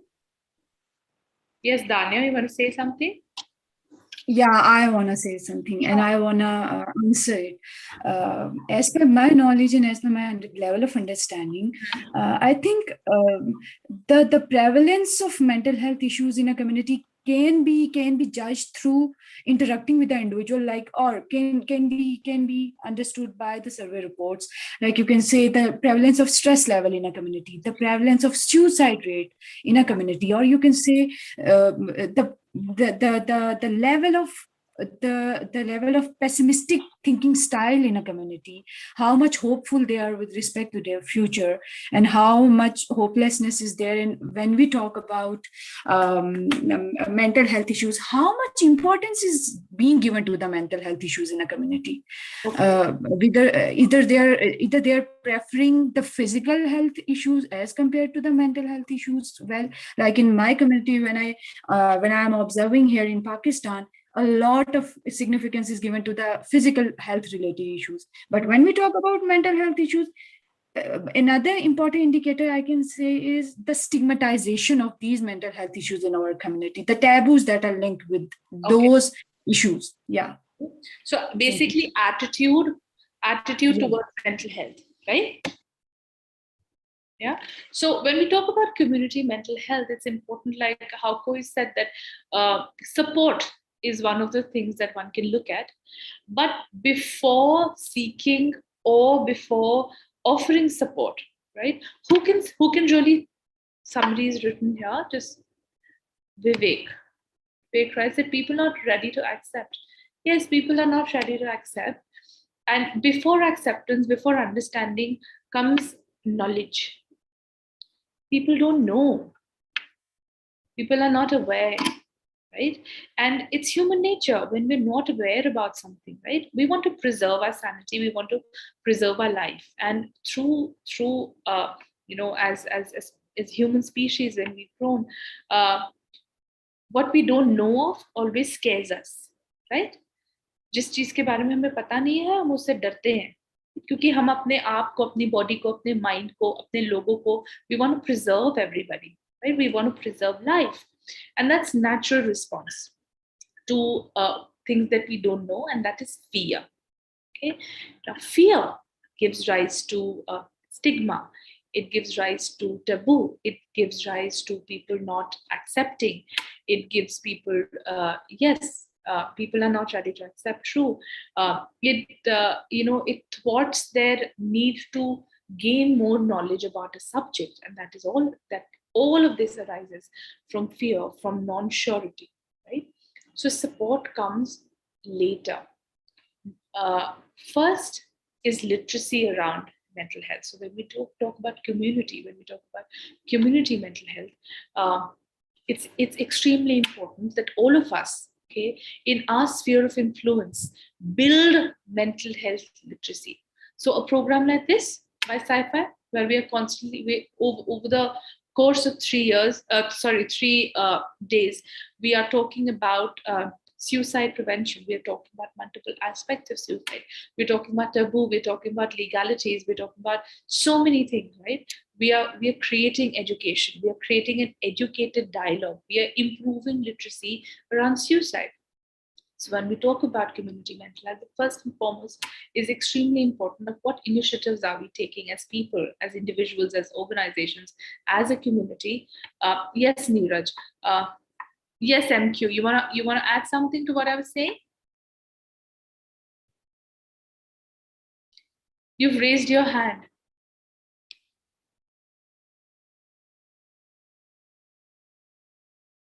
Okay. So the first and foremost is literacy. What does literacy involve? Well, literacy involves the basic understanding of what mental health means, what it implies. The second is around human experience of mental health. Okay, and maybe you want to make a note of this somewhere for your own reference. Okay, the human experience of mental health, because what has happened? Somebody wants to say something? Yeah, hi. Actually, I want to ask you something. Yes, please do. I just want to ask that, don't you think that we are in a collective denial on the community level if someone is asking about mental health or mental health awareness? I don't know if it's denial. I really don't know if it's a denial, but I do feel whenever I'm in a public forum and I'm talking about it, and that's the sense that I get both as a human being and as a professional, that there is a level of scare, there is a level of fear, and that fear is both of accepting your human fallibilities and thereby experiencing mental health issues. And again, quote unquote, I'm not specifying mental illnesses. Okay, that's why I talk about human experiences. So because people equate mental ill health with weakness, character, a personality flaw, and therefore uh, not accepting that they may have an issue, and the fear, and therefore negative labeling and judgment and so on, right? And the only thing that can really cut through all of this fear, cut through all of this misinformation, is improving mental health literacy of people. But what I have noticed that many of the people are actually having that fear of getting mental health awareness, that they somehow do not want to get aware of the fact that they want this thing in their lives. But it already exists in their life. It's like, it's like saying that physical health doesn't exist. Yeah, so that's what I'm saying, that when somebody could say that there is no concept of mental health, why they are saying it, fine. But what we need to fight and what we need to understand as people is, why is somebody saying what they're saying? Okay, so we understand the why is when we take measures to improve that. We've already established that the stigma exists. We know misinformation exists. We know lack of support exists. We know in a country like ours, in the subcontinent, generally world over, there is a certain amount of stigma and taboo in help seeking. We already know that in a country like ours, we have very, very limited medical and mental health care support. And when I say, I mean professional care support. So what do? We already know these are barriers. Now we have to move forward from those barriers. We need to create an ecosystem through community interventions and community participation, right? So therefore, the very first thing that we need to understand are the whys. Why is somebody in denial? Somebody is denial about mental health because when we talk about the mind, when we talk about mental ill health, we blame people. We say, oh, you're a drama queen if you're getting anxious, or you're having anxiety, right? We say, oh, you're weak character, and what a weak personality if you have depression. True. Okay. Now, will we say that to someone who has diabetes? Will we say that to someone who has, like, let's say, kidney ailment? Would we say that to someone who's had persistent migraine? right?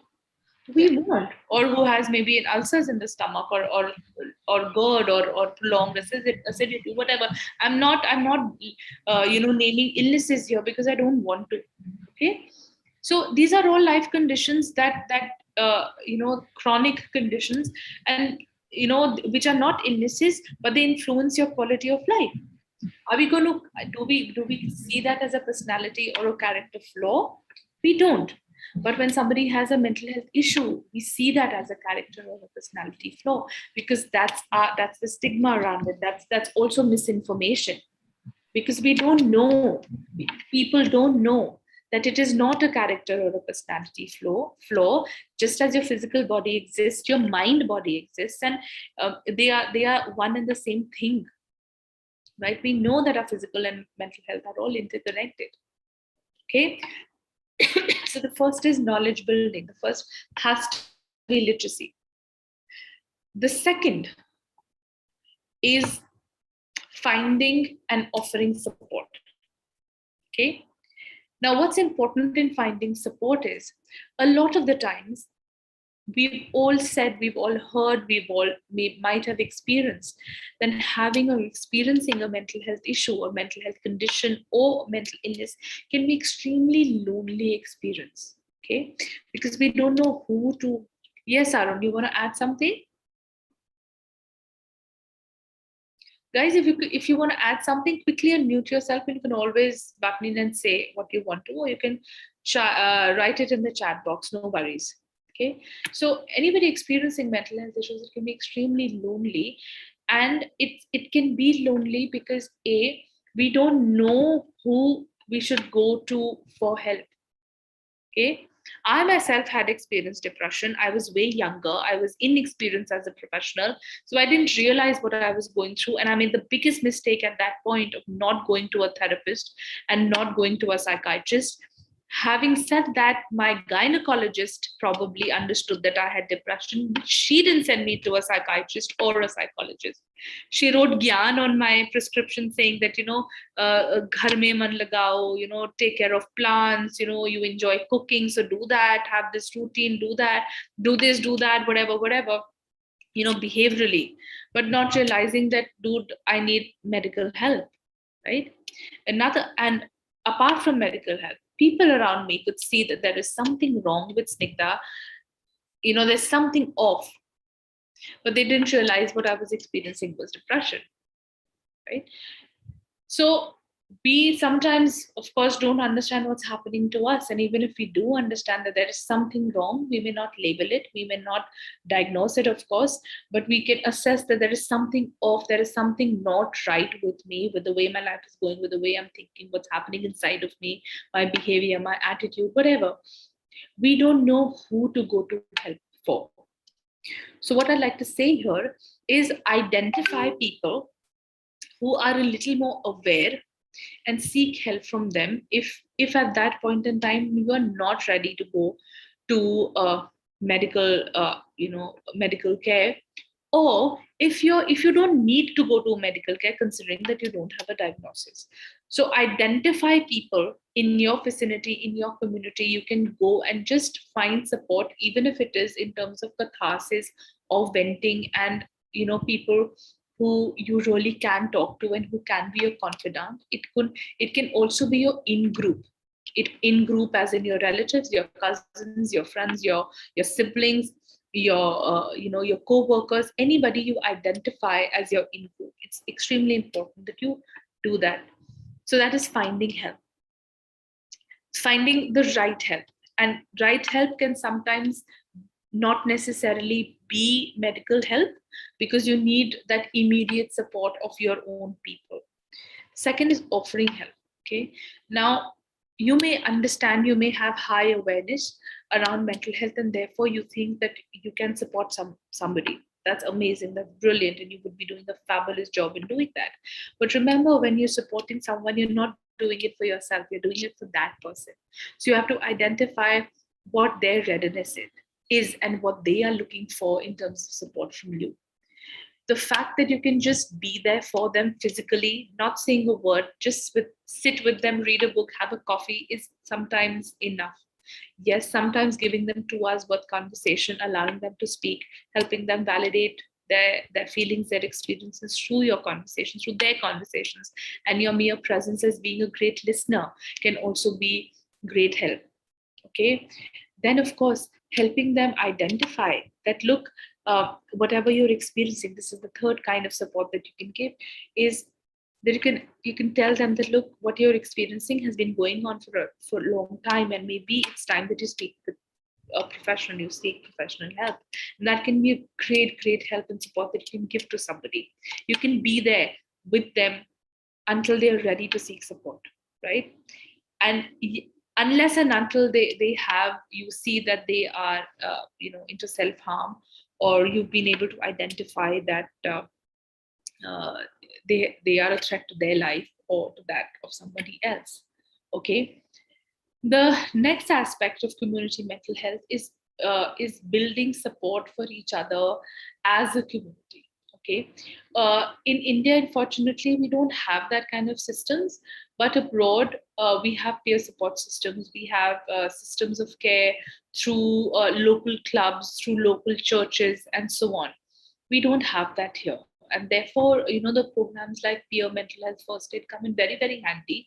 Say, let's suppose you're a college student and there are, let's say, 500 students in your college.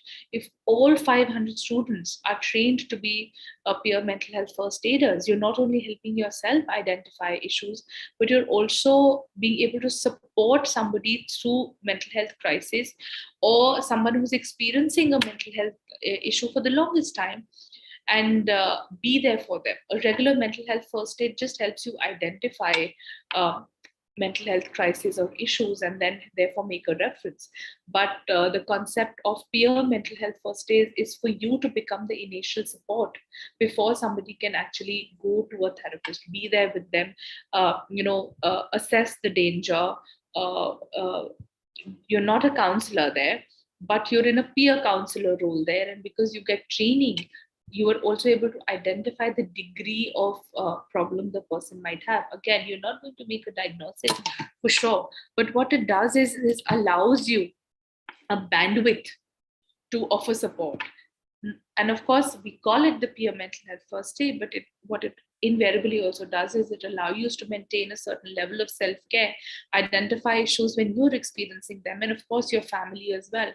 So then what happens is, this kind of a community intervention, it also becomes like a preventive program, where if you're finding support at the right time, your problem may not escalate, and you're able to find professional care and help at the right time, and you're able to prevent yourself from a heightened dysfunctional state, or in the mental health spectrum, going from the healthier reactive state to a more dysfunctional or illness state.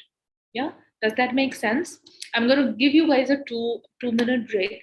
Gather your thoughts around what we've just said, and if you have any questions, you can quickly just ask me. You can unmute yourself and quickly ask questions.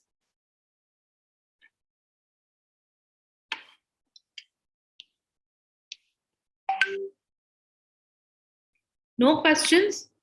Don't tell me I've been that boring. When people don't ask questions, that's the feedback I think in my head, that my session was so boring that nobody has anything to ask or say. You want to add something to what I said?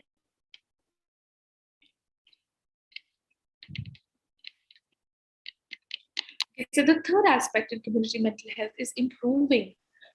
And here I'm not talking about community mental health in terms of research or social research. Okay, I'm talking from the point of view of the parameters that the pillars of community mental health offerings that my organization and me as an individual follow. So the third is improving help seeking behavior. When we know that we are able to build a certain amount of literacy and educate people and build awareness and lower stigma around mental health, we are also helping that, okay, people seek support and people give support to each other. What in turn also happens is that people, their help seeking behavior improves. They help seeking behavior in terms of peer support, in terms of community support, and also in terms of professional care. because now they don't fear it. Now there is no denial. Like somebody spoke about denial, somebody spoke about lack of acceptance. A couple of you spoke about lack of awareness. When all of these doesn't exist, you're able to identify this as a problem that has a solution. Therefore, your health-seeking behavior improves, and you're able to go to the right kind of professional for the right kind of guidance. And in turn, obviously, it becomes both preventive in terms of for mental health, a regular mental health problem developing into a full-blown mental illness. And of course, you improving your quality of life, not waiting to seek help, because we all know that sometimes it can take up to 20 to 25 years for someone suffering through and going and seeking help. So imagine somebody living through those issues and through those problems for 20 years, 25 years. I myself know people who are suffering, but they don't seek professional help because the words they use are like bullshit. They'll come up to me and say, oh, what if I pretend and say all false things or all stupid things in front of a therapist? Well, you may say stupid things in front of a therapist, and you may try and manipulate the therapist, but a skilled therapist would always know that you're trying to manipulate them, you're trying to manipulate therapy. And then the second thing I tell a lot of the people is that why you really want to waste that much of money, energy, time in going for therapy and trying to manipulate the therapist. You might as well talk your heart out to the therapist instead of manipulating them, because you're of course paying them. You're investing your time, energy, money, and your emotions in manipulating. So alternatively, you can go and try and invest your emotions, money, and everything in being honest. Yeah. And you're not doing any favor to a therapist, but your own self if you take that step and go for therapy and go for treatment. Yeah. Somebody wrote here, nice way of bringing to our knowledge as to the basics. Thank you so much, Vivek. Vivek also adds that we should know the precautions to be taken while conversing with a therapist who is suffering from some mental illnesses. The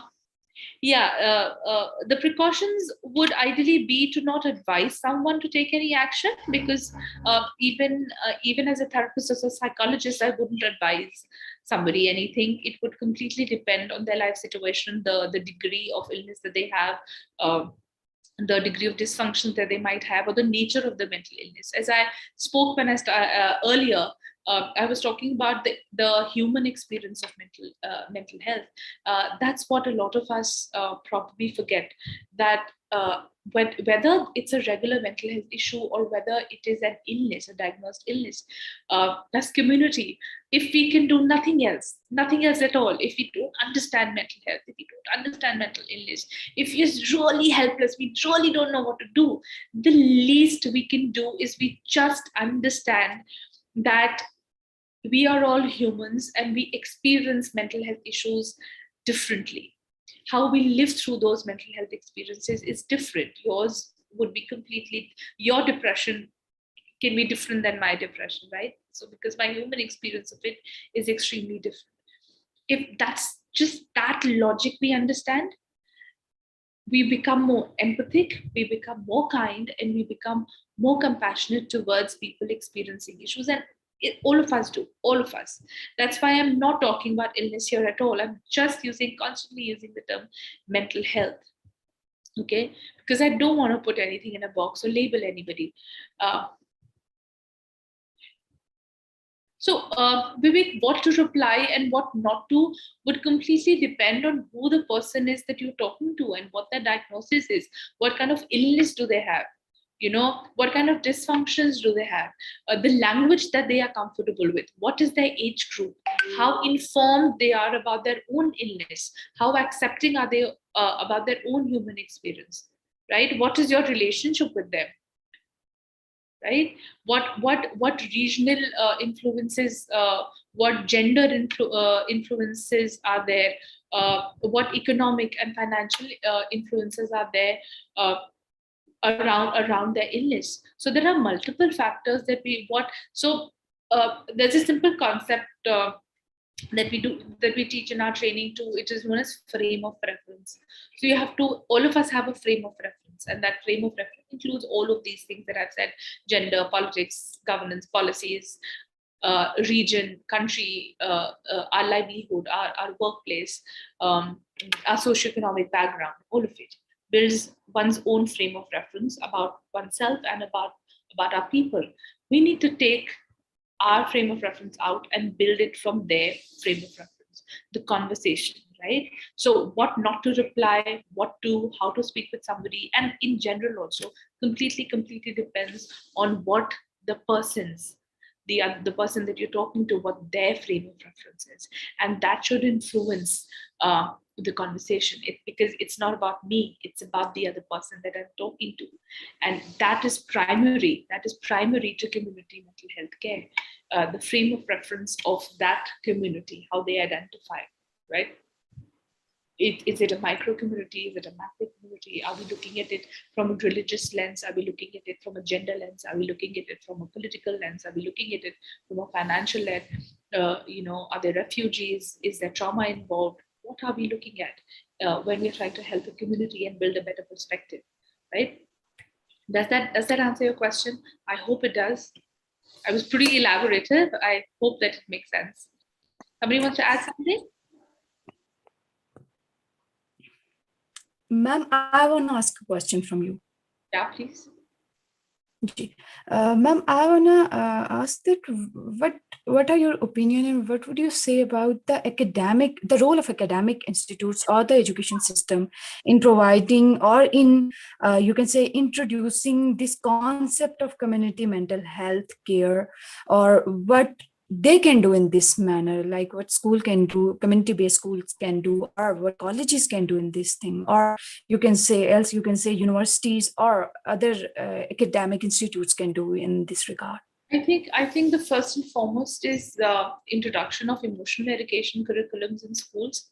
I think that can be age-appropriate emotional education curriculums in school. I think they can do wonders in creating and fostering kindness, compassion, empathy, in helping heighten self-awareness and building, building character around EQ. That already makes somebody more sensitive and understanding and more evolved. I think that's a great way to start. Other than that, I think it's imperative that schools constantly work around improving mental health education. And then when I talk about mental health education and literacy, I talk about talking about illnesses, identifying themselves within the spectrum, helping them, with maintaining their self-care, how to change their self-care depending on the needs, so on and so forth. And of course, having counselors on board, and having multiple counselors on board. Because if a school has, let's say, 5,000 students, one counselor cannot fulfill the need. There has to be a certain good panel of therapists on board, psychiatrists on board, who help, and they engage with students to help them identify problems that they might be going through. Because just having a counselor on board doesn't help. They have to engage with students to help them identify problems, right? To engage with parents constantly, to be able to foster sensitivity around mental health and how to help their kid through issues that might be there, right? So these are a couple of things that have to exist. Other than that is just another checklist in the box, right? That okay, we have, like in India, in 2013 or 2016, I think UGC had a mandate that all, which is University Grants Commission, that looks after graduate and postgraduate education in India, had a directive that all universities and colleges need to have psychologists. But trust me, it's just a checklist for them. They don't care. It's just a checklist. I've had calls from people who wanted me to consult in the institute, and they said, I quoted what I quoted as my fee, and they said, oh no, but we've just had a directive, so it's just compulsory, but students don't come. So, the hourly rate won't work, a salary won't work. We just want you as a consultant. And this is the principle of colleges. These are grad colleges who call up and they talk like this, we just want you to come, students won't come, there won't be much work. So the idea is, what I always ask them, what are you doing to engage your students so that they do come, so that they do know that help is available and that it's okay to seek help. They said, oh, but that's not what we do now. This is just something that we know we have to do because UGC has asked us to do it. So that's the thing, right? That's why community comes in. That's why your role as a student comes in. What are you doing to help each other? You can't depend on the system to change, because the system will change when it will change, right? And we are part of the system. So maybe it's high time that we wake up and we create an ecosystem where we are better informed to help our fellows and help ourselves.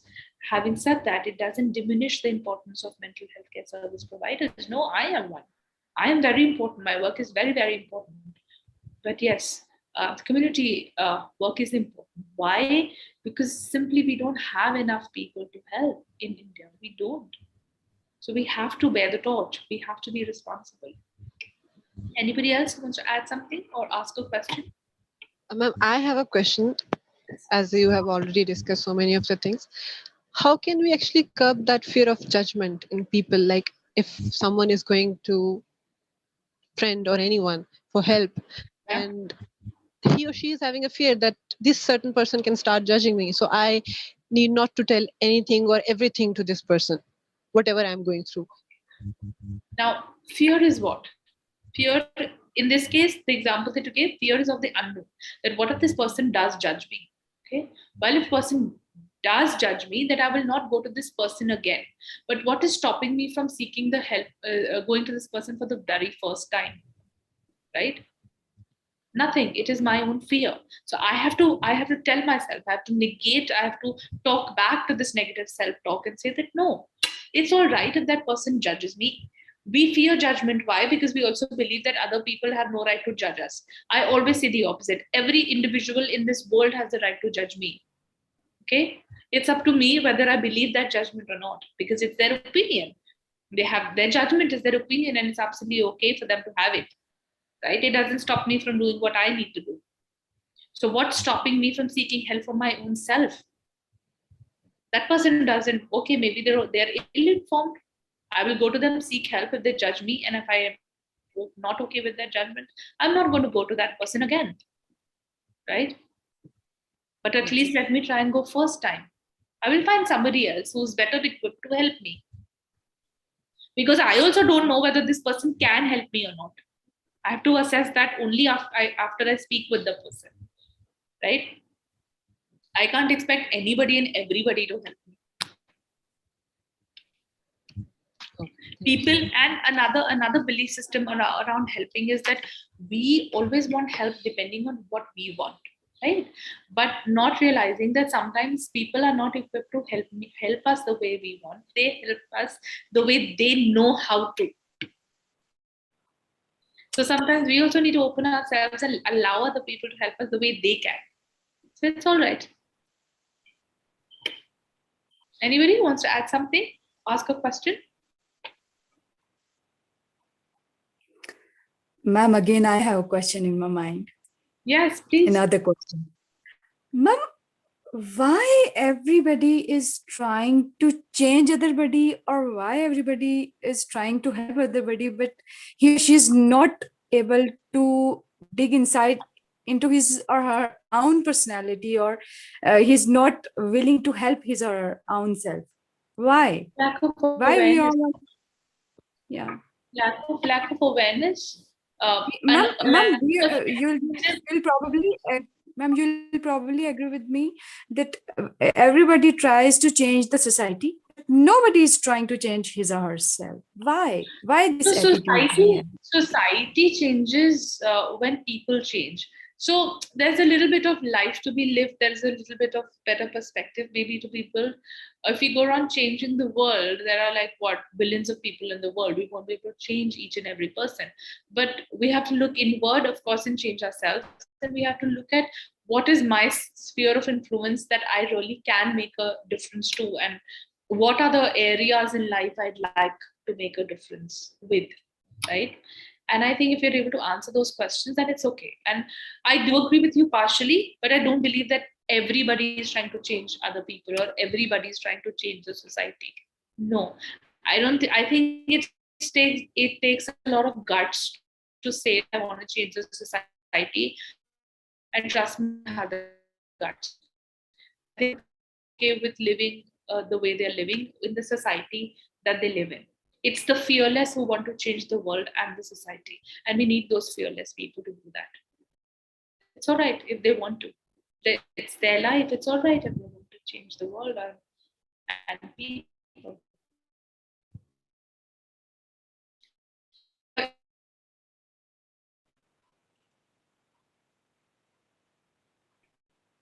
To change other people just because they feel like it, then of course it's probably it's a philosophical question, but it's their life. It's how they want to live their life. It's all right. Why do I want them not to change society? It's not impacting my life. It's not doing anything to me. They have a right to live their life the way they want. Yeah. Anybody else? Guys, you can always email email me. I'm leaving my email in the chat box. If you want to ask questions or live surfers, just a sec. surfers1@gmail.com, live surfers and Snigdha Psych. That is my Instagram, Twitter accounts, and I'm on LinkedIn, Twitter, Facebook, and Instagram. You can always get in touch, ask questions. I'll be more than happy to respond. Yes, if you do DM me on Instagram, I request you to please wait.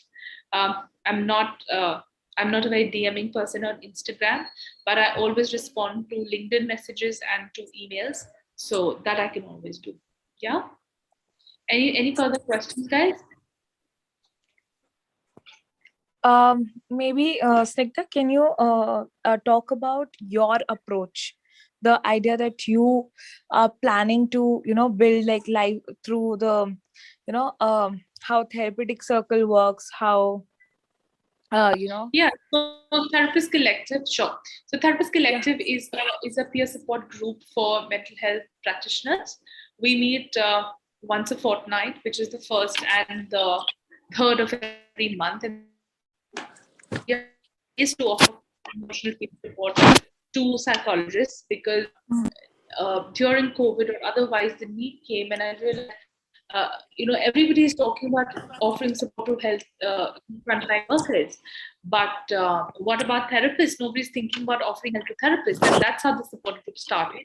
We don't work on skills. We don't work on therapy skills and teaching and all of that. It is just a support group, an emotional support group of therapists. We have around 280 people with us, and we, as I said, from 7:30 to 8:30 on the third Saturday of every month. Before every meeting, I post links on Twitter, Facebook, LinkedIn, and of course, we already are on Instagram. So you can check our page on Instagram, my page, or the organization page. There is link in the bio if you want to register, and an email is sent on the first and the second, third Saturday between 3 to 5 p.m. with the link to the Zoom meeting. So if you're a therapist, this is solely for therapists, not for students. This is psychology students or people who are interested in psychology and mental health. This is only and only for therapists. Okay. The second thing that we have built is I have already spoken to you about it. It's called the Peer Mental Health First Aid, and it's our community endeavor to train laypersons in mental health support skills. So it's a 12-hour training. It's divided into like a self-learning session and online learning sessions, where we help you identify mental health issues, train you to offer support. We talk about depression, anxiety, panic attack, substance abuse, eating disorders, suicide, and psychosis. The idea through the training is not to help you become a counselor, but to help you identify these issues in yourself, in your peers, in your immediate environment, and for you to be able to offer initial support through conversations and mitigate situations and help the person reach the right referral point. This is different than a first aid, as I already said. The idea is that we have to look for immediate support around our people, because going to a psychiatrist again is laden with taboo, going to a therapist is again laden with a taboo. And we all sometimes are part of communities, part of institutions, part of cities where help is not available, where there are no good psychiatrists, where there are no good psychologists, or limited number of psychiatrists or psychologists, and somebody might be finding it very difficult to reach the right kind of help. So the idea is that we cannot wait for India to have that kind of infrastructure where our healthcare supports mental health to the level and degree where our population and our people need it. So we cannot wait. So we have to build these kind of support systems within our communities so that, of course, we lower the stigma because it is about psychoeducation. We improve health seeking because it is about finding that emotional support. It is preventive in nature because we are helping people reach the right kind of help. It is about finding support through our peers, through our immediate environment, rather than waiting and going somewhere because we know that, okay, this person is able to provide support. This person now can be the right person to speak with. So I don't have to fear going to someone who doesn't know what I'm talking about. Person is the right person because they're not going to judge me, because they are trained peer supporter, they are trained mental health first aider. Therefore, they become the right person. Or you as an individual, when get trained, you will become more sensitive to your family, your peers, and everybody. And you're there for other people. You do it as you're as altruistic. You do it as helping in the mental health community, because this is the need of the hour. As I repeatedly say, we cannot wait. There was a research done, and they said that India might take up to 40 to 45 years to have enough psychiatrists and psychologists and psychiatrists, social workers in India to be able to support the kind of need that we have. So 40 years is a long wait. Nobody wants to do that. I might just be dead by that time. So can't wait for 40 years. No, time is now. Time is now. We have to do it today. We have to make it. So कहते हैं ना, काम करे तो आज. So नहीं, कल करे हाँ मैं हमेशा भूल जाती हूँ, कंफ्यूज हो जाती हूँ, बट इसका मीनिंग मेरे को हमेशा याद रहता है. कल करे तो आज कर, आज करे सो अब. Yes. Yeah. So that's the thing. That's all that I need to say. And you can always touch base. There are no issues. I always answer emails. So yeah. So again, thank you so much, Jigyasa and Sci-Fi, for the invitation. I hope I was able to build perspective. Yes, you were, and that is really sweet. And we are looking forward to working with you. I'm just going to give you a call right now. I need to talk something very, very important. Okay. Something very urgent and important with you. Okay. So let's close the session here. I think you have answered most of the questions, and Danya is she already introduced that she is from Pakistan, and she was looking forward to your session. And so she was messaging me, and she is interested in this area actually. Okay, all right, great. So that's why I think she would be best fit to have a connect with you. Oh, lovely, no worries. Yeah, right. Thank you. Have a great night, everybody. Enjoy your weekend, and please stay safe. COVID is still here. It's lingering. So this is the best time to seek prevention. So enjoy yourself, but please be safe. Yes, that's true. Please don't take that everything is opening up and you can celebrate the festivals and stuff. I am the threat is there. It's just testing our patience that how much careful can we be. I think that's the prep time. I think the nature is playing with our uncertainties and preparing us for a better mental health setup as well. Yes, surely. That's one of the good that's come out of, I think, COVID, that everybody's jumped on to the mental health bandwagon. Some with knowledge, some without it. So obviously the ones with knowledge are going to flourish. Without knowledge might not flourish. I don't want them to, and I don't want them to flourish. Sorry to say that, but I don't. I agree. Yeah. That was my I'm being very mean.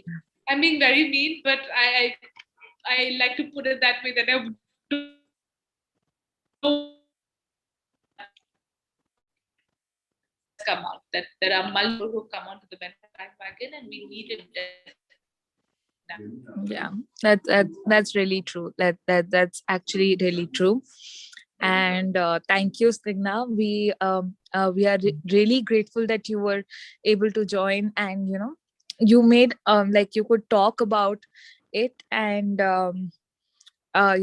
this is going to be on YouTube for a good time. And I think this 3-day event is going to, because I think every session people are listening to a different perspective altogether. So today was quite an eventful for them, and tomorrow is going to even more because we have like some of the great people coming. So I think everybody's all pumped up for that session as well. So I think things are going to. I think after these 3 days, some impact I think is going to something we are going to vouch for. Right. Thank you everybody for joining. Thank you, Danya. Yasa, I want to congratulate you and your whole team for the accomplishment of today's sessions. The today's day was very nice. I attended last 2 sessions. Not be able to attend the rest of the sessions today, but both of them that I have attended so far are very wonderful. Thank you so very much for inviting us to your program. Thank from you. Pakistan. Thank And you. I'm from Pakistan here. Yes, thank you. Thank you. I told you I'm going to be after your life now. You are my source to Pakistani knowledge and everything. And my things. So yes,